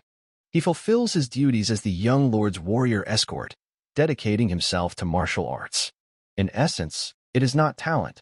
Well, this attitude towards martial arts is more difficult to develop than talent. The boys have worked hard. Now they can have a little fun. The young master apologizes. He didn't notice how time passed. The patriarch says it's okay. He knows how long it takes to teach a new world of martial arts. The guy said he would be frank. He wanted Patriarch Zhang Rizin to be his subordinate. The patriarch has only 2 questions. What will happen if he rejects his offer? The young master said that most people would ask what they would get by accepting the offer, but he instead asks what would happen if they refused his offer. The guy will offer him 2 options. If he accepts his offer, he will ask him for a lot. Of course, if the patriarch wants, he can also ask him for something. But this relationship would not be one of master and servant. The man asked if they would use each other. The young master said that this was, roughly speaking, true. Well, what if he declined his offer? Nothing will happen. They will just rest here and then disperse. Was that all? The boy asked if the man really thought he was going to hurt him. Zhang Rizin said that there is no neutrality in the succession struggle. There are only enemies and allies. Will he not become an enemy once he gives up his proposal? Even if he had rejected his offer, he would still have been just a patriarch, not his enemies. Why does the guy think that? What if he works with someone else one day and has to betray him? So the young master will consider him an enemy when the time comes. If this is true, then people may say that the third young master is patient, but they will not call him wise. He himself is sure that they will call him a fool. Having the support of the 7 demon cult families on his side is necessary when it comes to attacking the righteous Heavenly Alliance and the Iron Blood Fortress. But letting one of them go? That would be foolish. These 2 organizations, why would the young master do this? Is he planning to start a war? The guy said no one knows. He hasn't looked that far ahead, but he's willing to do worse if it means he can take them out. So what are his goals? Does the young master want to expand his influence as a patriarch and live in prosperity? Or does he want to protect his status and live out the rest of his life in peace? If the divine cult started a war, would Zhang Rizin have to go into hiding? The man said that was not what he meant. If a war had broken out, his family would have been at the front. But if the young gentleman had intended to start a war on purpose, it was not in keeping with his status. There is no neutrality in the struggle for succession to the throne. The patriarch himself stated this earlier. But enough about that. Even if he rejects his offer, he won't harm the Kogyong family. If he accepts it, he will have to go through all the difficulties with it. If he rejects it, he can just rest here as long as he wants before returning. Now the man understands his intention. The boy hopes that this has taken the tension off his shoulders. So, what is the second question now? The patriarch said that the young gentleman had already answered him. The man wanted to ask what purpose he was pursuing. Before you respond to his proposal, you need to know what kind of person he is. Is his goal to get rid of the righteous Heavenly Alliance and the Bloodsteel Fortress? For that to happen, he first needs to become the successor. And in the process, this guy is going to spill a lot of blood. He is currently asking the father of the 6th young lord, one of the candidates for successor, to support him. The 3rd young lord knows this. The patriarch asked for more. His son is not fit to lead the cult. And he doesn't think his son will be able to defeat the 1st or 2nd defeated lord. If blood was spilled during the battle for the heir, if the son was there, he would kill him no matter what. The boy replied that this would not happen. From now on, Zhang Rizin, the patriarch of Jianjiang, will serve the 3rd young lord as his master. If the boy had stood up too, it would have been impolite to the one who had decided to serve him as a master. The young master said he was looking forward to working with him. That's it. The report is complete. Heavenly Demonic Divine Cult, Demonic God Palace. Gogu informed the Lord that the third young Lord So Riang had reached the highest demon realm. The man replied that the demon court pavilion had asked him 10 days ago. They had informed him of this. Gogu was surprised, because this meant that the demon lord already knew about it. The gentleman asked how long ago he was here last. Gogu replied that it had been 26 years. He has been in charge of the criminal law office for about 10 years. One day the Lord visited the prison of the Hall of Criminal Law. It was an underground fortress. Master Gogu believes that there is nothing special about this. The Lord said that the man uses his talents very well. That is why he appreciates it, can act.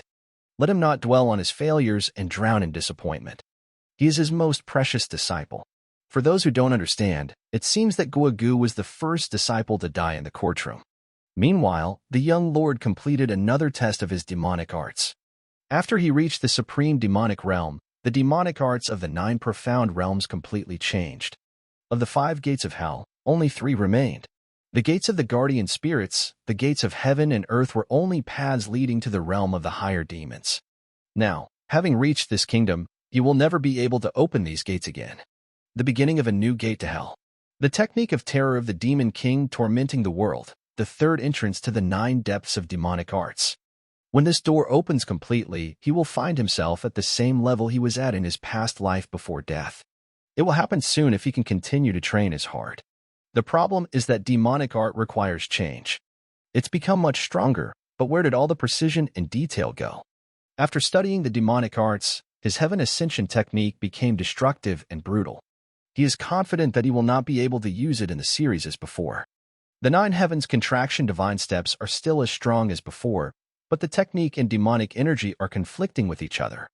Every muscle in his body is rejecting this technique. He needs more time to get rid of this pressure on his body that is slowing him down. The young master realizes that his body has changed since he reached this world. The reason he could use these techniques so freely was because his experience as an assassin was greater. Now everything is different. His body wants a new martial art. It also means that his mind wants it. He just wasn't aware of it. The instinctive desire to destroy. The moment he realized what he really wanted, his body and mind became one. Body, mind, and chi is one. He simply has no other choice. Heaven-raising technique, 9 heavens compression divine steps. He regretted it, but now he had to forget about it. These techniques helped him survive when he was a killer. But now they are in his way, he can safely say goodbye to them. She was honored to meet him again. She didn't expect to see him like this again. Yinzhou branch. The head of the 1,000 Golden Treasures family, Manhwa, congratulates the boy on his great achievement. The young master believes that everything was not so great. He still has a long way to go. She is the sole head of the 7 families, and also one of the 10 strongest martial artists in Jianghu. Guy figures she must have a reason to see him if she came after the inspection was over. The young master asked what Hong Yuan was doing here. The woman heard that the Chaksa family had been exterminated. She couldn't help but go and check on them. After all, they are members of the 7 families of the demon cult. The guy said she was loyal. And Ranhwa also heard that the young master was going to lead the Chaksa family. The guy said he did, but the Sword Palace destroyed the Chaks family. She seemed to have realized during the test that he preferred direct and short conversations. The conversational tactics of a salesman who knows how to conduct a conversation in a way that matches the personality of the interlocutor. Then he decided to be straightforward. The young owner asked if she had decided to provide financial support to the Chokov family. Ranhwa replied that the guy quickly understood the essence. But why did she make such a decision? It's all because of this child. She is determined to restore her family. He is next in line to become patriarch. But she has no experience leading so many people. Guy asked, so she's taking responsibility for the Chaks family? The woman said, of course. The young master thinks that makes the situation interesting. He was going to take over what was left of the Chaks family anyway, but he doesn't think it's leftovers anymore. If she cares about them. Dongpil thought it was strange that Ranhwa came to the young master when the inspection was already over. Zhang Rizan said that the 1,000 treasures were very famous. This family is very famous even outside the cult, so their support would be very useful to the young lord. After all, money is needed in any war, whether between organizations or individuals. The boy came out and Chung Rizan said to his master, "This is a great job." So Ryan said that he was embarrassed by him. Let him just call him young lord. But man thinks he can do it. Once a lord, always a lord. The conversation with the matriarch went well. Even the 1,000 gold treasures family would not be able to immediately return the Chok's family to its former state, but they will support them for 3 years. So Riang is going to take a third of the shares of the Choksa family. But why only a third? Asked Zhang Rizin. The young master wanted to get everything, but this is all he got. It's all because of those damn bastards from the Sword Palace. But will the cult allow this to happen? Sorian asks why not. He believes that Zhang Rizin is a greater threat than the Chok's family. After all, this man chose to serve him as his master. Isn't that more important to the cult? That is why, in negotiations with the head of the family, it was stipulated that the deal would only be valid until he became the heir. The promise he made to the family about 1,000 gold treasures and his position will be broken if he does not become his successor. All these relationships are not whole. That's what he's trying to say. Zhang Rizin said that he chose to serve him as his master, not to betray him. So Riang said it was nice to hear that he wanted to be loyal to him until the very end, but that was just a nice way of saying, let's all die together. Just let him help him in any way he can. That's all he needs. However, the guy will have to do something to get that third award. He needs to make an antidote and heal all the members of the Chok's family. If he can't eliminate the effects of the deity's destructive poison, he won't be able to get this third part. It's a fair deal anyway. The guy was going to argue with the head of the Chok's family, but he's not here right now. Then he has to take what's left, but all that's left are sick people. He has no other choice. He can't just leave them alone. He has to heal them. Zhang Rizin asked why he didn't just give up on Chok's family. If he wanted more people on his side, why not take another family? He is confident that at least one of them will join him if this person is with him. The young master said, no, he can no longer interfere in the affairs of the 7 families. This is too much. This is more than just a matter of money and competition. He's going to try something interesting while he heals the people of Chok's. So I'll have to ask him for a favor, or rather, no, that's probably an order. He thinks the Sea King's guards have had enough rest. Deputy Sect Master Hao has a new message. Saying Beck has learned that the Dark Trio Squad, the Afterlife Society, and the Slaughter Pavilion have all fallen. The Slaughter Pavilion is an assassination organization operating in the southeastern regions of Zhongyuan. They've always been famous, but there's a reason they were able to do what they did. About 10 years ago, there was a killer who was considered the best in the south. It was in the Slaughter Pavilion that this killer was bred. Even the slaughterhouse was destroyed in just one night. The man couldn't understand how this was possible. Maybe it's a beggar sect? The Slaughter Pavilion does a lot for them. If they were destroyed, it was most likely done by the beggars from the beggar sect, since they hate them. It's some kind of curse. They spent tens of thousands of niang on the slaughterhouse. Sung Beck shouted to his subordinate to bring a list of the people who participated in the defeat of the king 2 years ago, and quickly. Looking at the documents provided, he said he knew it. All 3 organizations were involved in the persecution of the king. The pursuit of the king. The battle that took place during the pursuit of the king. He was the king of assassins, the best of the top 10 martial artists of the time. The chase lasted 7 days and 7 nights. It is said that almost 700 people died at the hands of the bloodthirsty king. If he managed to kill 700 people in those 7 days, that means he killed 100 people every day. And that was while the man was on the run. This incident showed how strong even one experienced martial artist can be. So that the organizations involved in the incident would be destroyed? Could the Righteous Heavenly Alliance and the Bloodsteel Fortress be part of this? Are they eliminating them now to get rid of witnesses? But that was so long ago. It doesn't make sense. First of all, the South is heavily influenced by the demonic cult. It would be too difficult to send troops there to do something like that. It would be more logical to assume that the Killer King was resurrected and took revenge. The servant opened the door abruptly and said that there was more urgent news.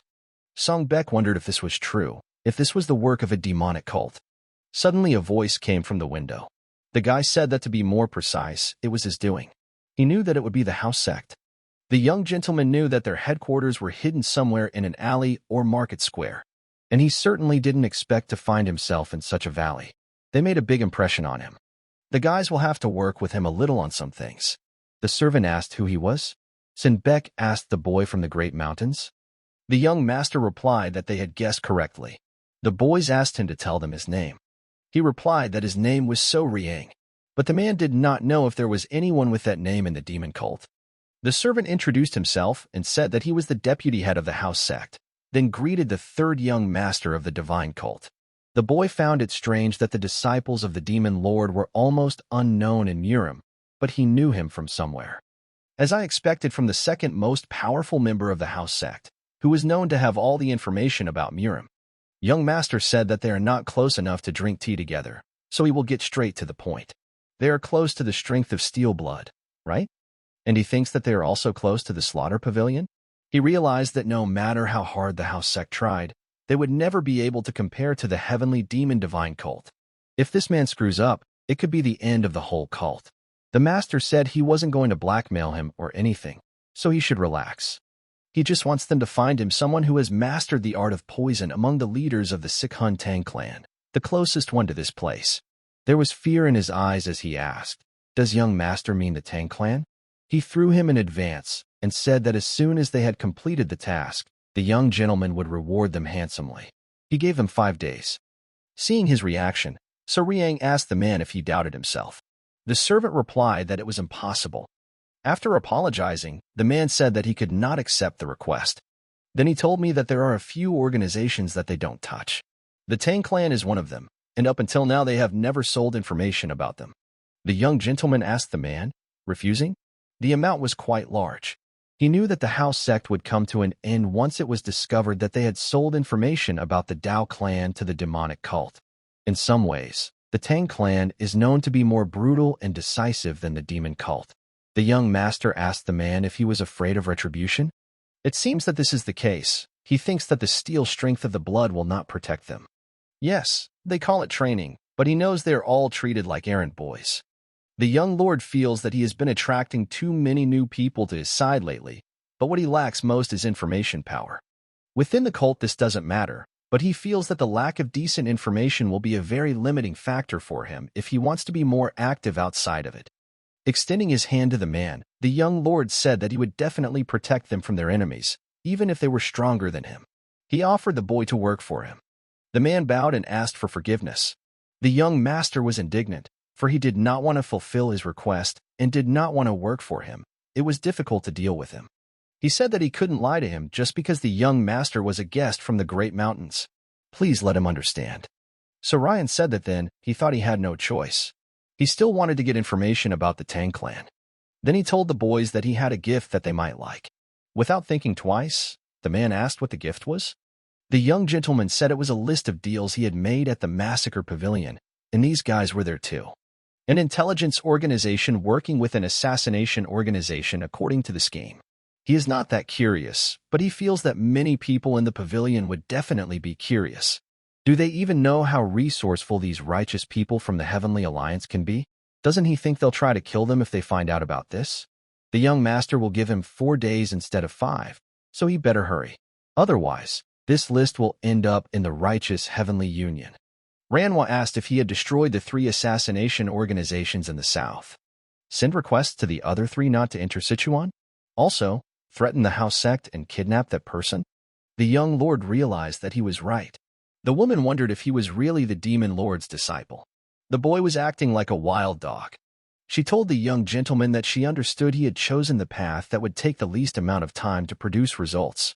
The boy thanked her for the praise. The woman said that this man was not just an ordinary member of the Tang clan. He was the master of the Poison Dragon Pavilion. The young master asked, "Isn't that better?" He assumed that someone like him would know how to make an antidote to the poison of deity destruction. And then she suddenly said that the master of the Poison Dragon Pavilion was the brother of the Tang clan patriarch. The young gentleman said the woman seemed concerned about the implications of this kidnapping, but she was missing the point. The Tang clan is the only clan they don't like. They even passed the poison to the bastards of the ballroom dance palace, which ended up causing them great harm. The bastards of the Tang clan have a motto that goes like this: repay favors twice as much, and offenses tenfold. The young master is not like everyone else. He may not repay a favor, but if someone does something bad to him, he must repay them twice as much to survive it. He wouldn't even be satisfied if they cut off his limbs and fed them to the dogs, and she's worried about the consequences? That's not something the head of one of the 7 families should be worried about. Watching him, the woman thought that he was strong. He was tougher and braver than any cult member she had met. At the same time, his thinking is 100% in line with the ideals of the cult. It is not like a member of a divine cult to sit back and not take revenge after being wronged. Manhwa said that she was the one who forgot the ways of divine cult, then apologized. The young master replied that she did not need that. What was important was what they would do from now on. The woman replied that the problem was how to get him to tell them what they wanted. After a moment's thought, the young gentleman replied that they should simply beat him up. She said that he knew what the Tang clan was like. They had a very strong will. Most forms of torture and threats would not make them open their mouths. The young gentleman replied that he then thought he would have to submit to extraordinary tortures.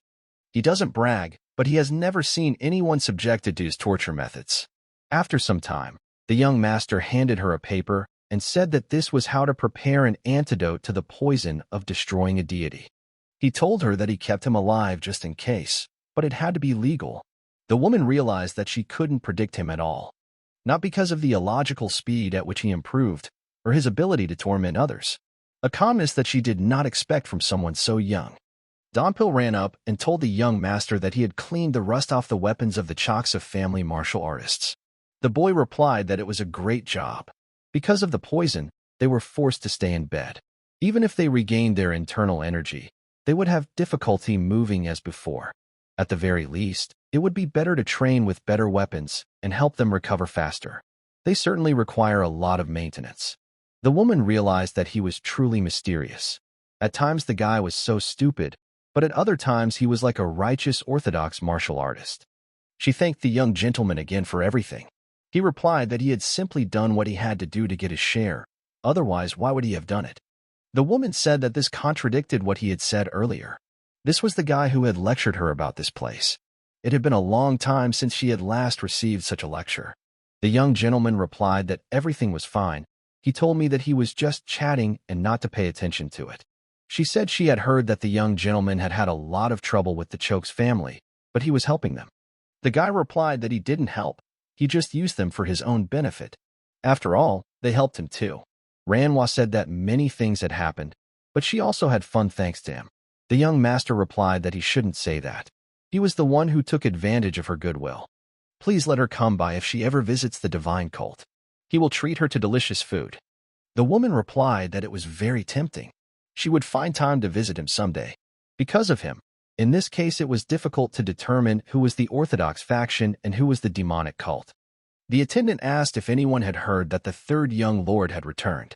It had been 3 months since he had left. One of them said he had heard that the inspection committee was quite clever. Apparently he had taught the patriarchs who resisted a lesson. It seems he did show them the virtues of divine worship, which is impressive. Isn't he the first since the first young lord to carry out the demon lord's orders so flawlessly? Don't they pity the other disciples? One of the boys asked him what he meant. The boy replied that the first young lord had always been successful. Had anyone else besides the third young lord ever made that impression? He tried to calm his comrade down and told him that he shouldn't say such things. The boy replied that the other young lord had never even received an order from the demon lord to take any responsibility. The boys tried to stop him. He could die before his destiny. Let him stop talking nonsense. They better go and eat. As it turned out, they were being overheard around the corner. The second young lord stopped his subordinate. One said that if they dared to speak ill of him, he should rip their mouths out. Guanping asked, should he respond to everything that outsiders say? There are people in the sect who will not only speak ill of him, but also of the first young lord. Did this guy really intend to find each of them to kill? He realized that everyone was talking about So Riang these days. People say it is a crime to speak ill of even the emperor if it is done behind his back. The servant apologized for letting his emotions get the better of him. The second young lord realized that knowing yourself was as important as knowing your enemy. He came to the demon god's palace for the first time in a year. He decided to ignore So Riang. Although it was the palace of the demon god, it was neither bright nor dazzling. But it is noble, majestic, and quiet. It is an ideal building for God. It's amazing, no matter how many times the guy looks at it. He loves it there, living there, and seeing the world at the same time. Isn't it amazing? Approaching the guards, the second young lord told them to tell the demon lord that he would like to see him. The man apologized and replied that visiting was prohibited today. The second young lord asked, "What's wrong?" As it turned out, the third young lord and the demon lord were having a private conversation. The guards informed the boys that the third young lord and the demon lord were holding a private meeting. Tell them to come tomorrow. The Lord's assistant asked if they could at least let them know he was there. They hadn't seen him for a long time. The guards strongly advised them to leave. The assistant shouted that they were doing wrong. The second young lord was with him. Guan Peng turned around and said that was enough. He made it clear that he would not humiliate himself in front of them. Watching from the window was Chief Strategist Ho Yo Song, who was surprised to see the second lord there. The guy doesn't flaunt his authority and tries to make sure people see only his good side, but in reality he is very ambitious. The second lord is perhaps the most power-obsessed of all the students. Is the real struggle for succession about to begin? The demon lord suggested drinking Jian Nanchun from Sichuan. It has a pleasant aroma. The young master always wondered if he would get a stomachache if he drank something so strong without food. The man replied that he did not want to interrupt the aroma of his drinks with food. He thought the guy liked to drink. The young master said he did, but it had been a long time since she got drunk. So Ryan drinks to get drunk, but no matter how much he drinks lately, he doesn't get drunk. Because of this, he hasn't been drinking for a long time. The Lord thinks that this is better than making some mistake while drunk. The young master noticed that today he looked more like an ordinary person than at any other time they had seen each other. He may be revered as a demon god, but at the end of the day, he is still a human. First, Li Zhongxin would like to hear what the vice master of the Sword Palace was like. I would also like to know why the guy didn't return immediately after the inspection was completed. Let him explain everything in detail, what and how it really happened. The young master thought he should take his words back. They still scared him. It turns out the guy heard that Chox's family was captured, but he was too late because he was getting rid of the bastards there. He replied that you could say so. The young master found it strange that he simply resigned himself to this. It was a terrible explanation. Li Zhongsang said he wanted to hear the real reason, not just the situation. Can he see right through the guy? The Lord amiably shares his drinks. But at the same time, he looks down on everyone with his demonic eyes. Lies will not work on this man. Since there is no point in hiding anything, we will tell him the whole truth. But in return, please let him take a look at his martial arts after this. The demon lord said that he did not need his help, considering that it had only been a short time since he had reached the highest demon realm. There are a lot of problems here, and the guy is trying to fix everything, but he had to give up many of his techniques. Li Zhongxan doesn't think it takes much to learn his martial arts, but he understands why the young master is asking him to. Suriang has a dream. It is done in order to wipe out the righteous heavenly alliance and the fortress of steel blood from the face of the earth. The Lord wanted to know why he was helping Chox's family despite having such a bad relationship with him. It is best to have a large force to destroy the alliance. Both groups are enemies of the cult, but until now, the guy never showed any concern for these two. Has anything changed since meeting the first elder of the alliance? The third young gentleman said that there is nothing but hatred. A small fire can burn a whole mountain. A small hatred can grow into something as strong as disgust. Sometimes hatred arises without any reason. The Lord will not ask why he hated these two organizations. But he can't say that what the guy did to the Poison Dragon Pavilion master wasn't reckless. The young master replied that he did not agree. The Tang clan played a major role in the downfall of the Choxa family. Li Zhongsan was going to destroy the Chiaxa family. He said earlier that a small fire could burn down an entire mountain.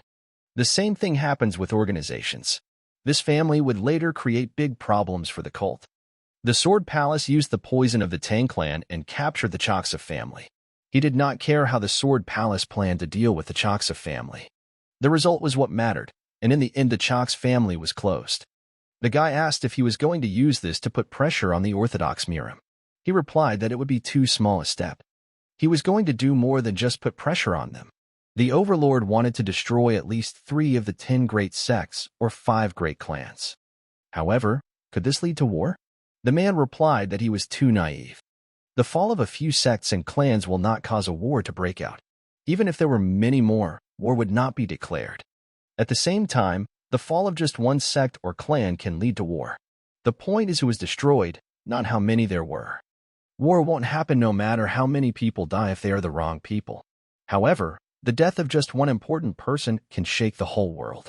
If the young master was killed by the Sword Palace as the Inspector General, it could lead to war. That's why everything is calm despite the death of the righteous Heavenly Alliance's first elder. He was good for nothing for a while. His death didn't matter. The Lord said that now So Riang had changed his plans to help the Chaksa family. He replied that he understood everything and would pay him for all of this. The man mentioned that he was going to destroy 3 clans or sections. So Ryan doesn't know how long it will take, but will try to make it happen. The woman who infiltrated the Chaksa family is a disciple of the secret demon queen, which means she has connections with the Steel Blood Fortress. Vice Master of the Sword Palace, from the 4 palaces of the Outer Wall. The Poison Dragon Pavilion Master is part of the Righteous Heavenly Alliance. In other words, they have people with influence in these 3 forces in their hands. The Lord said that the death of the right person could change everything. So he uses these 3 people and the house sect to do something very interesting. The man said to use the results to show him what he was going to do. Because his work as Inspector General had been excellent, he will trust him this time and will not blame him for interfering with his plans. The guy asked to look at his martial arts. Let him raise his weapon. Same method as before. Don't let him wait and attack him. The last time they dueled, his stance was impeccable, but now there are so many openings. It doesn't matter if he is too perfect and full of open spaces, but he seems determined to teach him. The young master won't be able to defeat him no matter what, so he must try to attack properly. If there is only a small difference between perfection and imperfections, he needs to strike so that he can kill him with one blow. You need to be ready for it. The demon lord noticed that the boy had definitely changed. The man had participated in training matches with the 9 great demon elders many times. The result was always the same. As time went on, they could not even attempt to attack. And in the end, they fell to their knees. They praised the greatness of God and left, admitting that they were not good enough. This is not surprising. On this side of the Murima there is a very clear system of subordination. A demonic martial artist of a higher rank can easily defeat a demon of a lower rank. But this guy is different. He doesn't even think about attacking me, despite the fact that he knows he can't kill me. Or is he really trying to kill him? The young master is much weaker than the demon elders, but attacks him with full intent to kill. He knows his conviction must be at least that strong if he hopes to land even one blow. His aura is now closer to that of a demonic martial artist than that of death, but deep down he still possesses the instincts of a Grim Reaper. The young master was the first to strike, but at the same moment he was thrown to the side by the shock wave. He realized that he couldn't move his legs. The young master could no longer use the 9 heavens contraction divine stages. Even if I could, it wouldn't flow as naturally as it did before. Watching the demon lord, the young master did not understand what he was looking at. Then he shouted that he would continue then. The man replied no, after which he suggested trying a different approach this time. The demon lord shouted that he should try to block it now. The young master realized that he was distorting space. The guy felt neither the wind, nor the heat, nor the sunlight. He knew that this was definitely an illusion created by his demonic energy, but it was so bright. The demon lord said that this is called the demonic palm of heaven. Let him try to take it away. The guy understood that his strength was terrifying. It felt like all his muscles were about to be torn to pieces. Unlike some masters who practice martial arts using the chi that is in their own energy core, Li Jiaxin uses both his own and nature's power to influence everything he can see. The young master didn't even know that such a thing was possible. The boy uses the 9 depths demonic arts as armor around his body, but his skin still breaks. He can't stop it. The demon lord said he heard the boy call this sword a dragon scale blade. The name of the blade depends on its owner. However, before he took it, the blade was also called the demonic dragon slayer. It is said that the demon lord used this blade to behead its original owner, a dragon, when he founded the Great Mountains as his domain. He needed to understand the essence of this sword. The guy didn't understand how he was supposed to do it. The name of a martial art technique is the first step to understanding it. The same applies to weapons. The young master learned the true name of the dragon scale blade. Let him discover the true face of this sword. Let him feel that this is madness. If he understands how to handle the ball, he will know how to block its attack. The boy didn't know if it was possible. He shouldn't just pour his demonic energy into the sword. He needs to soften the nature of the demonic energy so that the blade and the energy itself can resonate. The young master replied that, to be honest, he did not quite understand what the true power of this sword was. However, from now on he will make it his own demonic blade. The demonic hand of heaven establishes a balance with demonic energy and space to make this domain its own. He did the same thing but with tenfold demonic arts and a demonic blade to create a gap in the demonic palm of heaven. That was how he managed to repel the attack. The demon lord said that an expert martial artist can block the ball's aura even with a stick. This is because an expert can use chi at a different level than a non-expert. The ways to use the infinite chi. If he remembers this, he will be able to rise higher. The demon lord said that was all for today, then turned around and left. Following the demon lord, the young master heard him tell him that his muscles had changed. He had good stamina and was built perfectly for continuous, serial attacks. He said yes, but now it's different. He has a body type that is suitable for short but explosive techniques. The guy thinks he could compensate for his stamina with demonic energy, but he's a little confused at the moment. That's why he didn't continue attacking? After the guy failed his first attack, the old him would have immediately prepared a new one. The young master replied that he had done so. The demon lord said that the boy's legs did not follow him. He said that the art of lightning would be very useful. The young gentleman did not understand what was being said. The man allows him to enter the pavilion of the demon's domain. Let him take what he deems necessary. The guy was happy because he had become so generous. This was the pavilion of the demon's domain. From the version of the secret storage of the cult, where only those who have the permission of the master can go. The young gentleman looked at this huge building with such admiration. He said that it was magnificent. Unlike other secret repositories, this place is full of sacred scriptures and teaching texts for demons.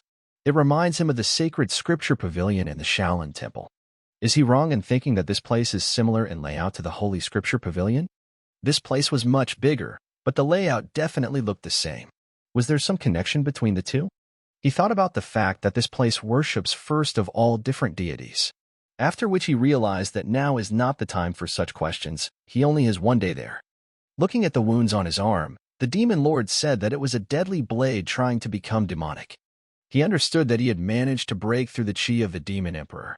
What a mysterious man. His skill level is 10, but he always manages to show strength equal to 12. There are such people, those who can do more than they are supposed to, an ability that is not comparable to ordinary talent. Judgment, reliability, creativity. This is an area that can only be achieved by having all of these, but he is still not good enough. The guy is a very strong candidate, but he is not yet good enough to take on the duties of the head of the cult. If he couldn't cultivate, he wouldn't become a demon lord even if he won the succession battle. Holding the book he needed in his hands, the boy was glad that he had finally found it. It was the lightning fist of the heavenly demon, a technique that has the word heavenly demon in its name, despite not being a traditional demonic art. Unlike the heavenly ascension technique, it consumes a lot of internal energy. It is fast but not difficult, and it is not focused on serial attacks. Each blow is heavy and powerful. It is so strong that the guy will not need to make other series of blows. The demon lord said there was one more thing. He would give him a new footwork technique that the boy must learn. She is called the best of the demonic martial arts. When the young master saw the next book, he was surprised, because these were the sovereign steps of the demon emperor. The chief strategist came to the demon lord. The man asked what brought him there. He replied that he wanted to ask only one question. There was permission to enter the pavilion of the demon's domain. Was it the lord? The man answered that yes. The strategist said that someone must have done something great. Perhaps it was the court keeper? The lord replied that he already knew the answer. He was glad to know that it was the third young lord. The demon lord was very surprised by this. The man said that he had messed up all his plans. The strategist replied that he could always come up with a new plan. It was better than war. But why the demon domain pavilion? As far as he knew, the guy already had some pretty good techniques. The demon lord replied that he was whining that they weren't good enough. The strategist was very surprised by this. Ever since he recovered from the chi blockage, the demon lord has started to talk to people. He was never so talkative before. The man asked how things were going with the special protection subject. He replied that he was currently under the supervision of a doctor. The demon lord said he heard that this guest was a real troublemaker. The strategist replied that he had indeed spoken to them once, but he did not think that was true. It seemed that they had another reason for being there.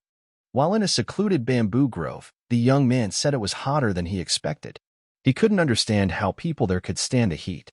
With one deft movement of his hand, everything around him froze. Exhaling, he said that it was much better this way. Meanwhile, Onghwa was busily cleaning the yard and could not even imagine what guests might expect today. She hadn't seen the young master for so long that she couldn't hold back her tears. The girl bowed and greeted the third young gentleman. So Ryan thought he would never see her again. He gave her a book because he wanted her not to be bored without him. The guy thought that you can never predict life. Without thinking twice, he told the girl to show her hand. The young master felt quite a lot of internal energy. Study hard? Onghwa replied that she studies 8 hours every day. Accumulating chi means gathering chi, as the term itself suggests. It is not something that can be achieved in a short period of time. Therefore, when training chi, consistency is key.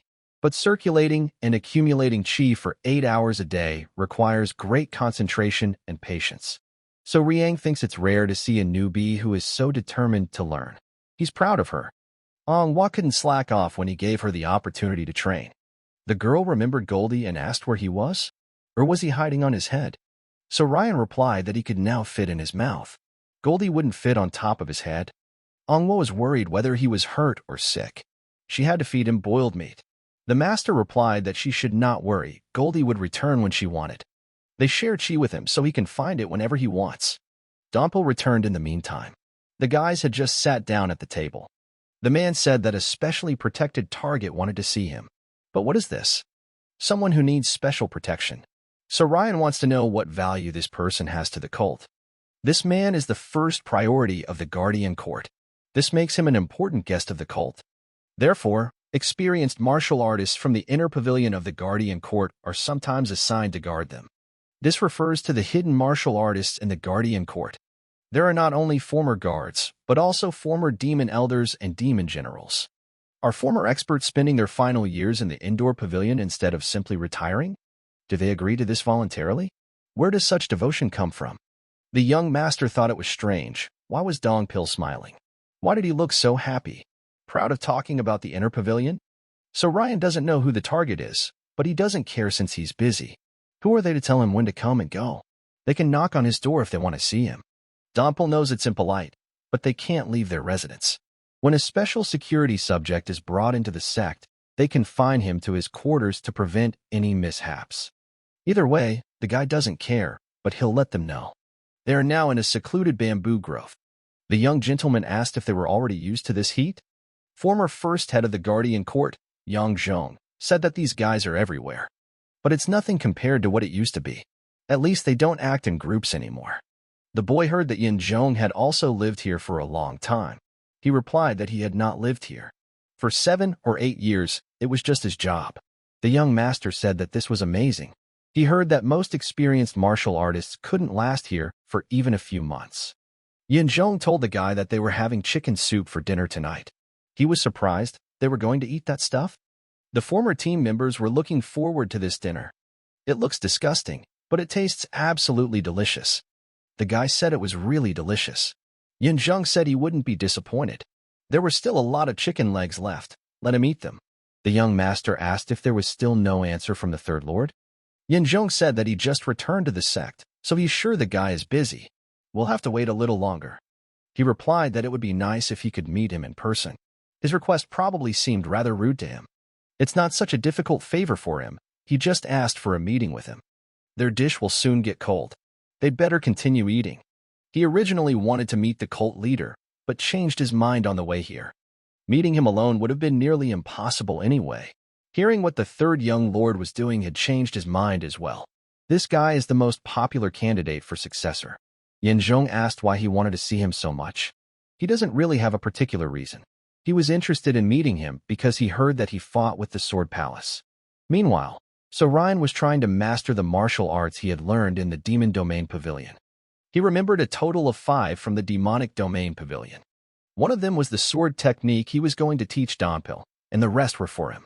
One of the 4, the Bloody Hill Palm, attracted him with its amazing destructive power, but it was not something he would be able to use right away. Right now, he needs to learn 3 of them. Sky Demon Lightning Fist, 1,000-mile air steps. Demon Emperor Sovereign Steps. This is an amazing footwork technique. It suits him perfectly.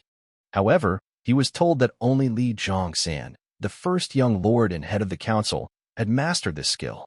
Of the 3, Li Zhongsan was the only one who had fully mastered the skill. He said that even the leader of the Senate had not yet reached the 7th level of mastery. If the leader of the 9 great demonic elders was still at the 7th level of mastery, then this must be a very difficult technique.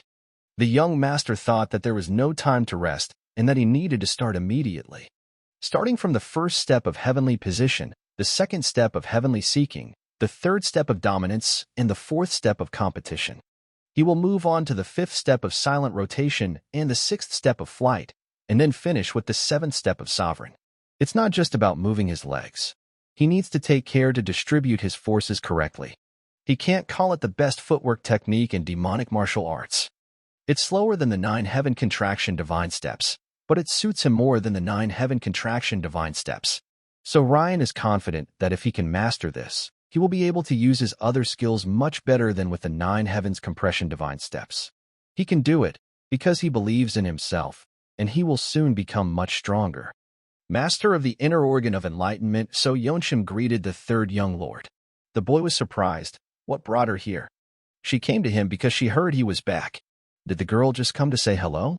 A skilled liar, no doubt. So Yeonshim said that the guy wouldn't notice if she really wanted to deceive him. Let the girl wait a little. He needs to finish his business and go inside. So Yeonshim asked if she could watch him practice, and he said sure. The young master quickly concentrated. Not everyone could have his concentration. He was born with such determination. But focus is what the guy worked for. It is precisely because the young master is so good at concentration that he was able to achieve such a level of martial arts at this age. So Yeonshim heard that the current cult leader also reached the level of an absolute demon around his mid-30s. What could she think of the 3rd young lord who had managed to reach the same level 10 years earlier? So Yeonshim feels that he can truly become the successor. So Ryan finally understood what was going on. He understood how to operate this technique. The girl asked, was it the lightning fist of the heavenly demon? The guy was surprised. Does she already know what it is? So Yeonshim replied that her main martial art is the lightning fist. She wants to know why the guy practices it and about the missions as an inspector. They can also engage in light sparring after the conversation. Special security object. Deputy Palace Master of the North Sea Ice Palace wants to see the 3rd young lord. The guy asked why he wanted to see him. So Yeonshim replied that she didn't know either. But he thinks he should go to him, because he specifically asked to meet him. Not the cult leader, not the elders, not the 1st young lord, just him. He must have a good reason to want to meet him. It is important to find out what he is thinking or planning. So Ryan asked, shouldn't the guardian court or the cult leader have checked this? He doesn't understand what reason he gave for his visit. So Yeonshim replied that he came to inspect the place. The girl thinks that this is just a tour. Did Lee Jongsun let him into the divine cult for such a ridiculous reason? This letter states that the 3rd young lord accepted their request. For the young master, this is good news and he is looking forward to it. Yinjong asked if he needed to be absent when he came. The guy replied that he would be very grateful. The 2nd team was assigned to protect him, and the rest hid nearby. They would move away a little, but they still needed to keep a certain distance. Yinjong doesn't think he needs to talk about it, but since they've been living together for a long time, he wants to warn them. Let him be careful. The 3rd young lord was previously called a tyrant. He hadn't interacted with him himself, but even if the rumors were only half true, he was difficult to deal with. The guy understood everything and thanked him for worrying about him. Then let him know that lately he has been called the Demon King. With the advent of the era of peace, the cult members have lost their militancy. They are different from those who have retired, like him. However, the very blood of the demons still flows there. There lives in them a madness as strong as in them, if not more. They call the 3rd young lord the Demon King, nothing more and nothing less. And this name speaks of the respect that the demonic martial artists have for him. Yin Zhong is sure that the guy has his own reasons for wanting to see him, and he doesn't want to know about them. But since he wants to talk to the 3rd young lord, it is better not to provoke him. On the way here, the boy heard many rumors about the 3rd young lord. Yin Zhong said that the demon lord appointed him as a special inspector general.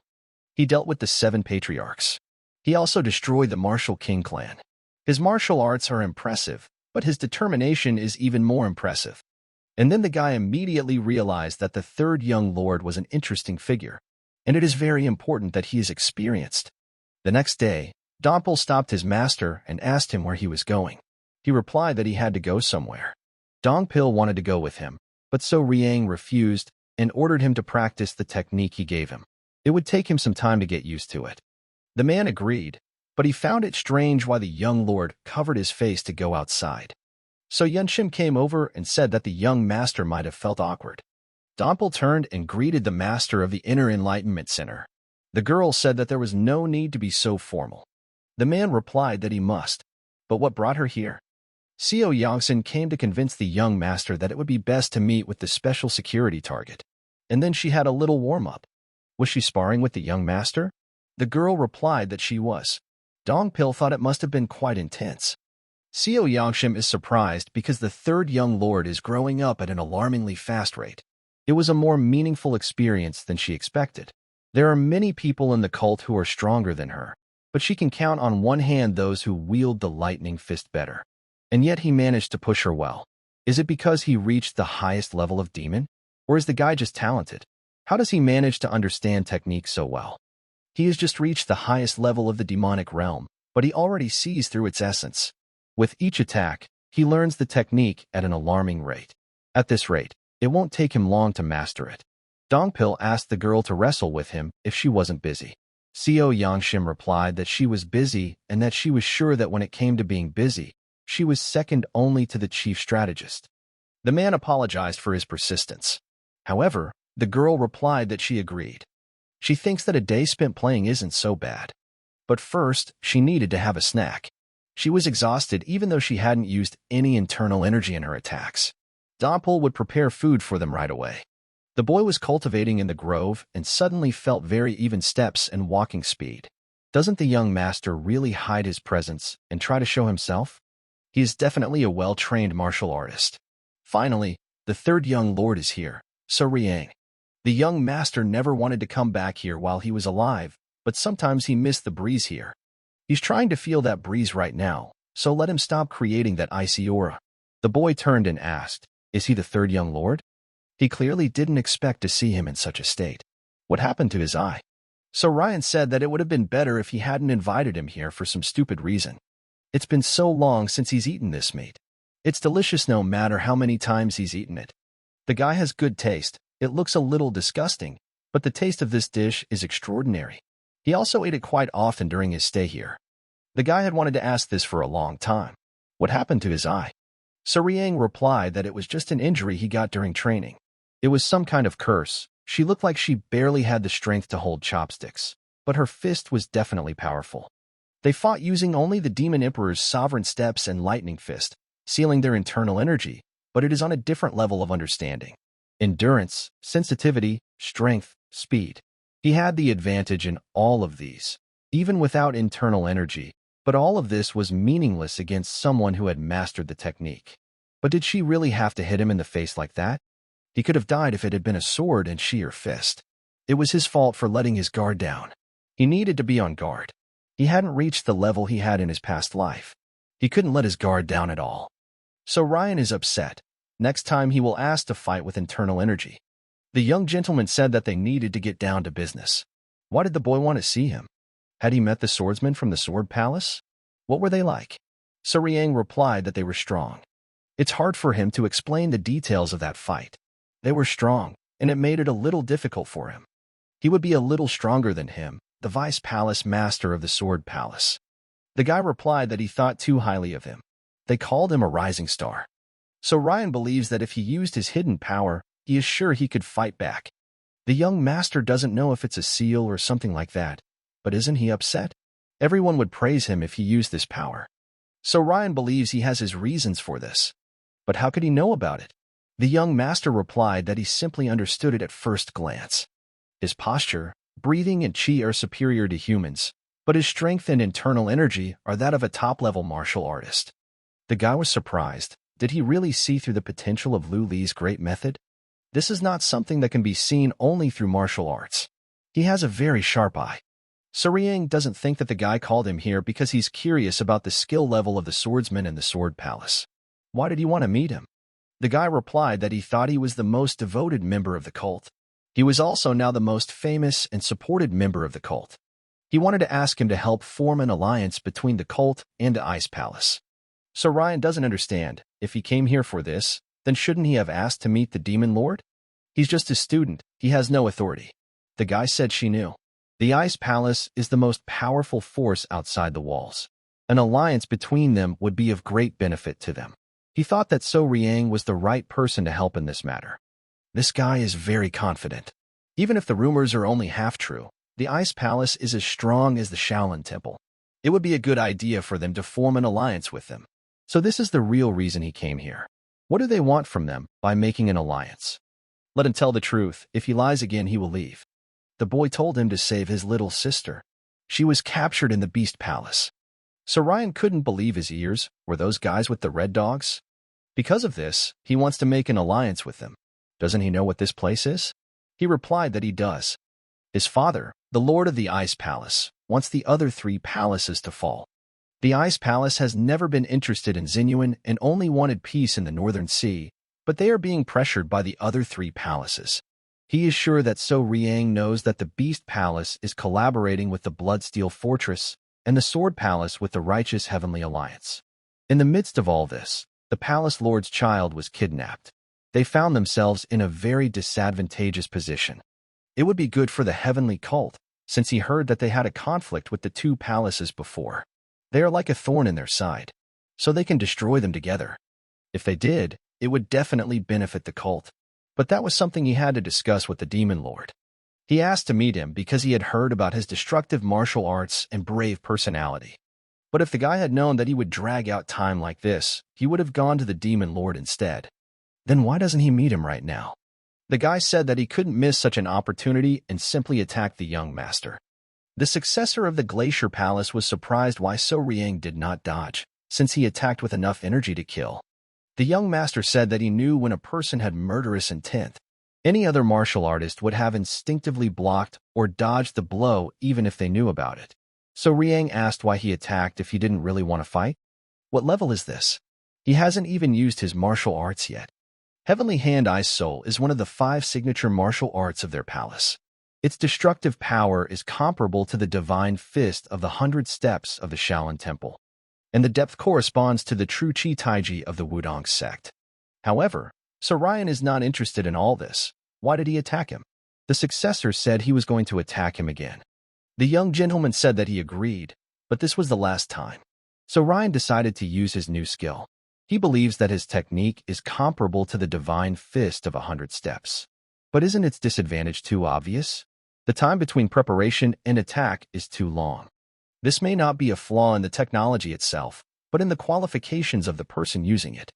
The guy asked what So Ryan would think about it if he mastered this technique. Let him watch carefully and remember. This seemed to him something surprising. He moves so slowly. It's a technique called Heavenly Demon Lightning Fist that he recently started learning. It was weaker than it should have been because So Riang hadn't mastered it yet. His moves are simple, but simplicity brings variety. Ice Soul or whatever technique the guy used is similar. A technique that focuses on destructive power. But the Lightning Fist targets a single opponent, while his Ice technique is more of an area attack. He analyzed the features of this technique in such a short time. Your face when you look at someone who has been playing Mortal Kombat for 5 years. This is the result of a fight with a Lightning Fist master, and without any internal energy. The difference between her and him is obvious. Even he lost to her in a fight without internal energy. Talking about it makes him angry again. Next time he will definitely win. For every strong fighter there is a stronger fighter. The guy said that his technique is outstanding. If he masters it, he is sure that he will not lose to most people. And why did he show him this? The guy thought he had to do this in exchange for seeing So Riang use one of his skills. He didn't think that the young master would just show off if he asked. So Riang replied that he wouldn't. He didn't like to exert himself unnecessarily. They need to know how sharp each other's blades are so they can help each other. That seems like a rather sinister way of putting it. The guy wants to achieve an alliance between the Ice Palace and the Divine Cult. And between them, doesn't he think it would be beneficial for the 2 successors to join forces? He thinks he's amazing, but he hasn't been chosen as a successor yet. He'll help in any way he can. So he should help him too? But isn't the guy losing too much from this deal? After all, So Riang is only one of the 7 students, but he has already been chosen as the successor, right? That's true, but many people hate him. So Ryan asked if he wanted help to get rid of his enemies instead of doing it himself. He believed that choosing the right allies also shows wisdom. Was it just an excuse when he said he wanted to save his sister? It's okay if So Riang rejects his offer, but he was serious about his sister. If he can save his sister, then everything will be fine even if they become enemies. The young gentleman smiled and said that despite his appearance, he had a lot of masculinity. The guy replied that he often hears this, so it's not surprising. But the guy may not trust him yet, but he doesn't trust him either. They call it an alliance, but it can be broken at any moment. They need to formalize it somehow. How does the guy plan to do that? There has long been a simple way to create alliances between states. He thinks his sister will be useful in this regard. Yin Zhong asked if he thought this alliance was risky. Isn't it too disadvantageous for him? What if he simply dissolves the alliance on his part? Was he worried about him, even though he was a member of the divine cult? The man had never spoken to the third young master, but they knew each other well. Now the boy understands why the martial artists of the divine cult respect and admire the third young lord so much. He does not break his promise. He's grumpy on the outside, but he's confident that as So Ryan's ally, he'll do more than what's necessary. Yin Zheng asked if there was a reason why he believed this.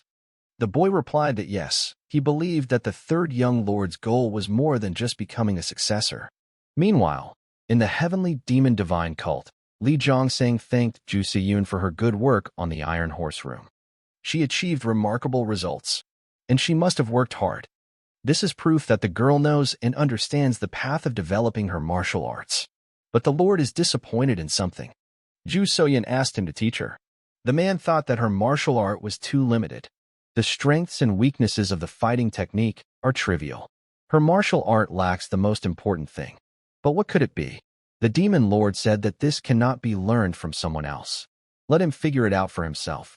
Even a scientist who has read thousands of books cannot know the whole world. To know the world, you need to see it yourself. She is like a scientist who only reads books.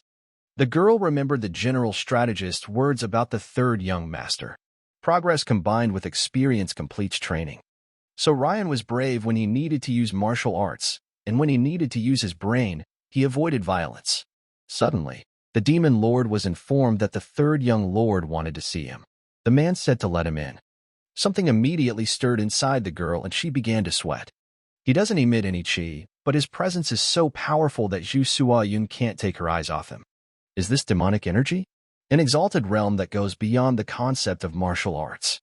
So Ryan said it had been a while since they had seen each other. She was definitely leaking. Is this guy an absolute demon? Li Zhongxin told the girl that she was free to go about her business. The man asked how the fifth one looked in his eyes. The guy answered that it looked pretty good. She was sensitive enough to know that he had reached the highest demonic level, and she seemed quite talented. Li Zhongsang thinks that's it. If we consider her talents alone, she's the best in the cult. The youngest is comparable to her in age. However, it did not solve any of the problems. So Rian thinks we understand what is going on. It's a wall that most people with her talent face. Ju Xiaoyun will become frighteningly strong once she breaks through this wall. The demon lord thinks that the boy is right. The man asked how the conversation with the successor of the Ice Palace went. The young gentleman replied that the boy had made a delightful proposal. Li Zhongxin said he didn't want to know. A powerful figure from one of the 4 palaces of the outer wall is active after all this peace and quiet. It must be something big. Whether he proposes an alliance or war will happen after he talks to him. So Riang said he didn't know what they were talking about. Li Zhongsang replied that he did know that the boy wanted the third young lord, not him. Talking not to the master, but to his child. Right after the Sword Palace and the Beast Palace made a fuss. It will either harm the cult or benefit it. It seems he is not interested in the one thing that everyone else would like to know, because it is not the cause that is important, but the result. Li Zhongxan has mastered not only martial arts, but also world affairs. He may not have the ability to predict the future, but he doesn't need to, because he sees through everything. The man asked if this problem could be solved within the cult, or if he needed to go beyond it. So Riang said both. The demon lord immediately responded that it was an alliance back then. He hasn't met him, but you have to be very strong to become the heir to the Ice Palace. They are strict, but even stricter to their blood. In other words, the guy he met is no pushover. Let him not allow himself to be manipulated and do the opposite if he wants to achieve his goal. On that note, he would like to ask him for a favor. Let him allow him to use the powers of the cult for this matter. Li Zhongsan said that it was impossible. He had to do it in secret. The young master knew the man would say that. The reason he could bring a squad of berserker demons with him on an inspection was because it was an official mission. But he will have to take care of this himself. It will be difficult for him to take troops with him. The young master realized that he had no choice. He would think about it a little longer. The demon lord gave him a report on the current duties and missions of the cult troops. Details of where and when each unit will be located are also recorded. Li Zhongsan said to use it as he wishes. The boy smiled and thanked his demon lord. He can go ahead and use this information. If next time he sees that he is clumsy with his feet again, he will take this technique away from him. So Ryan knows that he must improve himself to avoid embarrassment. So the Ice Palace is on a different political route than the other 3 palaces of the Outer Wall. The Ice Palace heir's younger sister was traveling through the northwest region of Zhong'an when she came across the beasts of the Beast Palace. A fight ensued, and they grabbed her. She just didn't have a chance. What matters is what he can get out of this situation. An alliance with the heir to the Ice Palace. This means he will have a strong ally in his quest to become the successor. He has a share of the Chaksa family, and also the support of the Kyogian family, but they can only help him indirectly because they are officially devoted to the divine cult. The Ice Palace is a different story. Since they are not affiliated with the divine cult, they can be of great help. So Ryan can't trust them yet, but it's worth a try. Suddenly the guy felt that someone was following him, and he stopped abruptly. The young master asked if she had anything to talk about with him. The girl replied that she did not. Then why does she keep stalking him? Zhu Soyin said she had business with him. So Ryan thought this was absurd. She herself said that there was nothing to talk about. What was she even talking about? What's wrong with her? Why can't she just say it straight out? It's annoying as hell. The girl asked what she needed to complete her martial arts training. The young master asked what she was talking about. Zhu Soyin doesn't know how to explain it. She just watched him and wants to know how he manages to improve so quickly. How is So Ryan able to reach the highest demon realm in such a short time? The young master was surprised that a young girl like her already wanted to reach the highest demon realm. She should know that this is not something that can be explained with words or shown with actions. Zhu Soyun understands the complexity, but she has never even tried. He said goodbye and said that he didn't know what the girl wanted from him. The guy was busy today, let him come later. In a matter of seconds, Zhu Soyun appeared in front of him and said that it was very important to her. So Riang asked if the girl wanted him to give up his plans because of her persistence. She replied that no, she would just stay by his side. The young master said that she seemed to have forgotten that they were rivals. However, the girl did not think so. But what does no mean to her? Doesn't she know that the boy beat up the 4th student? It has nothing to do with her, she doesn't care. But why does she think so? As long as the girl is a disciple of the demon lord, she must fight for this place. Zhu So-yun had already finally decided that she did not want to become the successor. Meanwhile, the second disciple of the heavenly demon divine cult, Guan Pyong, went out for a walk in the courtyard. Zhu So-yun walked next to him. The guy shouted at her, asking what she was so busy with that she didn't even say hello to her brother. The girl came back and said hello. Guan Pin said that they hadn't seen each other for a long time. The last time was at a big conference. Since then, her chi has improved significantly. So-yun thanked her brother for his observation. It seemed like he had been training very hard too. The guy was surprised. Did she really think that? However, the third young master surpasses all of them several times. But the girl thought there was no need to tell him this. She simply said goodbye and left. The second young master did not understand what was going on. The girl said that he didn't need to worry about her. So-yun wasn't interested in the succession race. Guan Pyong ordered his assistant Jae Huan to follow the fifth lady. But let him be careful. She is a sensitive child, so you need to stay away from her. The assistant asked him why he needed it. He replied that he just wanted it. He hoped that she would not give him a reason to follow her. At this moment, the young master scolds Donpil. What happened to his face? He was furious that this woman had disgraced them both. One blow, one black eye.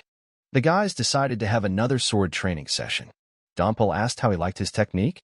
So Ryan replied that it was wonderful. He had already managed to understand it completely. It was quite difficult to do. The ninefold demonic sword technique he learns is one of the cult's top 10 techniques.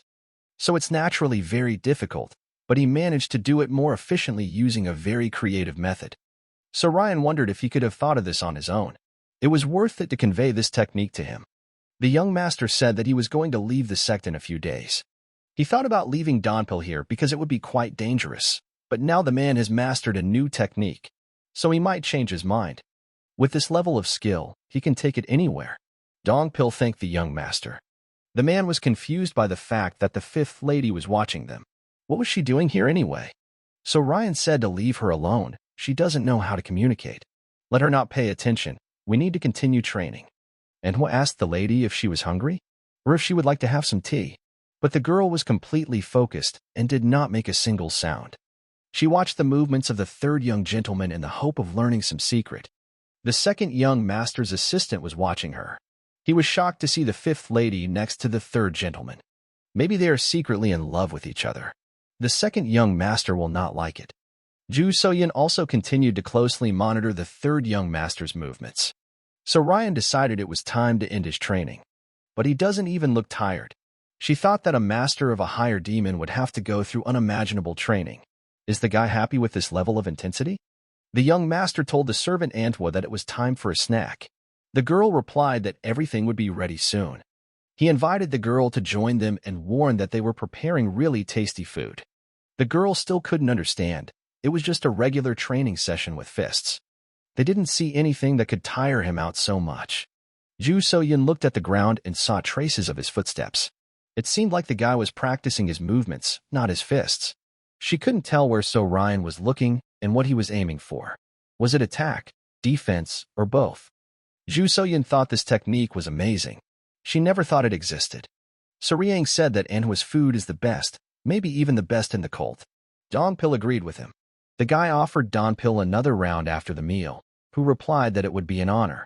So Riang told Anhwa that he shouldn't put boiled meat around himself. It won't bring Goldie back. The girl asked if something happened to him. Don't worry, he's probably having fun in his mythological form. Ju Seoyin realized that there was no barrier between them. He treated his subordinates as friends. So Riang asked if she had managed to understand anything. She had said that she wanted to watch and learn. The girl replied that she had not yet. Understanding only makes sense when she finds it herself. But there's nothing worse than wasting time. So he warns her that this is exactly what will happen. Now it's not because of the difference in skills. She will have a hard time identifying her problem no matter who she observes. Ju Soyin asked why. He replied that it was because of her stubbornness. He meant her desire for martial arts. So Riang is referring to the belief that her own methods are the only ones that will help her improve the fastest. He doesn't advise her to give up her methods, but they don't always work for everyone. So she's stubborn in her own methods? That's impossible. She trains and gets enough rest to recover. What's wrong with that? Does she have someone she can talk to heart about martial arts? Every martial artist has their own method. If she doesn't accept that it works, then she should think about why there is no progress. He doesn't need to tell her that. Let her think about how many young talents have reached her level of understanding. He bets there are 5 or fewer. Ju Soyin replied that she was not satisfied with this. The young master suggested that she broaden her horizons. The girl doesn't understand what he means when he says that her mind is too constrained. She believed that he had a flexible mind when it came to martial arts. So what made them different then? So Ryan sensed that they had uninvited guests and ordered Dong Pil to catch them. Jae Hwan was surprised that the lady allowed herself not only to train with him, but also to have lunch together. The master did the right thing in ordering him to keep an eye on the young lady. If for some reason they join forces, it will become a hindrance. Suddenly the man noticed that the blonde had disappeared. Where could he have gone? Dompel told him not to move. This is the third young master's house. He dared to spy on him? Jae Hwan realized that things were bad for him, and he would have to use a poison bomb. Now the situation will escalate. It doesn't matter if they catch him. The main thing is that his lord's name doesn't come out. Dompel immediately brought him down to earth. He was probably dreaming. How did he get out of the poisonous fog so quickly? But it's not too late to escape. He just needs to raise his fighting energy now. Jae Hwan didn't understand what was happening. He couldn't use his energy or even move. So Ryan warned him that he didn't like to talk a lot, especially after a heavy meal. So let him tell us right away who sent him and why he is willing to risk using a poison bomb to escape. Let him spill all his secrets. Jae Hwan feels like his energy core is blocked. He can't move a single muscle. How is this possible? If he wants to get out of here safe and sound, then he should answer immediately. The guys found out everything. It was Guan Piong, the second young lord, sent him. Being nice to your sister is fine, but sending a servant to spy on her is pretty creepy. Is she that popular? So Riang asked. She knows where Guanpyong lives, right? They're going to talk. The girl replied that she doesn't need help. This matter doesn't concern him. She will solve her own problems. The guy asked what Ju So-yun meant. She mixed everything up again. He's not doing this for her. He's doing it for himself. This guy was spying on her. That's her problem. But he was causing a disturbance in his quarters. His security guard was attacked, so the guy can't just sit and keep quiet. So Riang noticed that Jae-hwan had no negative energy at all, only positive energy. Even with demonic arts, he shouldn't be able to move with such an imbalance. He was also limited in the amount of energy he could use, despite having much more. So Riang asked Dong Pil how many days were left until the day he said he would leave. The man replied that it was only 3 days. Then in that case, that's enough. He'll draw something on that bastard's face before he leaves. Jae-hwan asked the second master for forgiveness, maybe even kill him for the unfulfilled task. The young master replied that it was even a relief. He had returned without any particular injuries. That alone was enough. He shouldn't worry so much. No matter whether he downplays or redirects the accusations, Jae-hwan is one of his men. Since he didn't draw his sword, it won't be much of a problem. He will do everything in his power to make sure this never happens again. Guan Pin said he believes in him. It's too late, though. He thought he found someone with brains, but he just proved his worthlessness. However, this one lasted longer than the others, so it was meant to be. Are the third and fifth really together? Do they really have feelings? The guards reported that the third young master is here. It seems that this guy is faster than he thought. Let him through, but he will see him in an hour. But why exactly an hour? The guard asked. Guan Pin replied that an hour would be enough. Does he want to run across the Mexican border and disappear? What do you guys think? Meanwhile, in the divine cult of the heavenly demon, in the guard of the chamber of demons, the guys felt a strong demonic impulse from the third chamber of demon guards. Suddenly, before their eyes, the sealed lock was broken by the energy of martial artists. A huge man came out of the camera. He saw the sun, and the first thing he thought was that it was probably summer. If it is the third protected area, then it is the person who is closest to becoming the next ruler. 3 years have already passed for him, and the air feels so pleasant. He is the greatest among the young masters of the divine cult. The first young master is Jin Guangyong. Dompel warned that the second young master was known for his straightforwardness. He is also known to be very generous to his people, whether it be supporting his subordinates or their families. Judging from his possessions, he doesn't seem greedy. Based on what Dong Pil told him, this guy doesn't seem like a bad person. But why would he have someone spy on Ju So-yun? This does not correspond with what he has heard about him, but he thinks that generosity does not prevent him from striving for power. His presence was clear just now, but suddenly it disappeared. Did he enter a completely enclosed space or something? No matter what senses or chi, to detect someone's presence, a flow of air is needed. If he is in a completely sealed space, even having a high demonic level will not help. He must have returned. His presence is felt closer now. His movement technique is outstanding. Guanpyong came in and said that it had been a long time since they had seen each other. Was the last time they had met at the Great Conference? It seems the third young lord doesn't like tea very much. Should he be ordered to bring wine instead? So Riang said he had a question. What happened when he first entered this building? His chi aura was that of a supreme martial artist. But in the last hour, his chi had more than doubled. And that was too much of a jump. Did he consume some kind of magic fruit within the last hour or something? Guangpyong said that this was impressive, but there were many martial arts techniques that he did not know about, both in the world and within the divine cult. So Ryan thought he was some kind of idiot. The guy knew thousands of martial arts techniques, from orthodox to unorthodox and demonic. The third young master said it didn't matter. He knew why he came here. Guanping replied that it was most likely due to his subordinate's mistake. In that case, the guy came to the wrong place. If So-yun came to him, he would understand her, but not him. So Riang is simply not his target. The third young master said that his subordinate had created a disturbance and detonated a poison bomb. His personal bodyguard almost got hurt. He thinks that's reason enough to be here. Guanpyong apologized for this, but So Riang knows that apologizing is not something a member of a demonic cult can do. He will be able to find out if this guy is sincere if he continues like this. He decided to repeat himself. So Riang is not the one he needs. So no need to be so hostile. Let him drink some tea. The young master asked if he was aiming for power. He had initially set his sights on the fifth because she was much younger. Or is there another option? Maybe he's fallen in love with her? Is he going to fart? Wang Pyong said he tried to be patient, but he won't let him. He won't tell him how to behave, but doesn't he think this conversation is inappropriate?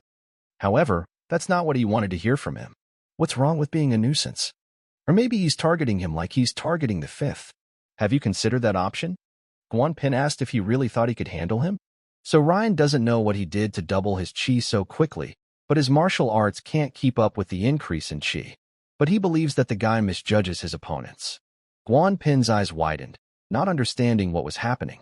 What kind of energy was this? So Ryan asked if he should show him right here what his true strength looked like.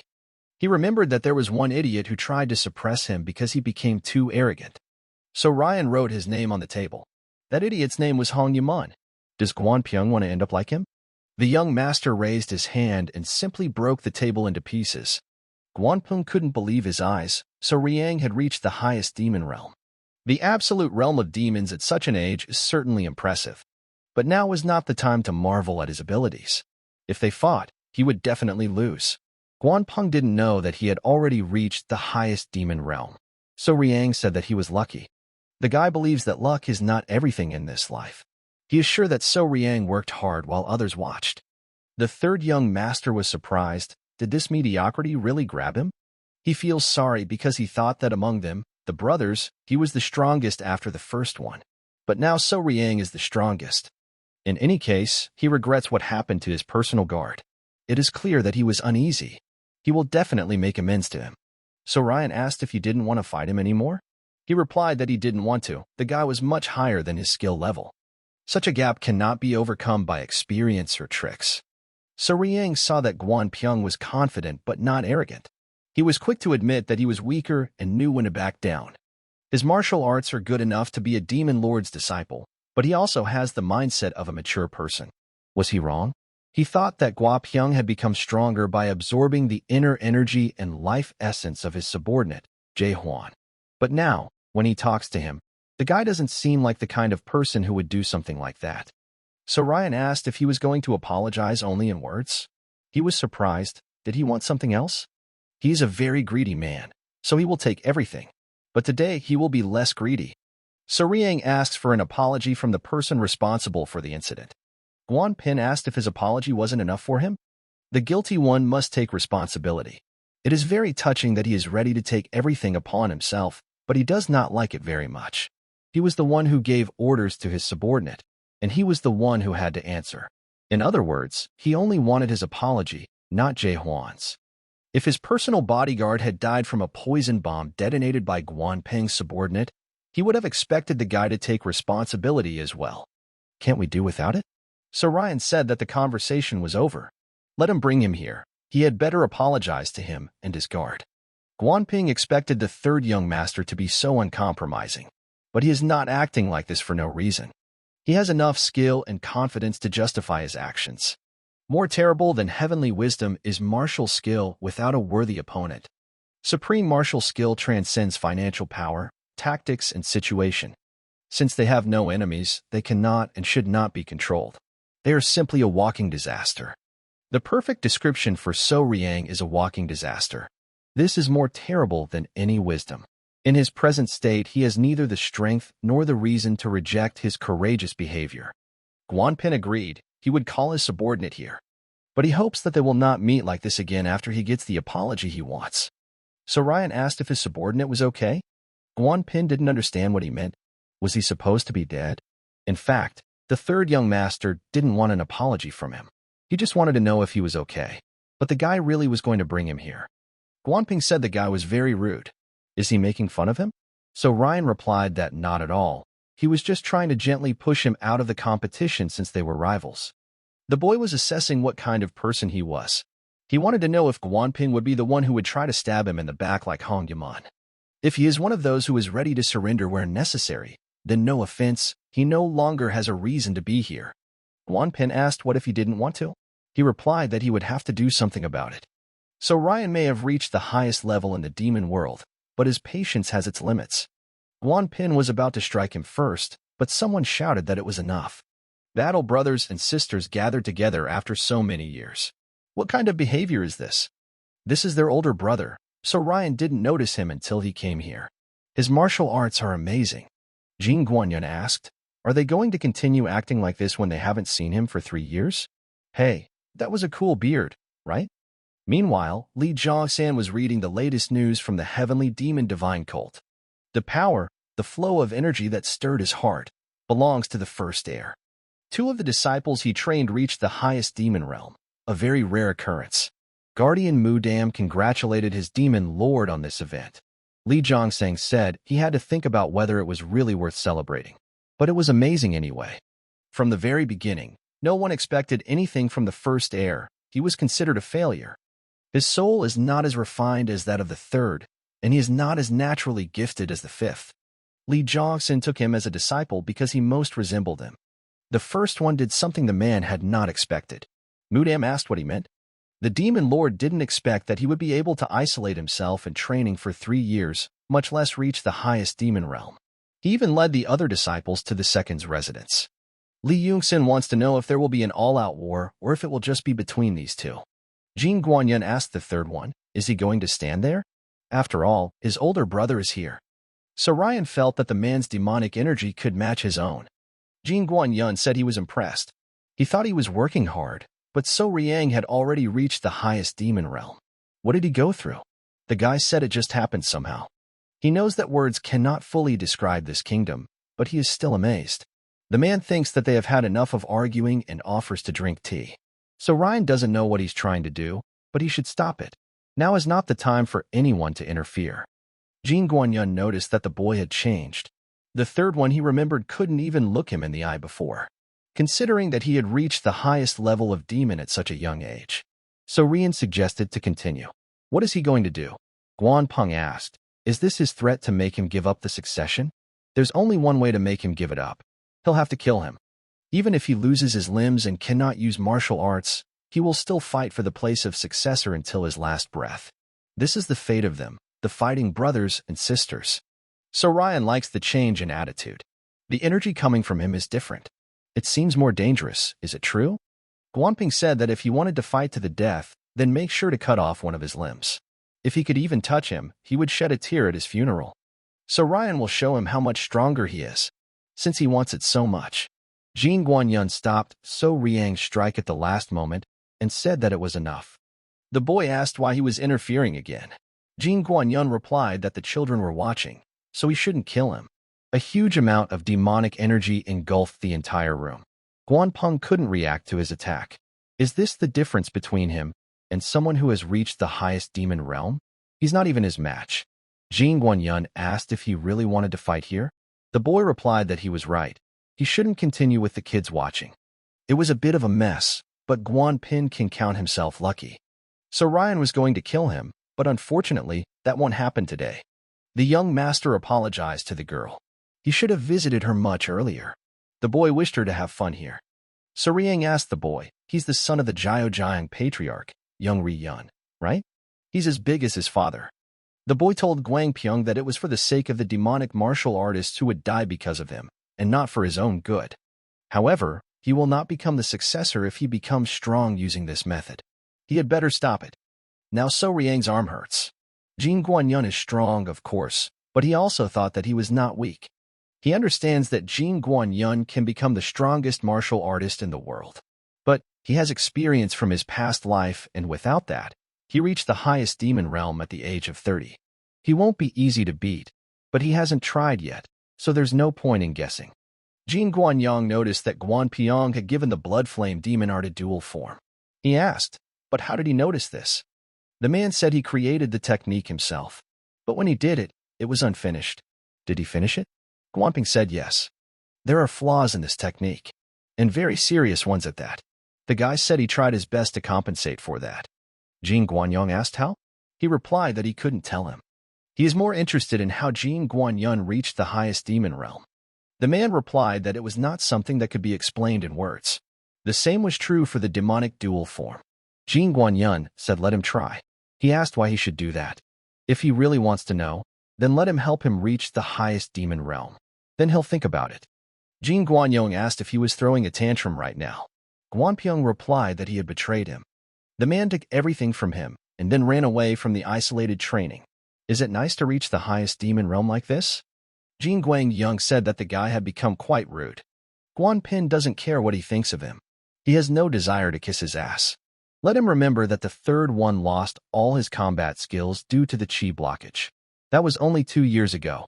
But now, he has reached the supreme demon realm without anyone's help. He doesn't know if the third one used some kind of shortcut, but most likely, Jin Guanyun won't be able to defeat him like this at the moment. But the guy still doesn't give up. He will become the successor, no matter what. Jin Guanyun said that he would tell him how to reach the highest demonic realm. But he will have to lose a lot. Is he ready to decide on this? Meanwhile, Donpil and the third young master had already reached the bamboo grove. The prince of the glacier palace met the boys. The guy asked who was next to him. So Ryan answered that it was his personal bodyguard and friend. Dongpil felt shy and told the young master that he thought too highly of him. Soryang replied that he wasn't very cheerful. The day they promised to save his little sister is near. Does the third young master have a plan? Soryang replied that it was nothing special. His plan was to just go and fight. He didn't really like planning. The guy was surprised. Did he want to say that he would simply knock on the front door of the gate of the animal palace? Isn't that too reckless? But doesn't he think it's even more reckless to try to steal his sister without fighting anyone? The Beast Palace is known as the most brutal of the 4 palaces outside the outer wall. But there is already a third young lord from the heavenly demon divine cult knocking on their door. They will not act rashly. The guy asked what would happen if they did something. So Ryan is strong, but he can't handle the entire Beast Palace. The young master believes that even a dog becomes a beast when it defends its home. That's what the guy was getting at, that it would be dangerous. So Ryan asked what he was talking about, because he was talking about himself. The Beast Palace is in Yunnan province. Why doesn't he regard it as a divine cult area?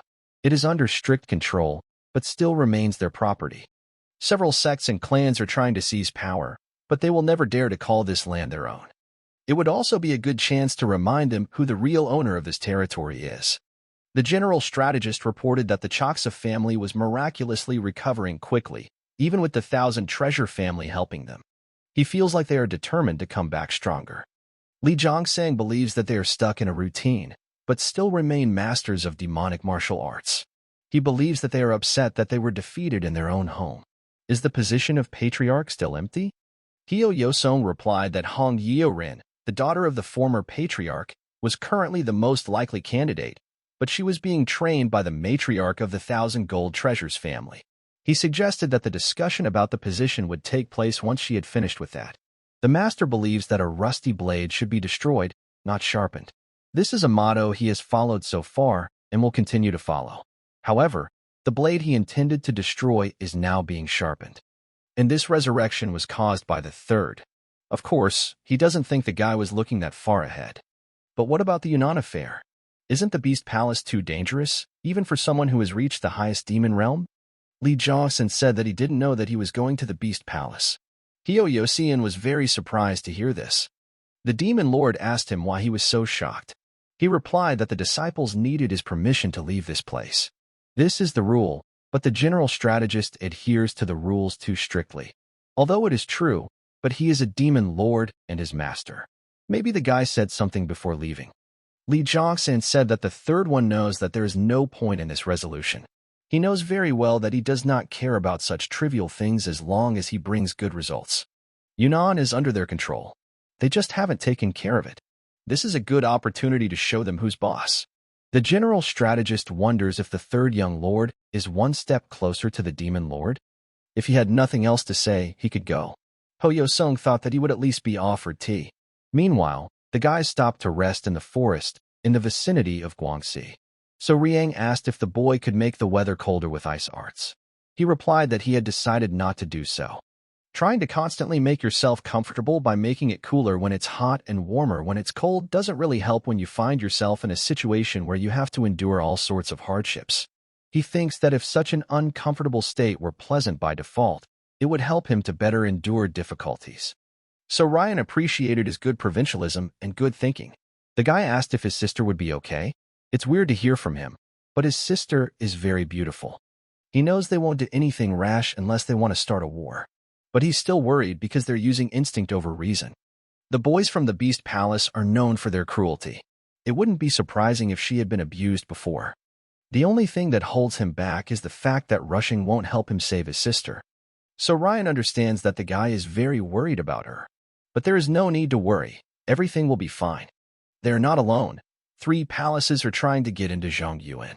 If they do something stupid, their alliance with the other palaces will be unsafe. Eventually, they will also attract Zhongan's attention. What does he mean?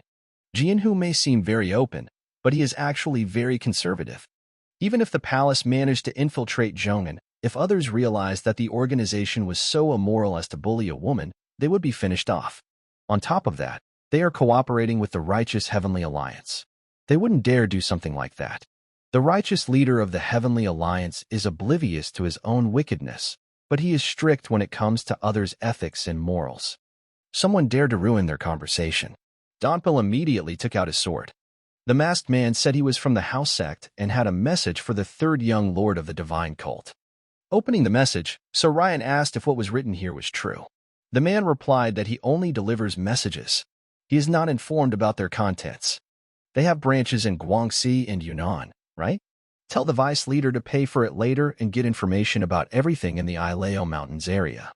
They'll be traveling in a carriage. He'll be able to find them himself, right?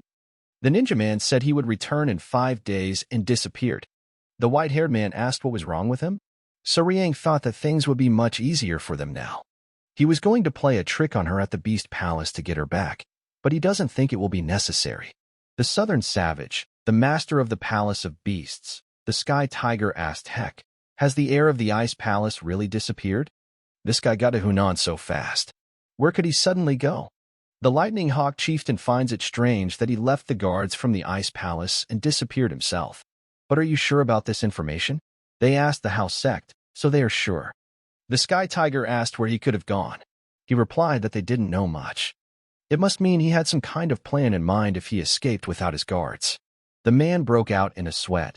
This monster belongs to the owner of the palace, the king of tigers. The Sky Tiger said that in that case, Aheka had to find out. The man will check it again. He heard that his squad often came into conflict with the main bears. How's the Lightning Hawk chieftain going to do anything if he can't even solve this problem? Let him not think that he will help him just because the man is the father of the student he admires most. Ihawk asked to give him another chance. He will not disappoint him. The Sky Tiger sent his disciples to the Ileo Mountains. Let him find out before they return. He always finds it funny to watch them compete. At least if he disappears alone. Sky Tiger thinks the guy is going to sleep with his sister. Will he go looking for a guide or what? In any case, his life will end here. The man greets the Northern King, not far from the Ileo Mountains. The girl asked if they had already run 200 kilometers. The boy replied that they had to go at least 400 more kilometers. It was too far for her. The Beast Palace successor, the Bear faction leader once sent asked why they were taking a roundabout route. The Beast Palace successor, the Lightning Hawk faction Gui Young replied that he didn't need to know. Woon Seng knows he doesn't know, but that would be great. Great haircut. Maybe he was at the barber shop this morning. Gui Young doesn't care what's pleasant and what's not. Let him not bother him with questions. The guy thinks he needs to learn from Yolan. He was aggressive and arrogant, but at least he knew how to communicate. Gui Youngu asked, is he talking about the man who failed the mission and they don't even know if he's alive or not? If he thinks he's so smart, why didn't he try to take his place? They're heading to the eastern part of Guileo. That's all he needs to know. The boys think he is like this only because the lord of the palace admires him. Gui Young trains again and again. The girl thinks he is making a mountain out of a molehill. However, he doesn't care what they think of him. They don't even understand the importance of their mission. The demonic cult people drove them out, but these mountains were previously in their possession. They will use this chance to take it all back. And he will be the one who starts this mission to take it over. Gui Young asked where the 2 who went to get food were.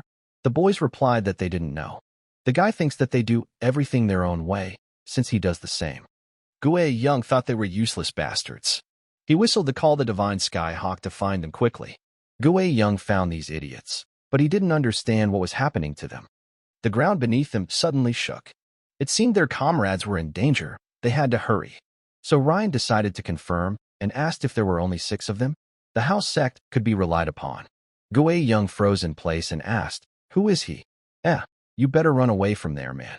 So Ryan took out everyone except him and said that he was a valuable person who came all this way to kidnap them. The white-haired man asked if it was the house sect that gave him the information. So Ryan replied that he was the one who was informed that the disciples of the Beast Palace had gone on a mission to the area around the Ileo Mountains. White-haired thinks that it could be dangerous. Instead of kidnapping a couple of people, he decided to kidnap all the successors of the Beast Palace at once. The young master has no idea which of them is the palace lord's favorite, so he decided to grab them all at once. White-haired said to let them all go. Or does he want to start a war with the Beast Palace? The guy thinks there won't be any war. They don't have a single successor left. Whitehair thinks they are capable of this. What if they lose their minds and start a war? If they do something like that, knowing that he has all their heirs, then they can kill his sister. So Ryan said that this will not happen. But where does such confidence come from? They could, but for that to happen, their victim would have to be the white-haired one, and the Ice Palace would lose its heir. And his sister is not an heir, which means there is no point in this war for them. So Ryan heard that the Beast Palace Lord was already 70 years old. The guy is sure that with his merits in the world of martial arts, he will easily live to be 100, but to take on students at that age? The white-haired man said that he would have been better off remembering his character if he did something out of the ordinary. So Ryan replied that in that case, only the ruler of the Beast Palace would be worse off, so he didn't think that he would dare to do anything out of the ordinary. In any case, he will make sure that the Beast Palace does not do anything unexpected. So Ryan ordered the servant to head towards the Ileo Mountains. The boy wants the Lord of the Beast Palace to come to them himself and bring his sister. If he hadn't kidnapped his successors, he wouldn't have done something like that. But now the advantage is in his hands, so why go into the tiger's den without permission? All they need is to show their superiority, especially when it comes to confrontation with the Beast Palace. They need to be tough if they want to subdue them. This is how he solves problems with a bunch of idiots who behave worse than animals. And of course, that's not all the aces up his sleeve. There's a lot more interesting stuff. The Sky Tiger was furious to learn that his successors had been captured. He told the Hawk Chieftain to send the Sky Lord to them and let him sort it out. The man asked him to calm down. However, these were his students, whom he personally taught. They were captured by someone unknown, and he just wants him to calm down? But one of them is his own son. I told Gek that this is precisely why he asks to cool his ardor. Does he really want the Sky Tiger to sit here idly, without even knowing the enemy and his intentions? Ihuk believes that if we act rashly, the lives of the hostages will be at risk. The Sky Tiger asked him to shut up and wipe his sweat off the floor. How dare she argue with him? Or does she want him to knock all his teeth out? An employee came in and said that a message had arrived from the house sect. The Sky Tiger was just cleaning up his place, carefully washing the floor. What do they want this time? The man asked if everything written in this letter was true. The employee replied that yes, the Azure Owl confirmed everything. The Heavenly Demon Divine Cult squad is heading to the Ileo Mountains. But what are the cult people doing here? The Sky Tiger realized that it was no accident that the son of the King of the North had disappeared somewhere. It seems he visited the divine cult of the Heavenly Demon for help. Shameless idiot, the guy decided to choose them out of all the allies. Gek stood up and said that it looked like the kidnapping of his students was the work of a divine cult. Also, if a cult troop is heading towards the Ileo Mountains, it means it is also related to the Tang clan. We must make sure that they do not meet the Tang clan. The Sky Tiger ordered the servant to bring the girl. He himself would meet with them, as stated in the letter. Meanwhile, in the vicinity of the Tang Yunnan clan camp, the guy said that he was just a middleman and had no idea about matters of state importance. The people of the Heavenly Demon Divine Cult who kidnapped the Tang clan's Poison Dragon Pavilion Master are currently in the Ileo Mountains. The head of the Sichuan clan, Tang Chong, has only one question. Why would the house sect pass on such information to him? Suddenly the postman received a needle in the forehead and immediately became covered in spots, as if he had been poisoned. Well, maybe I ate too many beans on the road today. Apparently life teaches nothing. The man asked how long it would take to get to these mountains. The assistant replied that without stops, 3 days. Looks like those cult bastards underestimate them. There are enough needles for everyone. They're still here to seize the territory of the Ileo Mountains, and given the current situation, they won't even have to operate in the shadows. Tinchong will make them pay 1,000-fold for daring to attack one of their own. The white-haired man didn't even suspect that the territory of the AI Lao Mountains was so large. It's quite easy to get lost here. So the cult's fighting forces nearby? Donpil replied that in the heart of the mountains, in the valley of thousands of beasts. They have a map, so they won't get lost. Blondie has never seen such a detailed map before. So Ryan said that the demon cult really has a talented cartographer. The general strategist himself wrote it. The Valley of 1,000 Beasts is somewhere here, heading west. And there's plenty of stuff nearby. So Ryan showed on the map a forest of monsters, myriads. That's where they need to go. According to the information provided by the House sect, the Beast Palace and the Tang clan had met in this place many times. The white-haired man suggested that they might have some training together. The Ileo Mountains are not safe, but what makes them even more dangerous is the huge number of poisonous plants that grow there. There is no other place like this that has attracted the Tang clan's attention so much. Moreover, these mountains are the territory that the demonic cult took from the Beast Palace. This can only mean one thing. They have a common goal. The Beast Palace wants to get the Ileo Mountains back, and the Tang clan wants to get the herbs that grow there. So Ryan believes that this is a great chance to join forces against the demonic cult. The guy threw 2 of them over his shoulders and said that we needed to go, 2 hostages for each. 3 days later, in the forest of monsters, Myriad, the Sky Tiger and his army were on their way to the planned meeting. Suddenly, someone shouted from above the cliff that they should stop. The Sky Tiger was furious, who dared to come to them. So Ryan said that their flow of his life energy confirmed the rumors that he was the strongest martial artist among the palaces. It won't be easy. The man, petting his cute pet, asked if he was the one who sent that letter. The young master said that he was glad to meet Mr. Meow.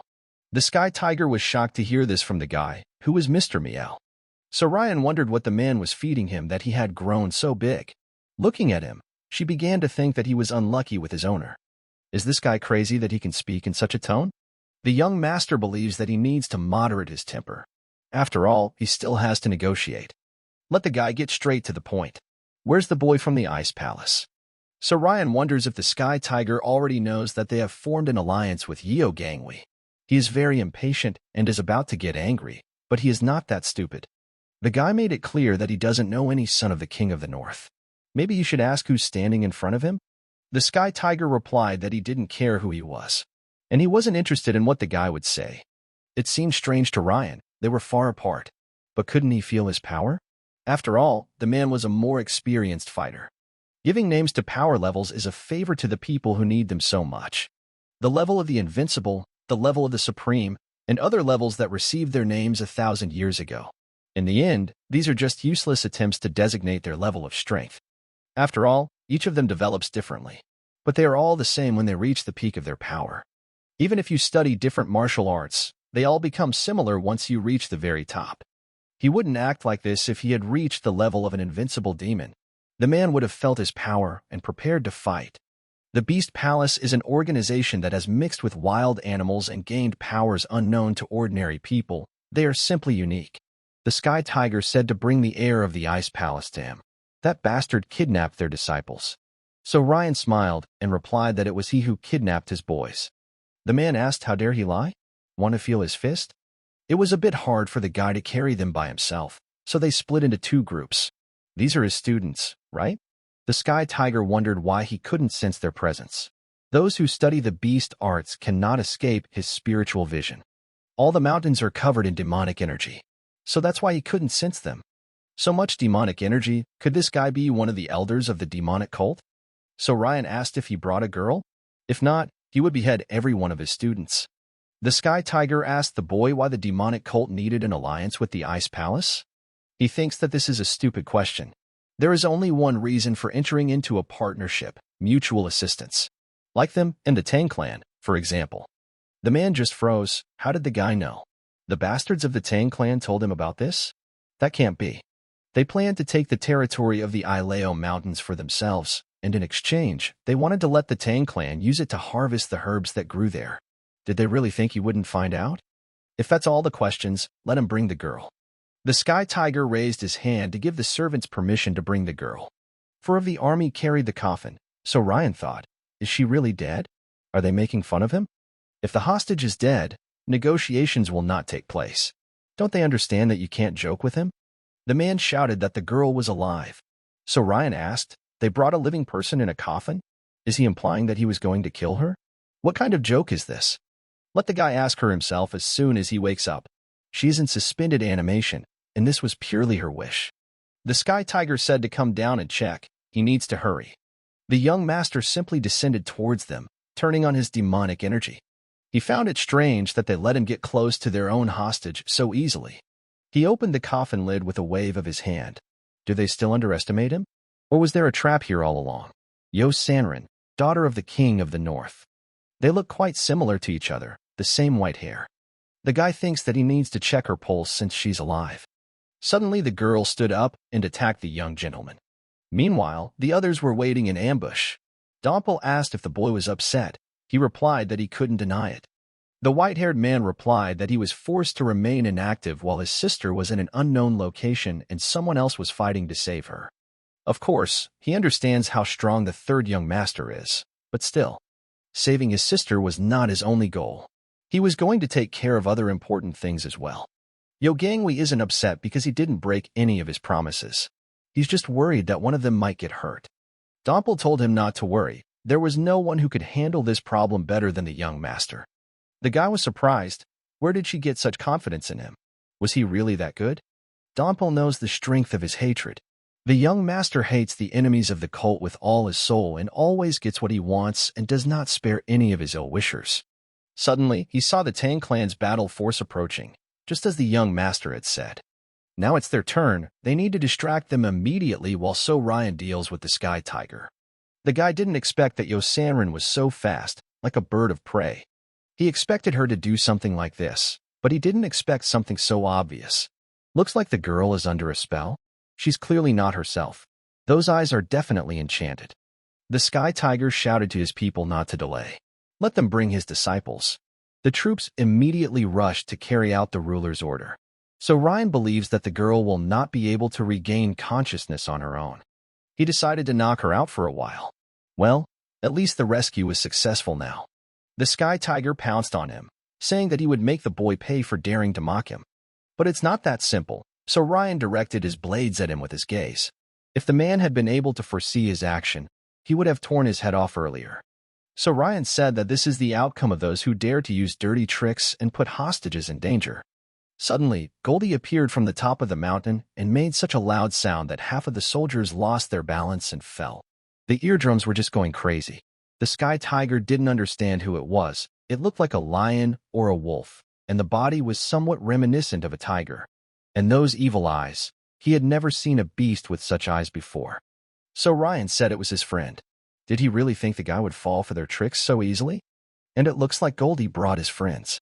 Does the Sky Tiger know why this place is called the Myriad Monster Forest? All because the most bloodthirsty beasts live here. Fierce and determined. Let them try to escape. So Ryan said that there was no longer any talk of negotiations. It was his actions that put the unfortunate students in danger. The guy smiled and said that maybe that's what he had planned. The Sky Tiger told the boy to close his mouth and swing his arm to strike. But the boy decided to reciprocate. The guys decided to treat each other's molars so as not to go to the dentist. It seems their strength is equal and neither wants to give in. The Sky Tiger shouted at the boy to put his disciples down. So Ryan asked if he would have let them go if he were in his place. If he doesn't let go, the entire palace of the beast will rise against him. And the fight will begin right now. The guy smiled. They want war. In that case, the demonic cult will activate a quasi-defense system to wipe the beast palace off the face of the earth. The Sky Tiger replied that the demon cult elder did not have such power. However, the boy was not an elder. His name is So Riang, a disciple of Li Zhongsan, the head of the demonic cult, and also the third successor of the divine cult of the heavenly demon. Chief of the lightning hawks Yagek told the people to get ready. The beasts are coming. So Ryan said that Goldie has no equal. He brought here all the animals living in the Ileo Mountains. The Sky Tiger realized that this was a direct confrontation with the demonic cult, but he would not hold back. The man gave a signal to his second squad. They were to join him immediately. However, So Ryan knows very well that there are plenty of his people here. The boy thinks they scared him a lot and calls him Mr. Meow again. The Sky Tiger told his pet to deal with these beasts. So Ryan noticed that this tiger's dark energy was significantly different from Goldie's. This tiger was able to drive away the other animals with just one roar. Goldie got angry and decided to show her strength. It seemed she didn't like that So Riang compared them. The sky tiger asked, "Does the boy think he can defeat them with this bunch of forest creatures? They can't do anything to him." So Ryan shouted, "Is he crazy? This can destroy the entire area around." The powerful blow of the heavenly tiger to the ground shattered everyone who was near it. Meanwhile, the captain of the second squad told his men to move even faster. They had to get there within half an hour. However, the captain of the berserker squad, Ryan, came out to meet them. The girl made it clear that their path was closed. The young master ordered her to go to that annoying place. Let them listen carefully. They arrived here immediately after completing 2 missions. That's why she's in a really bad mood. One of the enemies asked, "Does she seriously think she can stop them? Is she looking for death?" Yuriyong didn't expect there to be so many of them. However, this won't be an obstacle for her squad, even though this fight won't be easy. Suddenly, a demonic general appeared. The man said that she apparently liked to talk a lot. The girl didn't expect to see him here. What is she looking for here anyway? His name is Chang Chu, the 108th general of the 4th level of the Divine Generals Division of the Heavenly Demon Divine Cult. He can ask her the same question. What is she doing here? He's here on the orders of the 3rd young master. He thinks Yuriyong is here for the same reason.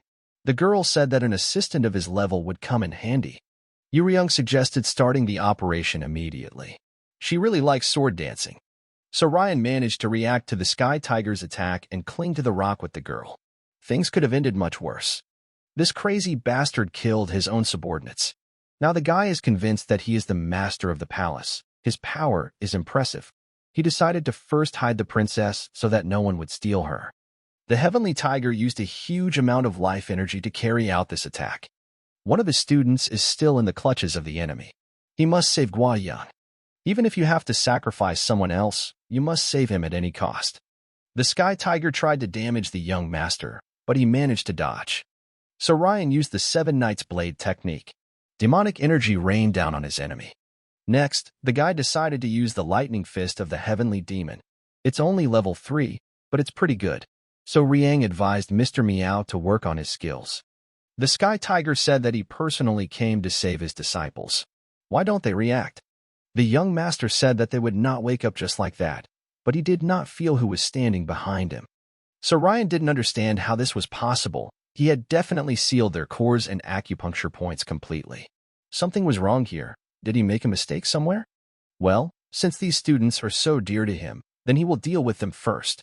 So Ryan used the technique of the 9-fold stable blade of death, and also the endless unbreakable path. The Sky Tiger couldn't let this happen. He covered Guoyang with his body and took the entire attack on himself. Yagek saw that the Sky Tiger was safe, but why did he save only Guoyang? It seemed that he didn't need his student, but the power that lurked in his veins. Meanwhile, Dongpil and Yeo Gangwei fought against Tang Zhong's army.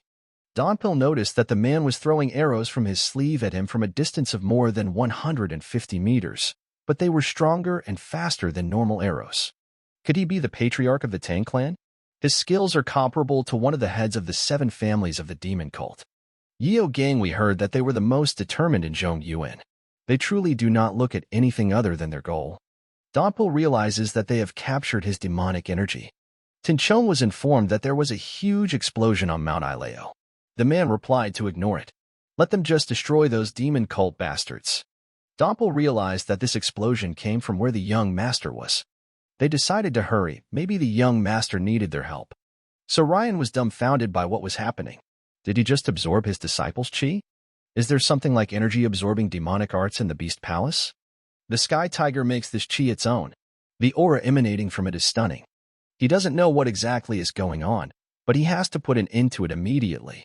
Lightning Hawk Chief Yagek shouted at the Sky Tiger to take his hands off his son. How could the palace lord do this to him? Was he raising disciples just to complete his own martial art? He can't forgive him. He was his son. Let him rest in hell. The Sky Tiger said to shut his mouth and just said hello. This time there will definitely be no need to go to the dentist. The man shouted, if there is anyone still alive, let them cover him. People are obliged to obey, because this is the order of the Lord of the Palace. So Ryan didn't expect to see anyone else. He thought the Sky Tiger had killed them all. There's only a little time left before Donpo and the Tang clan arrive here. He needs to sort this situation out before they get here. Goldie managed to protect her owner from the claws of the Tiger King. Since Goldie thinks she can kill him, then he'll leave this cat to her. The big cat is taken care of, but there is still a problem with Mr. Meow. His body is rapidly recovering, and the aura of chi he emits is stabilizing. It seems like he will soon completely absorb his disciple. He can't allow this to happen. He needs to pet this Lord of Cats. However, people continue to defend their ruler, sacrificing their lives. Well, if they want to keep him, no matter what, let them get the lightning fist of the heavenly demon. So Ryan sensed a familiar chi, a foreign poisonous energy. It seemed like Dong Pil and the Tang clan were almost here. The guy decided not to delay and get the princess out of here first. He destroyed everyone who stood in his way with one swing of his sword. Using his gravity, So Riang easily lifted the rocks and pulled her out of the cave. He disturbed Goldie. I guess it's time to stop playing with cats. Let him take this child and get out of here immediately, as far as possible. Even though she is now in the jaws of the beast, so Riang still kept his promise. He believes in Goldie. The Sky Tiger finally woke up, but there were still quite a few of his people. Sky Tiger asked, the guy said he was the third lord of the demon cult? In front of him is the Beast Palace Lord. Behind him is the Beast Palace Elite Squad. It looks like this is a battle on two fronts. The man has reached his ultimate martial arts power. He wants to tear him to pieces. The way out of this undesirable situation is to treat every person's life as tokens and force them to gamble. He wants to kill him, but it's too late. Let him taste the rocks of this land. Now this place will disappear. A powerful explosion and Mount Ileo was shattered into pieces. But will So Ryan himself be able to survive in such a case? Goldie delivered Princess Yo Sanrin safe and sound. Donpo asked Goldie where the young master was. The fox simply turned to the rubble. The man can't believe his eyes. He can't lose him like this. He turned on his strongest sword technique to crush those huge rocks. But the first thing he came across was the Tiger King. The beast was just lying motionless. But suddenly someone's hand appeared. Could anyone really survive after that? It turned out to be So Ryan. He told the guys that the game was over. He felt more alive than anyone else. Donpo asked if he was okay. The guy replied that now was not the best time to talk about it. He wondered what was going on with the Tang family people. Dongpil replied that they were already close to them, 30 steps away. So we need to prepare. The battle is not over yet. There is the last part. You need to shake yourself up and come to your senses. There won't be another chance. They had to destroy them, exterminate them in one fell swoop. So Riang told Dongpil to follow him. The head of the Sichuan clan, Tang Chong, is pleased to welcome the future deceased of the demonic cult. The man activated his Venus explosive arrow technique. Dongpil easily dealt with this ridiculous attack. The man did not understand how he was able to reflect this great technique. But where did the second one get lost? Suddenly, one of the third young master's swords pierced him. Tan Chong was confused. He didn't understand at all what had happened to the Dark Cloud Pavilion Lord. The man replied that there was no need to worry. It was better to focus on the people from the demon cult. So Ryan said that he won't die just because of this. Let him tell the others to stop immediately. Let everyone pay attention to what he says from now on. If not, he will rip out their leader's eyes and chew them like sausage. He wasn't joking, and he won't repeat it again. Let them stand still. The guy was called a coward of the demonic cult. Let him let their leader go. So Ryan thought it was too disgusting to chew. The Dark Cloud Pavilion Lord said to stop this madness. Let him say what he needs. The guy exhaled. They finally understood, and he wouldn't have to chew on his eyes. Is the Green King's troop the only force he brought? The man is shocked. How could the young master know the structure of the Tang clan squad? It seems like it was a planned trap, and they fell for it. It's bad, but they have to use the poison and save their clan leader. However, So Ryan saw everything perfectly well, but they themselves made the situation worse for themselves. The guy asked if he was going to use poison. You could tell from his eyes that it was a bad idea. It doesn't matter if it's poisonous blood or neurotoxin, it won't work on him. He doesn't like what he's doing. Or he really wants their leader to lose his eyes. He asks this question one last time. Is the Green King's troop the only force they brought? The man realized that if he lied, their leader would actually die. The Dark King's detachment awaits in the northern mountains of Gunung. It turns out they brought the Green King's squad and the Dark King's squad. Do they really not trust the Beast Palace that much? So Ryan suggested making things easier. Let him call the Dark King's squad and tell them to attack the Beast Palace. If the guy wants to make peace, let him suggest something else. Fighting the Beast Palace is madness. The third young gentleman asked, is he retreating out of fear of defeat? However, he doesn't think so. It's complete nonsense. Their clan won't lose to the Beast Palace. So Ryan smiled and said, if he is so confident, let him prove it in action. The guy gives him half a day, about 10 miles north.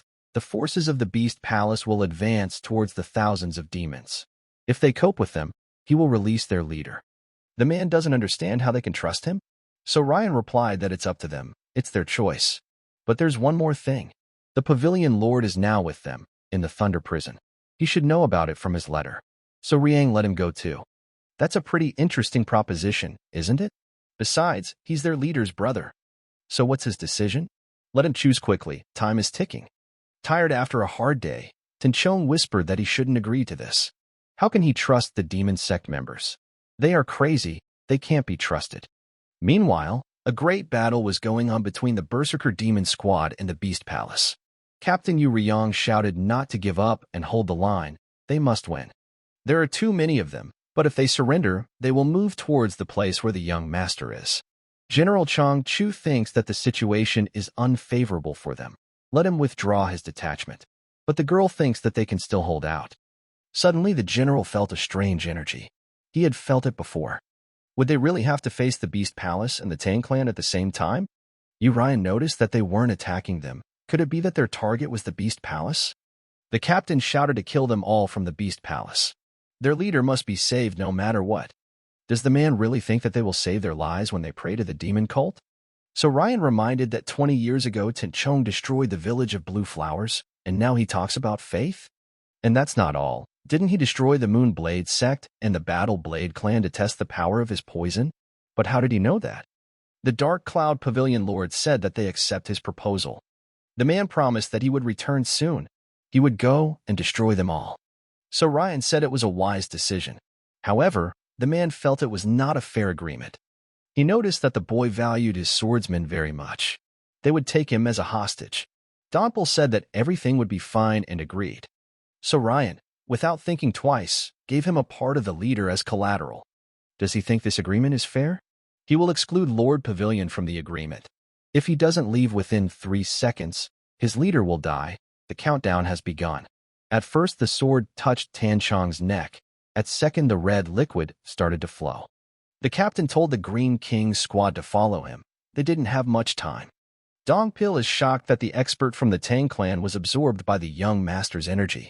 It is not surprising if someone freezes from unusual pressure, but it is very rare for a warrior of such level to end up in such a state. He was consumed with killing intent, but the young master was completely absorbed by the demon's energy and moved unconsciously. In an instant, he forced the Beast Palace and the Tang clan to fight each other through a secret agreement. Donpil knew he had a plan, but he didn't expect that he would use the Tang clan to subjugate the Beast Palace. So Ryan asked, will he still stay by his side? How dare the smug bastard decide the fate of his people? The third young gentleman said that he had fulfilled his part of the promise. Yo gang, we thank the boy. So Riang told him to leave here with his sister now. Now is not the time for the Ice Palace to interfere. He will finish here and meet him later. Yo Gangwei replied that he couldn't do that. Let her wait for him. He would take his sister to a safe place and come back. The young master thinks the icicle is so stubborn. Where did it come from on his head? Suddenly Goldie felt something wrong, some kind of purring of an animal. It was the tiger of the master of the Beast Palace. It seemed that he tried to chase them and got tired. Donpil asked the young master what he should do. He was crushed by all the boulders, so he wouldn't be able to move even if he woke up. So Ryan asked if he remembered the wolves from the Beast Palace. They were as strong as real martial artists. And this tiger is even stronger. He is larger than a normal tiger, but his speed, endurance, and everything else are simply off the charts. In essence, it is the culmination of the Beast Palace's witchcraft. And the essence of the magic is in his head. It won't be hard to fix. Like removing a blood parasite. The core of magic in the head is essentially a clot of concentrated qi. This means that it has no physical form. So he doesn't even need the precious medicinal herbs like a blood parasite. This core is connected to the master of the Beast Palace. He instilled his bloodlust into it, causing it to go mad. So it turns out he was also raised to be someone's weapon? Just like he was. They fed him the leftovers, saying that he was alive thanks to the grace of the righteous leader of the Heavenly Alliance. This was the only food for the day, and there were several children. Then Jong Hajin understood that there was no need to be distracted. This was a delicacy to survive. The boy started crying and told the guards to let him out. He wanted to go home. His mother was waiting. The guards opened the doors. The boys shouted at him that he no longer had a home. His parents sold him here themselves. Jong Hajin told his friend not to look there. He would die soon, unless he wanted to end up like him. From a young age, Jong Hajin learned to accept cruelty with ease. The essence of witchcraft was deeply rooted in the tiger's mind to suppress the instincts of the beast. He also lost himself and lived as someone's slave. So Ryan could kill him for everything he did, but he would make the decision after breaking the chain of restraint first. He asked Donpil if there was any medicine for internal injuries. The young master did not receive any internal injuries even when he fought with the vice master of the Sword Palace. If he had received that blow before the mountain collapsed, it could have ended badly. If he had taken the full force of the blow, he would not have gotten out from under the rocks. This monster cat will sleep for a long time. Donpil should circulate his chi. The man replied that everything was fine. So Riang said that it was not. The final fight was going to be brutal. Let him take a closer look. The great heavenly tiger of the Beast Palace is still alive. So Ryan asked if it was difficult for him to figure all this out. The man asked what he had done to the Tiger King. The young master replied that he had killed him. Isn't it obvious he was his strongest weapon?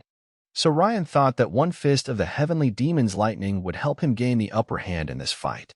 The guy put all his strength into it, and he didn't even fall. The Sky Tiger is definitely stronger. But at least he won't be able to use that hand anymore. Suddenly his bones started to heal themselves. But how is that possible? Sky Tiger said that the guy was talking nonstop, and that's all he could do? Is he really a monster? His chi aura is much more terrifying than the rumors say. Will so Ryan be able to fight someone like that when he's on a completely different level? He is alive, and there is no way he could die so easily. So Riang told Goldie to look after the tiger. He and Dong Pil go to the cliff. The Beast Palace Master should have become stronger after absorbing the life essence of his disciple. In his current state, he won't be able to win. So Riang desperately needs his help. He will have to risk his life. Let him do something amazing, and perhaps the heavens will reward him. So Ryan said that the people he took with him just in case were also killed. They're fighting the Tang clan.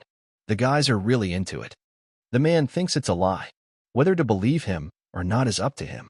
But why doesn't he pay attention to what's behind him before thinking about it? Doppel suddenly appeared and attacked the man from behind. He certainly didn't expect that. So Ryan threw his fist at him. Had he really lost his guard? The Sky Tiger did not fall, and the guys decided to join forces again. Donpil acting from below, and so Riang from above. A powerful kick sent the man to his forefathers. Donpil was surprised. Did it really work? The guy thinks that it hasn't happened yet. The Sky Tiger stood up as if nothing had happened.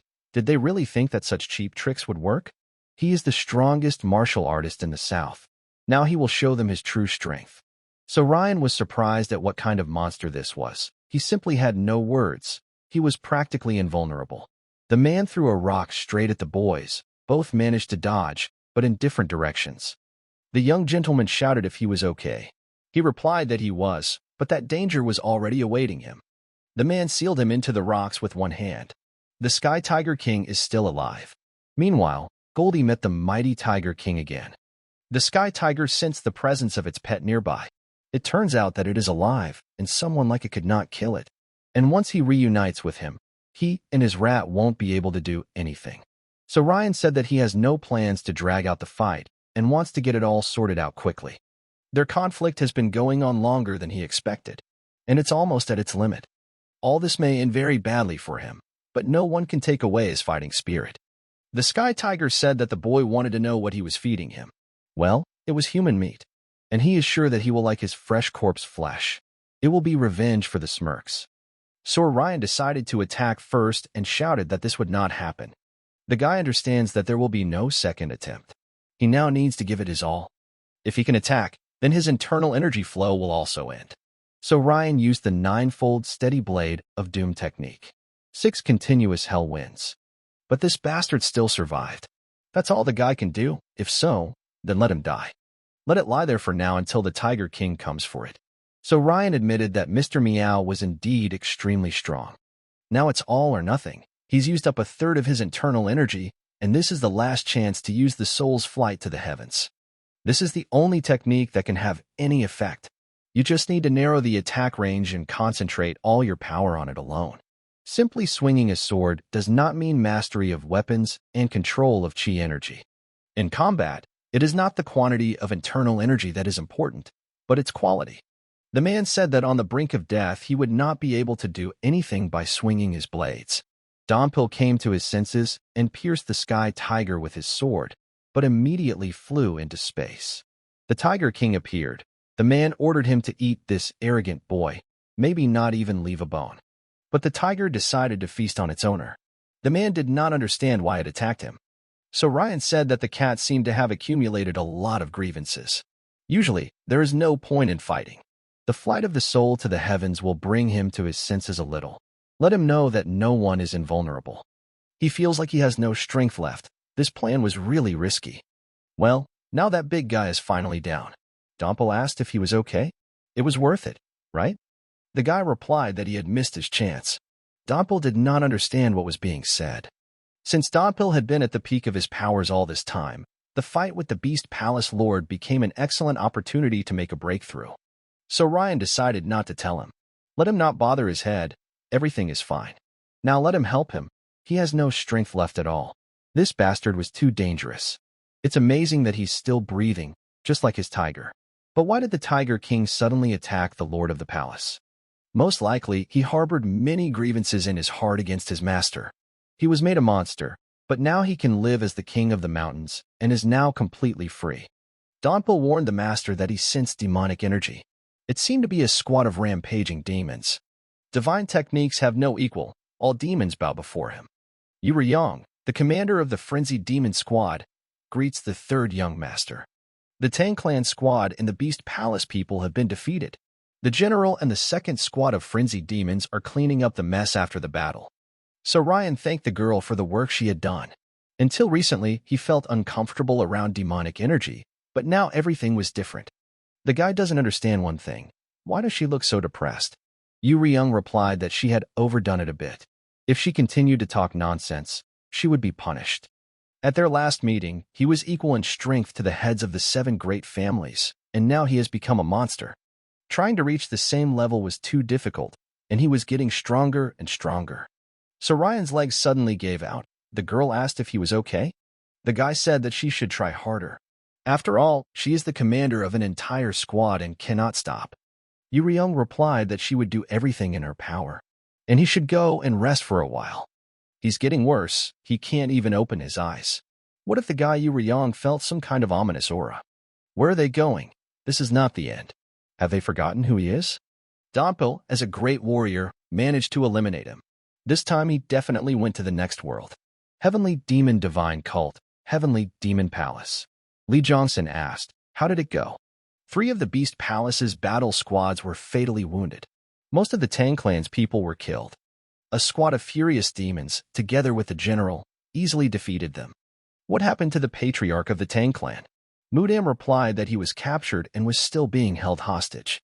If they continued to hold the patriarch and the Poison Dragon Pavilion master together, they would only make the situation worse. Let him accept his congratulations. Now there is one less problem in southern Manchuria. The Lord replied that not yet. This clan has existed for thousands of years and has all-encompassing power, and they will not fall even if their leader and most of the people are eliminated. But even so, it was a bold move. He would understand if the third successor made a normal agreement. But what he did turned out to be beyond all his imagination, and he even brought along the heir to the Ice Palace.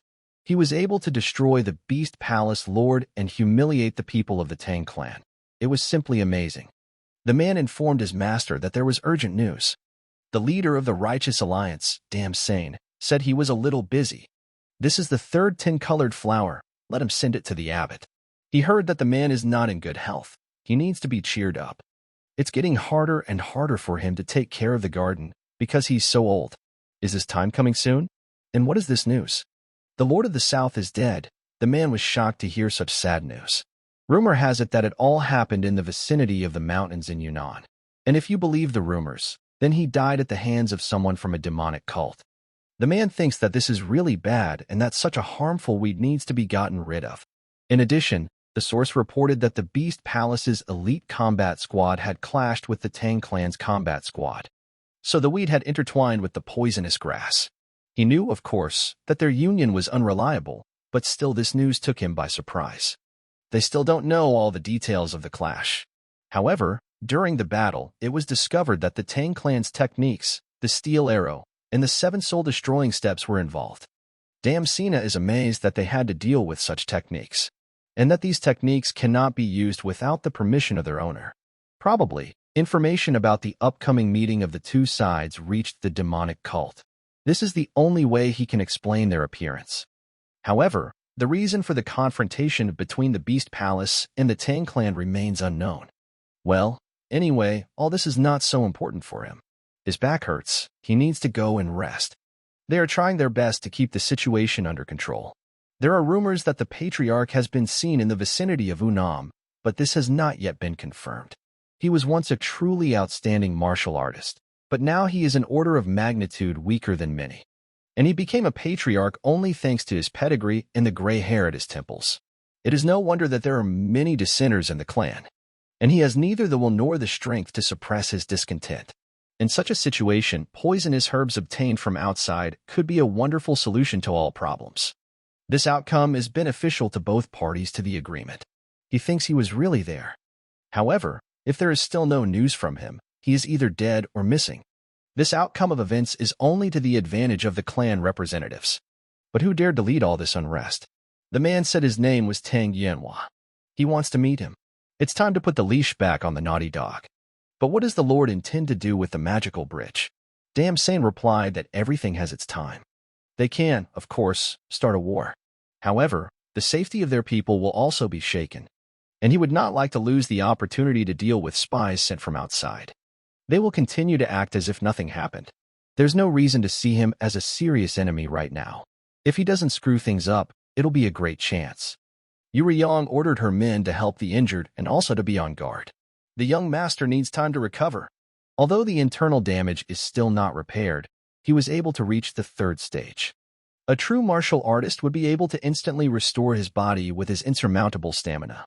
However, this is not always the right way. It is essential to maintain a balance of all 3 indicators, because an incorrectly launched recovery process can become an obstacle to further development. But if all he did was study ancient martial arts, he clearly wouldn't be able to achieve such strength. While the ancient arts are techniques of total destruction, his path as a martial artist strives to maintain a balance of power. And having become only 1 level higher, the difference in power will be practically unnoticeable, but the time has not yet come. Surely the righteous Heavenly Alliance will not let their clash with the Beast Palace go unnoticed. He wonders what the old man looks like now. What would he do in his place? He is too unpredictable and it is almost impossible to understand what he has planned. But so Ryan is only sure of 2 things. He will not interfere with the one who created the union of 3 palaces to dominate the rest of the world. The head of one of the palaces has already lost his head, and the other has lost his hand. He does not want to enter into conflict with him as well. As soon as Sane realizes that the Tang clan has lost its former power, he will immediately try to subjugate them. The leader of the righteous Celestial Alliance is a terribly petty man. Even demons would envy his cunning soul. The man told him in his past life that if a sword comes his way that he cannot use in battle, then it is not a sword at all. It wasn't a bad attempt to save his life. But the sword he wanted to use in battle would be destroyed by him. It seems that Donpil, without realizing it, has become much stronger. His technique has improved greatly due to his speed and endurance. It was not difficult to make a breakthrough. He reached the peak of his own self-improvement. So Riang asked if he was okay. Dongpil was surprised. The young master had already recovered? The guy wonders if Donpil actually made a breakthrough, but how did he do it? Donpil replied that he actually didn't have time to understand. It all happened by itself. It's too early to rejoice. Even a wrong breath can reduce all his efforts to 0. In his case, we are talking about experiences. Dongpil thanked the young master for his instructions. Suriang thinks that he should be the one thanking him. It is thanks to him that he remained alive, so he need not be embarrassed. It is his direct responsibility to protect the young master, nothing surprising. So Riang realized that Dong Pil had become much stronger.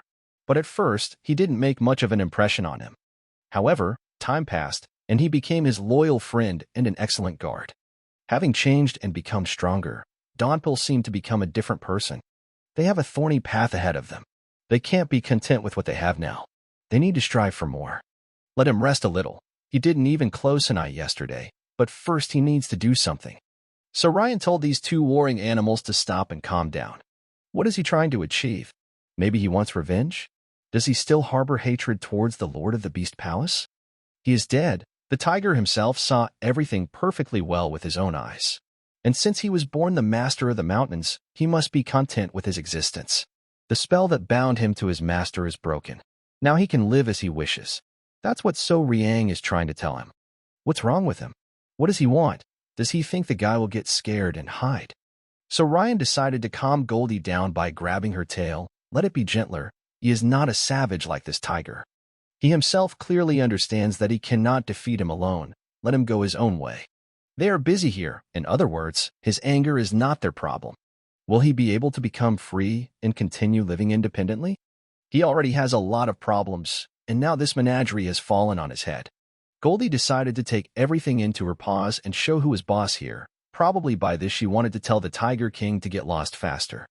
Dong Pil was surprised that the young master was treating the tiger as if it were his servant. It's not that he speaks, it's just that during the time he spent with Goldie, he was able to reach mutual understanding with the animals. Of course, everything is not so simple. When the spell was removed, some of its magic was transferred to the tiger's head. Does this mean that the Tiger King now has some of his power? So Ryan said that it was true, and until he absorbed it himself, it would not disappear. His brain had been under the control of someone else's magic for a long time, and if the core in his head was destroyed, he would die. When he reaches the level of an indestructible demon, the magic in his body goes beyond the possible and gains spirituality. But if he and Goldie have formed a spiritual connection, to communicate with the King of Tigers, he needed only a flow of internal energy. And there is nothing strange here. It is a question of skill. But what did he say that made the Tiger King return immediately when needed? So Riang told him that he couldn't take him with him yet, and asked him to befriend Goldie. Dong Pil clearly has a lot to learn from Goldie. But will Goldie himself agree with his decision? The guy thinks that yes, they have a lot in common. The girl heard that it was to him that she owed her salvation. So Ryan replied that it was true. Her brother asked for help. Has she gotten better yet? Yes, and all thanks to him. Although it's late, she would like to meet him. Her name is Yo Sanrin. The girl learned about what happened from her brother. She doesn't know how to thank him for everything he did for them. So Riang replied that it was a deal, so he didn't have to worry about it. He saw that Yo Sanrin had learned a rather unique martial arts technique. The guy couldn't recognize it before because of all the chaos. It's certainly cool, but it didn't feel complete.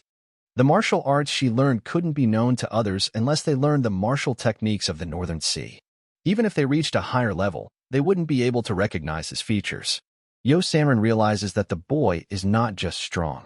He also has keen insight. In any case, she needs to rest more. Her upper energy core was severely damaged by the members of the Beast Palace. The upper energy core is more sensitive than the rest. Let it rest. Yo Sanrin said that he might be right. The girl asked her brother for forgiveness. There must have been chaos in the palace. Yo Gangwei replied that it was okay. They were destined to go down a different path than the other palaces anyway. The best they could do was to form an alliance with the divine cult of the heavenly demons. Did he tell the third young lord the truth about Lu Li's potential great method? The boy replied that he had not. He needs to do this. She thinks that the cult of the heavenly demon is not the best ally, given the rumors. But the girl trusts his decision. Still, it would only be fair if he learned the truth about his ally. Dong Pil said that he had brought the person in charge of the house sect. The young master agreed to come in. The guy asked, did he want to see him? So Ryan heard that the house sect has a branch in Guangxi. Is that place safe? Of course, it's a safe place. The young master wants to send someone there. Is that okay? Yes, but he would need to know who they were, their condition and status in Jianghu, and he would also need to tell him how long they would be staying and take financial responsibility for their stay. Dong Pil didn't like the way he spoke. He felt uneasy. This is the patriarch of the Tang clan. The stay will be indefinite. It could be a month, a year. maybe even longer. The guy apologizes, but they have a lot of responsibility to accept such a person. If it was the Tang clan patriarch, then it would be a special case. If the righteous Heavenly Alliance found out about it, they would face serious consequences. He will have to pay a high price. So Ryan was surprised, so that's the problem. So he can do it if he pays enough? Isn't the guy afraid of the consequences? They grew to this size through deals. Once a deal is made, they do everything they can to fulfill their part. So he's already made his decision.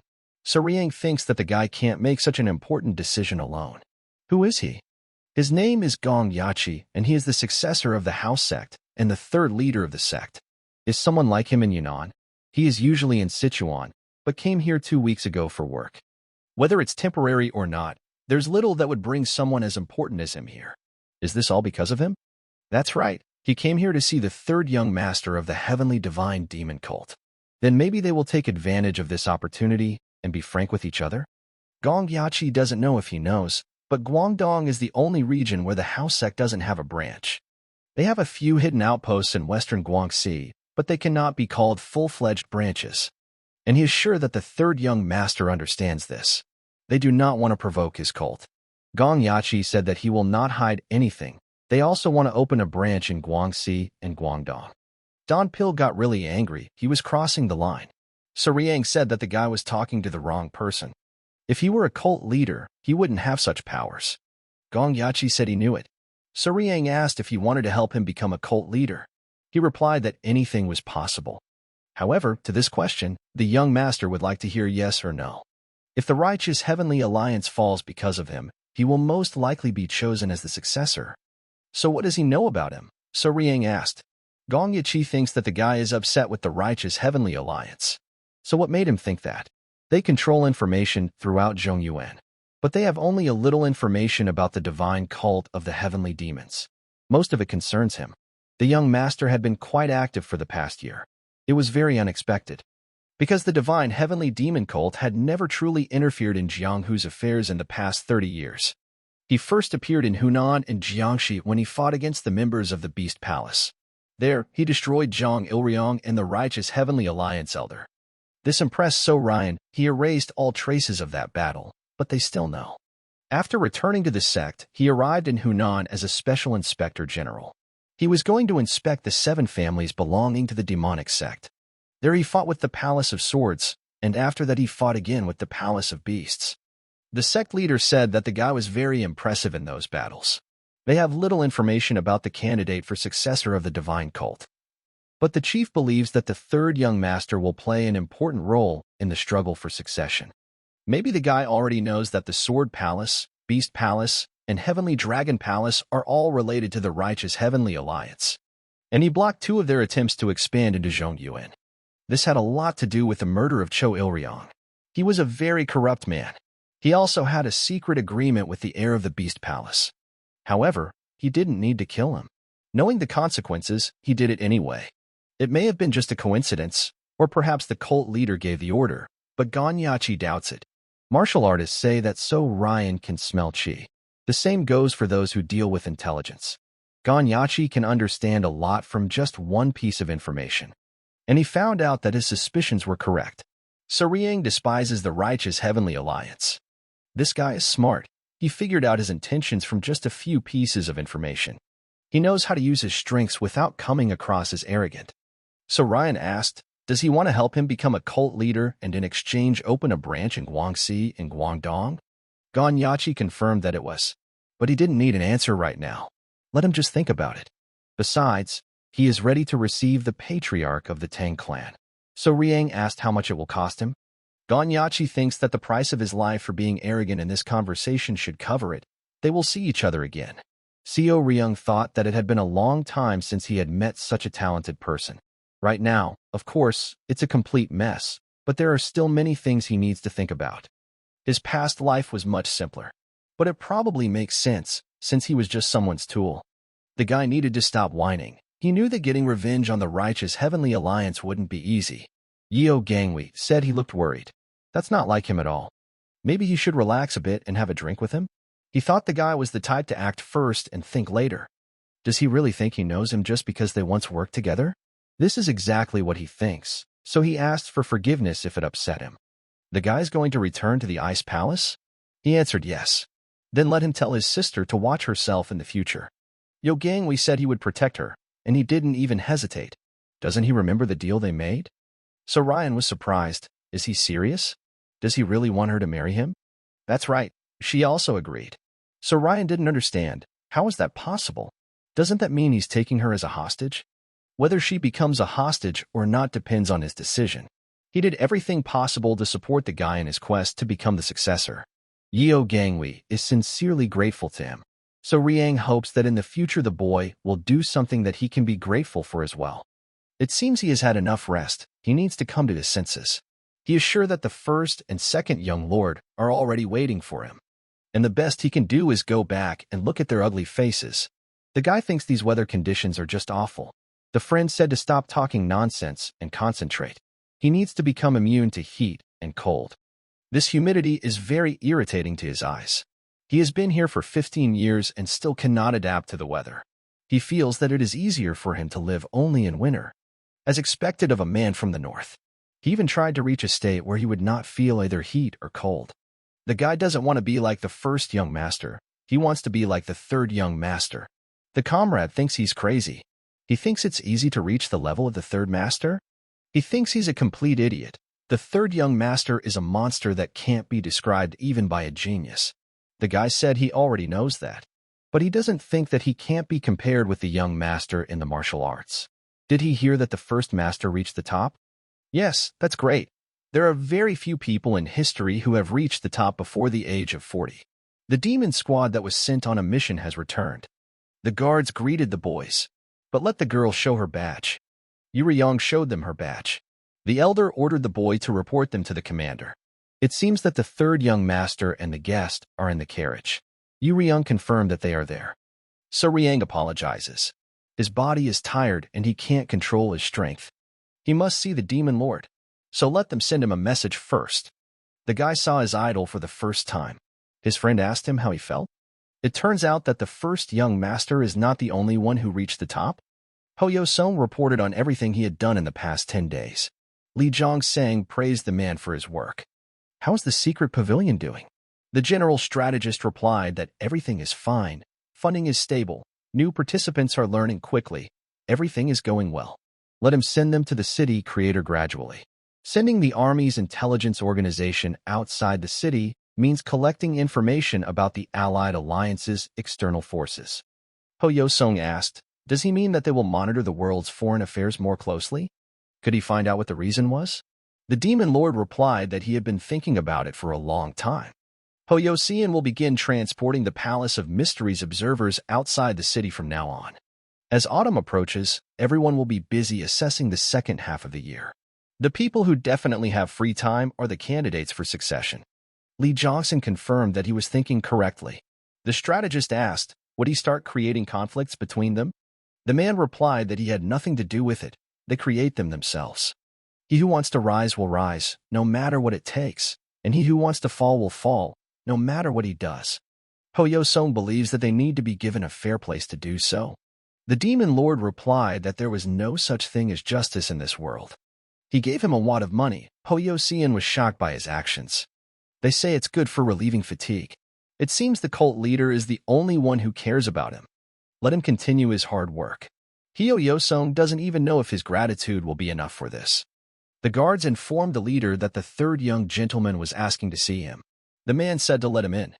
The third young master, So Ryan, greeted his demon lord. Seeing the general strategist, the boy asked if he should wait outside. Lee Jong-sun replied that his conversation with him had already ended. Ho Yo-seon's gaze seemed to insist on having tea with him. So Ryan told the demon lord that he had returned. The man replied, let him sit down. This time he really almost died. Lee Jong-sun said that this was the path he chose himself. Again he with his abstruse words. So Ryan doesn't know what to answer. Has he recovered from his internal wounds yet? The guy replied that recovery is taking a long time this time. Lee Jiangsa said it was not just a minor internal injury. Is there such a thing as mild or severe internal injuries? The demon lord stood up and offered the boy some wine. The man poured him a whole plate of wine, and so Rian thanked him for his generosity. But before he drinks, let him first heal his internal wounds. He can't allow him to drink such an expensive drink in this condition. Or does he want to show his inability to treat his minor injuries? So Ryan no longer understands why the Lord is treating him like this again. Meanwhile, Yeo Sunrin came to visit him. Manhwa asked who she was. Her name is Yeo Sanrin. She is a captive, that is, a guest of the third young master. The girl is indebted to him. This happened when the cliff formed, and since then his illness began. Although he missed then, it seems that an internal wound was formed. After that, he stabilized his third dantian to restore it.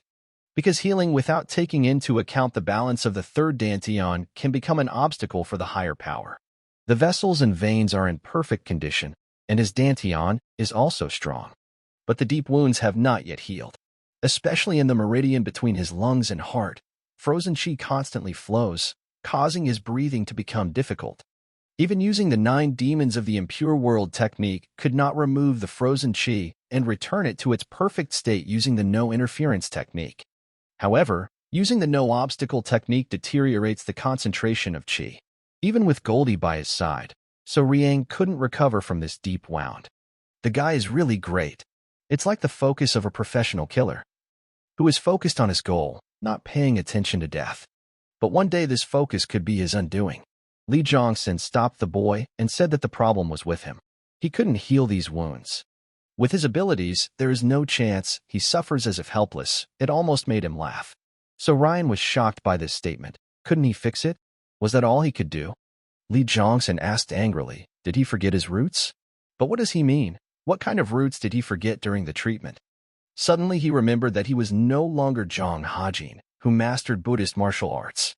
His name is So Ryan, a demon from a demon cult. This is what he really forgot. He must recover as a demon. So that's what the bastard wanted. Lee Jong-sun thinks that the guy has forgotten how it all started. So Ryan didn't understand who was talking to him. Could it be his central dantian? Now the guy is like a sword master who has forgotten how to control the blade.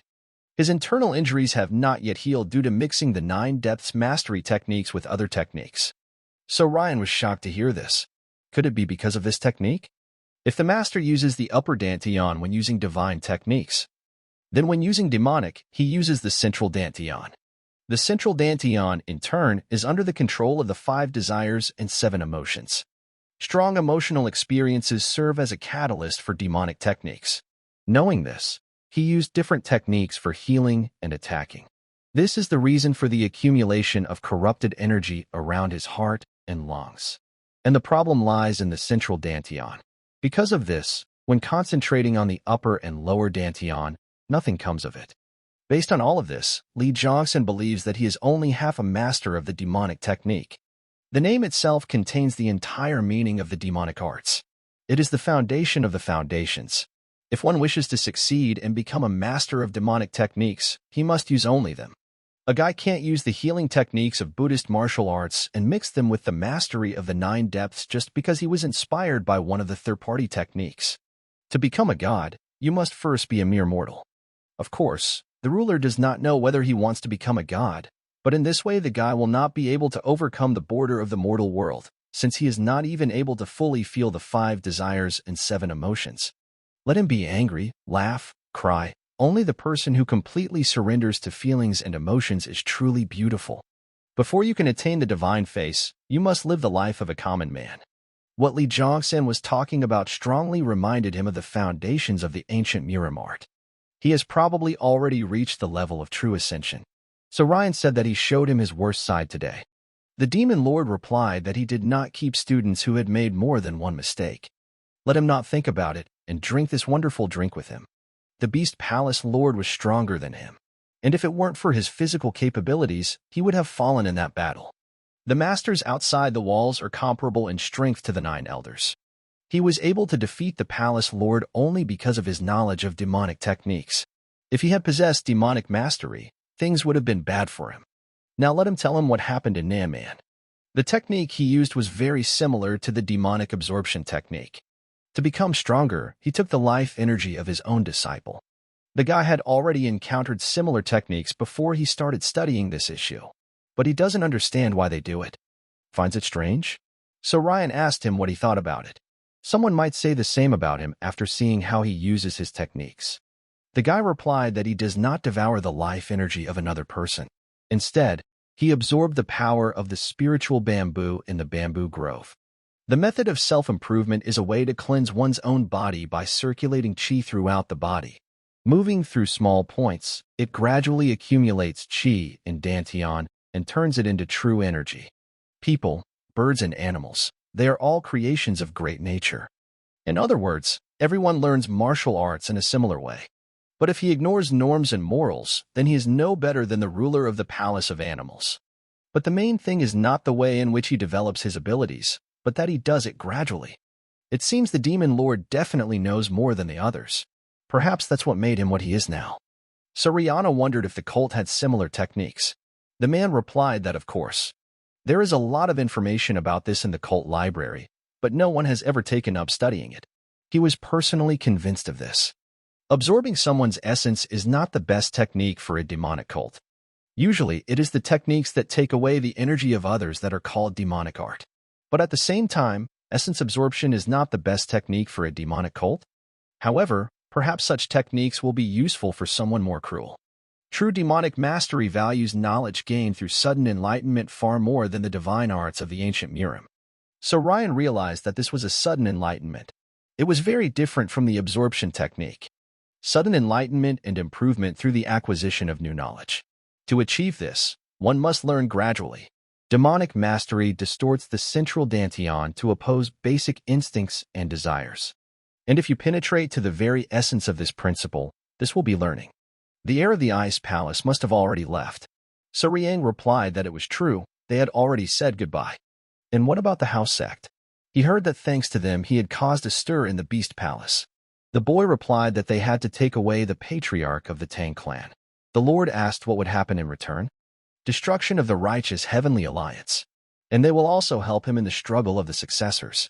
Besides him, there are many people who dream of destroying the righteous heavenly alliance and the Bloodsteel fortress. So what does he think? Is there any chance of becoming the heir? Does So Ryan really want to be his successor? Or is there something he doesn't know? The guy was surprised. Li Zhongxin had never brought up this topic.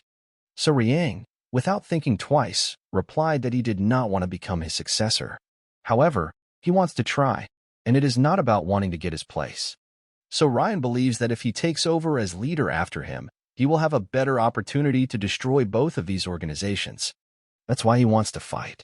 The man replied that everything was clear. The boy asked, did his selfish reasons disappoint the demon lord? It doesn't matter what his goals are, as long as he takes the opportunity to achieve them. And if that's his true desire, he has something to offer. There will be no Mara festival this year. Instead, he will name his successor. Let him finish all his affairs before that moment. If he really wants to become his successor and a great master of demonic arts who will have hundreds of thousands under his control.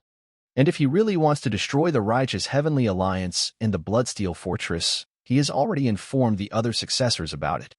Announcing the chosen heir on the day the Mara festival was to take place meant that he was not going to take into account the youngest among them. This means that only 3 will fight for the right to inherit the place of ruler. In that case, So Riang said that he was leaving him, but he would come back for another lesson. The boy didn't even realize that the demon lord was being soft on him because of his internal injuries. His development of his gate technique is not going as fast as he would like. I should have scolded him for this, but I didn't, because of his injuries. He treats his own teacher, and the lord of the cult, so insolently. It seems the boy has matured, choosing an heir. So Ryan wondered if he really needed to make this decision now. And if there is a reason for that, it is clearly not due to cult activities. Perhaps something is happening in Zhongnan. Or maybe he does it because his heart tells him to. After all, Li Zhongxin is a terribly unpredictable person. Either way, he wants the guy to take everything seriously. So Ryan sent someone and asked why he didn't come out to him. Unlike their last meeting, this time the guy recognized him. Would he like to join his older brother for a cup of tea? Xin Guanan heard that the guy had just returned from Yunnan. If he was free, he would treat him. So Ryan replied that he didn't see anything wrong with it, but it was too sudden a proposal. Perhaps it really was a surprise to him. But the man had been dreaming of talking to him since the day he returned from his hermitage. So Ryan agreed, but he had one request. Let him consider this as payment for the invitation to tea. He offered him a fight. Jean Guanan was shocked. The guy wants to fight right here. The first successor replied that he was not interested and could pay differently. So Ryan said he was sorry, he really wanted to try one technique. Jean Guanin asked the Master of Inner Enlightenment to vacate the Zinnia Pavilion. He believes that everything is ready. He asked to clear out an entire pavilion for a meeting with him. He clearly had something in mind. Is it really that embarrassing? So Ryan replied that since everything was ready, he saw no point in refusing, they could go ahead. The guy hopes that Jean Guanyang has chosen a good variety. He is very picky after all. Let him not worry, I have prepared the highest quality for him. Meanwhile, Enhwa was preparing dinner. Yuryung said that it smelled delicious and couldn't wait any longer. She wanted to try at least a piece. Enhwa said, "Take your hands off, it's for the guests." But isn't a girl a guest? Enhwa replied that she was the young master's subordinate, so no. These words made Yuryung very angry. Dong Pai told her to calm down and go for a walk. The girl told Dompali to let her go immediately, otherwise she would end up underground. The man thinks she's too arrogant. With such childish techniques. Come to think of it, they had never fought a fair fight. She decided to show him where his place was. Donpul didn't refuse. He is always ready to fight. Moreover, he won't have to spend much energy. Enhwa brought everything she had prepared to her guest. Yeo Sanrin realized that she was about to have something very tasty. There's so much, she's just drooling. Enhwa hopes she'll like it. She arrived at the divine cult of the heavenly demon immediately after being released from captivity in the Beast Palace. The girl said that she was the guest of the third young master, but just one word from him could turn her into a hostage again. She couldn't relax. She really liked it. The meat was so juicy. The girl had never eaten anything like it. Enhwa is such an excellent cook. She had visited several palaces in the north, but none of them had such a skilled cook as her. She is very glad that she liked it so much. If she needs more, she can pour it in. Everyone kept saying that this place was inhabited only by villains, but everyone here is so welcoming. Yo Sunrin asked for more. Enhwa was surprised. Could it be again? She had already eaten 5 servings.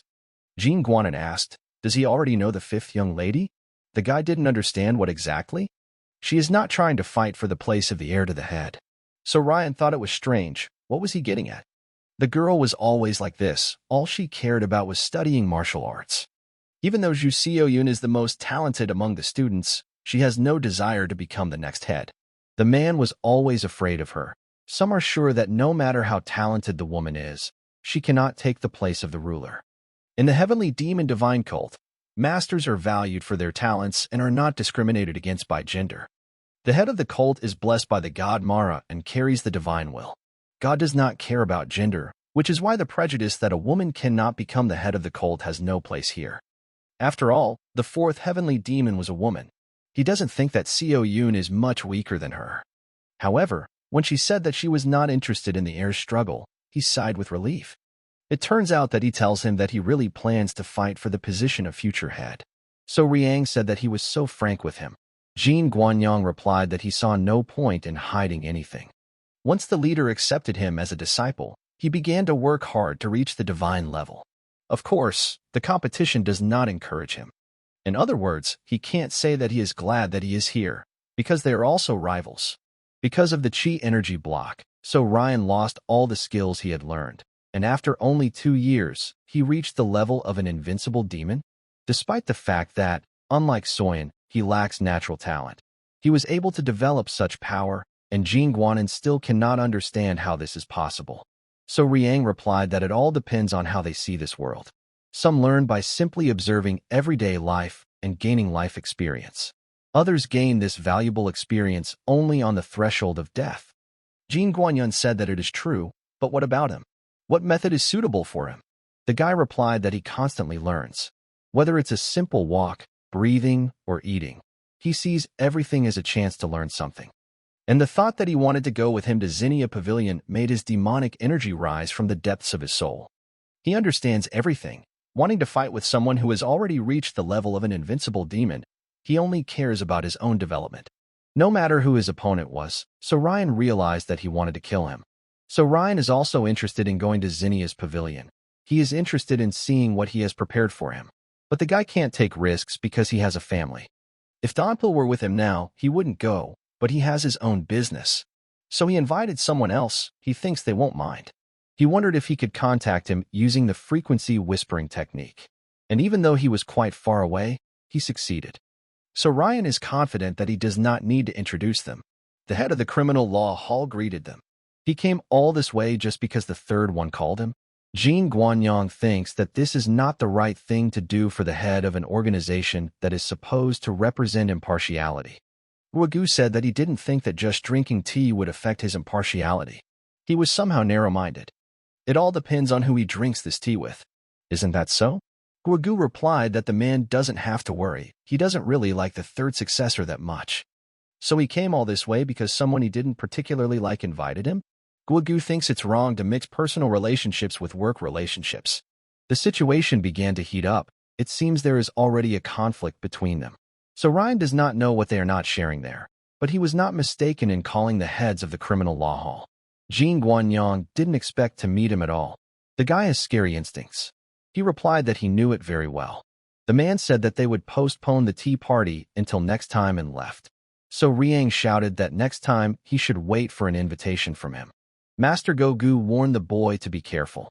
He may be a dragon, but he is a demonic one. He is not only stronger and more talented than the others, but also confidently moves towards his goal, despite everything. But doesn't everyone do that? In this, Guogu agreed with the guy. In this they are similar. But the third young master's cruelty was not even close to his. So Ryan asked, why? He is the devil in human form. Someone who is alien to morals and ethics. So Rihanna should watch her tongue when talking to her elders. He'll teach him a lesson. It's been a while. It's hard for So Ryan to go back. He's finally home. Doppel thinks it's time for them to finish. This is already the 43rd time. Yuriang told him to shut up. She wouldn't give up until she dealt him at least one blow. So Riang asked the boys what they were doing there. Dong Pil replied that they were just having a fight. But can a one-sided beating be called a duel? Yosarin greeted the third young master. The girl would like to talk to him. She understands perfectly well that she must be useful to the third young successor. Yosanrin would like to know how she can assist him in his quest to become the successor to the head of the heavenly demon divine cult. Their palace, or more precisely her brother, has made an alliance with him. She is pleased with his attention, but right now she does not need anyone's help. So Ryan replied that there were now quite a few people within and outside the cult who wanted to support him. And he believes that it would be more appropriate to return to this conversation precisely when he becomes a full-fledged heir. Then, if he still needs her help, be sure to let her know. So Riang said there was something. What is this technique? The great technique of releasing Lu Li's potential. Her brother wanted to tell him, but he never dared. Since he didn't say anything, she shouldn't either. But the girl can tell about her briefly. The great technique of unleashing the potential of Lu Li was born during a bloody battle in their palace. Its founder is a man who follows the path of a heretic. This technique is also associated with the Beast Palace and Divine Cult. Apart from the fact that both the cult and the Beast Palace are powerful organizations that represent the main force in the southern regions, they have no other common features. Perhaps the Divine Cult has a vaguely similar demonic mastery technique aimed at absorbing essence. He wouldn't call it an essence absorption technique, but he had seen something similar, or rather experienced it himself. So Riang felt it when he was interacting with the second successor, Guangpyeong. His internal energy suddenly increased greatly for no apparent reason. And no, it wasn't just his inner energy. It felt like his skill had risen another level. This is a technique for fusing two souls. From what the guy said, it was the third level of mastery. Yosanrin believes that this is not exactly a technique for fusing two souls, since it is also part of the great technique for revealing Lu Li's potential. But if not only his internal energy but also his entire strength had increased rapidly, this only means that he had used this technique many times already. Everything is clear with Ryan now. This means that he did kill his subordinates. The techniques of absorbing essence or internal energy have different levels of mastery. He believes that the second young master has already mastered it completely and reached the peak of mastery. So the technique of merging two souls is part of the great technique of revealing Lu Li's potential. Her brother was able to master this technique. Sooner or later, he will have to use it. And so Riang believes that it will be used on her. The girl replied that he was right. But doesn't that upset her? This does not mean that she will die or that her inner energy will be completely taken away. Everything is much better than it seems. The technique of merging two souls has its own advantage. It is based on the principle of harmony of yin and yang.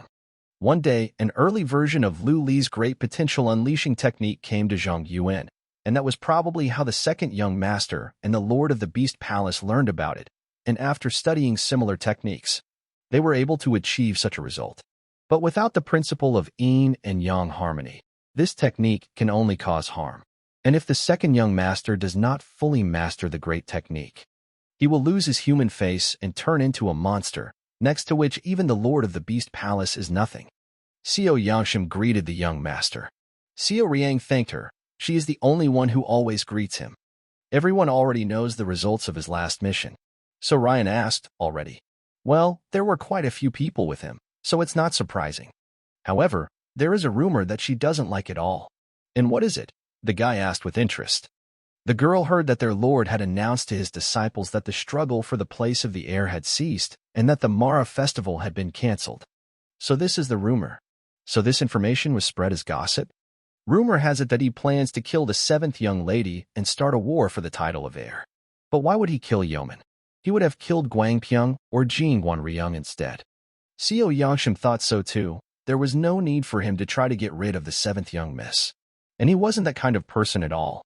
This nonsense is still circulating in the cult. Many have already heard about it.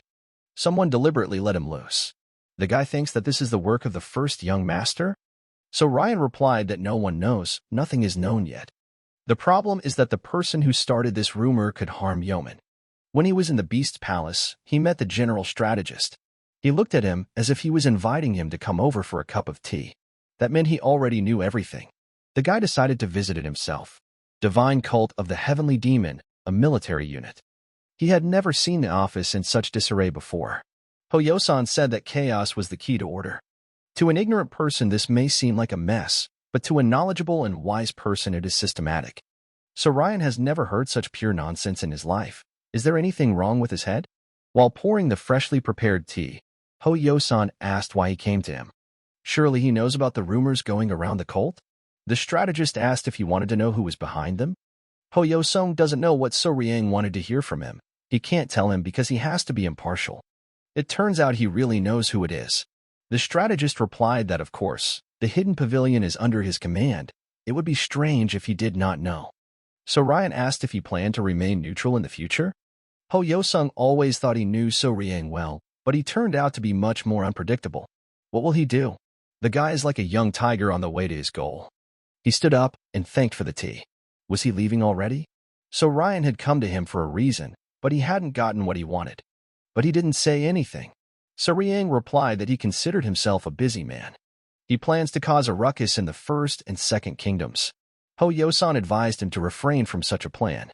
He may not know it, but the first young gentleman is not an ordinary one, and if he treats him as recklessly as he did with the fourth, he risks dying. So Ryan thanked the chief strategist for the warning. Why is he so stubborn? One day, because of his stubbornness, something irreparable will happen. He is not stupid, and he himself should understand everything perfectly well. So Ryan said that even though they are not that close, he is grateful to him for everything. Let him continue to work for the benefit of their cult. After all, what he does for the sake of the cult is also useful for him. On that note, he suggested ending their conversation. He would return in 3 days, and then they could talk longer and have something stronger to drink. Hoyosan didn't fully understand the guy's words. Why exactly 3 days later? He's sure So Ryan is up to something. Is this what he meant? So Riang greeted his sister Yeoman. The little girl missed him very much. She asked how it was in Yunnan. She heard it was much hotter there than here. Maybe I shouldn't even ask. Not only is it terribly hot there, but it rained all the time. It's a terrible place. So Riang asked if she was busy. Yeoman replied that no, she had already finished training and was free now. Then why don't they take a walk together and visit the first young master? The maid told the young lady that she was sorry, but she had classes scheduled after lunch. So Ryan realized that this was the same maid who was always compared to a strict mother. The guy said that nothing would happen if she missed it once. Why so strict? She's sorry, but the young lady must follow the schedule. It is, and it will be. Let him not interfere. Why did he come now? After all these rumors, she can't leave him with the young mistress. In any case, cramming textbooks is not an easy task. If she is so worried, let her go with them. just to see how she should be taught. You need to learn through life experience. He certainly knows. Covering Yeoman's ears, he shouted with all his might at the first young master's gate. Let him come out immediately before he attracts the attention of everyone in the cult. Jin Guanyang had heard that the guy liked to make a fuss. But did he have to do it this way? So Ryan replied that, unlike some people, he does not plot behind people's backs.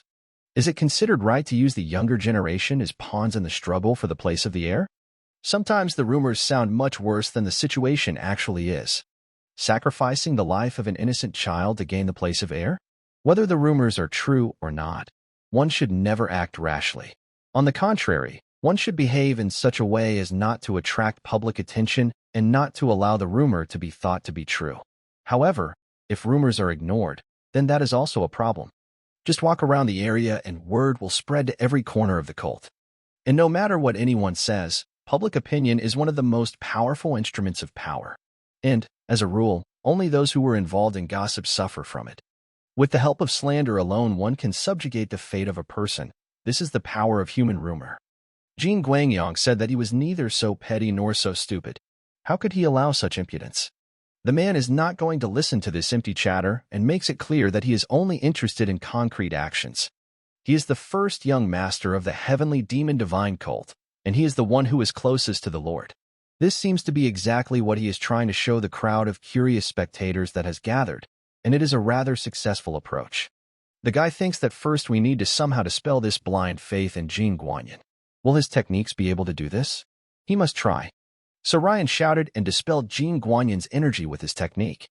The people were shocked and bowed to the third young master. So Ryan doesn't know what technique he used to cloud the minds of these people, but he can't deal with him that quickly. Jin Guanyang understands that it was the roar of the Shaolin lion. But how did this youngster know this technique? He simply turned around and told us to follow him, without even bothering to explain what lay ahead. So Ryan said that he did not want to die in the domain of a man who was capable of spreading such disgusting rumors. He did not agree with such conditions and suggested that the first young gentleman go to Jameer. The girl believes that people are not so stupid as to believe that her brother can hurt her. After all, her brother would never hurt her, right? So Ryan replied that of course it was true, but some people unfortunately believed it. The girl was worried about another question. Why did her brother decide to fight for the place of heir? The maid said it was impolite to ask such questions. So Ryan replied that he simply had a dream that he wanted to fulfill. The girl asked what kind of dream it was. He's afraid that if he tells, he might scare her. But to make this dream come true, he needs to become the successor. In this case, the girl decided to give up the fight for the place of heir. The maid said that such words should not be thrown around. After all, she is the disciple of the Lord himself and must make every effort to become the best of the best. However, the little brother is also the master's disciple, which means he has the same rights as the other followers. Xiao Riang asked Yeoman if she really didn't want to become the heir. The girl replied that she did. But then why are you ready to give up? You said yourself that you want to fight. Why retreat? Yeoman said that was also true. But she only agreed to become the heir for Xiaodan's sake. After all, she is the person who does everything for her. But all this is far from her dream. So Rian told the maid that her mistress has such a kind heart, and she is trying to realize her desires through her. Even though she is the closest to Yeoman, she always manages to hide from prying eyes. And on these small, fragile shoulders lies a huge burden of responsibility, because she is one of the successors of the ruler. The owner of the establishment and his employees were shocked to see the third young gentleman. What brought him to them? It had been a while since they had seen each other. He was so cozy, it seemed he had spent a lot of money on this. Let them prepare a table for them. Drinks for two, and something for the baby. The owner told everyone to listen carefully. They had honored guests. Let them do everything in the best possible way.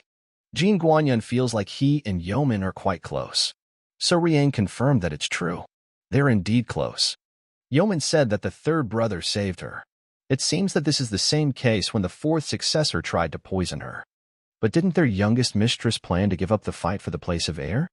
If this is so, then she should leave. Only those who are allowed to do so can rise to such a height. And if she is going to give up at the very beginning, it is tantamount to her giving up her status. So Riang told Yeoman to calm down, that everything was fine, she could stay. Will they be able to eat all this food without her? Let her eat properly. Jin Guanyan said that juniors should listen to their elders' orders. Is she hard of hearing? So Rihanna is fed up with all this. Why does everyone like to pick on the child so much? It's bad form. When he sees such injustice, he cannot stand aside. Jin Guangyang didn't understand what the third young master meant. He suggested ending this once and for all. An heir must be identified. Meanwhile, the angry and completely wet second young master Guan Pyong decided to ruin their dinner. This is the last day that So Riang comes and goes as he pleases. Choosing a successor, was that what he was aiming for? So Riang asked if there was anything else the two of them needed to talk about. When they met in front of the demon god's house, he said that he had emptied the entire place just for tea. After all, he had wanted to kill him back then. So Ryan doesn't know what the former was thinking at the time, but he was confident that he could kill someone who had reached the highest level of the demonic realm. The guy thinks he's not stupid enough to not know there are a lot of unpredictable situations when it comes to fighting, so how could he be so confident? Also, right after that, a strange rumor spread that he was going to kill Yeoman. It might not be him. It could be a demonic martial artist loyal to him, or someone else entirely. Doesn't he think the situation is too strange? If he was going to start these rumors, wouldn't it have been better to start them quietly while he was away? This would create the impression that the rumor arose spontaneously and hide the source of the rumors. This meant that someone had deliberately made up this rumor. They knew how the guy would react, and that he himself would go and find them. Jin Guanyan said that So Riang was very attentive. He knew the guy would come to him as soon as word got out, but he didn't expect to bring all these people with him. And it was still okay. He was going to act as soon as he got him into his territory. But So Ryan did something unpredictable again. He brought him here. Now he understands why the guy brought people with him. So Ryan didn't think that far ahead. He just felt that he shouldn't go there. Then it's even more impressive. It means that his intuition is superior to logical thinking. Jin Guanyan believes that his martial arts are now better than So Riang's. However, if they fight, he cannot guarantee his victory. He confidently claims that his martial arts are superior. He is not just bragging, he is truly confident in it. And what does So Ryan himself think? Is he confident that he can beat him in a fair fight?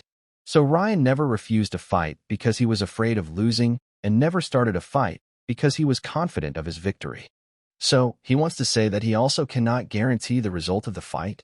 No one can ever be sure of such things. He just makes his choice. So the guy asks him to make his choice. Will he fight him or not? Unlike him, Jin Guanyan doesn't start fights. He's not sure he can win. He seems to be very cautious. There is a famous saying that the winner starts a war that he has already won, and the loser achieves victory only after he has started the war. But his method does not work on him. So Ryan smiled and said that he was just talking nonsense. Why make it so complicated? Suddenly he felt a strange aura. The guy had never felt it before. It suddenly became closer. So Ryan senses him outside the door. Who decided to look in on them? The second young gentleman, Guan Pyong, came in. He asked Jin Guanyong wanted to see him. What happened to him? This is not the Guan Pyong that So Riang saw before. The third one wants to decide on a successor here and now. Given his recent actions, Jin Guanyong thinks it will be a fight to the death. What does the second contender think about this? Why doesn't Jin Guanyong accept him? The guy doesn't believe that he will lose to the third one. So Ryan was surprised when Guan Pyong became his subordinate. The second said that such superficial provocation would not affect him. Then he probably didn't crawl to him voluntarily. In that case, how badly did Jin Guanyong beat him? It's funny that a powerless bastard like So Riang can say things like that when he can't even protect his own people. What does he mean? What did he do? And what people are we talking about? The mercenary told Donpol to immediately let go of his sword and surrender. He better do nothing if he wants these two to stay alive. So Riang asked if he kidnapped his people. Jin Guanyun reminded him that he only starts fights that he knows he will win. Master Gogu said that Jin Guangyong was a true demon, devoid of even the slightest morality and ethics. Looks like Jin Guanyun will be asking questions now. What is this clubfoot playing at? Does So Riang now want to decide who will be the successor here and now? Or will he give up on this idea? So Riang said that Jin Guangyong really plays dirty. It goes without saying that any means necessary must be used to win a war. Saying that this was a cowardly and petty act does not change the fact that he ultimately won. It seems that So Riang also established a connection with an external force to become the successor. The guy replied that it was true. He didn't set boundaries in battles, while Jin Guangyong didn't set boundaries between good and evil. In the end, they were the same. They just chose different ways to attack. He will have to choose. First, he must give up the fight. Then he will be able to see the smiles of his people again. And secondly, he must understand this himself. What can happen? He thinks he doesn't need to be explained. So Ryan said he wanted to discuss one thing before giving an answer. If he's asking about the safety of the hostages, don't worry. He's not stupid enough to destroy the cards he needs to manipulate his enemy. The guy said he understood and thanked him. But he wondered what his relationship was with the host of the meeting room. So Riang knows that he is a real asshole, but not so much that he would act so hostile towards the demon lord's disciple. And that's exactly what Gogu treated him like. Why does the guy want to know this right now? So Riang replied that he was curious. It was bothering him.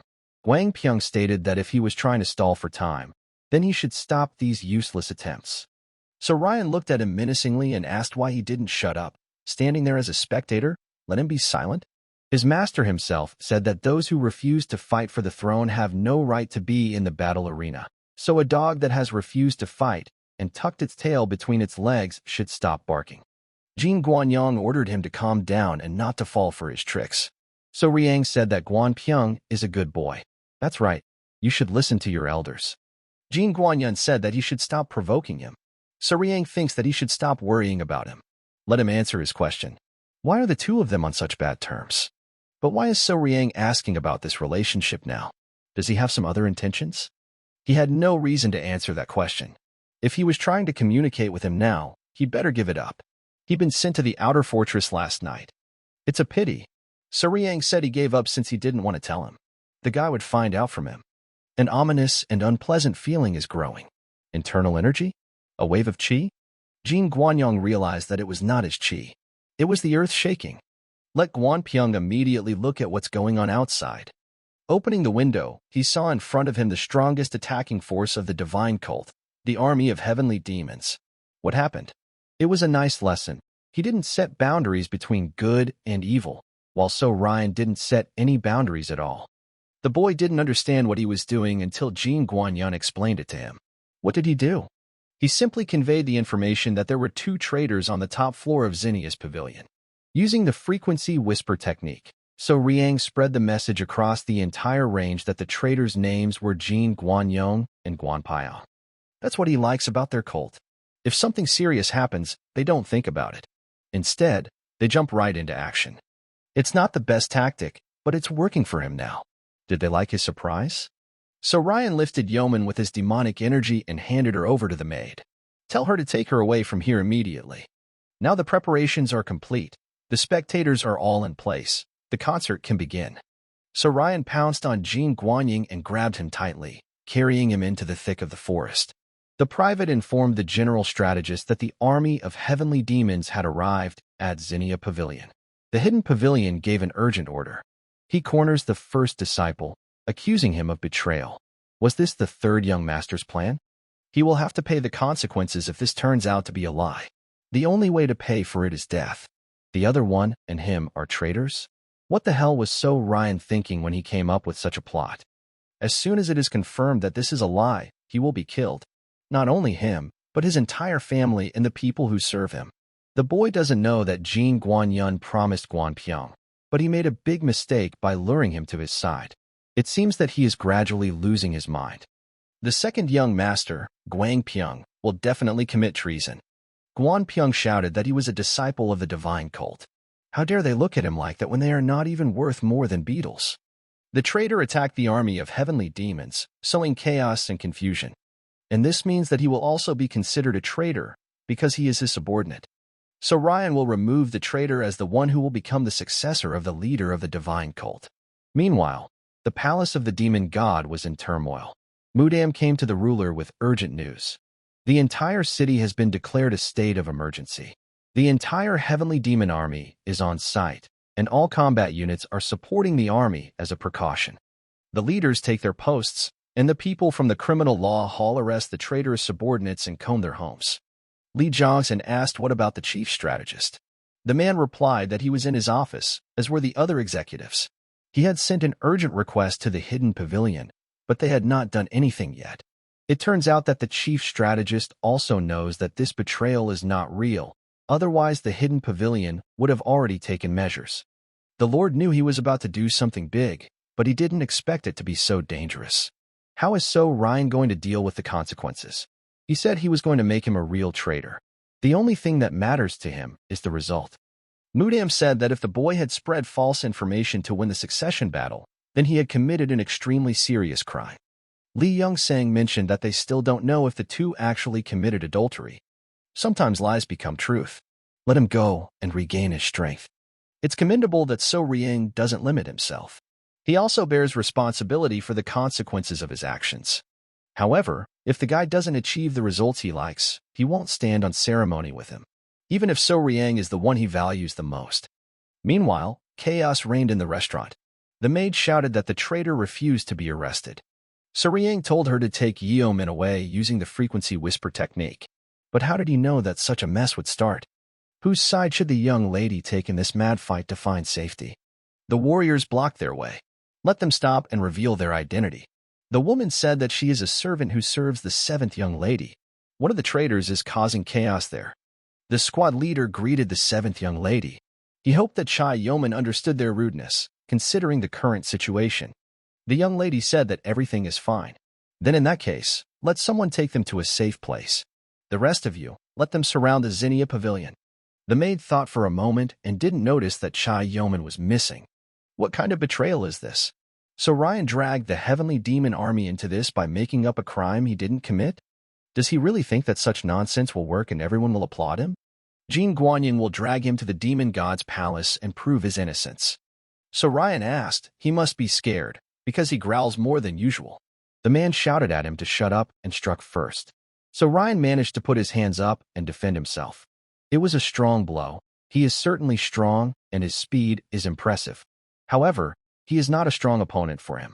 So Ryang feels that he is lacking something. Jin Guanyin didn't understand what that movement was. So Ryang said he was too confident. Jin Guanyong had said before that his martial arts were superior to the guy. It was his overconfidence that would hinder him. The man took out his sword and asked So Ryang if he felt any sense of urgency. The boy noticed that he had drawn the hilt of his sword just like Master Gogu. The same martial arts as the master of the criminal law hall, which means they are very close to him. Why does Jin Guangyong react so sharply when he mentions his name? He used the Blood Demon explosive sword technique. This technique is explosive and has tremendous killing power. However, it is still not enough to stop him. Let him get a boot to the forehead. Just this morning I was cleaning it. Jin Guangyong couldn't figure out what else he could do to defeat the guy. He gathered all his strength into his sword to deliver a crushing blow, but it didn't work. So Ryan noted that his attack was not bad, but there was nothing he could do to improve it. However, when it comes to assassination techniques, he is a bit lacking. His skill level is not even close to that of the Death Lord, one of the top 3 assassins in the world. Jin Guanyin asked who the Death Lord was. So Ryang thought he didn't need to know the details. The only thing he needs to know is that he, too, will die at his hands. Jin Guangyong reached the highest demonic level before the age of 40, which is definitely worthy of praise. So Ryang believes that he deserves the title of the most powerful future martial artist. However, he still lacks something, so much so that the guy himself does not understand where his confidence comes from. He's not the only one who's reached the highest demonic realm. What gives him such confidence? Jin Guangyong yelled at the guy to shut up and activated some hidden technique of his. So Ryan noticed that this was a completely different demonic energy. Jin Guangyong, all shining in blue demonic energy, asked, does he doubt his martial arts? So Ryan recognized this technique. It was the Demon Emperor's Qi. Jin Guanyin didn't want to use it, but he deeply regrets not killing him earlier.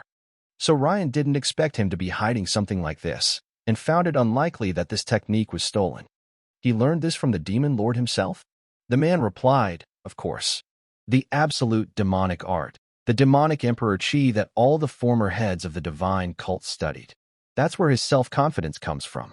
Jin Guanyin doesn't know what kind of demonic art he learned, but it won't work against the Demon Emperor's Qi. So Ryang thinks that if it were a Demon Lord, things would be different. He doubts that a fool who takes everything that is given will be able to stand up to him. In this case, he will show him what he has. Ninefold demonic art.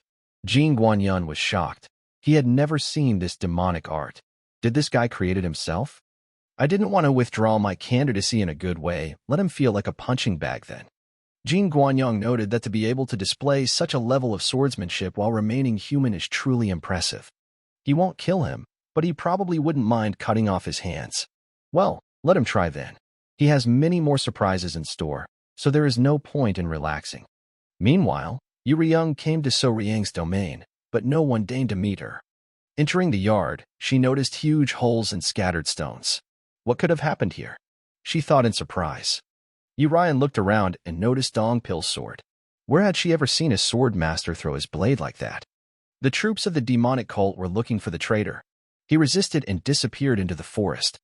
The demon lord in the divine withered robe believes that the second young master has crossed a line that should not have been crossed. The demon lord with the divine iron sword said that there was still no evidence of his betrayal. However, resisting the cult forces could already be considered betrayal. But no matter how fierce the struggle for the place of the heir was, to slander a person and publicly call him a traitor is something completely unthinkable. Even the third young master will not escape punishment for this. The man asked if he hadn't been supportive.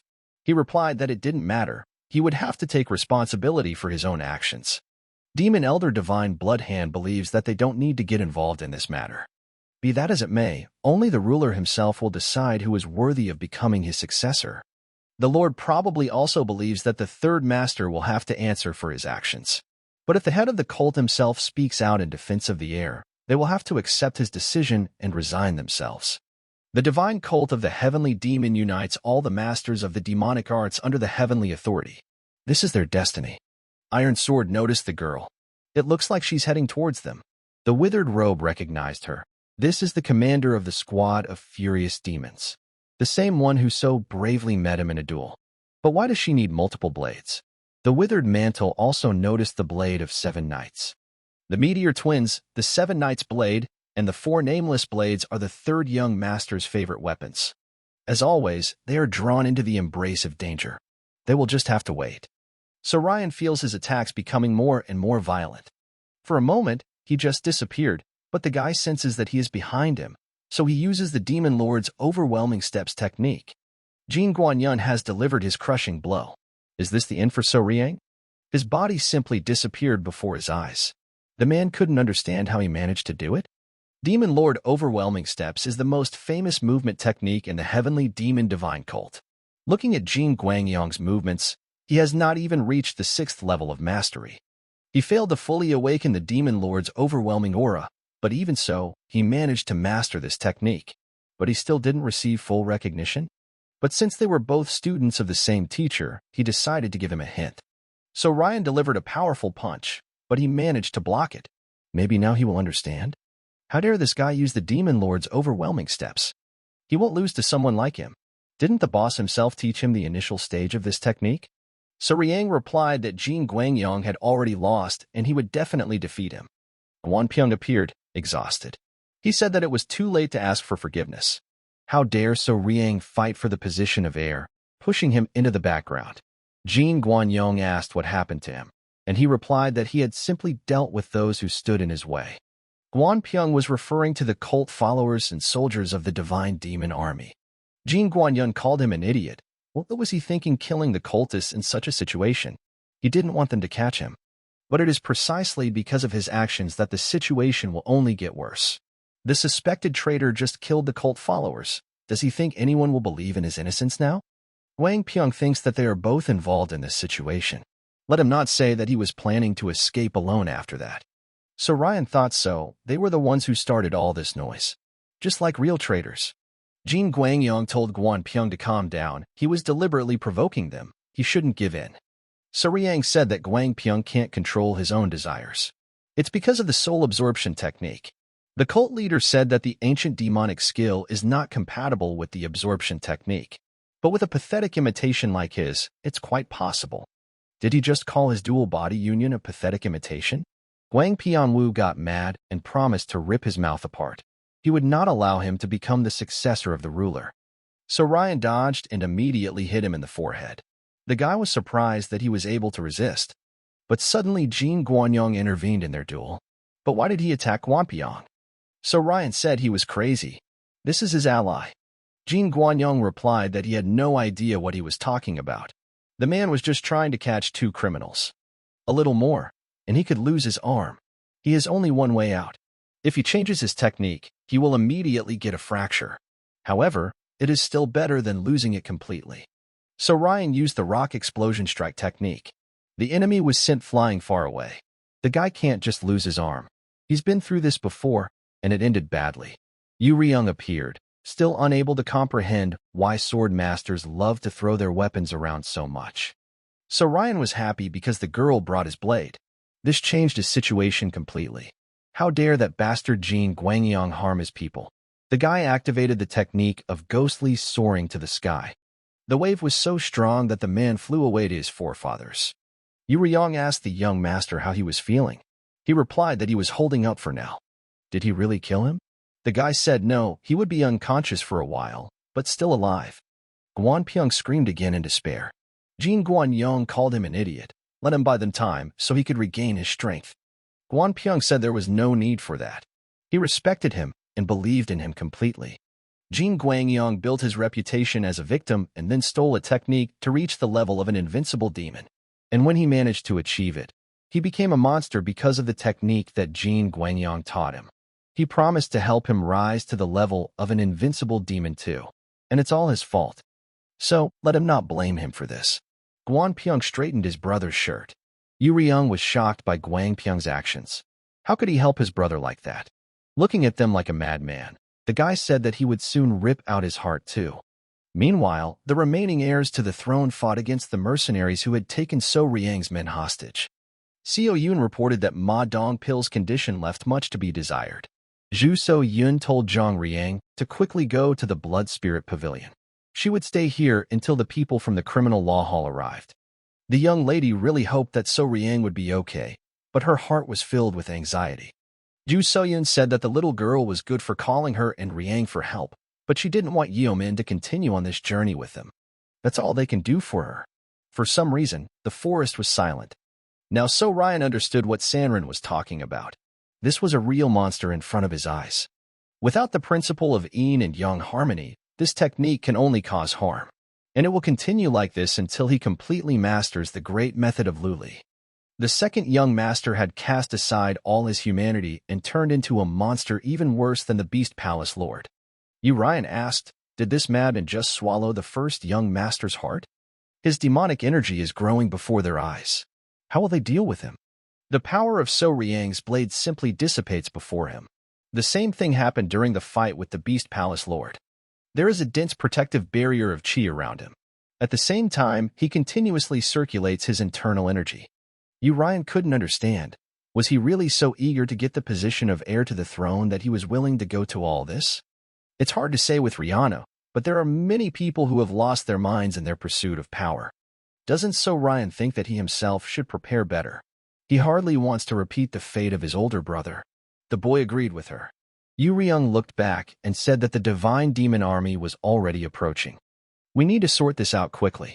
Does So Ryan want to fight this madman one-on-one? They already have enough witnesses. So Riang thinks they need to finish what they started. Have Yu Ryung take him to the Blood Spirit Pavilion if he suddenly passes out.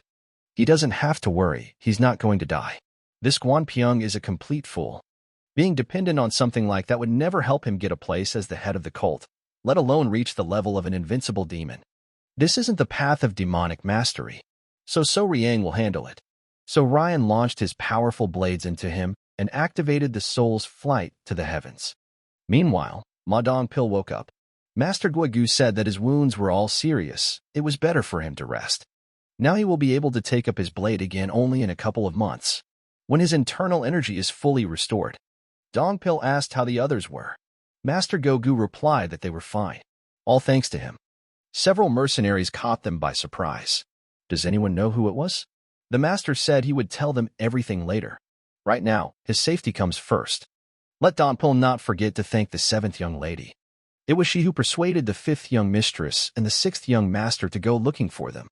And to his surprise, they were able to find them much earlier than his people in the divine demon army.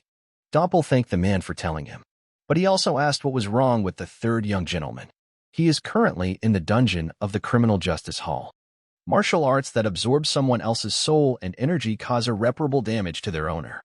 The more often Gua Pyong used this technique, the more he lost his humanity and fell into madness. He can't master the chosen technique, his will is not strong enough for it. Jin Guangyong is an evil and treacherous man, but there is no point in holding a grudge against his actions now. In the end, he chose this path himself. That's why he is in this situation. An exhausted Gua Pyong asked why he didn't just kill him. So Ryan replied that he would die anyway, even if it wasn't him who ended his life. Treason is an unforgivable crime. He will be executed in any case. The general strategist reported that there was still discussion within the cult about what had happened, but he had managed to stop the main unrest. Soon people will completely forget about everything in 4 days, maximum 10. The Lord said that he worked hard. Ho Yo-sung also announced a ban on leaving the cult walls in accordance with his order, but he thinks that they will suffer huge losses. They have someone who will take full responsibility for what happened. Hadn't they met the third young gentleman yet? The man replied that he hadn't. Ho Yo-sung asked what the Lord was going to do with him. First, he had to meet him and find out everything in person. If he manages to convince him, everything will remain as before. But if not, then this will be his last sip. The guards reported that a third young gentleman had come to the Lord and was asking to meet with him. The Lord allowed them to enter. The general strategist said he would not interfere with them. Lee Johnson insisted that he stay. Before them is the instigator of the most grandiose struggle for power in the entire history of the cult. He must listen to him and decide whether they should throw him in prison. So Ryan said that he was a little scared. The demon lord thought that he had brought this fate upon himself. The guy clearly miscalculated when he decided to accuse his rivals of betrayal. So Riang replied that he was wrong only in that he used the highest ranks for his own interests. Lee Jong-san said that it was true, and everyone in the cult knew of his deeds. Betrayal is a crime punishable by death. Knowing this, he used it in his struggle for power. And yet he showed that he was not strong enough to deal with everything on his own. If he had been strong enough, he would not have taken such a risk. And no matter how well So Riang prepared for their meeting, let him be sure that it would not be easy to convince him. The guy took a piece of paper out of his pocket and said, "Let him look at this first." The demon lord asked what was written there. He replied that it was the confession of the second young master Guan Pyong. He was able to write it with his surviving hand. If you don't believe me, you can check and confirm that it is indeed his handwriting. Both of his brother's fighting skills were far superior to his own, and he knew he couldn't defeat them. It all happened at the exact moment when Jin Guanyin promised him to reach the level of an invincible demon in the place of the right hand of the cult leader. He also promised to train with him, however, not knowing when Li Jiangshan's power would end. He suggested using a dual technique to overthrow him. As a result of their failure, Jin Guanyang died and Guan Pyong was imprisoned for resisting the divine demon army. Since he has lost the right to fight for the place of his successor, he confesses to everything he has done and asks the ruler for forgiveness. Li Jiangshan was surprised, so Riang remembered the entire content. The guy replied that of course, since he himself dictated it to him. And how could he do that? So Riang promised to protect him if he admitted that what he did was treason. However, treason is an unforgivable crime. Regardless of the reason, the consequence is a death sentence. Despite this, the guy received a confession. So Ryan isn't so stupid that he would exploit his weaknesses. Did they somehow come to an agreement with him? The guy said that he would bring him back to his senses and tell him how to reach the highest realm of demons. And also, that he will appoint him as the leader of the cult when he reaches the highest realm of demons. So Riang suddenly stunned them with his statement. Did he manage to convince him like that? Does he really intend to appoint him? He may not be a very good guy, but he always keeps his promises. Li Jiangshan said that this promise could only be fulfilled if Guang Pyong did not die. So Riang knelt down and asked the demon lord to let Guan Pyong live. The maid called out to the young lady that she should return. Yeoman replied that she was going to have dinner with the third young master. The woman is sure that So Riang doesn't want the young lady to wait for him here. But how would she know? Suddenly a fifth young lady approached them and asked what they were doing there. Yeoman replied that she was waiting for So Riang.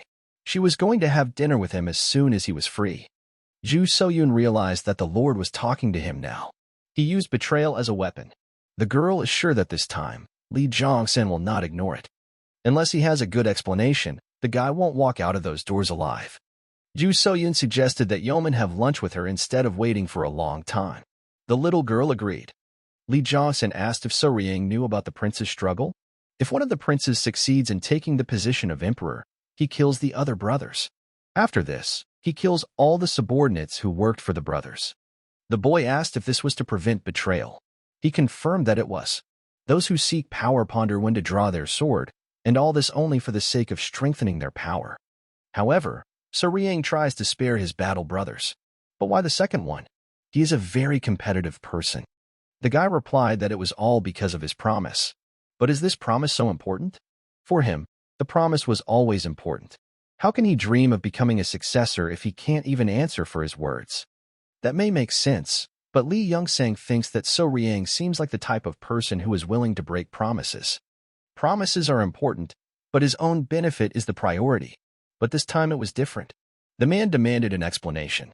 So Riang isn't so weak that he'll break his promise just because he was a terrible guy and his rival. The demon lord asked, does he really believe he is that strong? He doesn't believe that he is so weak that he can't handle a guy who is unable to resist temptation. That's why he's so confident in his ability to manipulate others. So Riang responded that Guang Pyong wanted attention. He said his dream was to become the most powerful man and spend the rest of his life in comfort, to be revered as a god by all who came to visit him. Li Yongxing thinks that what he wants is So Riang's position, but it is the exact opposite of what he does. What does the general strategist think about this? This little fox turned a false accusation of treason into truth. The guy put the entire cult into a state of emergency with false information. It's not treason, but he thinks it's bad enough to deserve the death sentence. The biggest problem was that So Riang made the accusation true and damaged the demon lord's authority. This event will be recorded in the cult's history books as a betrayal committed during his time in power. This wasn't even a spy sent by the Orthodox faction. This was a disciple he had raised himself. He will not be remembered as the ideal god for the next generation of demonic martial artists. So Ryan clearly didn't take this into account, probably did something wrong. He created quite a big problem. Ho Yo-song doesn't think the demon lord has any business making such judgments. Li Jiangxin replied that he could not do anything if he was so worried about what future generations would think of him. So Ryan knows that these guys are playing with him right now. But at least this drink won't be the last. Li Yongxin said that he couldn't leave the traitor alive just because of the promise he made. The other one will die because he made him a traitor. In order to save him, Li Yongxing will have to announce that his accusation was false. Is that what the guy wants? So Ryan replied that that was not all. Then in that case, the Lord would have no choice but to kill the second one. The guy replied that he would have to go to the master of the criminal law hall then. So Ryan was going to pressure him to spare the other one? When the boy first saw the owner of the criminal law hall, he had a strange face. It was then that he learned that there was a technique for changing appearance. Li Jiangxin asked, does he want to deceive the sect again using this technique? So Ryan didn't understand what he meant, but he never lied to him. He is a divine heavenly demon cult, and a divine heavenly demon is a demon lord, isn't he? If they know about it, then he is not really deceiving the cult, is he? The master said that it was nothing more than a play on words. Of course, but it's also true. He's the one who made it possible for him to say such things in the first place. Does he have any problems with his plan? He can't guess what he's thinking. But if he doesn't have a problem with it, let him do him another favor. Li Jiangxing asked why he had to do that. So Riang didn't answer and asked if he could be a little rude just once. He has already made a decision, so he doesn't understand why he continues to look for reasons. Is he really that curious about his reaction? Or is this a way of condoling with the fact that he has already been convinced? So Ryan thought he wasn't that kind of person. He thought a man would do whatever he wanted, whenever he wanted. If he was interested in how So Riang would react, then he had shown enough. That was his limit. Even if this conversation drags on, he will see nothing but the guy being irritated and upset. Li Jiangxin asked if he wanted him to be straight. So Riang said that was exactly it. The man had always been like that. The general strategist never thought he would ever witness such a scene. If he thinks the demon lord is changed, it might be because of him. The guy is completely different. He was different, at least from the demonic martial artists he had seen in the sect. The student depends a lot on the actions of his master. Sometimes just a few words from the master can determine the course of the student's life. However, he just found out that the opposite can happen.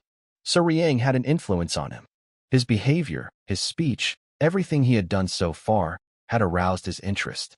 It was easy to get him to react, and it still is. Perhaps he finds joy in their uniqueness. Lee Jungsan realizes that he is clouding the conversation with unnecessary words, even though this is what he used to hate the most. He will give the order that the first disciple Jin Guanyong and the second disciple Guang Pyong will be executed as traitors. This order will not change, but the rest will be left to him and the owner of the criminal law hall. If So Riang is willing to do him this favor, then he, as always, will not interfere. But if he does not agree, then the traitor Guan Pyong will die. Let him sort it all out and come back to him with him. And the third is the only time he will allow himself to be convinced. So Ryan said, "Don't be so sure. If he does something wrong again, he will still try to convince him. If he wants, he can try." With these words, he simply disappeared from his sight. So Ryan was sweating like a hunted animal. He barely managed to survive. He has really stepped up his pressure lately. However, he is glad that Lee Jongsang perceives him in a positive way. He is not the type to destroy another simply out of pride, but he also will not mask his anger with a smile in response to unpleasant behavior. So Ryan feels that his middle dantian is shaking slightly, and it is not good. Lee Jongsan said that he did not know whether they were truly striving for the divine realm, but one who had not fully immersed himself in desires and the 7 emotions could not cast off his human shell. He must be angry, laugh, and grieve. Only the one who fully accepts all emotions can be considered a completely wonderful person. Focusing on the middle dantian does not mean being consumed by emotions, it means being honest with them. There is no need to confuse these two concepts, but in any case it is so empty here. Jin Guanyong is dead, and Guang Pyong's case is successfully resolved. He has defeated his rivals and finally gained the upper hand in the struggle for the throne. So why is his head so restless? He thought he would be happier than he is now. Maybe he needs a drink? Master Gogu greeted the third young master. Suriang didn't expect to see him here. The guy was just about to visit him, but they met again by chance. The master noticed that there was no close personal relationship between them, so he would come to him just like that. It was probably related to some official matter. Suriang explained that it was a personal request aimed at resolving official issues. In that case, they can go, but Suriang is responsible for the drinks. Manhwa is taking a lot of food with her again? Can't the doctors at the Blood Moon Pavilion handle it? The girl replied that it was because she knew how to cook simple food. Thanks to Surmahui, they are safe. They must do everything possible to help them recover as soon as possible. Yosarin thinks that the people in this house are quite remarkable. The way they interact so casually, almost like family. Manhwa said that the third young master takes good care of them. He is a very kind and warm-hearted person. Yosarin decided to help her, let her rest for now. Manhwa said that it was not necessary, she could handle it. This is delicious. Third young master, even in martial arts alone, he is called the greatest talent in the palace. But he sees force as one way to solve problems, not relying on it alone. There is one unique weapon that only the third young master possesses. It is his insight. Jin Guangyong was the great prince of the divine sect. If they were on the same level, the fight would be in Jin Guangyong's favor. And yet, so Ryan turned him into an infinitely difficult opponent, a traitor, and completely dealt with him. Insight, courage, martial arts, and the ability to create the atmosphere he wants. Although his skills are still a bit rough, he's already at the top of the palace. If such a person had the right strategist, then the conquest of the world would not be impossible. He had allied himself with someone very dangerous. But once they had allied with him, they had to make sure that the relationship did not become dangerous. Yosanrin, thinking about the third young master, completely forgot about the rice cake. Manhwa shouted that it was almost burnt. So Ryan asked if there was such a tavern in the eastern part of the fortress. Master Gogu replied that almost no one comes here. The owner is not even a member of the main sect. The Wanky Pavilion is also not under his jurisdiction. Everything is falling apart here. How is it even still working? The man said he finances it himself. He has some connections with the owner. Therefore, he personally supports him. So Ryan asked, could he spend a little more money? It looks like he'll fall apart with one hit. Master Gogu greeted Old Man Kong. The man did not immediately recognize who was in front of him. If it was him, he could have just shaken him instead of shouting. Master Gogu said he didn't shout. So Ryan stood aside and couldn't understand what was going on. The old man said that his guest was a rude child. If he were 10 years younger, he would teach him good manners. Master Gogu said they would sit outside. Let him just bring him the usual. However, Kong said he had already eaten all the usual things. Does the brat have any money? Let him not worry. This gentleman will sort everything out. And who is it? The old man asked. Master Gogu replied that the guy was the third young master of their sect. Who? Who? After all, there is more than one young master. He is also the sect leader's disciple. Old Kang's mouth dropped open as he realized who was standing in front of him. That same student of Li Chongsan? The third young master? This will take some time, so feel free to explore the tavern or start fights. Just don't break anything. Young men in their time have nothing to do. They should be charming ladies and going for walks to pick flowers, not coming here to drink. Don't they have enough there, living in such stress? It's no wonder they can't work normally. So Ryan asked what was wrong with this old man. Master Gogu replied that he was the master here. The guy seemed to have no martial arts training, but his courage was unmatched. Old Man Kong is just that kind of person. So Ryan is surprised that Master Gogu tolerates his sharp tongue. But the guy doesn't look surprised. So Riang replied that he was very surprised. It's rare to meet an old man like him in their sect. But Master Gogu said that he didn't mean that. The boy doesn't mind the old man using harsh words, since it's his first time meeting him. Well, it's unpleasant, but So Riang doesn't see the need to react to every word. It seems that Master Gogu also has a share of worries, besides him. The man said that, of course, recently someone did something outrageous, and it gave him a headache. He was still in a good mood, so Ryan was surprised. What a tough guy this man is. Master Gogu said that he envied the third young master. But he doesn't mean to say that he envies his reckless nature? Gogu replied that he was jealous of that too. So Ryan said that he was more vile than he thought. But is that a problem? The guy replied that not really, but it didn't really suit him. He is an ordinary person. When he sees the disciples of the sect leader, he often wants to sit in their place. Gogu was worried when the branch's performance dropped, and was happy when he received high marks in the quarterly assessments. He is just an ordinary, run-of-the-mill person. He has no uniqueness whatsoever. So Riang believes that the sect leader appointed him as the head of the criminal law department because he recognized his abilities. And he's good at his job, isn't he? It's not because his abilities are unusual compared to others. He's just good at hiding himself. Does the guy know what he envies the most? No matter how hard he tries and fights for his goals, he could never reach a position like So Riang's. That's why the sect leader abandoned him. Does he know what position he held before he became head of the criminal law department? But how would he know about such a thing? Master Gogu was the first disciple of the heavenly demon Li Chongsan. The former heavenly demon's first disciple and a genius considered capable of leading the Concha sect. A natural martial talent with exceptional insight, chosen as the next candidate for the heavenly demons and bestowed with the techniques of the demon emperor's domination even before reaching adulthood. The former great prince of the heavenly demon sect, that was who Master Gogu was. But why did the sect leader abandon him? Why did he bury his past? It's because of his background. To be precise, because he's not from the Murim who practices martial arts. What does he mean? The name of this sword is Chan. It is a righteous sword. Its owner personally gave it to him, although now his childhood memories are hazy. It is this moment that is still vividly expressed. This sword, given with a warm smile into his small hands, completely owns the heart of its owner. The man seemed to be the type of person who could smile warmly at his young student. He clearly remembers these words. Gogu had to pierce the heart of the heavenly demon with this sword and prove that the spirit of righteousness was still alive. Buried in the reign of the then Alliance leader, a position that no longer existed, deputy leader of the righteous heavenly alliance. Chonsun Baxian is the white sage of Mount Cheon. Kihyun was his teacher. The guy guessed correctly. Gogu was a spy sent by the righteous heavenly alliance to kill the sect leader. Later he realized that he was just a tool for him. If Kihyun really cared about his student, he wouldn't have sent a boy without a mustache to the demonic hall. But even that master didn't expect that he would become a disciple of a heavenly demon. Although his words were grand, in reality, he wanted Gogu to become a warrior cultist and gather minor information. So Ryan said that he himself is no slouch. So Gogu was upset with his master?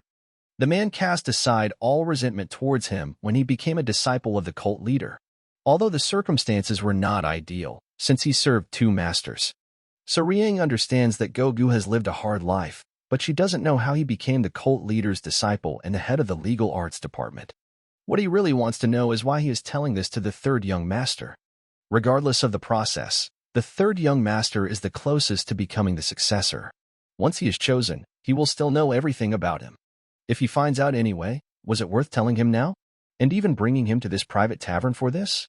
Given his relationship with the third young master, there was no need to bring him to his favorite tavern and rave about the past. He just wanted to confirm something about him. Master Guagu thought that they were similar. Maybe he was a spy sent by the Heavenly Alliance of the Righteous. Of course, he had no proof, no serious suspicions. He just caught a familiar scent on him. However, it seems his intuition was wrong. As so Ryan expected, Master Guagu had good intuition. Old Man Kong walked towards the boys with a dish in his hands, muttering some nonsense under his breath. The taste may not be very pleasant, but let them eat it, even it is salty. Master Guagu asked the old man what he thought of the guy. Kong looked at So Riang and replied that he did not have the typical smell that was characteristic of the Orthodox sect. That bitter smell, it's definitely a demonic creature, but the bitterness isn't that strong. He's demonic, but a little unique. Judging by his face, the guy has already caused quite a bit of trouble. So Ryan asked what was going on here. The old man called him an idiot and said that this tough guy brought him here to check whether he was a righteous spy of the Heavenly Alliance or not. Didn't anyone tell him who he was? Master Guagu replied that they didn't. So Ryan had a hard time understanding this guy. Who is this old man? Maybe someone can explain? As he was leaving, he said that since he had not been told who he was, there must have been good reasons for that. So he wouldn't tell anyone either. So Riang asked if the cult leader knew about this funny old man. Guagu replied that there was nothing he didn't know about this cult. So Guagu brought him here to check if the guy was a righteous spy of the Heavenly Alliance like him. That's true, but that's not the only reason. Guagu just wanted to chat about various things with the third young master. It's a great honor for him, but there's doubt that talking to a tense person like him will improve his mood. The guy made a good point. Now he regrets it. Then they need to drink quickly to relieve stress. So Riang has a request. Let him choose one of the prisoners in the dungeon and switch him with Guangpyeong. He can use the bone-shifting technique for this. Master Guagu asked if the cult leader had given permission. He replied that if he hadn't, the boy wouldn't have asked him for it at all. Even if he didn't, So Riang would be the type to cause trouble first, right? It's hard to get close to that guy. Master Guagu agreed, but he also had a request. Well, the deals make his life easier. What does he want? Let him help him whenever he asks for it during the next year. Won't that be too difficult? So Ryan agreed. Master Guagu thanked the guy, who replied that it was just a deal. The master rose from his seat and said that since they were talking about it, let her argue with him. Maybe after eating, everything gets cold. So Ryan also stood up and began to undress. They could have a duel. A spy sent by the righteous Heavenly Union. That's why So Riang felt an inexplicable kinship with him. Master Guagu asked if he was ready. The sky was clear. Since they were here, the boy would argue with him, drink an invigorating drink, and then sleep like a log. His shoulder is a little stuck. The criminal law master doesn't know what moderation is. Yosarin saw that the master had woken up. He had slept for 3 days after visiting the cult leader. She thought he had died. So Ryan asked, "Where is Anha? Did something happen? Why is she sweeping the yard?" Yosarin replied that she was currently preparing medicine for Lord Mayho. So let him indulge himself in hunger for a while. It's good that overcoming difficulties together strengthen their bond. The girl said that not at all. She is not an expert in kidnappings. Dompel tried to stand up to greet his young master. So Riang told him not to get up. He worked hard. Dongpil thinks it was his inadequacy that got him into trouble. If anyone should apologize, it's him. It's all his fault that things turned out this way. This was not a battle that Dongpil should have been dragged into. Ultimately, it was his incompetence. So Ryan will make sure this doesn't happen again. Dompel said they needed to talk in private. Okay, he'll help him up. The man overheard the doctors talking. So Riang saved the second young master? He replied that he did. Let them be careful. Those who attacked them then were full of devotion. But looking back, he doesn't think it was purely out of loyalty. He's sorry to say it, but it looks like there are people who hold a grudge against him.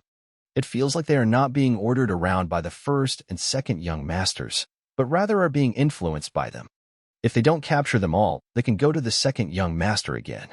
At that time, all the attackers were imprisoned. Can Dompel find out how many there were? So Ryan replied that there were 7 of them, and those who attacked Dongpil were 25. 15 of them died under his sword. That leaves 3. The ones who attacked them are still there. So Ryan said he's investigating the case himself. Those who harbor a grudge against him must have an old feud. This is the past that Zhang Hajin does not know about. What did So Ryan do before that he brought so many enemies upon himself? Co Yeonchim asked, does he need a list of all the items sent to the first and second young master's residences? So Ryang said that it was true. For Jin Gwangyang, it was from the time he came out of seclusion until now, and for Gwang Pyong, it was the past 3 years. Could she find out the reason? If the guy reveals this reason, he won't be able to treat her the same way. He will either see her as a friend or an enemy. Will she cope with this?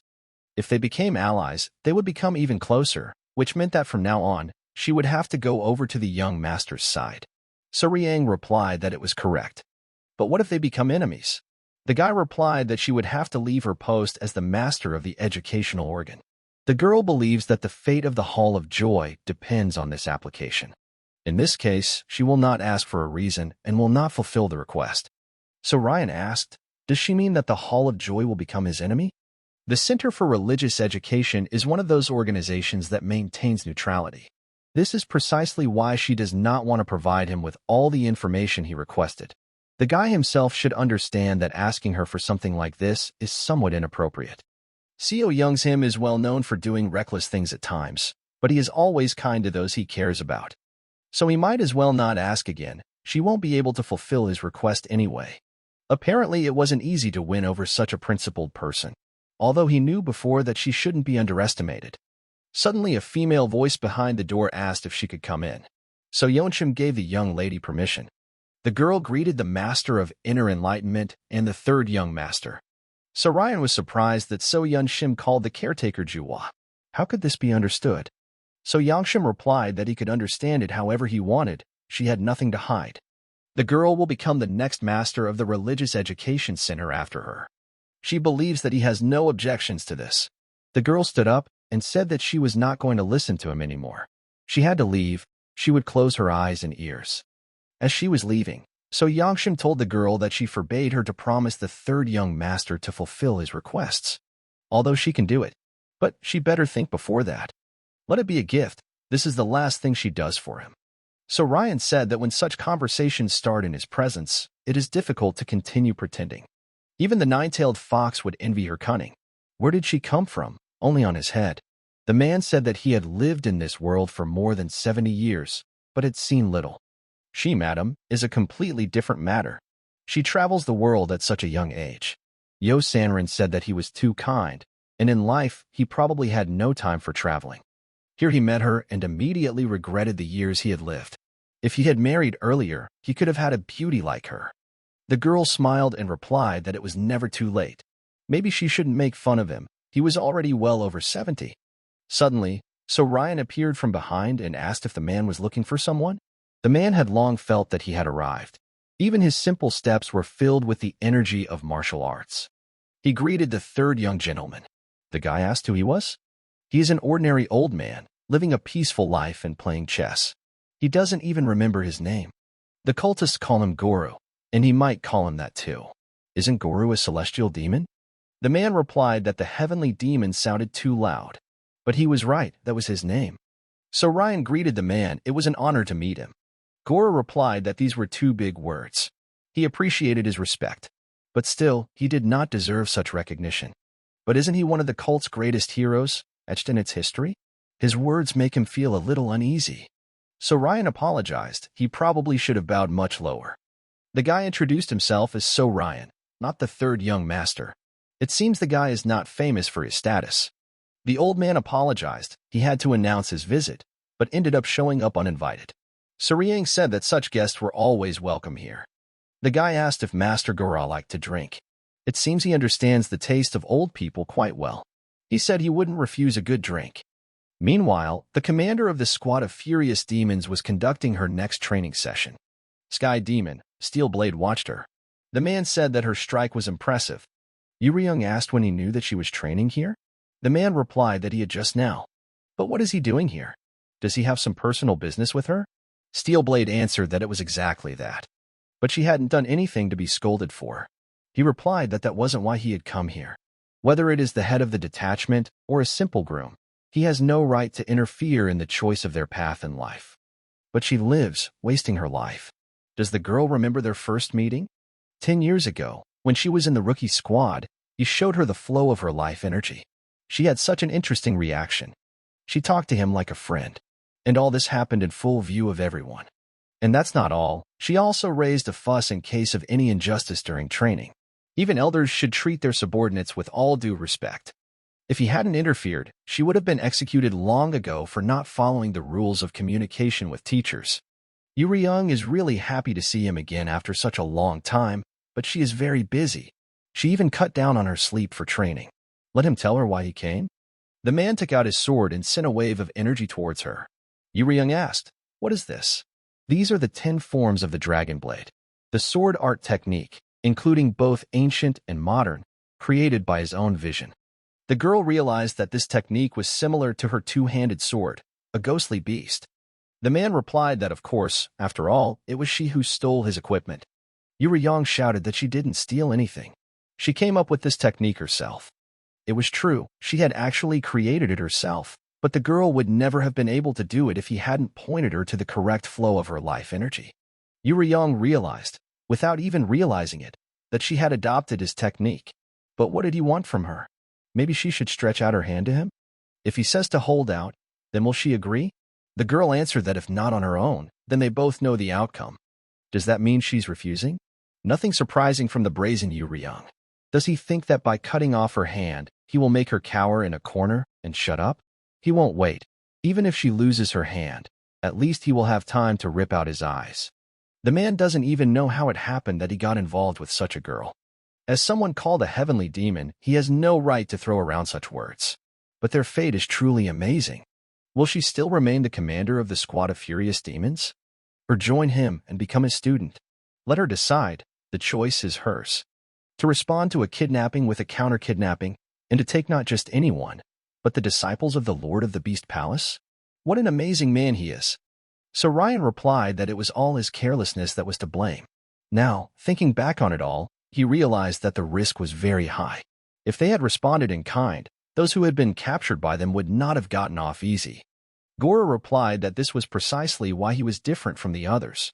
If they could easily determine a successful outcome, life would be much easier. They had been chatting for too long. The moon was already in all its glory. He thought about talking to him a little, but human interest is boundless. Having shared wine with him, he wanted to share the rest. So Ryan said that he understood him perfectly. Wine gives them a second wind. They can go to another place. He had enough of such politeness. The boy did not understand at all what the old man meant. So Ryan took out his sword and said that after the delicious wine, they could practice a little. Guru said that he didn't mind. The glorious times of duels with peers and other successors were truly useful. The cult's true strength lies in the 9 heavenly demons led by their leader, Li Zhongsan. He had imagined meeting the heavenly demon many times. And now it finally happened. He had reached the required level to fight the 9 heavenly demons. So Ryan, without thinking twice, decided to attack first. Gora stood there and didn't move. The guy was sure he had hurt him, but something went wrong. Just one strike from his fighting fist sent Ryan kissing the wall. He realized that the old man was in good shape. Gora reminded him that he had already told him not to be so kind. Young thanked him for this opportunity, but she doesn't even know what to answer him. Can she become his student, but still remain the commander of a squad of furious demons? She had made a promise to the 3rd young gentleman. The man was surprised. What had she promised? Young replied that she became his subordinate, and he, in turn, gave him quite a bit. It must be admitted that she was quite shameless, because she took everything that was given. And what's more, the time spent under the control of the 3rd is full of interesting events. She means to say that she wishes to remain the squad leader and assist the 3rd young master? That's right, she gave her word. In that case, they need to go to the 3rd young gentleman. The girl did not understand why this was necessary. So Ryan was impressed by Goru's skill. Someone of his level actually exists. And although it doesn't move as fast, it still parries each of his attacks. His vision is at its peak of perfection. He calmly predicts the movements of his blade. The guy decided to use the Demon Lord's steps technique. But Old Man Gora responded by using his technique of imprinting a dried tree. So Ryan couldn't figure out what kind of martial art this was. He was being drawn in. The old man had incredible strength. He should avoid the attack. This doesn't look like air technique at all. What could it be, the guy thought. Using demonic energy, he compresses the air, thereby creating a terrifying suction force. Master Gora thought that he would fight to the last, but he was wrong. Although his actions are aggressive, he is still ready to retreat when the forces become unequal. He is not a stubborn fighter, but a prudent strategist, ready to do anything to win. In terms of technique, he is more like a soldier than a warrior. So Ryan swung his sword and activated the dried flower puppet sword art technique. But Master Gora successfully repelled his blow with a blast of frosty wind. However, the man understood that this was clearly not all he had in his arsenal. So Ryan rushed forward and activated the demonic chains technique.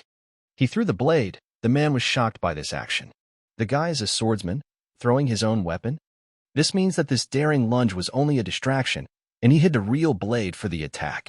The blow was so strong that the walls of the fence and the ground beneath their feet could not withstand it. Lightning Fist. If the old man was even a little clumsy, he would have received heavy damage from the shock wave below his stomach. Steel Blade and Yu Riyang decided to join their party. The man apologized that the gates were opened without warning. If the students of the training ground saw them, it would cause another commotion within the clan walls. So Ryan said that he had ruined his mood. Master Guru agreed. The boy thought Master Guru's strength was great. He seemed to have broken his wrist. He replied that before that happened, his lower body had received a huge shock. So Ryan said he was exaggerating. The man replied that he had lost count of how many times he could have died. The guy actually planned to kill him. And he, in turn, did not even show his full potential. Master Gora does not want to be labeled as a traitor later. Steel Blade greeted the third young master. So Ryan also said hello. What brought him to him, and in the company of this trouble seeker? It was because of her that he came to him. There was something he wanted to discuss with him. Master Guru suggested changing location. It wouldn't hurt for them to heal their wounds. Drinking here is not the best option for them. So Ryan suggested going to the tavern. The food there is quite good. The girls came out with brooms. They will have to clean all this up. Yo Sanrin was surprised. Why only them? Old Man Kong wasn't expecting visitors today. How dare So Riang bring the heavenly demons to him? He should have warned that he was going to bring such guests. And why did he even show up here? So Ryan explained that he just had delicious food. Why spit? Steel Fong stated that he wanted Yu Riyang to become his disciple. However, he heard that the girl had made a deal with the third young master and was obliged to serve him. The fact that he calls him master is somewhat exaggerated, but he still reads it to his comrade. The man understands that he values this girl, but does not think that he is connected only by affection for each other. If she hadn't become the commander of the squad of furious demons, would the guy have appropriated them for himself? So Ryan replied that this didn't happen, but it didn't matter anymore.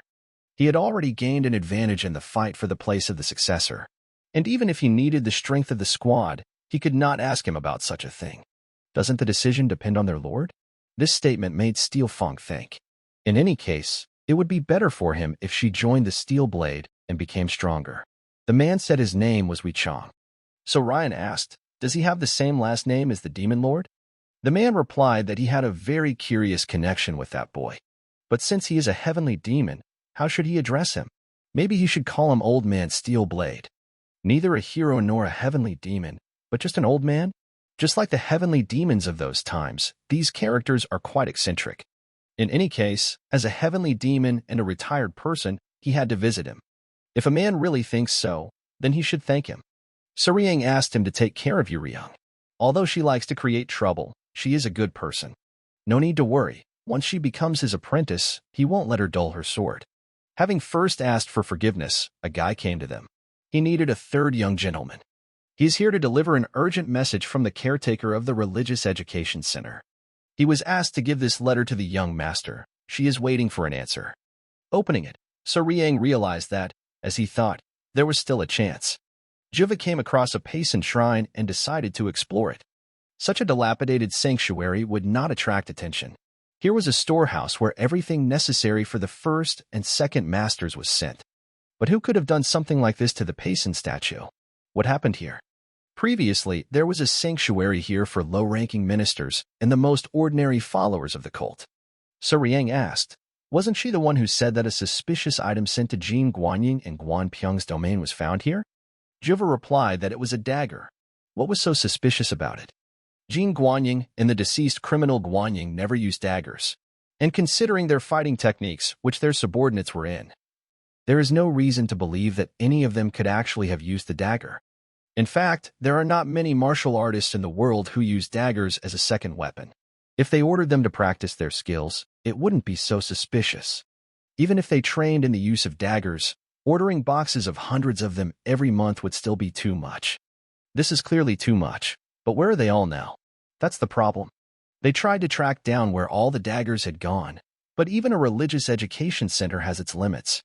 Master Gora believes that those demons who targeted the third young master were secretly supplying goods to the first and second to maintain the struggle for the successor's position. And apparently this dilapidated sanctuary was the point of transfer of those very blades.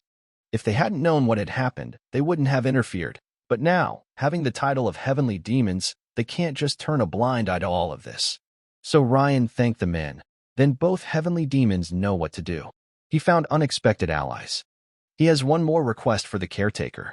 The fifth lady is Ju So-yoon, the sixth gentleman is John Ri-young, and the seventh young lady is Chai Yeoman.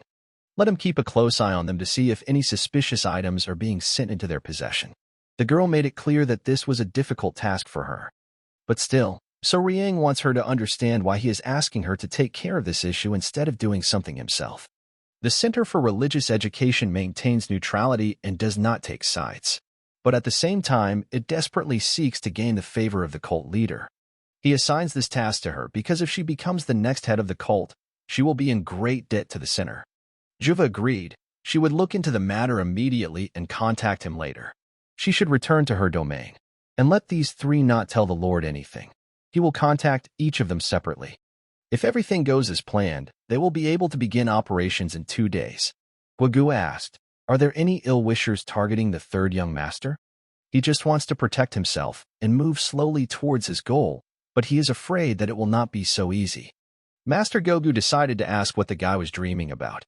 So Ryan has said many times that he dreams of destroying the righteous Heavenly Alliance. Why is he so surprised? Does he still serve the Alliance? Of course not. But if a war breaks out with the Alliance, he will be the one who chooses to fight them in the front lines. How will the guy deal with those who target him? So Ryan replied that there is no need to think about it. He will find and destroy them all. Well, what else to do with them? The guy suggested taking a little walk. Master Gogu thinks that the boy should not act as recklessly as before. But why? Because he is the main candidate for the place of the new head of the cult. He himself said that if he became the leader, he would crush the righteous Heavenly Alliance. These actions would involve the entire cult in the war. Does the guy really want to resolve things this way? His noble death will be his aid in destroying the righteous Heavenly Alliance. If the main goal is to destroy the Alliance, and not to become the new head, then he has nothing more to say. Whatever the reason, the words of the Lord are in order that brooks no objection. But if he is not alien to the fate and reputation of their cult, then he would advise thinking everything over carefully. Everyone puts their own interests above all else, and rightly so. However, all decisions made by them as the leader of a certain organization must be carefully considered. It's hard to disagree with Rihanna, but he'd never thought about it until now. The guy said he would think about it. He had never looked at the problem from that side. In other words, you don't have to be a perfect manager, you just have to maintain your dignity, right? He thanked him for his instructions. Master Gogu thought that the boy would start arguing. He certainly didn't expect such an answer. That's the end of their conversation. He needs to go. He'll contact him later. His actions are unpredictable, but he carefully monitors the situation. This guy is noticeably changing. The man said that someone had been in the storage room and had told him to report everything to the master. Dark Heavenly Demon, Mak-Wu. 2 generations ago, he was the lord of the divine heavenly cult, known as the Dark Heavenly Demon, a great martial artist. However, Mak-Wu was overthrown and expelled from the cult. The reason for this was the desire to become the strongest by developing great martial techniques. In an attempt to achieve what he wanted, he resorted to using the forbidden technique of blood absorption. This technique is one of the most dangerous in the demonic martial art, causing internal damage to the upper and central dantian in 9 out of 10 cases. But its use grants incredible power. Because of this, the followers began to fear that Mo Wu would become a mad demon and plunge the cult into chaos. He had to be locked up in a dungeon. The powers were sealed, and then he was expelled from the cult. So the cult had another problem. The exiled Mak-Wu created a clan and had many children, and decades later his heirs became followers of the cult. In his past life, so Ryan managed to find out that the members of the Mak clan who were followers of the cult, were the very same heirs of Mok Wu. In order to obtain Mok Wu's technique, Suriang not only persecuted his descendants, but also did not hesitate to subject them to horrible torture. He kidnapped members of their families, demanding that they hand over the basics of the technique to him, and ultimately destroyed their entire family. The current Suriang couldn't believe it when he read all this. Did he really do all this? Slaughter the entire Mok clan just to get his technique? Even he would have lost his mind from that. Strategist Ho Yo-sung said that after the coma, he really did lose some of his memories. Does he really not remember anything? He doesn't remember because he didn't do it. In 3 days, the execution of the second young master is to take place. So Ryan asked if he could move the execution date. The strategist replied that it would not be difficult. He had already made an agreement with the head of the criminal law hall. They would replace Gwangpyeong with a prisoner sentenced to death using the shape-shifting technique. Ho Yo-sung said he was aware of their plan. Once the execution was over, word will spread throughout the cult that the head of the criminal law hall was the Lord's first student. The guy asked him to take care of it. The strategist froze in place. So Ryan wants him to be the one to spread these rumors throughout the cult. He can understand the reason why they are so angry with him. At such a young age, blinded by the desire to gain power, he slaughtered an entire clan, not sparing even children much younger than himself, not to mention women and men. This was not just a madman, he was like a disaster that had risen from the very depths of hell. And since this body now belongs to him, it is up to him to deal with all his sins. He would be lying if he said it didn't bother him at all. But he can't avoid responsibility for what he did. He has to accept it. His head is splitting from all these thoughts. But he will not let anyone break him. Meanwhile, in the cult tavern, the guy heard that he had problems because of the civil strife within the cult. But he has prepared the freshest products for him and hopes that they will be to his liking. The man had no idea that they would pay so much attention to selecting products for them. This looks very appetizing. What's his name again? Let the guy introduce himself. His name is Mokbai. He is the head of the food hall. The guy is glad that he liked everything. The accused Gwangpyeong, despite being a disciple of the cult leader, practiced the forbidden art of devouring people. He also committed the grave sin of causing rebellion through treason, which is unforgivable. Even dismemberment would not be enough, but given his past allegiance to their cult and his status as the cult's disciple leader, the punishment would be beheading. The day after the execution, a shocking rumor spread through the cult. Officer Chong dropped in to see the strategist to deliver some urgent news. Rumors spread quickly that the head of criminal law is actually the cult leader's first disciple and the real great prince. Let the man give orders to all units. Only the cult leader knows how he became the head of criminal law. Regardless of his past, he is no longer in a position to be considered a successor. Cult members must not give in to rumors and must focus on their duties. The military unit made an official statement, but the rumors did not subside. The source of the rumors was unclear, but their influence was too great. Everyone was shocked, wondering if the battle for succession would start again, and the atmosphere in the cult became unstable again. People were discussing this on every corner. They did not understand who would now be the ruler's successor. The head of criminal law versus the third prince. It would be a terrifying battle. For those plotting in the shadows, this was a particularly pleasant rumor. And it didn't take long for these schemers to start acting. Suddenly, someone knocked on Master Gogu's door. He asked, "Who is it?" The man sensed the stealth technique. As expected from the head of criminal law, his senses are incredible. Even Jin Guanyang noticed, but he was too slow. Guanpyeong didn't even notice until he was called out. But Gogu is completely different. This is the first time someone has seen through his secrecy so quickly. The man took a closer look and realized that it was Shin Hui, the former escort of the fourth prince from Hong Wai Gate. Someone with weak martial arts skills secretly entered this place. Master Gogu doesn't know what tricks the man used, but he is no longer the same as before. Wasn't he transferred to the grain supply department in the outer city in the second month of his imprisonment? Shin Hui replied that was exactly it. Infiltrate the office of the head of the criminal law department using invisibility. What exactly is he trying to do? Let him not worry, he is not so reckless as to engage in a fight with the Supreme Master. The man simply heard an interesting rumor and came to confirm something. The head of the criminal law hall, Guogu, is the former grand prince of the cult and the first disciple of the cult leader. Doesn't he want to seize the throne? He has all the powers to do so. Shin Hui doesn't know why he became the head of the criminal law hall, But the ambition hidden in his heart hasn't disappeared, has it? If his ambitions have not yet dried up, why don't they unite? He was the cult leader's first disciple. Wouldn't it be a waste to just give up the throne like that? So he was the one who manipulated Jin Guanyang and Guan Pion? It's true that he supported them from the shadows to target the third prince. Then where did the man use the dagger? In martial arts? Shenhui was surprised that they had found out so much. It was quite impressive. Guan Pyong is a fool. He probably blabbed everything before he died. However, he was never fit to be a cult leader. Master Gogu asked for an answer to his question. Shenhui said that he would know about it in due time.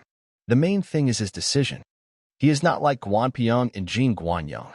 Just the name of the head of criminal law instills fear in the cult demons. And he has the legal right to be the first disciple of the cult leader.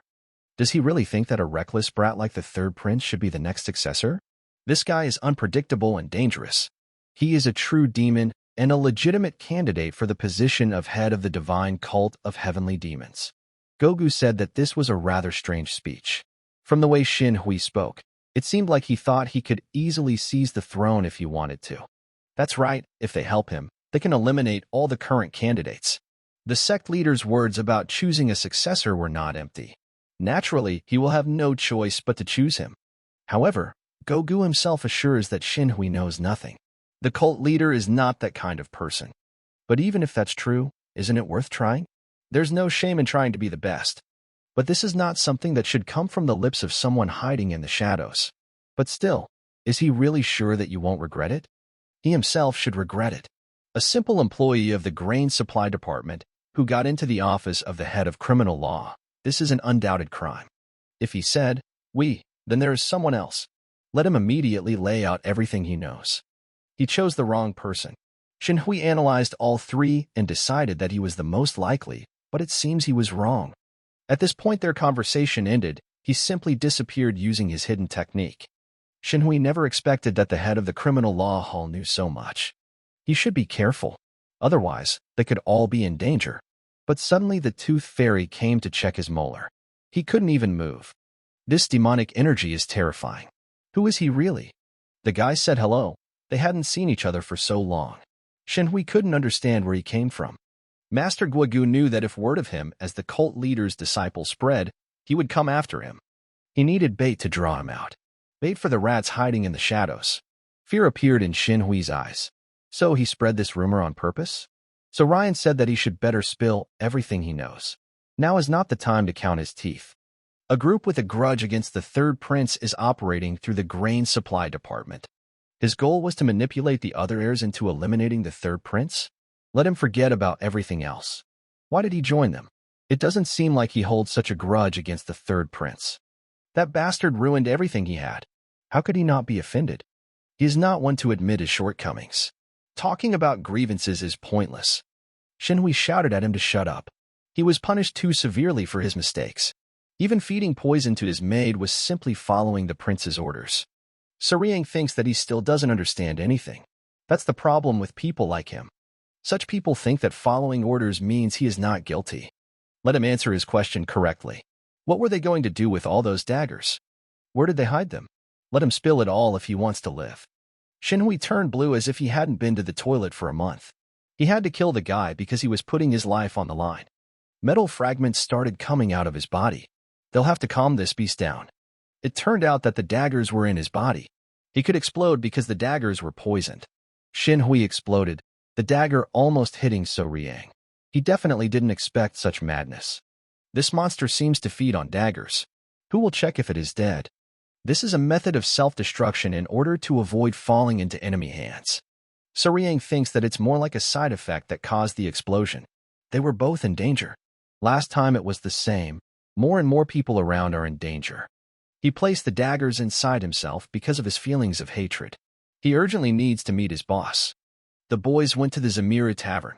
So Ryan greeted the administration. He felt ashamed of the last time and apologized. Suriang hopes that they fixed everything successfully. The service staff bowed to the third young master and the master of the criminal law hall. So Ryan said that they don't have to worry, he's not here to start another fight. And he didn't plan to last time either. Isn't the tavern expecting a delivery of food from the food pavilion today? That's true, but how does he know that? And so Ryan also asked when the head of the food pavilion would arrive? The man replied that he was already here. It was getting late, and he decided to treat him. He has already completed the delivery business and is now dining on the second floor. So Ryan thought that most likely, that bastard was waiting for him. It was time for him to go upstairs. The man said that he could clearly feel this enveloping dark energy. And since the outgoing energy is unstable, it can only be Shinhui. But as soon as he learned that Shinhui had died, he immediately thought of him. But it's even better. It doesn't matter whether the action from the shadows has an effect, but one thing is for sure, it doesn't bring any pleasure, but only causes unnecessary headaches. Before this, he had no opportunity to personally approach So Ryan. He had to act in this way. And finally they met. That same killer, So Riang. The guy asked, his name is Mokbai, the head of the food pavilion? He was surprised, because So Riang asked as if she was seeing him for the first time. The third young master doesn't know if rumors have reached him that he has lost part of his memories after the temporary refraction. So Ryan apologized. He's not the type to use reasons like that as an excuse. Mokbai said he didn't think so. He was exactly that kind of person. Even the most principled villain in the world can't even come close to such a despicable and petty piece of shit like him. He doesn't care what So Riang says. He won't believe a single word he says.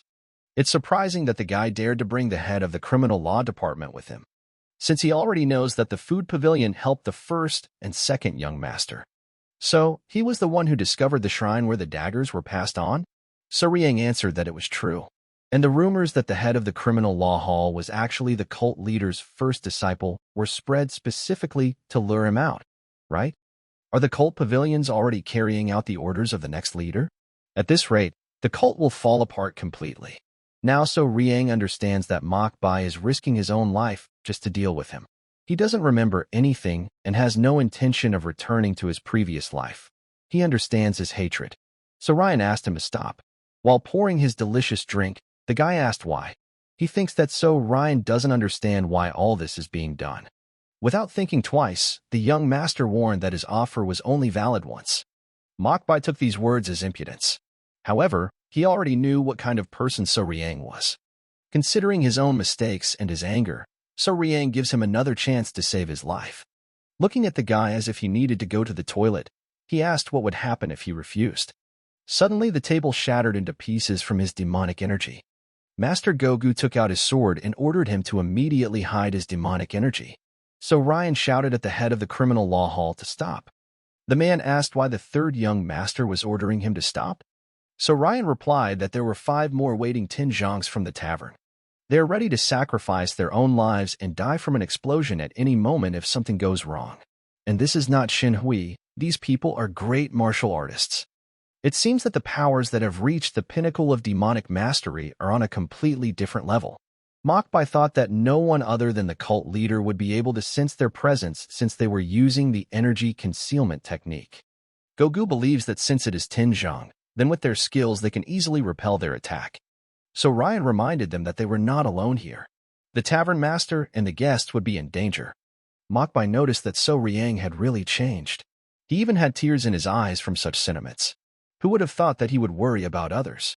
So Ryan said to get everyone out of here, there was no need to involve outsiders in their conflict. Mokbai decided to tell that he had sent people to the other successors as well. And once his goals are achieved, they will be finished. So Ryan said that they didn't do anything and 2 of them were still children. Mokbai asked if the boy remembered what he did to his son. So Ryan destroyed all his parents, wife and child, and also killed all the families with the surname Mok. How dare he ask him for anything? He destroyed everything because of some technology. A 3-year-old child, a beggar from the alley, or a legendary killer, everyone has the right to mock him and despise him, but not So Riang. He believed in the power of Pansun. He believed in the head of the cult. He swore an oath to the gods, followed their will, and then repeated it all over again. But they were blind to his pleas. They knew nothing of his family, of his grief, and his anger. Life is an illusion. So why should he understand the mindless dolls who worship gods who don't care about them? In his past life, he had already faced such a strong wrath. He was tasked with tracking down the traitor and then killing him and his entire family. The comrade said that he would leave the alliance and no longer be associated with the assassination squad, and then run away far away. Why did he end up here? He replied that he had a family. Having left the Central Plains, it was hard for him to drag his load. He realized that he couldn't run away forever and was ready for anything. And if Chang came to him, he would be ready. Let him tell the truth. Did he have to kill an innocent child? So Ryan looked into Mokbai's eyes and sincerely said that he was sorry. Mokbai was shocked by this statement. Someone like him is not capable of asking for forgiveness. This is a demon in the flesh. He never admits his own sins. He is the one who laughs even at the dead, and therefore he must be torn to shreds. So Ryan swore that he would bring justice to his Mok clan and return it to its former glory. And if he committed such a sin, he will not close his eyes to it. He will not turn away from his own past. Therefore, let him not touch the innocent. He only needs him. Mokbai told him to shut up. Let it not be so correct. Thinks he has the right to do this? Renunciation of God and desperate prayers to someone else. If it weren't for his desire to take revenge on him, he would never have hurt innocent people. Mokbai burst into tears and said that he was talking as if he knew him well. He was already sick of him. He would destroy everything and everyone that was so dear to him. So Ryan replied that Mokbai himself knew very well that if he killed those who were not involved, he would be a bastard just like him. Mokbai felt like a victim, and this was righteous revenge. He really isn't like So Riang. However, he understands that he can't listen to him anymore. So Ryan noticed that the flow of energy enveloping them suddenly changed drastically.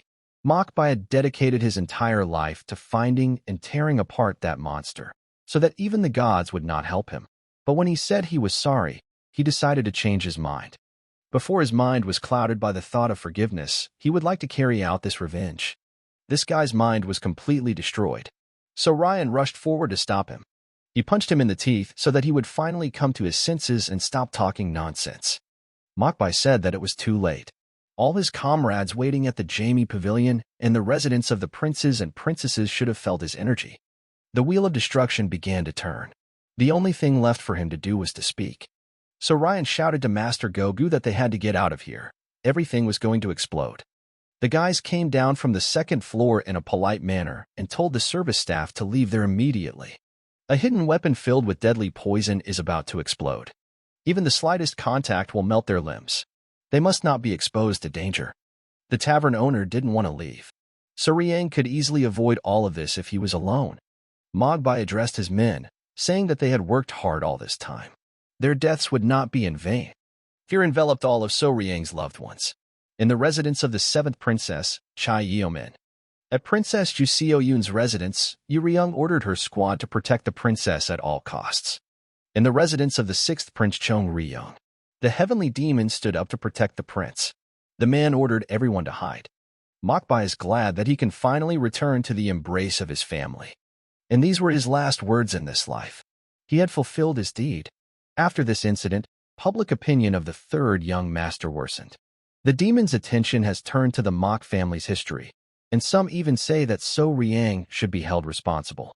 There are reports that remnants of the Mok family still remain. They must intervene to prevent further bloodshed. Lee Jongson thought about how he left them alone in such a situation. The 3rd young gentleman had already proven to him that he was right more than once. Finding such talent twice is rare. He saw moments when even he himself doubted whether he could achieve the same. The demon lord didn't expect the boy to surpass him. After all, no disciple could surpass him. But the 3rd young gentleman is different. The general strategist believes that he is a cult leader. It may have its flaws, but if properly honed, it has the potential to surpass even its master. Ho Yo Song didn't know that the demon lord respected the 3rd young master so much. Watching him grow and handle things was quite interesting to him. These moments resonated deeply in his dark heart. That was why, even though he knew he was worthy, the demon lord couldn't bring himself to stop him. But now everything has to change. Leaving him alone will only bring unnecessary suffering. And so he grants the general strategist complete command over the 10 armies of heavenly demons. From now on, if anyone causes trouble because of the 3rd young master's past, then let him declare that they will all be captured and their entire lineage eradicated. Zhang Hajin killed his comrade's wife, parents, and child. He destroyed countless families. It was a terrible dream, so Ryan thought. He lay there traumatized, not understanding what had happened.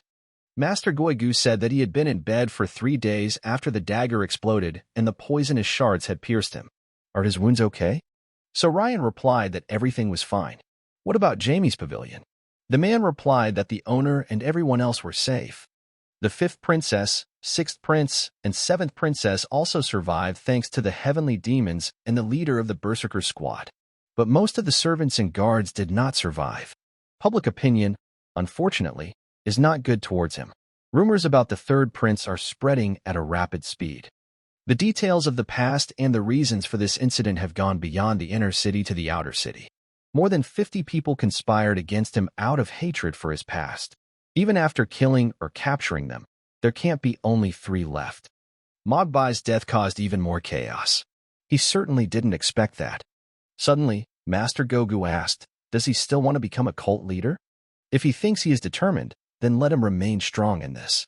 The demon's gaze will no longer be as blessed as before. However, So Riang is not too worried about this. Mokbai did not want to corner him with public opinion. There is another real reason. Even if they were not strong, they were still demons. They could not accept the thought of oblivion. And they could accept their deaths or the deaths of their families as nothing more than senseless tragedies erased from history. They wanted the world to know why they tried to kill him, to justify their actions. Not for themselves, but for their families. In this case, they had only one choice left, and that was revenge. The guy was the same. Thinking about it again, it became clear that the third young master was truly a terrible person. But what about now? Master Guigu asked. He still thinks that the third young master is dangerous, and he can't say that he is comfortable with him. As the head of the criminal law hall, the third young master is someone he can't just leave alone, but also someone the man can't easily communicate with. The guy is a huge headache. But at least he knows one thing for sure. So Riang will not repeat the mistakes of his past. The boy never thought he would hear these words from him. For some reason, a part of his complicated heart feels at peace. Master Guigu told the boy to stop making faces and drink his medicine. How casually he talks to the third young master. Suddenly they noticed the carriage of the military palace. Master Gogu replied that he thought so. So Ryan said that he was not ready to see the lord of the demonic cult right now. The people who caused him headaches were all captured. So Ryan was shocked to hear this. The demon lord cleaned up after him? It was for the sake of the cult.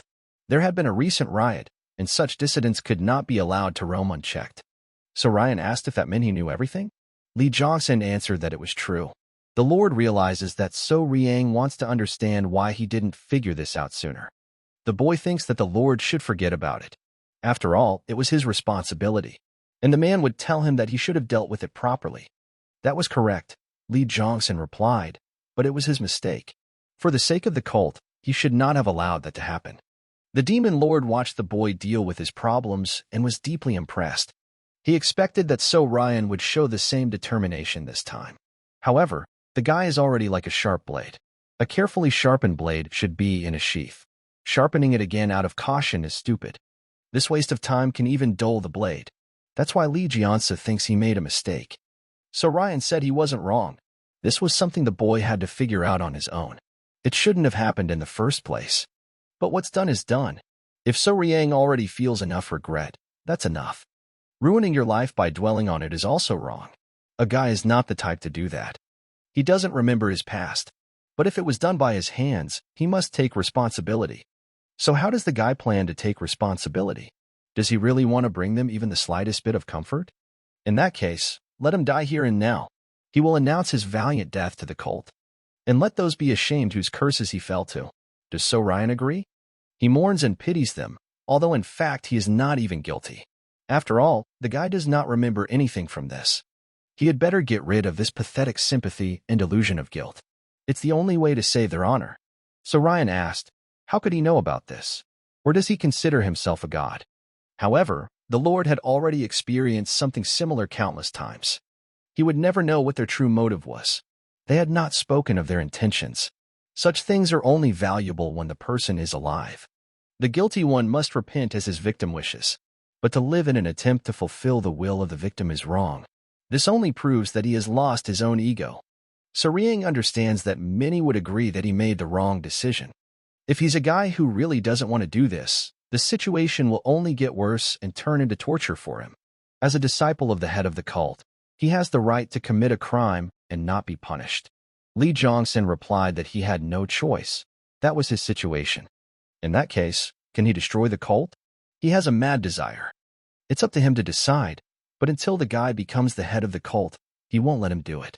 What happens next depends on whether he takes responsibility for what he did or not. So Ryan almost lost his life because of his past actions. In their world, revenge is a common thing. Both those who thirst for revenge and those who are ready to take it upon themselves make this choice. Let him say whether he can truly grieve for those who wanted him dead. Is the guy ready to sacrifice his own life to fulfill their will? So Ryan gritted his teeth and replied that he couldn't do any of that. Then what is he willing to do for them? He didn't have to wait long for an answer. He would remember them. Lee Young-sin thinks that the boy has begun to understand, but is still strangely naive. If he doesn't have his own life principles, he needs to outline them, and that will be enough. So Ryan thinks that the Lord is very talkative today. He can't ignore that stupid, regretful expression the guy is making. The Lord cannot send him away, but he can help him realize reality. Let him follow him. It's time to test his determination to become the heir to the cult leader one last time. They will have a duel, but if he loses, there will be no next time. If he wins, he will personally train him as his successor. Because of his stupid thoughts, he fell a little into the eyes of the demon lord. And if he can't prove it to him now, show all his strength, he won't be the heir. Meanwhile, in the divine cult of the heavenly demon, the men suddenly heard strange sounds. The first thing Hoyo-sun thought was that the Lord had engaged in a duel with the third young master. He heard that the barrier of the heavenly demon palace absorbed most of the shockwaves during battles. The cult leader has long since surpassed the level of power they can achieve, and the third one is strong enough to create similar shockwaves with his attacks. The general strategist finished his work and suggested having a drink. Master Gogu was surprised by such an unexpected proposal. Hoyo-sun said he doesn't drink on duty. Can't he just relax for a second? The strategist asked him what he felt. Master Gogu did not understand what he meant. How did Gogu feel when Shinhui came to him? Did he think about his proposal then? Then the man asked the master if he wanted to take the place of the demon lord. Gogu didn't think long before answering the strategist that of course he would like to. This answer impressed Hoyo-sun. The man admitted it. He really admitted it. He doesn't like to lie if he decides to answer the question. The strategist believes that he has changed so much thanks to the time he spent with So Riang. He appreciates his honesty. The master asked, he didn't invite him for a drink without a reason. He wanted to get the opportunity to test him. The strategist decided that since he had answered his question honestly, he should follow his example.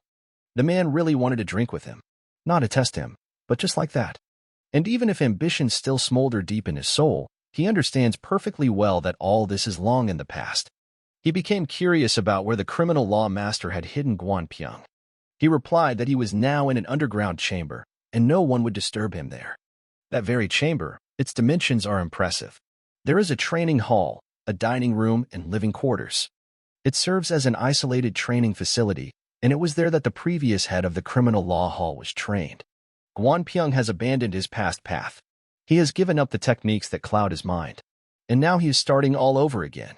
In that case, there were no more obstacles in the way of the third young master. Master Guogu agreed with him.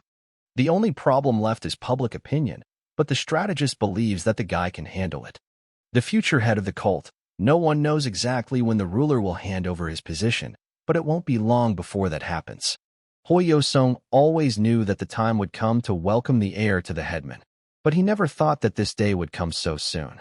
Master Gogu was of the same opinion. They clinked cups of the exquisite drink and assured each other that they were always ready to help. They felt a powerful shockwave in the air. It seems the demon lord is serious about this fight. The strategist believes that at this rate they will destroy the entire backyard. Gogu concluded that, judging by the strength of the shockwaves, they were fighting at full strength. They were in a duel to the death. It seems to him that they are in the pavilion of divine judgment. There is no other place in the cult that could contain the power of the master's mastery. So Ryan attacked the Lord first. The man appreciated the boy's attack, but it was not enough to win. It's time to have some fun. He'll show the guy a couple of his techniques. So Ryan is shocked by the demon lord's external martial arts. It's not just a matter of martial arts mastery. It's not about inner strength or technical mastery. It's about sheer overwhelming power. Lee Young-sin appreciates the guy. His strength exceeds expectations, and he likes his determination. However, all this is not enough. For the first time since training in isolation, he feels this power, but he should not experience it when testing his student. The Lord is impressed. Countless corpses and buildings destroyed beyond recognition appeared on the ground. A huge city engulfed in flames as if destroyed by an unstoppable storm. Since Cheon Hajin acquired this body, this is the first time, or perhaps the last, that he will witness the unveiling of this supreme heavenly demonic art. The demon court pavilion had simply turned into hell. What should he do? He cannot be absorbed by this heavenly higher sphere. If he is carried away, that is the end. So Ryan decided to draw his inner strength from the deepest depths and release the 9 phantom demonic arts to their fullest extent. He has to give it his all from the start. That's the only way he'll have a chance. Lee Jong-sen had seen this martial art once before. It was strange that the guy would try it. So Ryan knows that this is the hand of the demon that kills the sky. He won't be able to dodge it. The Demon Lord's main move is not evasion or defense, but a high-speed attack. He destroyed his mountain-destroying double fist with one blow of force. The guy was the one who attacked and now has internal damage. He has an incredibly powerful martial art. Lee Jong-sang was surprised by the boy's way of emitting power. He directed the mountain-crushing power into both hands to deliver a double blow. So Ryan understands that even if he uses all his martial arts, he won't be able to touch him, but there is nowhere to retreat. He will continue to attack, again and again. He will move forward relentlessly. And maybe it will deliver at least one decisive blow. The ground beneath his feet trembled from such a wave. But the guy was too naive to think that this would help him somehow. Lee Jong-sen was behind. So Ryan decided to switch to chain techniques for close combat. Even if one strike is not enough, combining them together will create a destructive force comparable to a thunder cannon shaking the sky. But from such crazy movements his joints will scream in agony, as if they were all dislocated. His endurance is simply amazing. It has reached an extreme level. So Ryan was even able to touch the Lord and deal damage. Is there any hope? The Demon Lord appreciated his blow. The boy had grown so much in technique. The great protector of the divine cult, Mudam, asked the elder, "How cruel is this duel?" Elder Bloody Hand thought that So Riang's skills were amazing. It was not for nothing that everyone praised him so much. The third young master is currently the closest to becoming the successor. Doesn't this make Mudam feel a little uneasy? In any case, the cult leader will have the last word. It's up to him to decide. But he will soon have to serve a new master. And he seems surprisingly calm. Nothing will change if the cult leader recognized the guy as his successor. Then for him, they are both equally honorable. The man has dedicated decades to this cult. Doesn't he want to take a break? Mudam replied that he did not understand what the elder meant. There is no hidden meaning to this. It is just that at their age there is an understanding that power is nothing more than an illusion. The elder understands that the great protector does not do this for power. Responsibility is the driving force that keeps a person moving. But in life, he realized that letting go is as important as acquiring. Mudam said that he had found a worthy successor, but he was not ready yet. Every time Lee Jung-sang sees So Riang's growth, he realizes that he always exceeds expectations. So he had to change his mind. It's not that the guy exceeded his expectations, it's that he underestimated his potential. Now it's his turn to attack first. What will So Riang come up with this time? He smiled sarcastically and replied that this would not happen. He would attack first no matter what. In that case, let him act. He needs to try his best. So Ryan decided to use the technique of absolutely infinite blades. However, nothing came of it. Lee Jong-sen protected himself with demonic energy. Suddenly, the guy decided to use the blade of 7 nights and purified energy to create a sword technique. The phantom soul must ascend to heaven. With one wave of his hand, he mercilessly sent all the swords towards him. But this was not enough, and he decided to immediately resort to the technique, the thunder fist that shakes the sky. Lee Jong-sen simply clenched his fist and stopped the powerful attack. The boy used the first technique of the sky-shaking thunder fist in a completely new way. He hadn't even mastered it yet. So Ryan can't move his fingers. He admitted that the Demon Lord is very strong. Lee Jong-sen squeezed his fist tighter. It seemed he couldn't escape. An explosive mountain strike followed. He won't be able to use that arm anymore. Damn old man. I should have gotten him drunk today. His body was engulfed in flames, as if he was in the very heart of a raging fire. The Demon Lord only grinned ominously and said, "This is how his disciple should be."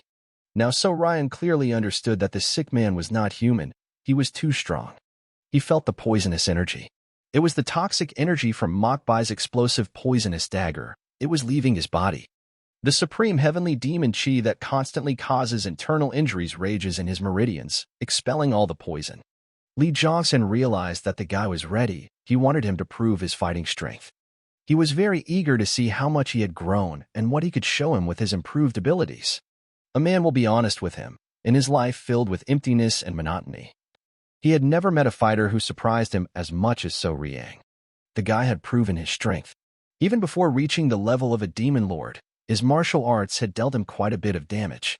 But more than his martial arts, he enjoys his absolute self-confidence. The Demon Emperor's dominant aura had completely taken over his body. He has more than enough qualifications to become the god of the new era. Lee Jongsun will no longer test him or create obstacles in his path. Considering all of So Riang's difficulties, the man decided that it would be right if he gave him a gift.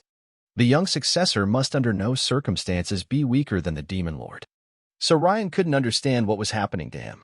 The court arena began to collapse before his eyes. Is it pain or ecstasy? You could have asked first, before infusing someone with it. This is the third gate of hell of the 9 phantom demonic arts. The roar of terror of the Demon King, tearing apart the world. Now So Ryan understood everything. The reason he couldn't open the third gate of hell was because he had no suffering. The real suffering is the torment he experienced before the duel. A journey through suffering in search of your true self. This path of suffering is the demonic path. Was this really his path from the beginning? And how will he exist, becoming a demon?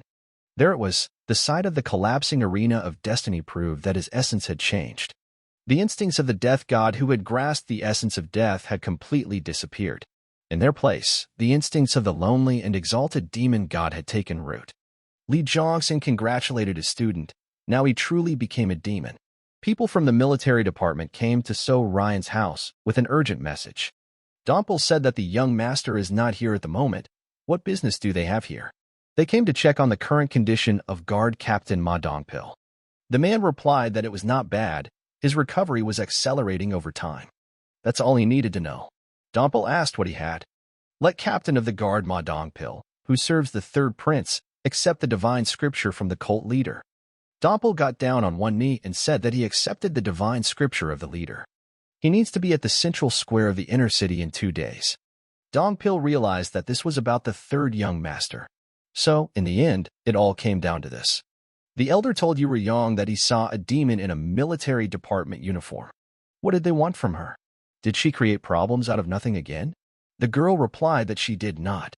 The demon from the military department gave her this message for the elder. He had a premonition, but he didn't think it would happen so quickly. It seemed like the cult leader really did love So Riang. That was why the shockwave was spreading from the palace of the god of war. Things are going to get tense starting tomorrow. Get ready to stay up all night.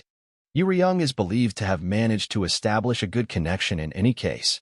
Meanwhile, a commotion also broke out in the hall of the internal organ of enlightenment. Choi was informed that the lady wanted to see her. Did something happen? Seo Yangshim said that from today onwards, this child will live with them. The third prince personally requested this. The little girl greeted the chief observer. Her name is Makyu. So Ryan feels a bit awkward. Why does it have to be done this way? The cult leader was right. Because it was something he didn't do himself, he doesn't feel an overwhelming sense of guilt towards him. For a moment, the guy even felt irritated, wondering why he should be the one responsible. Because he is not some great saint or noble figure, just an ordinary man. And even if he takes responsibility, he doesn't know how. So Riang doesn't want to die, but he doesn't want to live in constant torment either. He has his own life. And he also has a goal. He dreams of destroying the Witchen Alliance and the Iron-Blooded Castle, and then disappearing far away from here. That's why the guy wanted to become the successor, so that he could move freely and command the cult forces as he wanted. He will become the head of the cult and turn it upside down so that people like him never appear again. He doesn't know if he can, but he has to find a way. This is the 6 Heaven Heart liquor. It is a liquor that is carefully crafted by their beloved demon lord. He doesn't know if it will bring him any comfort, but he hopes it will at least ease his heart a little. The boy will remember them all. Each one of them, although he has no right to say so, given the body he now occupies. At the very least, he will do everything possible to ensure that no one in the cult suffers from injustice, as happened to him. When his time comes to leave the cult, He will return to it only after he has changed the cult to such an extent that he can look at it without shame. He did not reject his past, but he threw time off his shoulders. The guy had not yet secured his future, but he had captured a new goal. The cult leader must appear in the central square of the palace of the god of war. The holy god is set out. Let everyone pay their respects to the demon lord. The supreme holy cult rules. The heavenly demon is immortal. The humble children of the demon greet the holy god. Let everyone raise their heads. Today their god, the new master of the cult, will be chosen. At first the Lord wanted to wait for the festival to start, but that was no longer necessary. He was already convinced that his chosen heir was more than worthy of the title. The era of his reign was gradually taken over by a new generation. Although he intended to rule for as long as he could, he was well aware of the trepidation with which they awaited the arrival of the cult's new ruler. This heir has nothing more to learn. Their new head has become independent.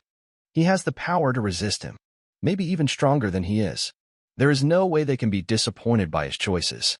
Li Chongsen ordered the head guard to summon someone worthy to continue his journey.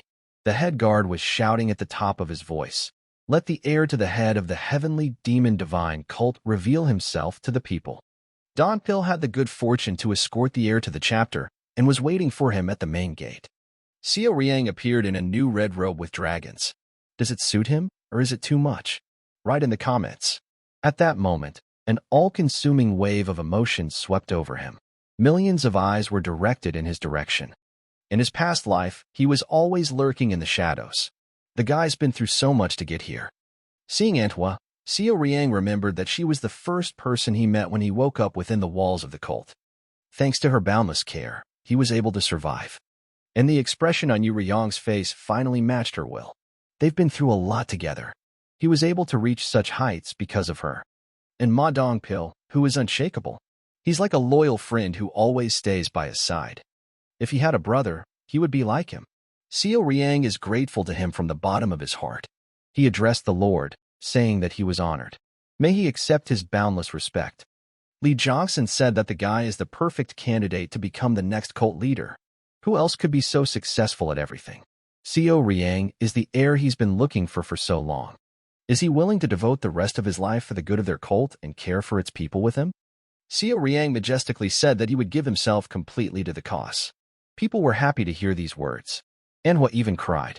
The remaining heirs were just as happy that Xiao Riang was the one chosen. Ma Dongpil is truly happy for his master. He will continue to follow him.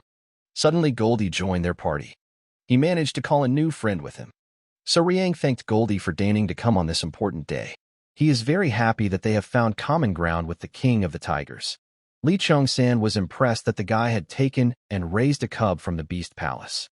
Xiao Riang also thanked the tiger for coming to share the joy of this for him. The tiger king roared at the entire cult in honor of the new leader. No longer does Xiao Riang need to hold back. The Righteous Heaven Alliance, a fortress of steel blood. He had achieved enough power to be able to confront them. Looks like this is just the beginning for old man John Hajin. The 10-leaf clover has bloomed again. Of the 10 seeds planted, only 5 were able to germinate. The chief of the Righteous Heaven Alliance, Dam Sane, sensed a disturbing omen. The aide ran with all speed to tell the head of the urgent news. The head of the Hua clan broke through to them. He was too strong and they couldn't stop him.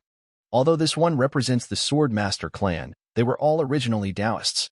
And now they obey someone who can't even control his own emotions. Are they losing their former confidence? As for the aide, that's not allowed on his part. He was supposed to solve the problem. If it happens again, he and his men will say goodbye to their lives. The shouts of Hong Sangjia, the head of the Hua clan, could be heard throughout the hall. The guards tried their best to reassure the man, telling him that their head would be here soon. Dam Sane said the hall was unusually lively today. It looks like a rooster has started roosting. Hong Sangjia immediately asked, is he still going to treat the Hua clan like dirt from under his fingernails? Dam Sane sat down at the table and told his men to leave the 2 of them alone. Also the man ordered the winner to sit down. He's in the chapter room. Let him not raise his voice. However, Hong Sangjia decided to continue. He blames him for the deal he made with Junan. Dam Sane replied that he should stop defaming his master's name and pull himself together. Even his master did not allow himself to turn to raised tones in the chapter room. If he shows such disrespect again, Dam Sane will immediately strip him of his rank as an alliance elder. Jinliao's armed detachment engaged in the delivery and protection of valuables and important persons for a fee. This squad was organized by a close apprentice of the disciples of the head of the alliance. However, the Hua clan's accompanying detachment made a deal with Zhongnan, a rival clan in the same Shaanxi region. Damsane thinks he is aware that the alliance disciples organize and manage the accompanying units, with a portion of their income going to the clan. However, the head of the accompanying squad reported that the number of people wanting to attend has decreased recently. Hong Sanja became nervous again. Was it because of the new escort of the Zhongnan squad? Damsane didn't understand his displeasure. Weren't they within their rights to create their own? That's not what he meant. After all, he had said that the Sakan escorting party was under the control of the Hua clan. If that was the case, then he might as well make his demands based on the situation. Their income was greatly reduced, but they continued to contribute the profits they made. Of course, there was unrest within the squad. But if that's the case, then Damsane could have given the information to him. So now the head of the squad is willing to join Zhongnan's side? More specifically, he wants to end the business relationship with the Hua clan. When a deal is struck between a clan and an accompanying unit, both are recognized as fully sovereign. And Sakan is not a vassal of the Hua clan. It is an independent organization. But it was the Hua clan that was demanding profit from them, like brigands who had found easy prey. If he really wants to keep a good relationship, let him show them more respect. Otherwise, can the Hua clan be called righteous if its head does nothing but demand to be served? Hong Sanja thinks that even so, how can he treat the strongest clan of the alliance like this? Or does their clan mean nothing to him? Damsane said that to some extent that is the case. Hong Sanja farted in anger and decided to get up from his seat. How dare he say that about their clan? Damsane interjected, had he heard his complaint correctly? How could someone who was so short-sighted be the head of the clan? The current head's words truly upset him. Let him open his ears wide and hear him at last. He, who has been the head for a measly 3 years, wants to be replaced? Hong Sanja stuck his tongue to the table and couldn't move. What does he think would happen if the minor clans and those units found out about the demands he was making to him, the head of the righteous Heavenly Alliance? Damsane gives him a choice. Either he tells him about the deal between Sakan and the Hua clan being cancelled, or he tells him about receiving income from them. Either he sends him to the dungeon for messing with the clan's budget. And what does he choose? Humiliation or rot in the dungeon? Xiao Riang asked Chong Rian why he wanted to meet him at such a late hour. Did something happen? Guy congratulated Xiao Riang on his title as the new head of the cult. But is his congratulations sincere? Zhang Riang thought for a moment and replied that he was glad to some extent. Guy congratulates him on getting the head position, but he can't say that deep down he has no regrets. He was the Lord's successor, too, after all. This asshole doesn't seem to get the joke at all. However, the chapter's 6th disciple, Chong Rian, is a man completely incapable of lying. Xiao Riang said that he even liked this kind of thing. But what was the purpose of calling him out? What did the guy want to say? If their family had committed a mortal sin against the cult, would he be able to forgive them? And he's not talking about turning a blind eye to what he's done. Every crime must be punished accordingly. He just wanted to say that he would always be loyal to the divine cult of the heavenly demon. But if suddenly his family commits an act against the cult, let him punish him instead of them. He will bear the burden for them. But if So Riang says that he is no longer part of the cult, he will understand everything. I guess the kid is already aware of the Godwin family's plans to leave the cult? Chong Rian apologized. He himself doesn't know if he should say something like that now. Xiao Riang realizes that carrying such responsibility at such a young age is not an easy thing to do. He looks like his father, but he is still so young and does not know that for the crimes of the family all responsibility falls on the head of the family, not on a blood relative. Xiao Riang admires him because it takes a lot of courage to say that, and his determination says that he'll really be willing to take the blame. Suddenly his stomach made hunger noises. He hadn't eaten anything since yesterday. Doesn't the guy want to eat? Xiao Riang thinks he's a good cook. Zhang Rian said that he can't afford to have dinner with the head. Xiao Riang replied that when they are alone he can call him Big Brother. Today he would treat and conjure up something interesting for their 6th student himself. Manhwa offered to help. The party in honor of the holiday had begun. Xiao Riang treated the boy to some delicious wine that the Lord himself had prepared and kindly gave it to him. The pets were also not left without dinner. Xiao Riang made sure they had fresh meat. He hadn't had this much fun in a long time. It was a great night. He decided to stretch his back a bit and get some fresh air. Goldie decided to help his master.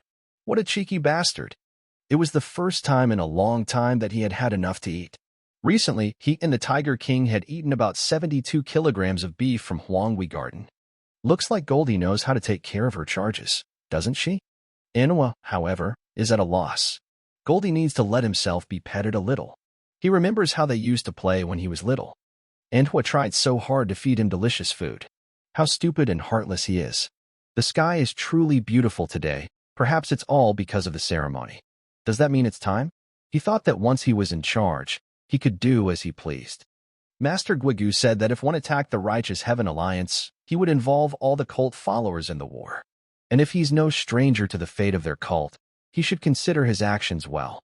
Just like old Guigu had said, he couldn't act as the third young master of the cult now.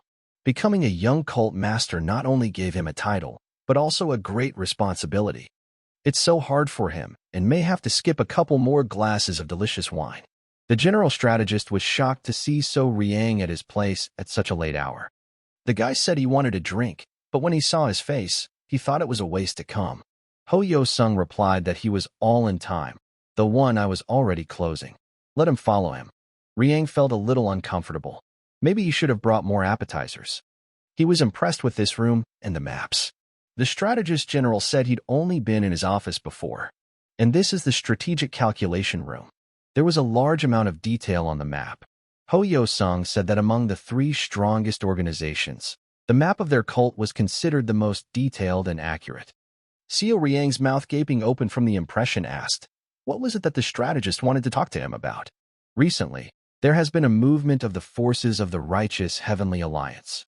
Before explaining everything to So Riang, he needed to be sure of something. When he said he would wipe the alliance off the face of the earth, did he mean he planned to get rid of both organizations? Or did he just want to overthrow the heads and key figures? Seo Riang will first deal with the head and his cronies before destroying the entire organization. Even if he fails to destroy the entire alliance, he will kill the heads one by one. Did it now answer his question? Without saying anything, Ho Yo-sung reached into his pocket and pulled out some kind of message. This is a report from a secret agent of the Hidden Pavilion. Unrest within the Righteous Heaven Alliance was a common thing, but it had been a long time since something out of the ordinary had happened. It looks like the head of the Hua clan has been insulted by the head of the alliance and is planning a rebellion. In that case, a new piece appears on the board. What is their next move? Seo Riang replied that he urgently needed to meet with the Overlord. The guards informed the Demon Lord that the young leader wished to see him. The man agreed. Looks like they only have one thing to do at this late hour. Lifting heavy glasses of wine. The young leader So Riang greeted his Demon Lord. The guy asked why he wasn't drinking the drink of the 6 heavenly spirits today. He replied that it was a green liquor made from bamboo leaves. Seo Riang said it smells really good. Does he have another glass? The Lord said of course. The guest was embarrassed to admit that perhaps he shouldn't have asked such a question, especially so late in the day. But he asked when the Lord slept at all. He answered that he slept only when he needed to. Lee Chong-san praised the young man for his dignified performance at the ceremony, though he admitted that it wasn't enough for the nomination. He doesn't think he did anything wrong. Humans were the only ones who succeeded. Seo Riang came from the planning room of the military department. The Lord finds this place boring. The strategist general showed it to him, saying he had come across some interesting information. Li Jiangsa understands everything perfectly well. MT Hua is a troublemaker. They've always done that. Namely the leader of the Righteous Heavenly Alliance.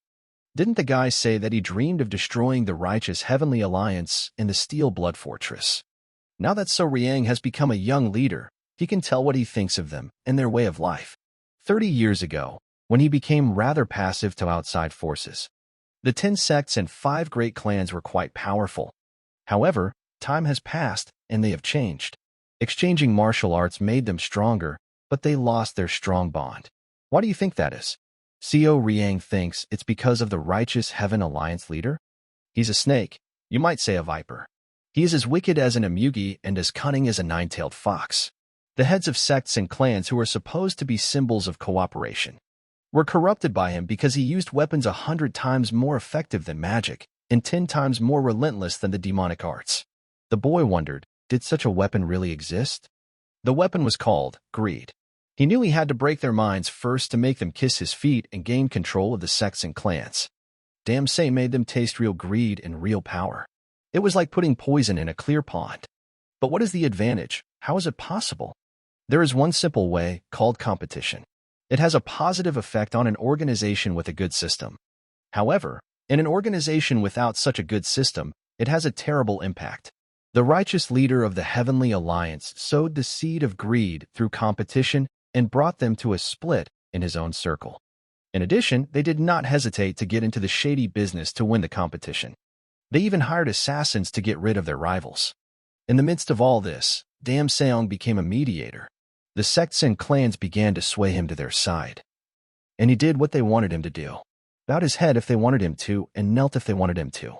Like a puppet leader of the alliance. By the time they realized something wrong was going on, it was too late. The clan and sect heads made the mistake of thinking that they were manipulating the alliance leader. Damseong held all their misdeeds in his hands and took control of them. It was then that his martial arts also improved. After gaining more power, funds, and control over information, he began to get all sorts of miracle medicines at his disposal. But miracle drugs alone won't make your martial arts stronger. Sure, but it makes it easier to improve through training. Lee Chosen believes that his martial art is comparable to that of 10 martial arts masters. Damseong is stronger than So Riang and the demon elders combined. In that case, he's looking forward to fighting him. Lee Chosen couldn't understand. Was it just pure desire to kill this man? The guy might have become a true demonic martial artist, but he hadn't gotten rid of his old habits yet. Either way, it doesn't matter. He must be able to maintain his dignity even in the worst of situations. So the guy came to him because of what's going on in Shanxi? Seo Riang said yes. Lee Jongson feels sorry, but he can't let this happen. What arrogant eyes he has. The overlord saw himself in So Riang in a way he didn't need to. Let him tread after him. He needs things to prove he's his disciple. Whether the kid's making a mess in Zhongyuan or outside its walls. Seo Riang is always excited about this place. It's really so mysterious. The air is special and it's cozy. But at the same time, there's something otherworldly. There is as much spiritual energy here as in the secluded bamboo grove. It is an illusory realm modeled after a secluded bamboo grove. This grove has existed since before their cult. This place is home to all sorts of mythical creatures. He's sure that Seo Riang has seen them. The guy saw things similar to the Akai that you might see in a classic painting, mountains and seas. First, the classic mountains and seas were based on imagination. In this book, there are only a few mythical creatures that actually exist. Does it turn out that some of them actually exist in real life? Lee Jongson said that it was a fox he had befriended. He means Goldie. It is a very rare and mythical creature. It has an unparalleled impact on their world. There is a legend that if a jackal appears, war will break out in this country. Because of this, people in the past have treated the jackal as something that brought death with it. After all, it made sense. All sorts of disasters happened wherever it appeared. He is different from the mythical beings born of chi or yokai. His mere existence, capable of changing the course of worldly affairs, means that he possesses sufficient chi to interfere with destiny. Everything in the world begins and ends with chi, and the jackal is like that too. It is a mythical creature that repeats life and death. Seo Riang couldn't even imagine that Goldie could be so strong. However, why did they come here? Lee Chosen said that the guy called it the demonic art of the 9 depths. That was what Seo Riang called his demonic arts, and it impressed the man. The overlord knows that he used Buddhist martial arts to modify the demonic ones by default. The base is the demonic arts, but it is the Buddhist ones that complement it. He managed to make it one piece, yet its unique features are intact. It's a masterpiece, but it's still considered a disgrace. The demonic art of the 9 depths is complete. He doesn't need to change anything. However, there is one major flaw. Does the guy know what it is? Seo Riang replied that it was history. And he was absolutely right. The guy made it himself. It's so complete that it's hard to believe it was made by just one person. However, it's still not enough. But why? Seo Riang asked, puzzled. It's because he's a young leader. That's it. Just being able to get drunk at night isn't enough. This martial art is proof that he is his heir. That is the tradition. In order to lead a divine cult in the future, he would need to master it. Therefore, he would teach him demonic emperor chi. Seo Riang had long been curious. Had the overlord passed the demon emperor's chi to Jin Guangyang? The guy must have heard that Master Goigu was his first disciple. He is a spy sent by the righteous Heavenly Alliance. While he can't compare to him or the fifth and under, he still has some not insignificant talent. He's not as good as So Riang, but one day Guagu will be able to reach the level of a heavenly demon. Li Chongsen has never had any affection for his students, but he is different. It was different with his first apprentice. He had impressed him enough to make his heart tingle, not like before. He liked him, not for his talent, for the courage in his eyes. But the past didn't matter. That's why Li Chongsen didn't kill him. He used the illusion of the demonic judgment pavilion to simulate a corpse, showed it to some important people and closed the case, and then sent him to the criminal law pavilion. Guagu is indeed skilled in martial arts, but his talent in formations and mechanical things surpasses imagination, almost the best in the world. The underground thunder prison belonging to the criminal law hall, its labyrinth, the structure of the demon lord's palace, and even the reinforced formations of the demon court pavilion were all the fruit of his painstaking labor. But this man doesn't want to recognize his greatest talent. That's why he clings so tightly to the martial arts. Xiao Riang realizes that this is the reason. He wanted them to train together. After that incident, he didn't want to accept any more disciples. But he couldn't help but choose an heir either. So Li Chongsen handed over the demonic emperor's chi to the first one. By putting it on him, he hoped he could figure it out on his own. And he didn't want to be involved with the heir anymore. But that's irresponsible, so Riang said. The Lord understood everything, but he has no regrets. From now on, things will be different. He doesn't want to fail a third time, passing on the most powerful demonic art in their cult. Xiao Riang doesn't know if he can learn it. This technique might conflict with the 9 demons technique. The Lord told him not to whine. He wouldn't give meat to someone who couldn't even chew it. He won't need 4 swords anymore. Other than the blade of 7 knights, the other 3 swords are beyond the power of their best blacksmiths. It would take too long, so he'd melt them down himself. The handles of the 4 swords were completely destroyed. It was a technique known as the heaven-scorching calamity flame from the demonic emperor's chi. Liquid steel was simply boiling in the air. Xiao Riang was shocked. How was this possible? A heaven-scorching flame of calamity.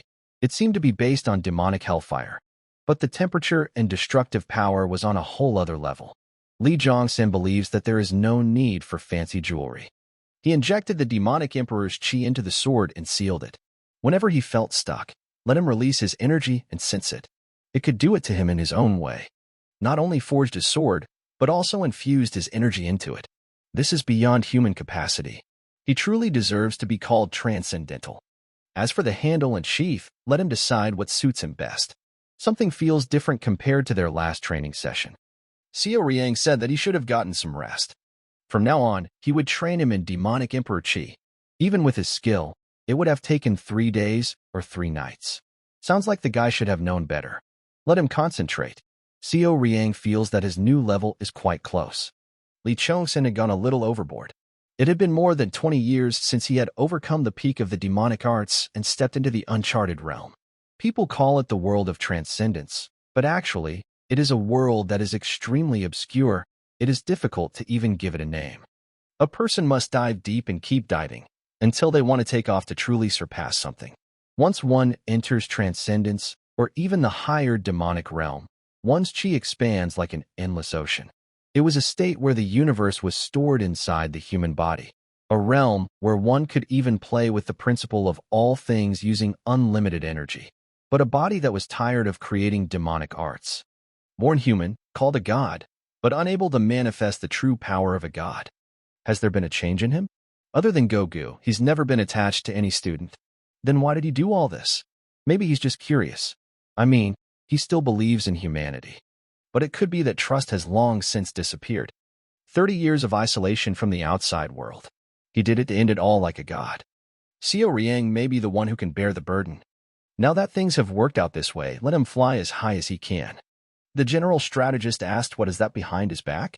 Xiao Riang replied that it was a new sword that the Lord had forged for him. Had he melted down 4 of his original swords and forged them anew? Hoyo Sung doesn't know much about martial arts, but is it possible? Xiao Riang replied that it was also the first time he had seen such a thing. The strategist thought it was strange that Xiao Riang looked calmer than he had 3 days ago. Did he really inherit the Demon Emperor's chi? Xiao Riang was surprised. It seems the general strategist has a very sharp eye. But Hoyo Sung himself is shocked. The guy realized all this in just 3 days? However, that wasn't the case at all. He understood the basic principles of its use and memorized the details. There were so many techniques that Seo Riang thought his brain was about to explode. Even among the 10 great demonic arts, most people cannot master any of them in their entire lives, so difficult is it. And the Demon Emperor's Chi is not just an arbitrary technique. It is the king of all demonic arts and the legacy of thousands of years of demonic history. He was able to figure out how to use such martial arts in just 3 days. Ho Yo-sung doesn't mean to offend, but he feels like the guy has excelled so much in martial arts that he's not too fit to be a cult leader anymore. So Riang thinks so too and feels burdened. The strategist asked him to communicate with him casually. Is that so? He's changing so fast that it's already scaring him. Seo Riang says he doesn't want to use titles when talking to him. Let him look at a detailed map of Shaanxi. Even the shortest routes through the border provinces are marked on it. He'll need it for the mission ahead. No one knows the northern Yangtze better than him, but he'd still better take this map. There is one problem, however. Given the purpose of this mission, they cannot provide a visible escort. The area north of Yanzha is the territory of the Righteous Sky Alliance. If a group of demonic cultists are spotted, they will immediately take emergency action. If we send too many bodyguards, the situation will become even more dangerous. But if it's too little too late, he'll be caught. If their intelligence network recognizes him, they'll send troops immediately. They won't act rashly, nor will they leave him alone. So what's he decided? What's he gonna do? He doesn't think they need to complicate things. As long as he can enter Shaanxi safely, that's the most important thing, right? The general strategist responded that he did, but does he have a plan? There are people who are listed as hostages, but they call them guests. She's still living in his residence. She's a slacker, so you better tell her to be useful to the cult. Meanwhile, Yeo Sanrin sneezed so hard that her eyes almost popped out. The girl asked if she was cold. Enro replied, how could she be cold? They were in the south. Seo Youngshim asked, is he going to use this tactic to get to Shaanxi? But is that a problem? The girl replied that there was kind of a problem. How did he even come up with that? Seo Riang doesn't think it's any particularly original idea. It's easy to get to Shaanxi. They can claim that the daughter of the Ice Palace has gone on a tour of Zhongyuan and disguised themselves as her guards. Seo Youngshim thinks it's definitely original, but it seems that such an endeavor could damage the reputation of the cult. But for him, dignity is not about status, but about actions and words. He must realize that if they were caught, not only would their safety be at risk, but it would also be a huge shock to the demonic Murim, right? Is Seo Riang really sure? After all, even the Demon Lord would be affected. Even if he doesn't care, the morale of the demonic Murim fighters will be at rock bottom. The guy thinks he doesn't care anymore. He's already got his permit. All he has to do is act. He just needs a reliable wagon. That's why he's here. Seo Riang thanked her for her concern, but she shouldn't get involved in this matter. Seo Youngshim said he hadn't changed a bit. The guy just shrugged his shoulders. He was born that way. It's called shadow steel cloth, a treasure. He doesn't know what it's made of, but it's said to be able to withstand even a peak realm level sword aura. It's from the heavenly vault. You can wear it right over your underwear. And this is called the poison repelling bracelet. In a way, it's even more valuable than the shadow steel cloth. It will protect her from most deadly poisons. This is the bloody mantle of the heavenly silkworm. They say it can't even withstand a cannon shot. They say it can also disperse blows. The girl asked, did he really think she would feel better about these things if he decided everything for her himself without even discussing it? What was the point of giving her all those gifts if he had already made up his mind? Seo Riang apologized, saying he was just getting carried away. Yeo Sanrin asked who else was going with them. The boy replied that Dong Pil was, and added, it was better to proceed without too much attention. The girl offered to take Anva as well, but the young lord refused. It was too dangerous. Yeo Sanrin feels that she is obligated to go. The Ice Palace Master's daughter is traveling without a maid? With 2 male guards? Doesn't he think it's ridiculous? Seo Riang didn't think of that. But can't we leave Manhwa aside? It could be dangerous. The girl noticed that he really cared about her. But is there another maid in the divine cult who has as much inner energy and reads the setting better than she does? To some extent, Yeo Sanrin is right. Manhwa has been practicing hard in cultivating chi. She probably has the strongest internal energy among all the servants. In fact, this is a great opportunity for her. Now they can teach her martial arts properly. Yeo Sanrin will explain everything to her herself. Now she would have to put away her broom and cooking for a while. Let her unwind a little. The head of the guards, Mudam, greeted his great demon lord. Li Chonsen asked how the guards were doing lately. No problems. The first leader is very skillful, so everything is running smoothly and there have been no complaints. Everyone is also improving steadily. The lord asked, his name is Li Gunsong? He had often heard that the lad was talented. Is Mudam planning to give him his role? The man thinks it's too early to decide, but he's definitely suited for the role. Li Zhongsen orders him to bring him to him as soon as he makes up his mind. In that case, they can drink this delicious beverage. Suddenly, the demon lord coughed. Guardian Mudam asked if he was sick for hours. Even if he wanted to get sick, his body wouldn't allow it. The Overlord will never get sick as long as he's alive. What is he? The Terminator. However, he looks a little tired. Li Chongsan replied that this was the first time he had completely depleted his qi after reaching this realm. It's impossible not to be tired. Does the first guardian know how he became a demon lord? The man answered that only a little. Li Zhongsan is sure he didn't see it with his own eyes because Mudam was very young at the time. He took the seat through the battle. The battle for succession then was in many ways different from today. It was much more brutal and savage. Deceiving enemies was taken for granted. If necessary, people took family members of opponents hostage and even provoked internal conflicts. Mudam heard that it was the worst time of all. Even the former cult head couldn't do anything about it. He didn't have that kind of power. That was because several candidates, including him, surpassed him in martial arts levels. The former leader stumbled against the wall. The problem was not his martial arts, but his character. He was unable to obtain the title of Heavenly Demon, and his inferiority complex had turned him into a tyrant. Because of this, the demonic martial artists constantly complained, and the leaders were steeped in corruption. Many even left the divine cult. He and the other candidates were not disciples of the former leader. Among them were the children of high-ranking individuals, as well as the ordinary children of demonic martial artists. For them, however, it was not status that was important. What mattered was the future. What mattered was what they, as those in charge of the next generation, should do. There were a total of 13 young demonic martial artists with the right mindset and sufficient combat strength. They formed a secret group called the Divine Demon Society, and then secretly appropriated all the martial arts techniques and miracle medicines. 5 years later, they came to a common decision to fight to the death. No one recognized them as worthy candidates, but they kept going forward. It was only after half of them died in that crazy battle that they finally received support from the cult members. It was a hell of a stage where they had to kill their own friends and prove their worth. They had no malice toward their opponents, even in the last moments of their lives. They believed that if their opponent turned out to be better, he would be able to bring the divine cult back on the right path. Surprisingly, that battle is still not over. He intends to put an end to it soon. Was he not curious as to why he had minimized activity outside the cult 30 years ago? Mudam replied that he would listen. Li Zhongsan is sure he's curious. After all, everyone can see the consequences of that decision. Standing water rots. The existence of an invisible enemy is like a fish bone stuck in the throat. However, if you get used to it, it stops bothering you. Like a dormant volcano, those who have not experienced fear tend to be curious rather than fearful of the enemy. Isn't this the perfect moment to invade and attack? Modem realized the Lord was speaking of a world where the demonic way reigned. He certainly picked a very worthy successor. The girls love this wagon. It's so big and comfortable. They could even sleep in it.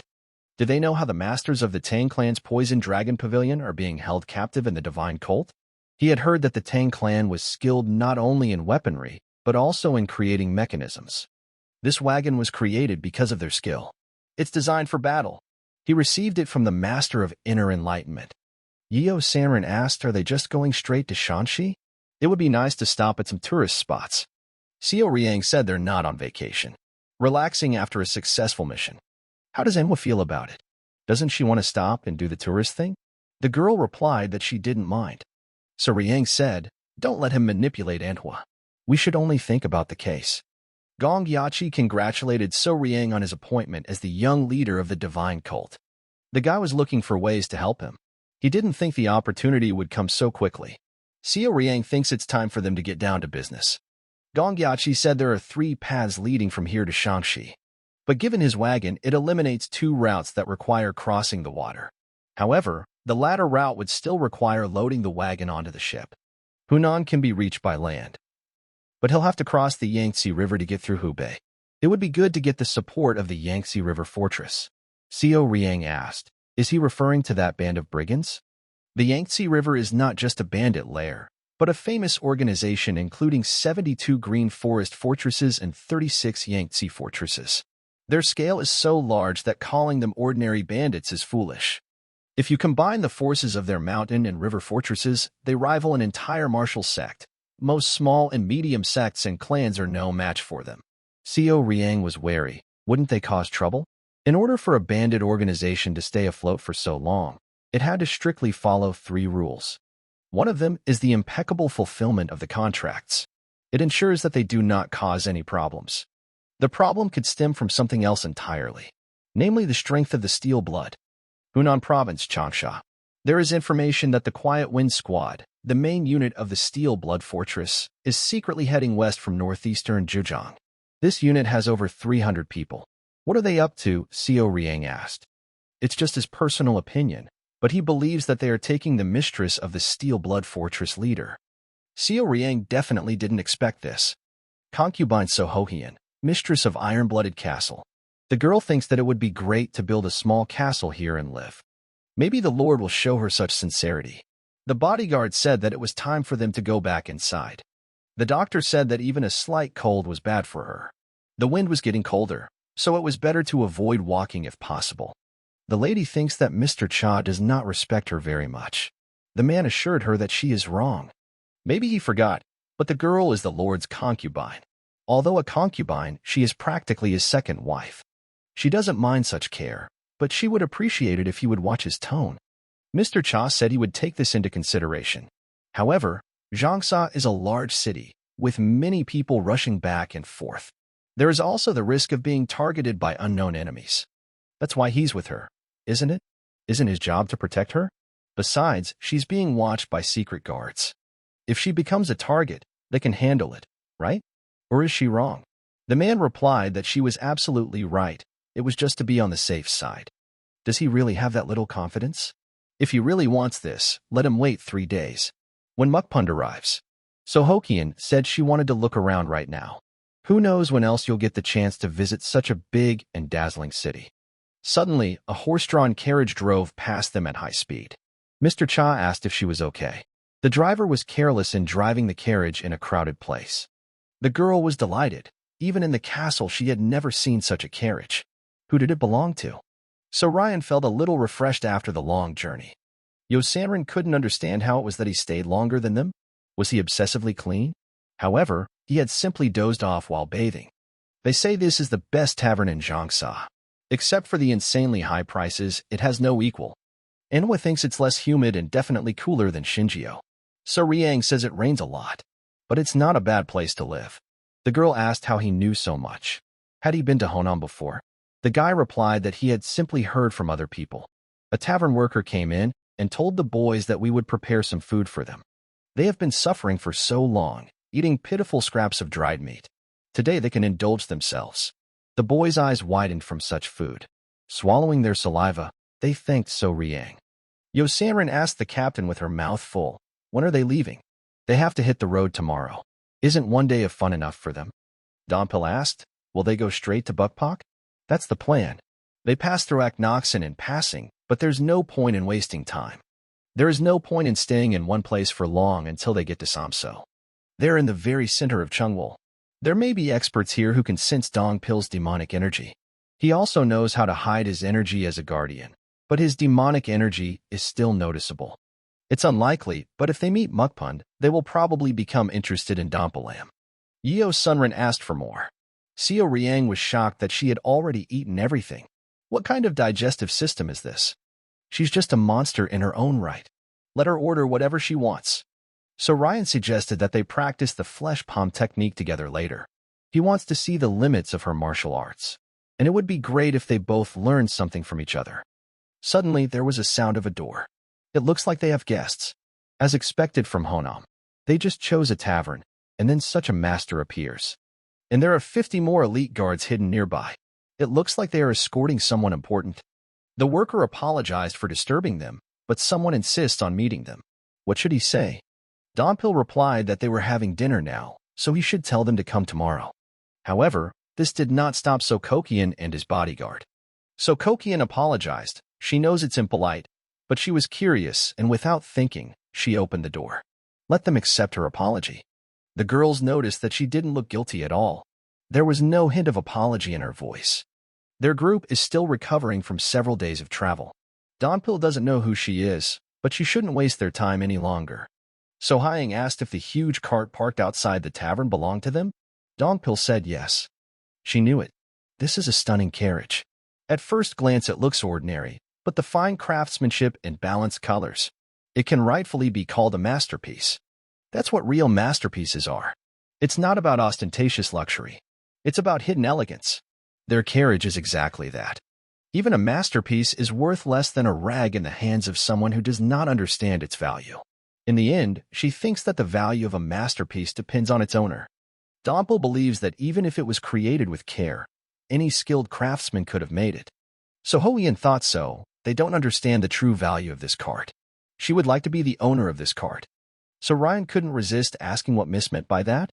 Yosarin remembered that they were on a mission and she was in charge now. The girl asked again what she needed. So Hoian couldn't understand how someone so beautiful could exist in this world. But on the other hand, what difference does it make whether she is beautiful or not? The girl does not understand who she is talking to. So Hyang decided to get straight to the point. Let Yosarin sell her his carriage. She would pay whatever price she named. She doesn't even know what kind of cart it is, and she just wants to buy it? Because she likes the look of it so much? She is a person of noble birth who understands quality. Yosarin said that she doesn't really care what her position is. So Kokian insisted that she was ready to pay any price. Therefore, she could miss out on a good offer. Yosarin replied that even if she were offered 1 million or 10 million gold coins, she still would not sell. She barges in without permission and demands to sell the cart without even apologizing. What kind of behavior is this? Let her leave immediately. Mr. Cha said she did not need to reveal her identity. Revealing her identity may bring danger, so you need to be careful. They stand awkwardly, but their posture exudes the aura of a true master. At the very least, they are on the same level as him. At worst, they may even be several levels higher. If this master accidentally harbors a grudge against Iron Blood Castle, he may harm Madam. Mr. Cha turned around and told Miss that she had to go. How immature do you have to be to behave so rudely? She got so angry that she might get indigestion. So Kokian suddenly stopped. She had something else to say. She was terribly impolite. I interrupted the meal of a cultured person. As an apology, let her treat them to the most expensive dish here. Yosanrin said it wasn't necessary. When the still inexperienced young lady will receive attention from the future mistress of the iron-blooded castle. These words took the guys by surprise. Well, except for So Riang, it's not his turn yet. So Hyang thinks that Yosunrin is a lucky person. Her home is nearby. Yosanrin heard that the lord of the Iron Blood Castle is over 60 years old. He's already an old fart. Turns out he's an old thief. Like if you like my retelling.